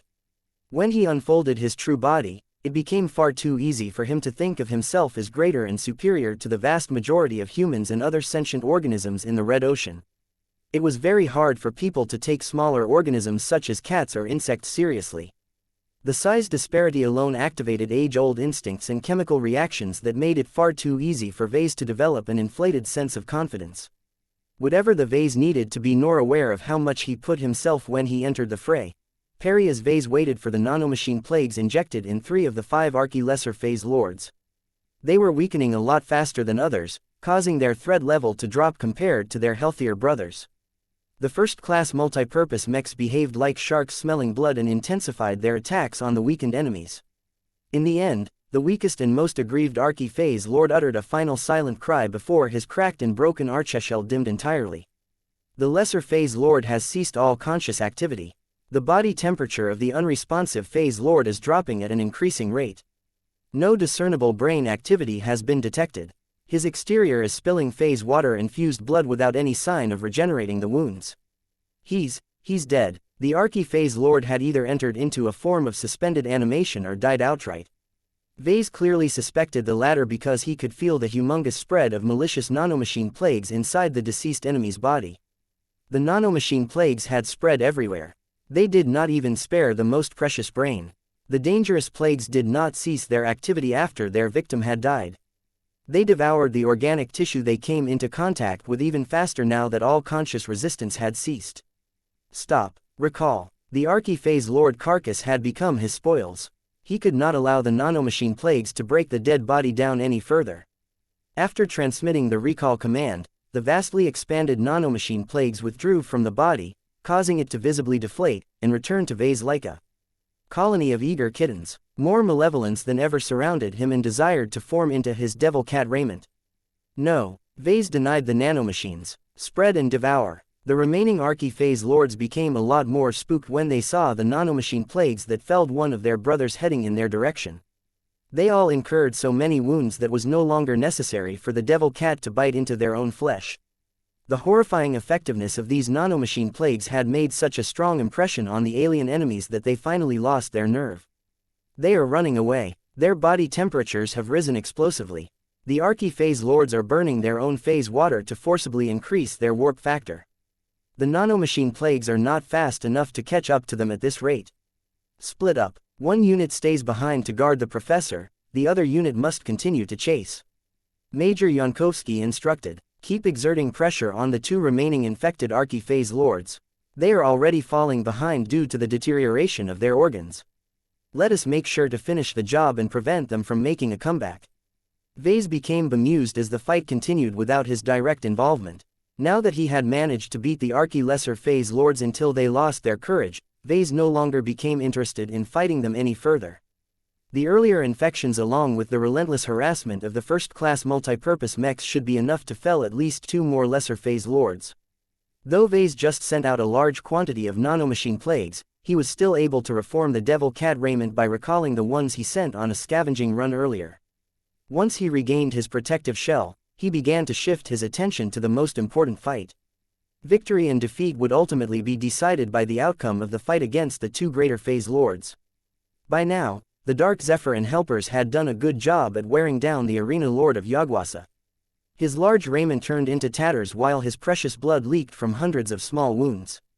Even so, the arena lord's fighting spirit had somehow become stronger than ever. Not only did he become even more obsessed with trying to land a solid hit against the Dark Zephyr, but he was also maneuvering through space even faster than before. How is this possible? Chapter 6373. One step ahead. The fight between Vase and the 5 Archi-lesser phase lords might look exciting, but it was child's play compared to the main confrontation between the strongest transcendents on both sides. The Dark Zephyr, armed with a borrowed Tier 3 destroyer spear, was the only machine that held back the 2 greater phase lords from destroying the Blue Jay fleet. It was quite ridiculous how a single ace light skirmisher was able to hold back 2 formidable opponents, but the Blue Jay fleet had done everything it could to stack the deck in its favor. Under the leadership of Admiral Tenson and other highly professional first-class military officers, every ship and system operated at their peak. The valuable time spent on analysis and targeted preparations paid off in spades as the warships were easily able to cover each other and prevent themselves from getting overpowered by the inferior enemy warships. The Blue Jay fleet also had 325 first-class multipurpose mechs at its disposal. Although their quality was not entirely uniform, they still represented the peak of standard combat power of Red humanity. Even if their numbers were paltry compared to second-class mech forces, their power reactors were so much more amazing that their firepower could not be underestimated. Combined with the much stronger firepower of the warships of the Blue Jay fleet and the Rossfield cannons of Fort Rock, the greater phase lords learned that confronting a top human force without bringing enough assets on their own had overestimated their capabilities. The firepower and comprehensive solutions available to the warships of the Red 2 were never easy to deal with. With the Tarask and the Babylon Excavator at the lead, the relatively modest number of sub-capital warships completely dominated the infiltration-oriented enemy fleet and strained the resources of the greater phase lords. Plasma bolts, hyper-transphasic positron beams, exotic missiles, gravitic weapons and more continually assailed the 2 greater phase lords. Above all else, the overlapping warp interdiction fields and the space suppression fields generated by all of the friendly assets continually limited the spatial capabilities of every phase lord. The actions undertaken by the well-equipped and technologically advanced mortals suppressed the greater phase lords a lot more than they imagined. This should not have happened. Just the arena lord of Xianxia alone should have been able to overpower a single junior ace mech before tearing the rest of the Blue Jay fleet apart. The distance shaper only accompanied the more powerful phase lord as insurance, but also to make sure that their target did not manage to flee or teleport away with the help of a powerful transphasic gizmo.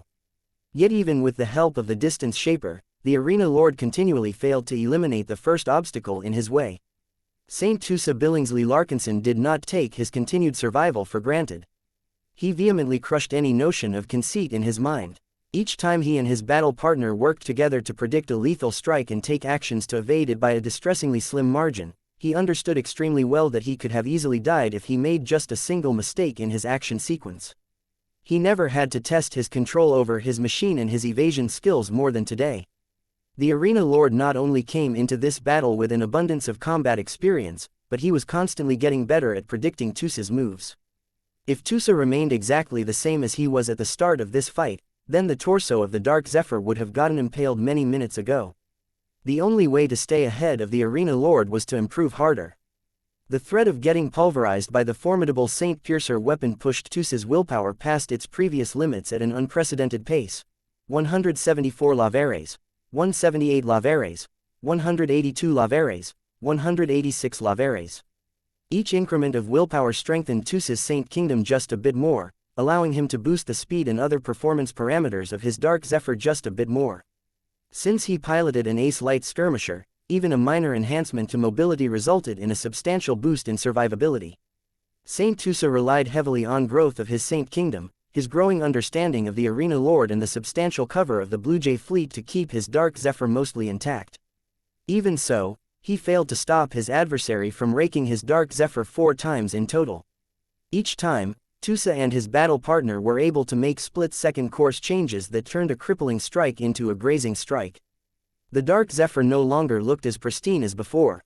The side of its torso and its limbs all incurred cuts that ran straight through the archimetal parts like a hot knife through butter. Even if light skirmishers were among the least durable mech types in existence, the Larkinson Ace pilot felt incredibly disappointed that his machine could not withstand a single blow against the rule-breaking weapon wielded by his adversary. Tusa had high expectations for his upgraded machine. Ever since the Dark Zephyr acquired the strength of an Ace mech, he thought a new era had arrived. Vase and Gloriana addressed many of the weaknesses and complaints of the previous iterations of the Dark Zephyr. The machine may still retain the configuration of a light skirmisher, but the living mech's offensive and defensive capabilities were not as pathetic as before. At the very least, Tusa expected his Dark Zephyr's sophisticated archimetal parts to be resistant enough to withstand 1 or 2 blows from a Phase Lord, but for his Ace mech to FI completely in this aspect made him feel incredibly aggrieved. This actually played in his favor, because his frustrations and his resentment for his own weaknesses added a lot more fuel to his growth surge. Ace pilots were amazing in this aspect. As long as their willpower became stimulated, they could undergo a metamorphosis in mid-battle. That had not happened to Tusa, but his progress was still fast enough to stay ahead of the Arena Lord, if only barely. The Ace pilot was very cognizant that if he slowed down by just a little bit, his body might turn to chunks of frozen flesh and blood in the next instant. Why is he moving faster? Tusa questioned as he kept his senses sharp for another Saint Piercer strike. Phase Lords don't rely on immaterial stuff like willpower in order to improve their performance over time. They only rely on their phase water and what they can do with it. How the hell is he moving faster despite sticking to his current size and bulk? All of the attacks that the Arena Lord has incurred so far has largely stripped off pieces of his raiment, the Dark Zephyr explained. The removal of so much high-density mass has lowered his burdens and increased his range of motion. However, this is not enough to explain his unnatural increase in agility and reaction speed. Do you have any guesses, partner? There are only 3 possible explanations. The first explanation is that the Arena Lord possesses a PHASEWATER organ that is slow-acting but provides a greater boost over time. The Arena Lord is a pit fighter who has fought and won more duels than we can count. I can definitely imagine that he would implant himself with an organ that can improve his performance in long, drawn-out fights. The second explanation is that the Distance Shaper is secretly transferring his power to the Arena Lord. Have you noticed that the ORVEN Greater Phase Lord has become less active as the battle has raged on? It is not wise to assume that the Distance Shaper has become less active. His body is still generating elevated levels of heat, so he is most definitely exercising his powers. Tusa narrowed his eyes. He could not afford to direct his focus towards the more distant Greater Phase Lord, but just thinking about this large Orvan space wizard unsettled his heart. I think you are right. The Arena Lord and the Distance Shaper may belong to different species, but there has to be good reasons why they teamed up with each other. Their specializations and abilities synergize well with each other. The third explanation is that both of the aforementioned theories are true at the same time. In fact, my calculations indicate that this is the most probable outcome. Power does not come from nowhere.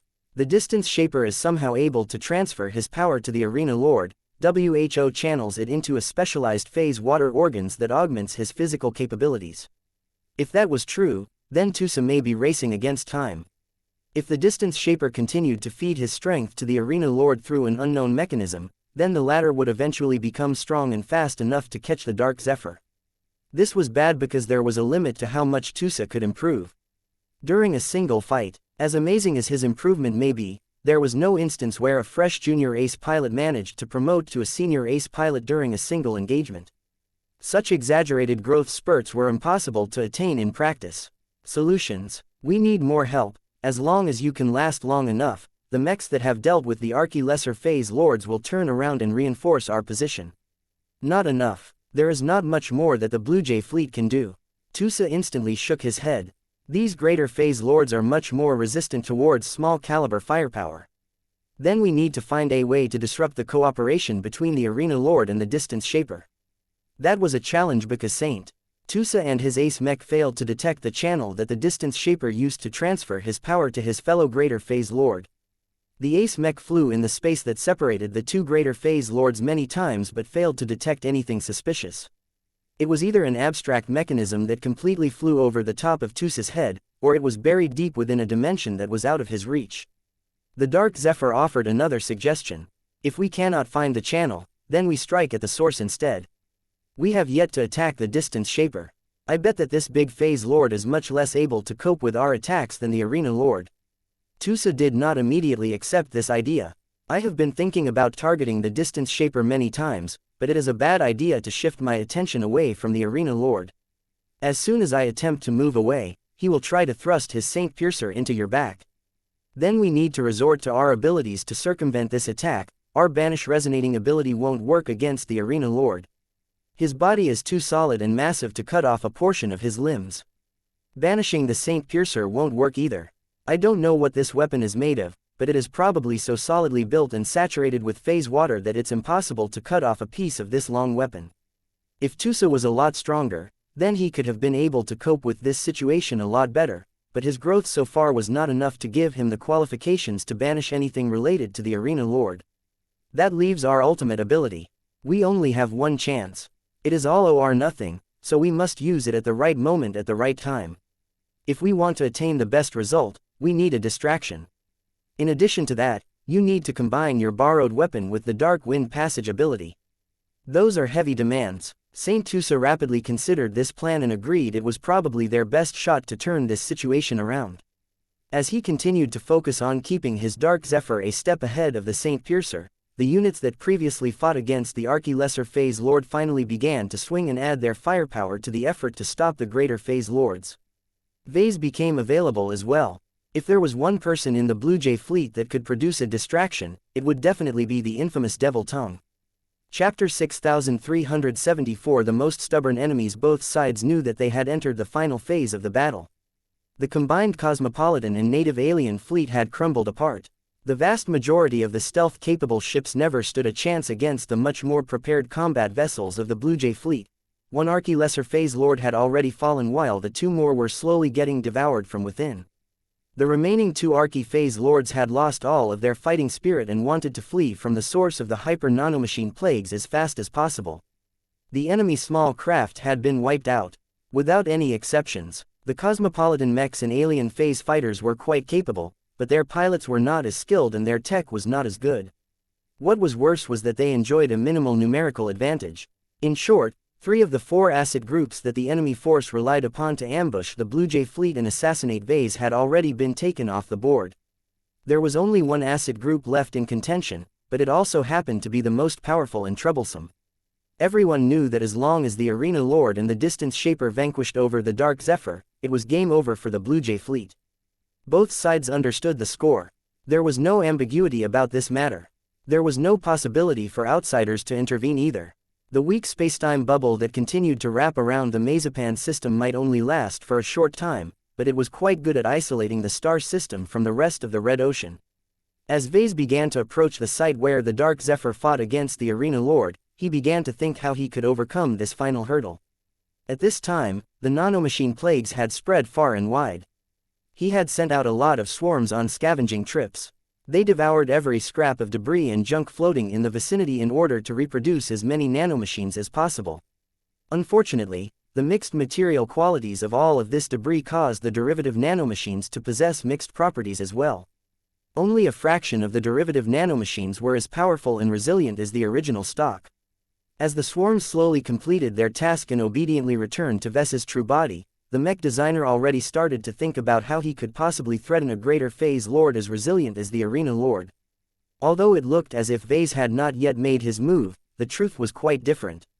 He had already instructed the nanomachine plagues to infect the Arena Lord in secret. Once his spatial barrier collapsed and his raiment started to get stripped, the Nunzer Phase Lord began to suffer more cuts and open wounds. These were all vulnerable to infection by pathogens that were too small to be seen with the naked eye. Nanomachines were no exception to this rule. Vase bet that the arena lord was so big that he would never notice a tiny stream of nanomachines that were far too dispersed to make their presence obvious. It was too bad it didn't work. The hyper-nanomachine plagues were still able to operate inside the bodies of the Archi-Lesser Phase Lords because their phase water concentration was not too great. The arena lord had broken past this mortal threshold a long time ago. Even if he had yet to replace his blood entirely with phase water, he had clearly made substantial progress, enough to further expand the size of his true body and turn his physique into a biological wonder that was impossible to grow by pure organisms. The environment of such a terrible physique became so hostile that the nanomachines all got crushed without exception. Vase grimaced. That immediately removed a powerful solution from consideration. He could only use the nanomachines to produce his raiment and relatively simple equipment. That was actually a considerable waste, as their names already signified that they were much better used in an offensive capacity. Repurposing them to form his own set of gear was a suboptimal solution, as he had already tested earlier in his fight against the Archi-Lesser Phase Lords. As Vase stopped at a healthy distance from the arena lord of Yagwasa, the Dark Zephyr had already backed off from his opponent and taken stock of his current condition. The Dark Zephyr was no longer in good shape. Although he had fared very well against two greater phase lords, all of the heavy maneuvering had stressed his flight system and boosters by a considerable extent. The ace mech had also depleted much of his energy reserves, which meant that he was not able to persist for much longer. The battle damage also looked rather concerning to Vase. The Dark Zephyr possessed so little capacity that every piece played an important role in elevating the living mech's performance. Even relatively minor instances of damage could cause the machine to become unbalanced, leading to further inefficiencies. Fortunately, the arena lord had not come out of this fight unscathed. His true body had lost 2 layers of protection and was down to resisting incoming attacks with his thick hide and outermost layers of armor. Even so, he was still able to rely on his flesh and bones to resist the powerful kinetic attacks of the Rossfield cannons. The Blue Jay fleet placed a lot of hope in the battleship-grade cannons, but they were unable to punch too deep in the massive body of the arena lord. Lord Richard, Vase contacted his fellow senior mech designer who designed and built the Rossfield cannons in a hurry. How many salvos do the Rossfield cannons have left? The Rubarthan mech designer did not sound good. Not much, Vase. We have 14 salvos left. We do not have any opportunities to fabricate additional rounds from all of the salvage, as the warships capable of doing so were all committed in battle. Once we have fired all 42 rounds, we are out. The other weapons mounted on Fort Rock are beginning to run dry as well. There are still a few torpedoes left for the launcher that you have built, but their effectiveness against the arena lord has proven to be limited. 42 rounds fired from a triple-barreled Gauss cannon turret represented a lot of damage, but an existence as unreasonable as a greater phase lord was still able to withstand this much punishment with their bodies alone. Vase had already noticed how many shots from the Rossfield cannons the alien powerhouse had already incurred.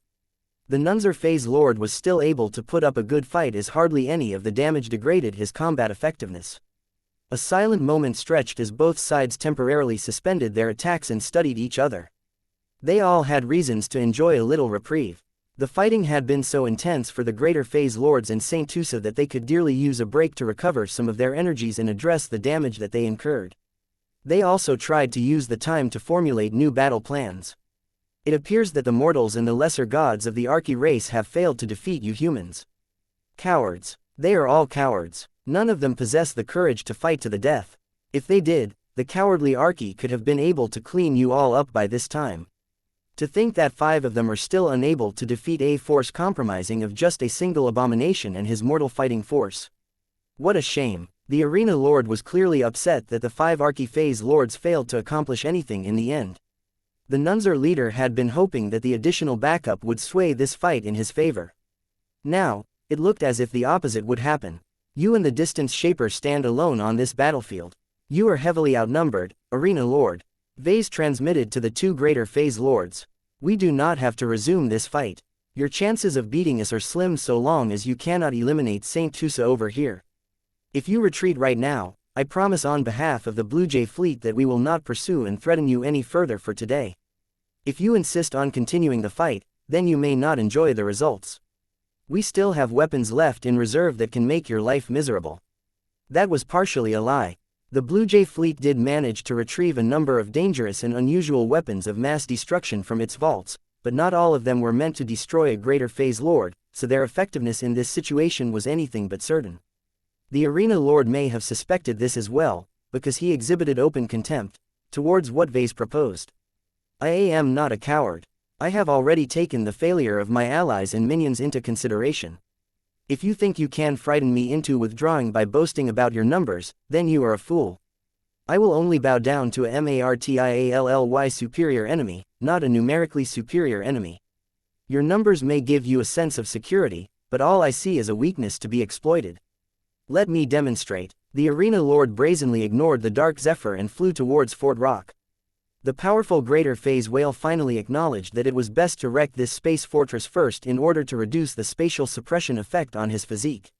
Although the suppression grew stronger as the powerful Greater Phase Lord came closer, the Arena Lord possessed such solid control over his physique that he was able to resist the effect to an extent. The action made the Arena Lord provoked a large response. Pretty much every surviving mech and warship opened fire on the Greater Phase Lord, taking great care to target his existing wounds. Yet the damage proved far too disappointing as the Arena Lord not only possessed a large enough body to incur so many wounds, but also relied on phase water adaptations within his body to reinforce his body even further. The Rossfield cannons fired also after salvo at the Greater Phase Lord as fast as the improvised weapon system could accomplish. None of these powerful shots could deter the powerful alien's passage. The only mech that could possibly pose a credible threat to the Arena Lord was the Dark Zephyr. Saint Tusa felt torn for a moment.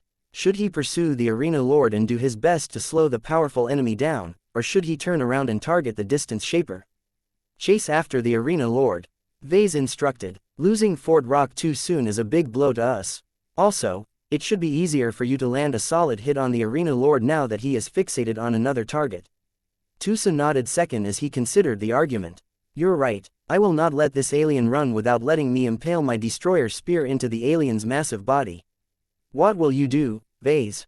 The mech designer in question did not stare at the Arena Lord, but instead looked speculative as he stared at the Distance Shaper. I think I will have a chat with the other Greater Phase Lord, with a hefty escort of mechs. Why, what purpose is there in talking to our mortal enemies? Vase chuckled. I don't know, maybe I can stall the alien, or persuade him to abandon his worthless mission and run away. Who knows? As Vase steadily flew over to the Distance Shaper, he did so under a heavy escort. This made his approach look more aggressive, which was not his intention. The Orvan Phase Lord had not really talked since the beginning of this confrontation. He appeared more than content to let his more vocal partner do all of the talking. He could no longer do so now that he was in charge of his own words. It is a mistake to think I can be bullied by you and your ilk. Ultimate victory shall be ours. Whoa there, Mr. Distance Shaper. Let us not get too hastily. There is still room for negotiation. Chapter 6375 The Final Charge, Rejection. What do you mean? There is no cause for negotiation. You are the human called the Devil Tongue. Your speech is a weapon. The best way to deny you this weapon is to avoid engaging you at all. The only acceptable response is to fight. Damn, the Distance Shaper was unwilling to play into Ves's plans. If they started to talk, then Vase could distract and stall the Orvan Phase Lord to the point where the powerful Orvan Phase Lord no longer rendered any assistance to his fellow peer. Obviously, the Distance Shaper saw through this scheme and denied Vase at the first step. In the next second, a fairly strong spatial storm erupted all around Vase. Many of the nanomachine plagues that formed his raiment started to get torn apart from all of the violent spatial activity. What alarmed Vase the most was that the nanomachines could not offer any significant resistance against the raging storm. Their lack of transphasic properties made them a lot more vulnerable to extraordinary attack than was normally the case. Goddamn fleeters, why are they still fooling around with outdated, dead-end technologies? Why can't they replace their stock of nanomachine plagues with more modern transphasic variants? He was being unfair towards the Red Fleet. The fleeters were well aware that numerous weapons of mass destruction have fallen behind the times. They were already in the process of replacing or upgrading their older stock. The problem was that their production capacity was limited. It took time to renew all of their expansive stockpiles. Their main warfleets enjoyed the highest priority and received the latest toys first. A less important reconnaissance cruiser that had been diverted to a protection mission had fallen so low on the priority list that it would probably take a year or more before the Babylon excavator received a newer batch of strategic goods. In any case, the sudden elimination of a lot of nanomachines caused Vase to become directly exposed against the storm. What alarmed Vase quite a lot was that this area attack was so effective that it even managed to bypass his spatial barrier. Sure enough, a greater phase lord always has tricks up his sleeve. While Spatial Storm did not inflict too much damage on Ves's true body, but that did not mean he enjoyed it either. He quickly withdrew in order to escape the range of the Greater Phase Lord's attack. "Cover the Professor," Major Yankovsky roared. "Overload your space suppressors if you must." The surrounding mechs all converged upon Vase and used their space suppressors to weaken the effect of the storm on Vase. Although the Distance Shaper's attack did not fade entirely, the assistance of all of the mechs at least reduced the damage to a more tolerable level. Vase merely felt as if he was being subjected to a severe electrical massage treatment rather than getting torn apart in every direction. The Orvan Greater Phase Lord began to form a ball of violent warp energies in his hands. "And your reliance on your technologies will be your undoing. Only gods can defeat gods. As soon as the Arena Lord of Yagwasa eliminates the greatest inhibiting source, I will subject you to true torment." Vase and the others had no choice but to take the Distance Shaper's threat seriously. Fort Rock had indeed played an indispensable role in stacking the deck in their favor. The aliens originally wanted to rely on the 5 Lesser Phase Lords to demolish this space fortress, but now that they had been defeated, the Arena Lord simply decided to do the job himself. "Tusa," Vase transmitted to the Dark Zephyr. "You need to make your move quickly. It will be too late once he destroys Fort Rock." "What do you think I am doing?" Tusa spat back as his Dark Zephyr swooped in and disintegrated another chunk of Phase Lord flesh with the destroyer weapon. "This damn Arena Lord is just too large. If I try to attack a more important organ, he is always ready to push me back with his Saint Piercer. If I try to attack something less important, he will just take the wound without slowing down." Everyone had expended a lot of resources by now. However, the Greater Phase Lords had much greater endurance and staying power, which meant that they would definitely be able to take advantage of the moment that Fort Rock went down. As the Arena Lord closed in on Fort Rock while fending off a storm of attacks coming from multiple directions, the Greater Phase Lord remained undaunted even if his body started to shed phase water-infused blood at an increasing rate. Vase felt pressured by this situation. He had used up a lot of cards, but still had a few left that he could employ. For example, he could attempt to test the spacetime bubble's isolation capabilities by trying to call in the Destroyer of Worlds with the help of Emma's spiritual fragment. He could also use up the wuxia energy that he had managed to accumulate in his true body. A lot of time had passed since he last expended it, which meant that there was enough energy to fuel a powerful attack. Then there was the Radiant Lottery ticket that he had yet to expend. Vase was very reluctant to use up these resources, though. They were trump cards that he might need to withstand greater dangers during his visit to Yurnstal. Sure, the Red 2 implemented the highest security measures in this critical central star node, but Vase would be a fool if he took all of this security for granted. He had made a lot of enemies in the last half year. Wading into politics meant that he had displeased a large amount of interests. This ambush was just one of the consequences of stirring up a lot of trouble. As long as his enemies wanted to eliminate him badly enough, it was not unthinkable to prepare another ambush for him. Perhaps this time his next attackers would learn from the mistakes made from this attempt. You need to believe in your ability. You can't stop the Arena Lord without taking a risk. You have been saving up your ultimate ability, am I right? Saint Tusa nodded. You are right, I have already warmed up the ultimate module in preparation for activating my ability at any time. What target do you suggest? I am thinking about attempting to sever one of his upper limbs. As long as his grip on his Saint Piercer has weakened, I can take much greater risks in my attacks. Vase had paid attention to the Arena Lord's physique and combat footage. He did not have much hope for his plans. It's not enough. Even if you can sever one of his limbs, the Arena Lord is liable to grit his teeth and continue forward. You need to be a lot bolder than that. Nothing less than a decisive blow will cripple this Greater Phase Lord. You need to overcome one of your fears and execute an attack that will either kill you, or give you a devastating new weapon against other Phase Lords. Tusa had a bad feeling about this. The way Vase talked to him was similar to when the crazy mech designer proposed to poison his body with a drop of phase water-infused blood. What? What are you talking about, Vase? The Arena Lord may still be in fighting shape, but his defensive layers have been stripped. As long as you aim your Dark Wind Passage ultimate ability inside the Arena Lord's massive torso, you can carve your way inside his chest and abdomen cavity where most of his phase water organs reside. If his internal organs hasn't crushed your ace mech somehow, you can do a lot of damage that will definitely weaken and deprive the Arena Lord's powers. Are you crazy, Vase? Do you even know what you are talking about? This is not a whim. This is a viable idea. I think you can pull it off. The central premise of this idea is to take advantage of their larger sizes. The larger they become, the more space they offer inside their bodies.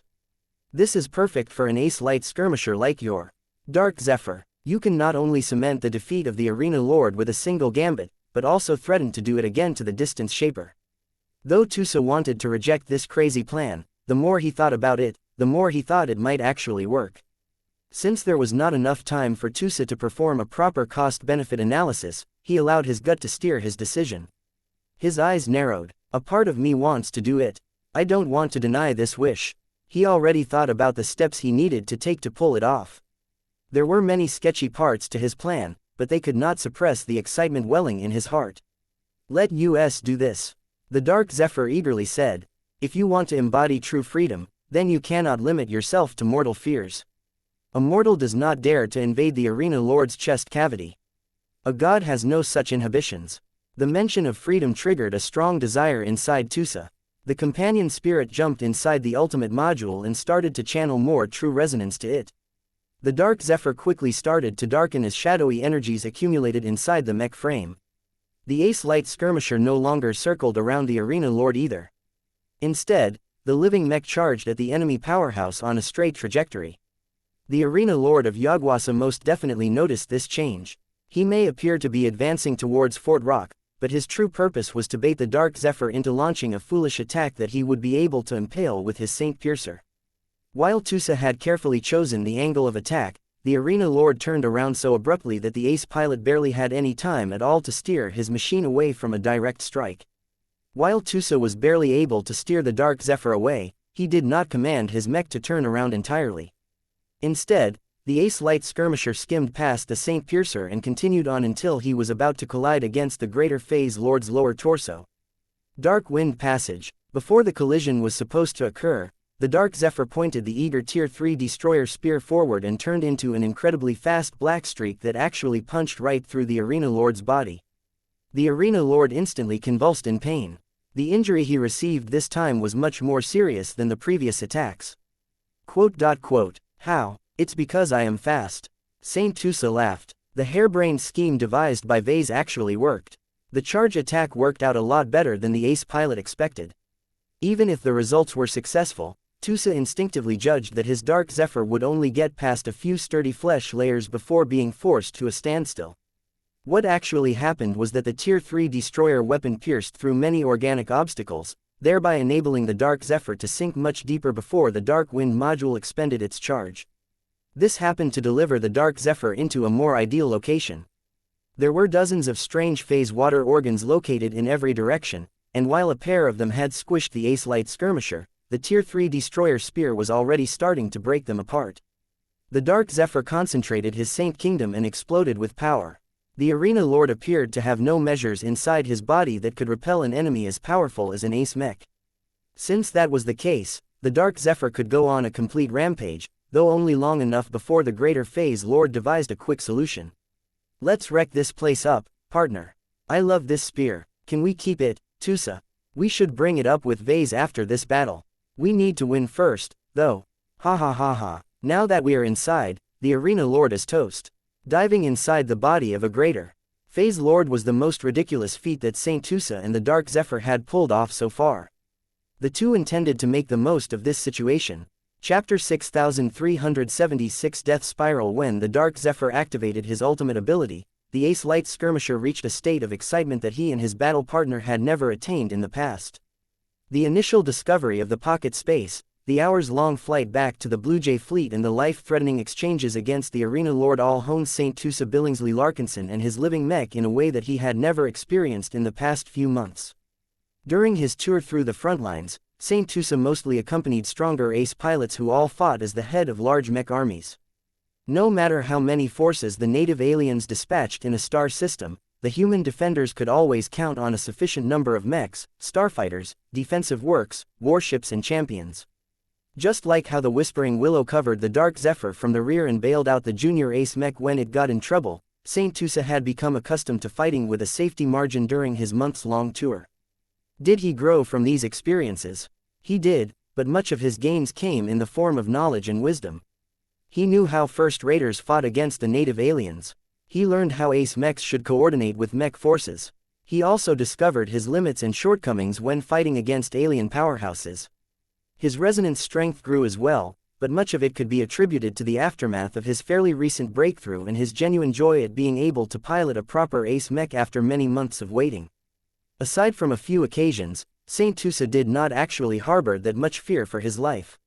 He enjoyed so much backup that it was hard to imagine that he would actually fall on the battlefield. Such confrontations could no longer be regarded as fruitful in terms of growing his resonance strength. He would not be able to evolve to a senior ace pilot anytime soon if he kept serving as a cog in a large machine. That was why the Battle of Mazepan benefited him in a different way. He was fighting with a much weaker and less adequate support structure this time. Although the Blue Jay fleet and Fort Rock provided indispensable aid to Tusa, the additional help only served to lessen the severe disadvantages that put the ace pilot in lethal peril. It was only now that he was the only high-ranking mech pilot in the Blue Jay fleet that he bore an immense amount of pressure. The life and death of everyone on his side depended on his performance. Though an ace pilot that pursued freedom disliked being shackled by such a heavy responsibility, he did not reject this role, nor try to shirk his duty. Instead, he accepted his responsibility and fought harder than ever before. He was not only fighting for himself, but also the people he cared about. He was participating in a greater struggle between red humanity and its enemies. Tusa could not see any upside to letting the treacherous cosmopolitans and the genocidal native aliens gain the upper hand. Therefore, helping other people was equivalent to helping himself. He would only be able to enjoy the greatest degree of freedom in the Red Ocean if human civilization still remained standing. Only in a society where humans like himself could roam around undisturbed would he be able to attain his greatest ideal. Tusa had no desire to live as an outcast in a galaxy that completely rejected him due to his race. As he fought against the Arena Lord of Yaguasa and continually squeezed his potential to evade the deadly Saint Piercer strikes, he learned a valuable lesson today. Freedom needed to be fought for. Nobody had the luxury to take it for granted. It was the instinct of living beings to dominate other living beings. Only by becoming stronger would Tusa be able to defend his own right to be free and unrestrained. Spontaneous insights like these could only be spawned from lengthy accumulation or high-pressure situations like these. When the Dark Zephyr finally triggered his ultimate ability and blazed forth with the power of shadow and phasing, Saint Tusa somehow managed to break through an invisible barrier and unlocked another part of his hidden potential. The people surrounding the site felt it most clearly. The mech pilots of the first-class multi-purpose mechs that bravely flew closer in an attempt to apply their space suppression fields onto the Arena Lord all felt the glory of fighting alongside the shadowy but valiant ace mech. Many of these highly trained and experienced first-class mech pilots showed genuine admiration for Saint Tusa and his equally fantastic ace mech. Despite the fact that the odds were stacked against him, Saint Tusa managed to free himself from the constraints placed on him and defied his own fate. The sheer explosion of willpower emanating from the thick shadowy streak became seared into the minds of the surrounding mech pilots for the rest of their lives. Each of them felt privileged to witness this exalted moment of glory. The Dark Zephyr has burst open the Arena Lord's chest. Open fire on the cavity. Inflict as much damage to the Phase Lord's internal organs as possible. Make sure to check your fire in case the Dark Zephyr reappears. While the surrounding mechs and warships eagerly took advantage of the opening generated by the Dark Zephyr's ultimate ability, the Arena Lord himself began to roar in genuine pain. Insolent human, you dare invade my own body.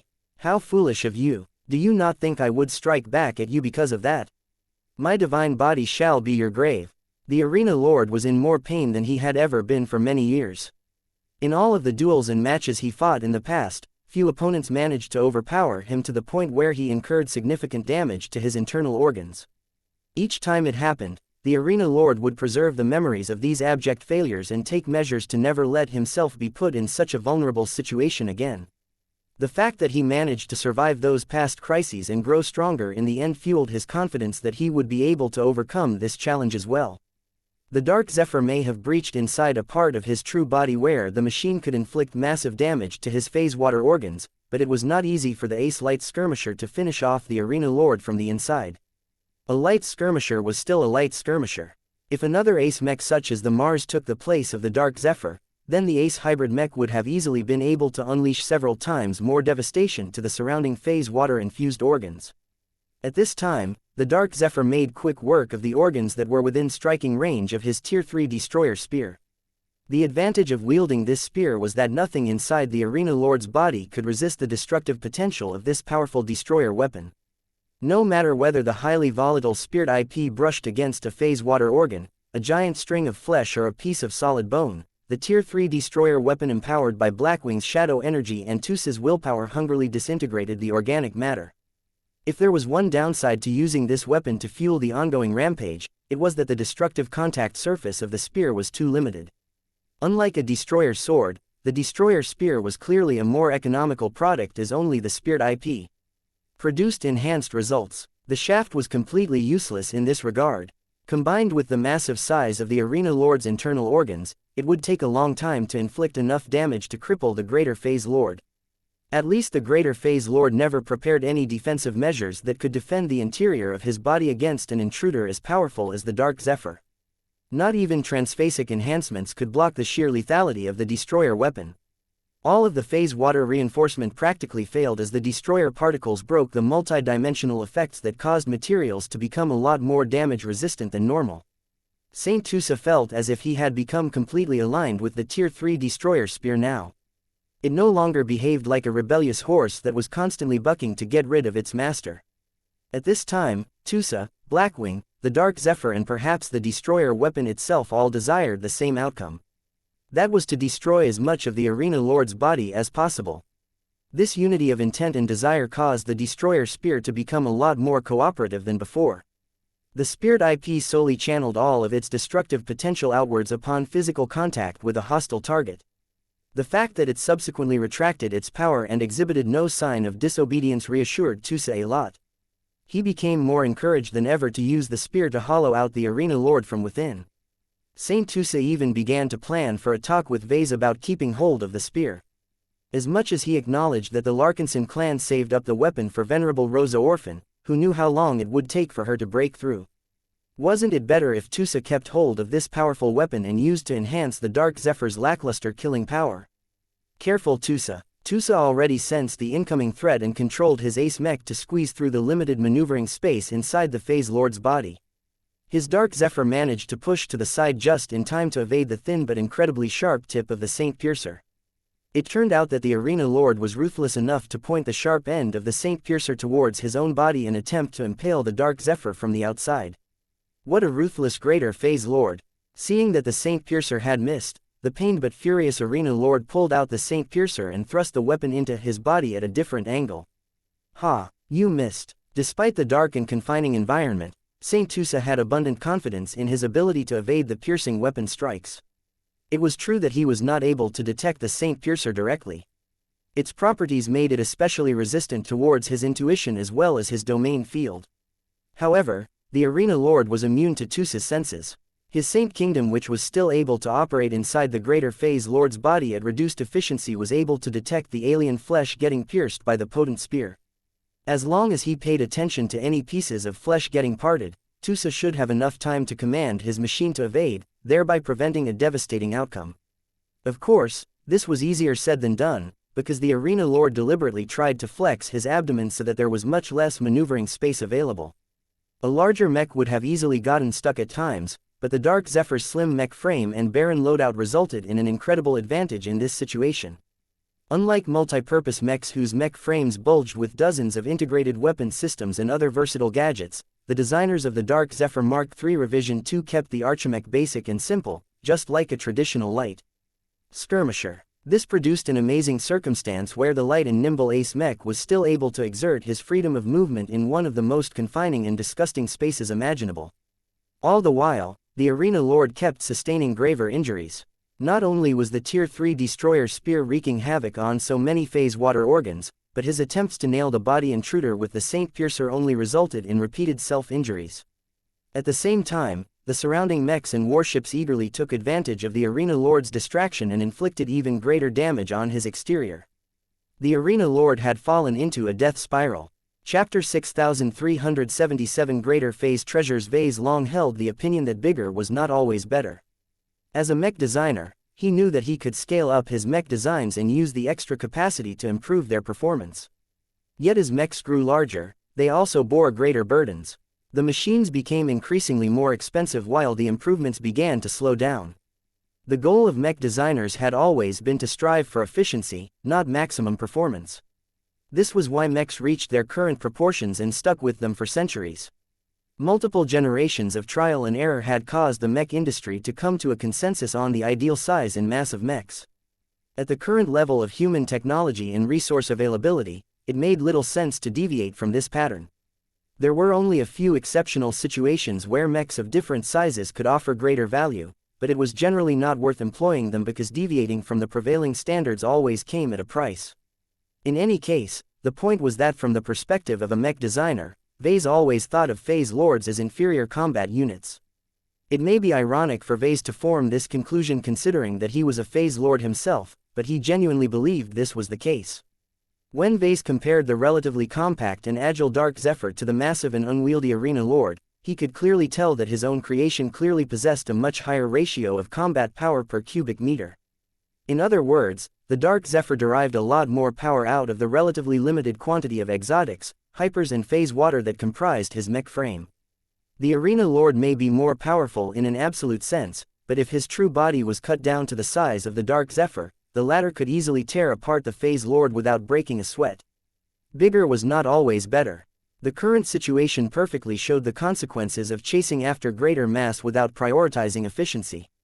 The Arena Lord had fought and worked hard to acquire a PPS and increase his phase water concentration past the limit of a lesser phase lord.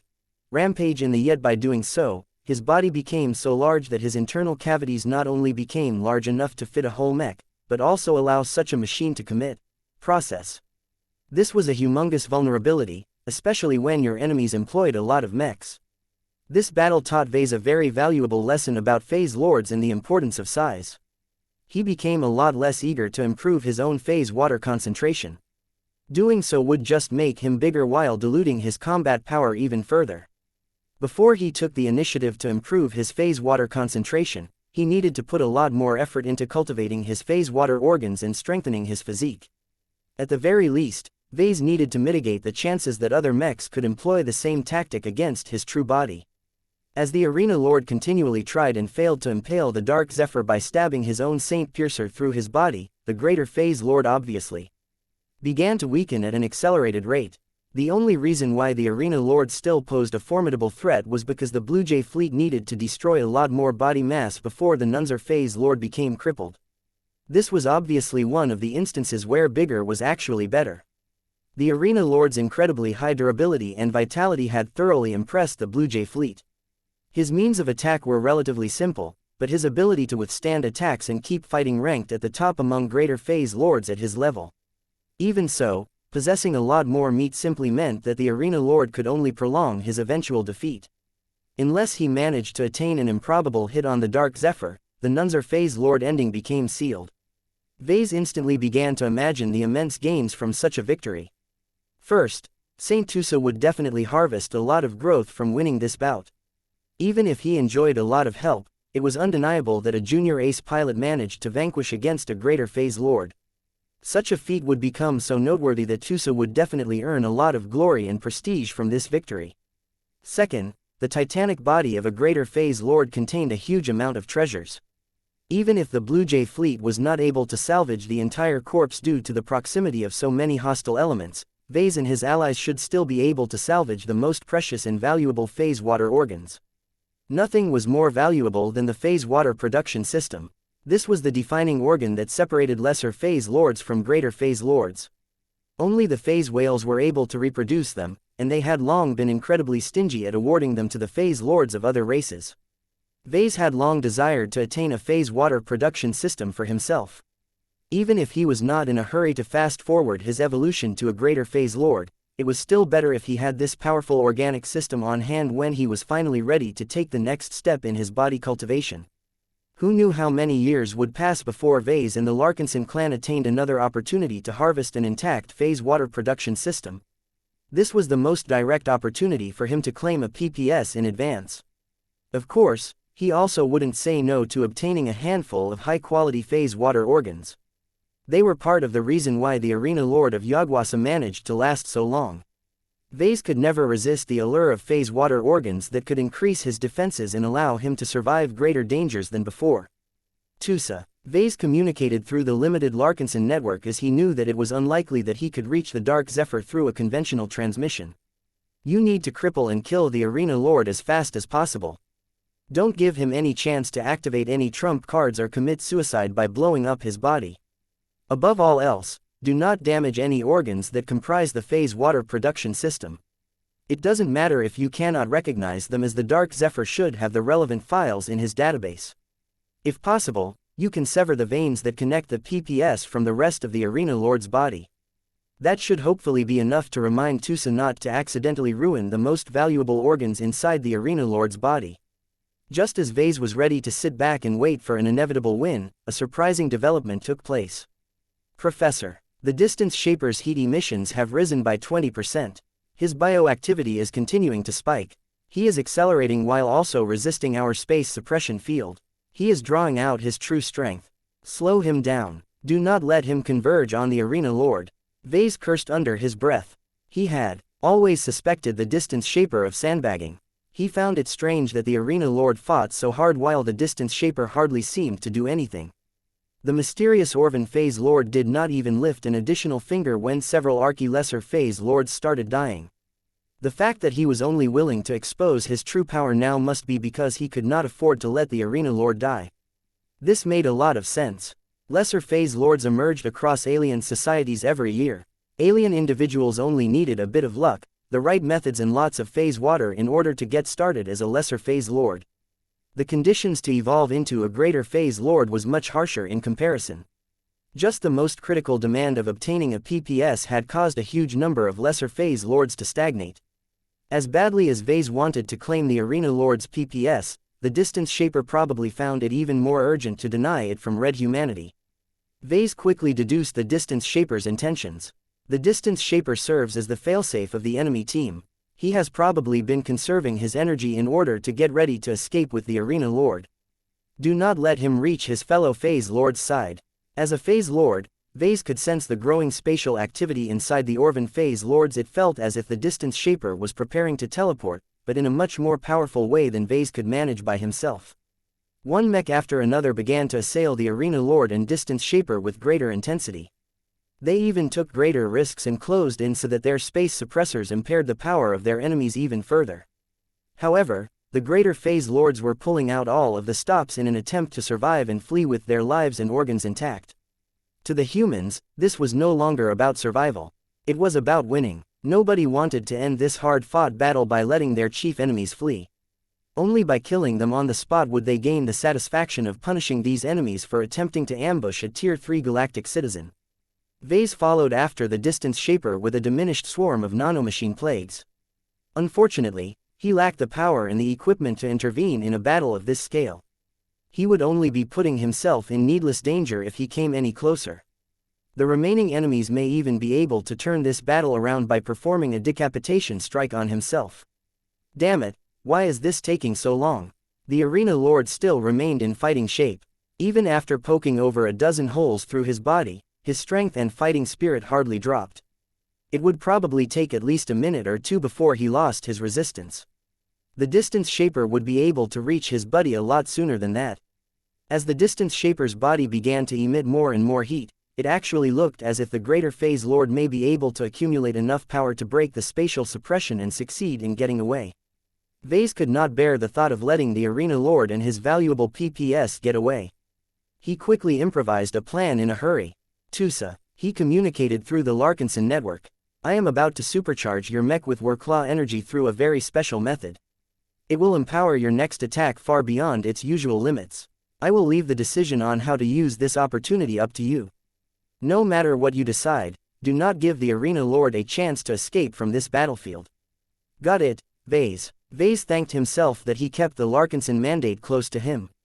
If the relic was located outside of the weak spacetime bubble, then it wouldn't have been possible for him to communicate with Tusa with so much ease. Blinky. Vase began the complex, multi-step process of connecting to the Dark Zephyr Mark III, which had since been elevated to the masterwork Mech, and sending over his companion spirit. Since the actual distance between Vase and the Ace Mech was not that great to begin with, Blinky arrived almost instantly. The cat then proceeded to empower the entire Mech. The tiny Wurklaw crystal glowed bright as Vase actively channeled a large amount of his Wurklaw energy reserves to his companion spirit. He knew it was risky, but he wanted to claim a PPS so badly that he was willing to expend 80% of his slow-recovering Wurklaw energy at once. This would leave him with a paltry reserve of just 20% to deal with any subsequent crises that may occur with Xianxia, but he didn't care about that anymore. Just as the Dark Zephyr became more charged with extraordinary energies than ever, the Ace Light Skirmisher finally made his move just as the Distance Shaper came close enough to commence his emergency evacuation ability. For a moment, a bright but shadowy streak seared into everyone's eyes. It was as if nothing else existed besides that streak. Once Vase and the other humans recovered their sight, they watched with astonishment at what just happened. The Dark Zephyr Mark III had just pulled off the Dark Wind Passage ultimate ability again.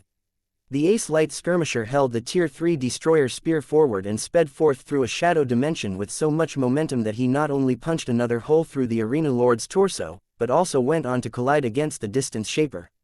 In just a fraction of a second, the Dark Zephyr forcibly breached the Distance Shaper's spatial barrier, penetrated his much weaker physical body, and burst out of the Greater Phase Lord's back with indomitable momentum. The result was that the two Greater Phase Lords incurred massive injuries. The injury to the much less physically imposing Distance Shaper was especially acute. Whether Saint Tusa deliberately aimed for it or not, his Dark Zephyr Mark III just so happened to punch through the phase water organs that were meant to breach the spatial suppression fields and teleport the Greater Phase Lords away. This meant that the Distance Shaper had lost the capacity to escape the battlefield with the easiest method at his disposal. Vase instantly perked up when he made this realization. Obtaining a single-phase water production system would be great. Obtaining two of them was even better. Chapter 6378 The Crowning of Saint Tusa. Vase practically salivated at the thought of harvesting the corpses of two damaged but relatively intact Greater Phase Lords. He pretty much took the Arena Lord's downfall for granted. He did not expect for the Distance Shaper to incur a heavy blow as well. If Saint Tusa could fell the Distance Shaper as well, then that would not only turn him into one of the most heroic junior ace pilots in the Red Ocean, but also turn him into a legend, thereby accelerating his progress and turn him into a legendary warrior a lot sooner than anticipated. The material spoils gained from felling two Greater Phase Lords would be especially rich. Vase was even planning to urge the combat carriers to throw aside their mechs and hollow out their interior just so that they could carry more phase water organs. Don't let up our attacks. Keep pressuring the Greater Phase Lords and prevent them from running away. The friendly forces had only briefly paused after Saint Tusa pulled off his ambitious attack. They soon began to open fire with everything they had left. The Rossfield cannons opened fire, causing the vulnerable Distance Shaper to sustain severe injuries to his massive head. The primary and secondary gun batteries of the Tarask and the Babylon excavator both targeted the newly generated holes on the Distance Shaper's body. Even if the heavy attack salvos ended up destroying a few more phase water organs, it was more important to cripple the Distance Shaper's ability to manipulate the fabric of space. So long as enough of his organs got wrecked, there was no way he would be able to make a comeback. However, just as the Dark Zephyr managed to circle around to drive his lethal Tier 3 Destroyer Spear through the Distance Shaper's exposed body, the Orvan Phase Lord reacted faster than anyone expected. The tall Phase Lord's body abruptly became 3 times hotter. The Distance Shaper is burning his blood. Stop him. Do not let him succeed. The Distance Shaper attracted a lot more firepower, yet the Orvan Phase Lord proved to be more resilient in the face of so many attacks. Even as plasma bolts melted his 4 giant eyes and missiles detonated inside the gap in his abdomen, the Distance Shaper channeled so much energy that he was finally able to use his boosted strength to overcome the resistance generated by all of the space suppression fields. Contrary to his earlier plan, the Distance Shaper did not attempt to approach the heavily injured Arena Lord and rescue his fellow Greater Phase Lord.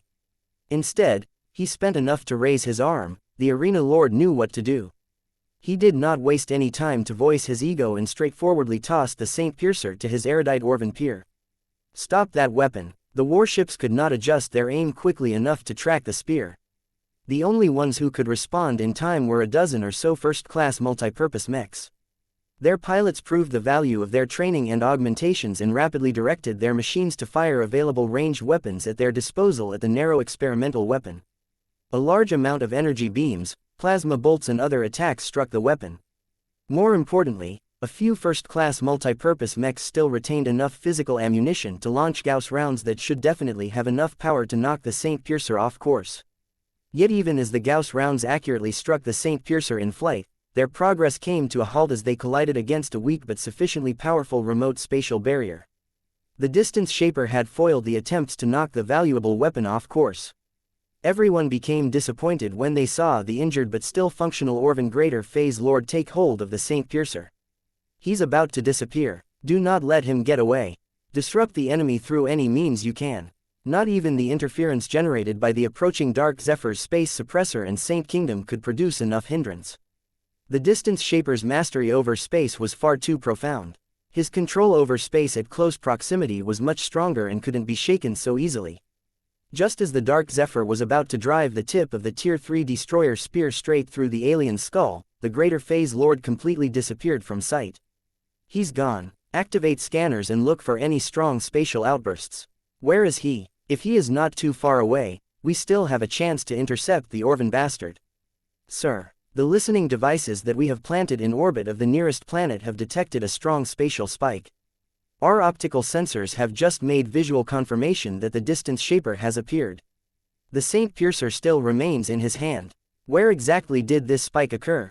It is the exact coordinates where the recently detected pocket space is located. Vase grimaced. He deduced that this must have been the distance shaper's backhand. The Orvan Greater Phase Lord had not impressed the Blue Jay fleet with his lackluster and restrained fighting prowess. Even if many of his spatial abilities were constrained due to all of the suppression, he could have done a lot more to help his own side by wielding his powers at close range. The fact that he did not do so meant that the distance shaper prioritized his escape and survival above completing his mission. Vase somehow felt insulted by that. Why couldn't his enemies send a proper warrior in his place? Why did they have to send a coward who secured his own escape routes before ever thinking about winning the battle? At the least Arena Lord had managed to earn everyone's respect through his bravery and commitment to the fight.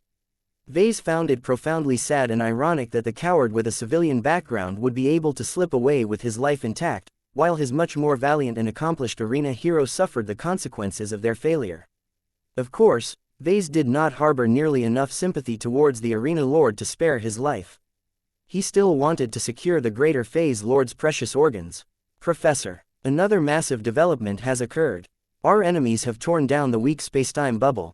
Our quantum entanglement nodes are not able to re-establish contact with the galactic net, but some of our alternate interstellar communication methods have managed to restore low-bandwidth connections with the Red Association and the Red Fleet. This was a shocking turn of events.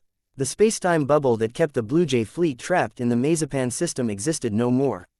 As long as the forces managed to finish off the sole remaining threat in the form of the Arena Lord, they would be able to transition back into FTL travel within 15 minutes at the earliest. Vase nodded in acknowledgement. Prepare to resume our journey, but not before we kill the Arena Lord and loot the most valuable spoils from his massive body. Theoretically, the Arena Lord still had a chance to defeat his enemies and complete his mission. The premise was that he would be able to demolish the Dark Zephyr and kill Vase fast enough before he was able to return to a friendly starship and enter into FTL travel. There was no chance that this could happen. The Arena Lord had finally incurred so much damage that his strength and speed had dropped significantly below their peak levels. Facewater-infused blood had leaked from so many grievous wounds that there was not much of it left to fully sustain his remaining intact organs. Most importantly, the Arena Lord had lost the only weapon that could restrain the dark without the unnaturally sharp and effective Saint Piercer. The Dark Zephyr had nothing to fear anymore. Saint Tusa did not waste any time. He knew his mission well. His ace light skirmisher flew closer and started to cripple the Arena Lord's limbs with precisely targeted strikes with his Tier 3 destroyer spear. The Arena Lord attempted to fight back, but his injuries were so severe that the disparity of speed had grown much greater than before. So long as one party's mobility far exceeded the other party, the former enjoyed an absolute advantage. Both sides knew it, the arena lord was merely delaying the inevitable. A sense of weakness and malaise began to spread from the soon-to-be defeated phase lord. As the dark zephyr surgically severed the muscles that controlled the Nunzer phase lord's limbs, the arena lord became increasingly more infirm. No one came to the rescue. Even if the native aliens possessed the capacity to bail the arena lord out, they clearly did not want to take any chances. Just in case the aliens wanted to make an attempt, Vase and many others had already retreated to their respective ships. The Turask and numerous other starships had spooled up their superdrives and could depart from the star system at any time. However, the native aliens clearly did not wish to put their own lives on the line to rescue one of their own. Perhaps they belonged to a different race and had no good feelings about the arrogant Nunzer phase lord. Perhaps the greater phase lords that previously sustained the weak spacetime bubble had already begun to flee this star system in the hopes of evading pursuit and returning to alien space. Perhaps the native aliens were afraid that a lot of backup could drop into the star system and turn the tables against the greater phase lords now that the spacetime bubble had popped. Whatever the case, the arena lord eventually accepted the reality that rescue would not be forthcoming. He tried to gaze at the circling dark zephyr with a complex alien expression. "Do not delay any further. Finish it, human false god. Claim your glory and inherit my crown. From the moment my god blood no longer flows through my veins, you shall become the next arena lord of Yagwasa. Our laws will recognize you as the ruler of my planet and the owner of much of my riches." "What?" Tusa asked, his utter confusion at this inheritance breaking through his intense focus. "Are you kidding me? How can I possibly take control over planet? Yagwasa does not recognize race. Any member of any species has the right to challenge the incumbent champion to a legitimate fight and claim the title of arena lord upon victory. It matters not whether you defeat me in a fair duel or a battle such as this. You have proven your strength earned this victory. No one on Yagwasa can deny your right to inherit my planet. The craven gods who fled will execute my last wish and transmit footage of this battle to Yagwasa.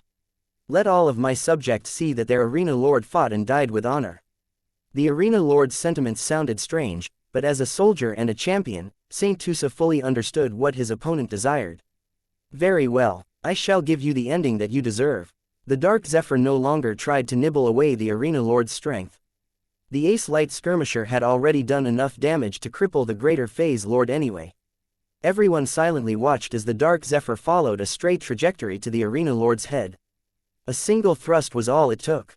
The destructive speared IP of the Tier 3 destroyer weapon easily penetrated the hard skull and destroyed enough brain matter to completely eliminate the arena lord. The phase lord's massive body finally began to weaken and cool down at a faster rate. So much flesh and organs were losing activity that it was difficult to imagine that it could pose a threat anymore. Unless the phase lord unexpectedly grew a backup brain in another part of his body, the most threatening opponent on the battlefield had finally succumbed. The soldiers finally started to cheer. Not only that, but they also began to celebrate Saint Tusa's impressive feat of defeating an overmatched opponent. "This victory shall go down in history," Major Yankovsky excitedly exclaimed. "Saint Tusa has proven himself to be bane of all phase leaders. No phase lord or phase whale can hinder his movements or stop his attacks. He is their nemesis and can never be defeated by them. Let us celebrate the rise of the phase bane." Whether it was a calculated move or not, Major Yankovsky's announcement spread a fire through the members of the Blue Jay fleet. Others quickly accepted the new title that the expert candidate had bestowed upon the greatest contributor of this battle. Phase Bane, Phase Bane, Phase Bane. Chapter 6379. Dissatisfied, the Battle of Mazepan had finally come to an end. Relief spread throughout the soldiers that had won a relatively short but exhausting battle against the cosmopolitan and native alien forces. The expanded Blue Jay fleet had suffered very modest losses, but the outcome could have been much worse. If the greater phase lords managed to defeat the Dark Zephyr, there was nothing in the Blue Jay fleet's arsenal that could prevent the arena lord of Yagwasa and the distance shaper from tearing everything else apart. This made the weary mech pilots and soldiers even more grateful towards Saint Tusa. He did not exactly defeat the formidable arena lord in single combat, but he and his ace light skirmisher had most definitely contributed the most in slaying the Nunzer phase lord. As the Blue Jay fleet quickly began to shift to post-battle operations while remaining on guard for potential follow-up attacks, the victorious Dark Zephyr returned to the hangar bay of the Tarrasque in glory. As the Dark Zephyr moved to the workshop compartment, Vase had already returned and shrunk to his normal human size. Even though he had fought hard as well, he still needed to do his duty as a mech designer. Soon enough, the Dark Zephyr slowly powered down and entered an inactive state. The Larkinson mech technicians that were permanently assigned to service the Ace Light Skirmisher proceeded to scan and inspect the battle scars the machine had incurred. As an archimech, repairing the Dark Zephyr became a much more complicated process than usual. It was impossible for mech technicians to repair damaged archimechs by relying on ordinary methods and expertise. Gloriana anticipated this in advance, so she made sure to train mech technicians in the basics on how to repair archimechs. She also fabricated a considerable amount of spare archimetal parts that came in handy in situations like these. If the Dark Zephyr incurred more severe battle damage, then it was impossible to repair the living mech on the Tarrasque. Vase would have to wait until he could bring the Dark Zephyr to Yurnstal or New Constantinople 8, where he could purchase specialized materials and tools. If the damage was especially extensive and catastrophic, then only Gloriana could restore the archimech to his former glory. That was an especially troublesome demand. It was the main reason why he and his wife decided to limit the use of archimech to their very best and most important products. As the mech technicians proceeded with their work, Vase half paid attention to their progress by keeping an eye on the projected workstation. Tusa meanwhile floated down from the cockpit and approached with a mixed expression. As soon as Vase was able to taste the Ace Pilot's Saint Kingdom, he could sense why his cousin felt so complex at the moment. Saint Tusa felt incredibly satisfied and exalted after he managed to slay a greater phase lord. This was a feat that even senior ace mechs struggled to attain. For a junior ace pilot like himself to not only become the main contributor to the arena lord's death, but also land the killing blow was a glorious feat that would elevate his status in the mech community to a height he could only dream of in the past. However, the young ace pilot also felt a bit ambivalent after hearing the arena lord's last words. As much as they stood on opposing sides in a war, both of them managed to find enough common ground with each other. Their intensive fight to the death had caused human and alien to thoroughly recognize each other as worthy and honorable warriors. For the arena lord to look beyond the division created by race and history and acknowledge Tusa as the legitimate inheritor of his title affected the ace pilot's mentality a lot. Then there was the title that Major Yankovsky bestowed upon Saint Tusa. The raw mech commander had made this declaration at the right time. All of the mech pilots and other soldiers had just fought and won an exhausting victory. Each of them had gone above and beyond to ensure that the lesser and greater phase lords wouldn't be able to run them all over. Since the Dark Zephyr not only managed to keep up with two greater phase lords, but also eliminate one outright, calling him the Phase Bane seemed incredibly fitting. The problem was that Tusa did not appear to embrace all of these developments. He still looked as if he was struggling to believe that he had actually managed to fell a greater phase lord. Everything has become a lot more complicated for me, Tusa frankly admitted the source of his unease. Before I became an ace pilot, life used to be a lot simpler for me. I had responsibilities, but they only amounted to doing my job and fighting at my best. Now, I need to do much more than that. I have to serve as a role model and engage in public relations. This is much more troublesome to me. I don't like to waste my time with all of this nonsense. It is not nonsense, Tusa. Vase responded. As you have already mentioned, the additional duties and responsibilities that society imposes upon you are essential to your heightened status and position. Mech pilots exist to defend our race and civilization. They can do that directly by winning their fights, but they can also help everyone out by serving as inspiration to many people who lack your strength. Fame, reputation, glory and prestige are all tools that allow you to shape public opinion and benefit from that in turn. This battle will serve another crucial step in forging your legend as a high-ranking mech pilot. There were lots of ace pilots who would kill to be in Tusa's place. For him to show so little appreciation to all of the fame and glory he attained from this battle was a reflection of his much simpler background and mentality. Unlike the first raiders who grew up in a society that was obsessed with status and reputation, a former member of the Bright Republic like Tusa simply wanted to be a good soldier. Vase raised his arm and patted Tusa's shoulder. You'll get used to it. After today, you will definitely notice the benefits of forging a great reputation. You have contributed more to red humanity than almost any individual mech pilot already. If the arena lord remained alive, he could have used his Saint Piercer to kill 2 or 3 ace mechs and who knows how many other troops. You managed to end his threat before he could use his superior martial prowess to break the defenses of numerous star systems. These words helped to stabilize Tusa's mood. You are right, Vase. I am proud of what I have done. I am also happy that I have managed to do a lot of good for everyone.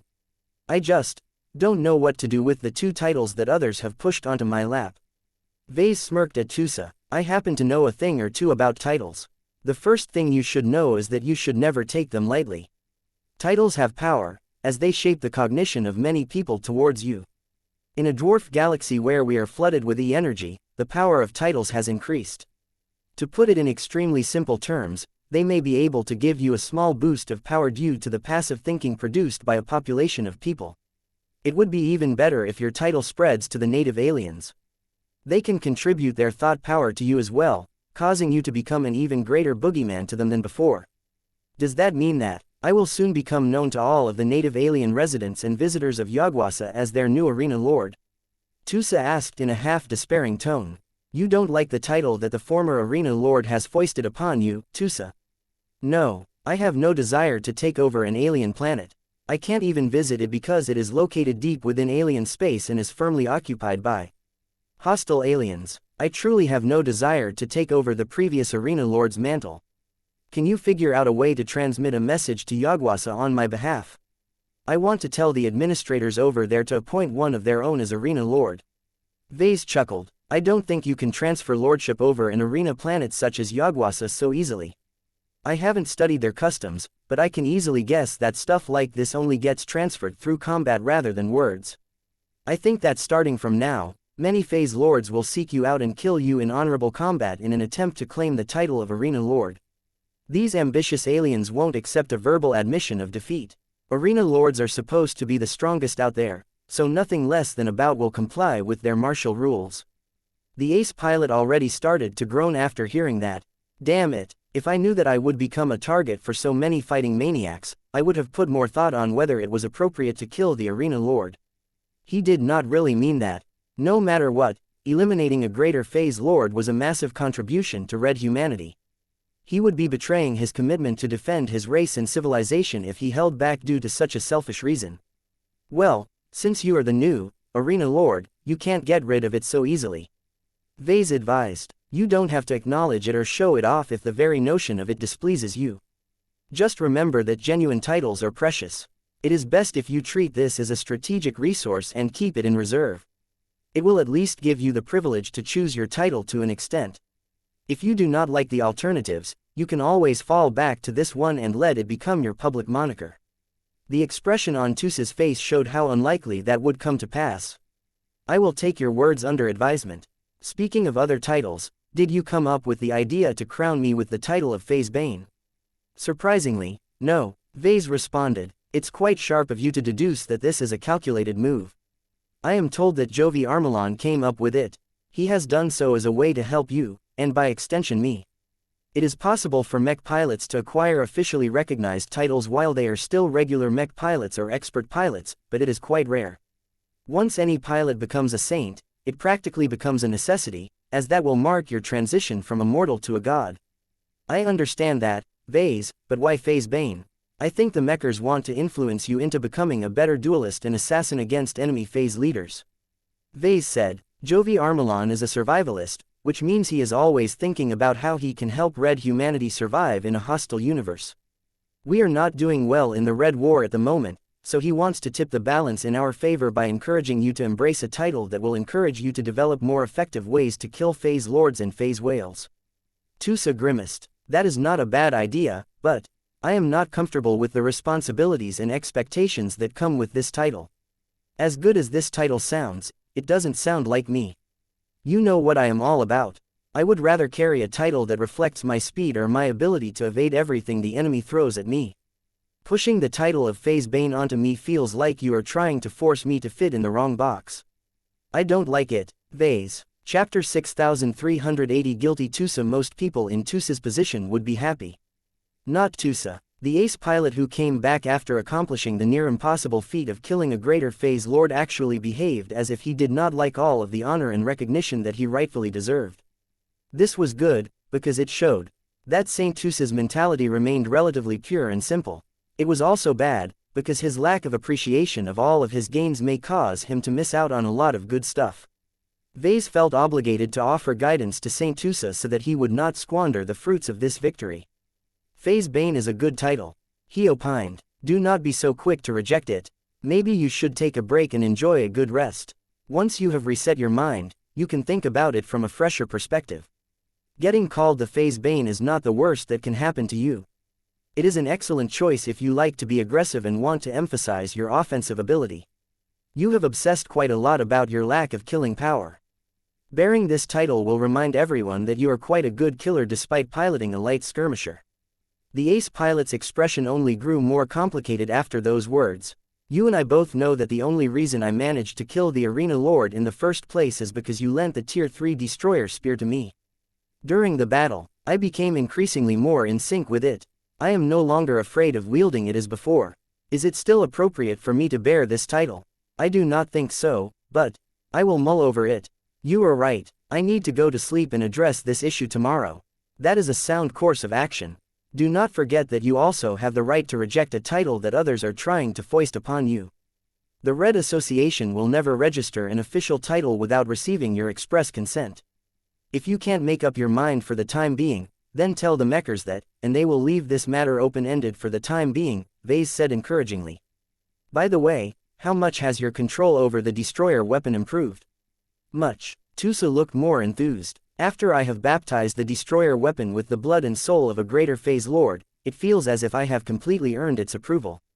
I already noticed on the return journey that my willpower can easily keep the spear in check. The pilot began to look increasingly more longing as he spoke about the tier 3 destroyer spear. He showed none of the fear and vigilance that he previously harbored against this notoriously volatile weapon. Vase smiled. It is not too surprising that you managed to tame the destroyer weapon. Your resonance strength grew explosively during your fight. Did you know that it peaked at 201 laveres?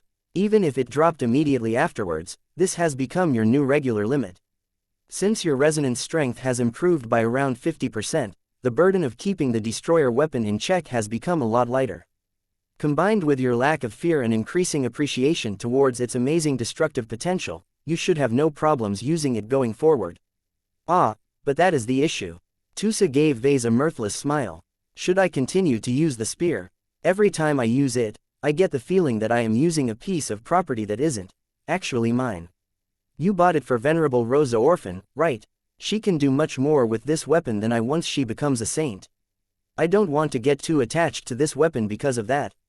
What if I am reluctant to give up the destroyer weapon once she finally breaks through and asks me to give it to her? The spear should be hers, but if I fought so many battles with it already, I fear I may not be willing to surrender it to her, at least not without a fight. That would be a fight that Rosa Orphan would definitely lose. Saint Tusa had broken through first. His resonance strength had developed a lot more and he had also become more adept at utilizing the strengths of an ace pilot. If the two truly had to duel each other to determine possession of the destroyer weapon, then Tusa would pretty much secure his hold over it. This was a relatively straightforward way to solve this problem, but not a fair or satisfying one. Vase struggled to come up with a better answer. Look Tusa, the tier 3 destroyer spear is neither yours, nor hers. It belongs to the clan. The decision of who gets to make use of it will be made by me or the head of the Larkinson army based on what benefits our clan the most. I will not tell you to give up the spear to Rosa Orphan as soon as she breaks through. I may have bought this weapon with her in mind, but the needs of our clan trumps her selfish wants and needs. Merit also matters a lot. If she wanted to claim the spear so badly, then she should have broken through faster and proved beyond a shadow of a doubt that she deserves to wield it more than you. Her continued lack of progress makes it so that we cannot make the most optimal use of this very expensive asset. As long as you keep making use of the spear to win our battles and deliver glory to our clan, no one will deny that you have earned enough merit to continue to hold on to the destroyer weapon. The ace pilot understood Ves's decisions and agreed with them. Determining possession of the coveted spear through merit and necessity was much fairer than resorting to other criteria. The ace pilot felt much more at ease after he mulled over the arguments. Thank you, Vase. I don't feel as conflicted about using the destroyer spear as before. If you do not mind, I would like to keep making use of it. I have become addicted to its destructive power. I am much more confident in my ability to kill your enemies with this spear in my hand. I think I will undergo more spearmanship training in order to wield it more skillfully in battle next time. If I had practiced much more with this weapon, I could have worn down the arena lord's defenses sooner. A part of Tusa still felt guilty towards Rosa, but he could not ignore his own desires. Vase did not really know whether he made the right answer. Rosa Orphan would be devastated if she finally became an ace pilot, only to learn that she wouldn't gain the qualifications to wield this dream weapon. It would be better if I can procure a pair of destroyer knives for your Dark Zephyr. Vase said, just one knife is already enough, I think. I will try and look out for them at your install. Maybe I can establish a deal with a Terran ancient clan that is willing to trade with them in exchange for concessions. Neither Vase nor Tusa had much hope that a Terran group would be willing to exchange such a precious set of weapons. In any case, now that Saint Tusa no longer felt as conflicted about making use of the Tier 3 destroyer spear, the discussion took a different turn. When you begin the process of fixing the Dark Zephyr, can you make a modification? Sure. What is it you like to change, Tusa? The Arena Lord is the first big kill that I am truly proud of. I want to commemorate it with a trophy that I can mount on my Dark Zephyr. I don't want you to fuse a big piece of bone onto my machine, though. I don't want my ace mech to attract too much attention on the battlefield. It needs to remain subtle, but not to the point of becoming invisible. Do you have any good ideas? This was a typical design problem, so Vase already came up with a few suggestions that should satisfy his client's criteria. I can think of 3 ideas on the top of my head. The first is to salvage pieces of the Arena Lord's bones and use them to cobble together a crown. Once I install it onto the head of your Dark Zephyr, you can choose whether to keep them bone white, or coat them black so that they blend in with the rest of your mech's color scheme. Either way, this crown will not only make your ace mech look and feel more dignified, but may also grant small but unpredictable enhancements.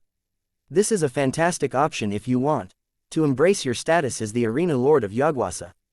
The crown will symbolize your victory over the former lord and your right to dominate your new holdings. Tusa scowled. I already said that I do not want anything to do with this Arena Lord business. A crown is too flashy and conceited to me. Do I look like an ace pilot with delusions of grandeur? Owning a planet is a burden rather than a blessing to me. Pass. Vase shrugged. Got it. The second idea I came up with is to use pieces of bone to decorate the interior of your cockpit. Since this won't change the exterior of the Dark Zephyr, I can safely create a grand image that can inspire you when you are in need. This idea appealed to Tusa a lot more, but he still shook his head in the end. It's a decent proposal, but I think it would be disrespectful to the Arena Lord to celebrate my victory over him in this way. This alien used to be a gladiator. He attracted attention when he was alive, and I think he is the sort of alien that wants to draw attention even though he has already died. Then maybe you will like my third suggestion. The hooves and particularly the forehooves are very important to the Nunzer race. What if I shave off fragments of the 2 forehooves of the Arena Lord and install them on the bottom of the Dark Zephyr's feet? Each step that your mech will take on a solid surface will remind you of the Arena Lord. I think this is a good choice if you want to be subtle without making the changes invisible. I do not think that too many people will be sharp enough to recognize the detail on their feet, but those that do will know what they represent. This time, Tusa did not offer an immediate response. He weighed this option for over a minute before he slowly nodded. Let's go with transplanting the hooves, then. You won't actually make my Dark Zephyr taller or look as if he is wearing high heels, right? Vase laughed. Of course not. I will just shorten the bottom of the feet and put the hoof materials in their place. Making your machine even a centimeter taller will already start to mess up the tight and precisely calculated balance of your machines. Gloriana will scream at me if I try to apply such a change. Tusa did not want to rashly change the height and proportions of his ace mech either. He was already thoroughly in tune with all of the Dark Zephyr's physical properties. Okay, will I notice any other changes? You will, but I cannot fully predict how these changes will manifest. Vase warned. I have not inspected the hooves of the Greater Phase Lord. Who knows whether the body parts of this powerful alien leader will produce any noticeable effects. He needed to check all of the other loot earned by the Larkinson clan as well.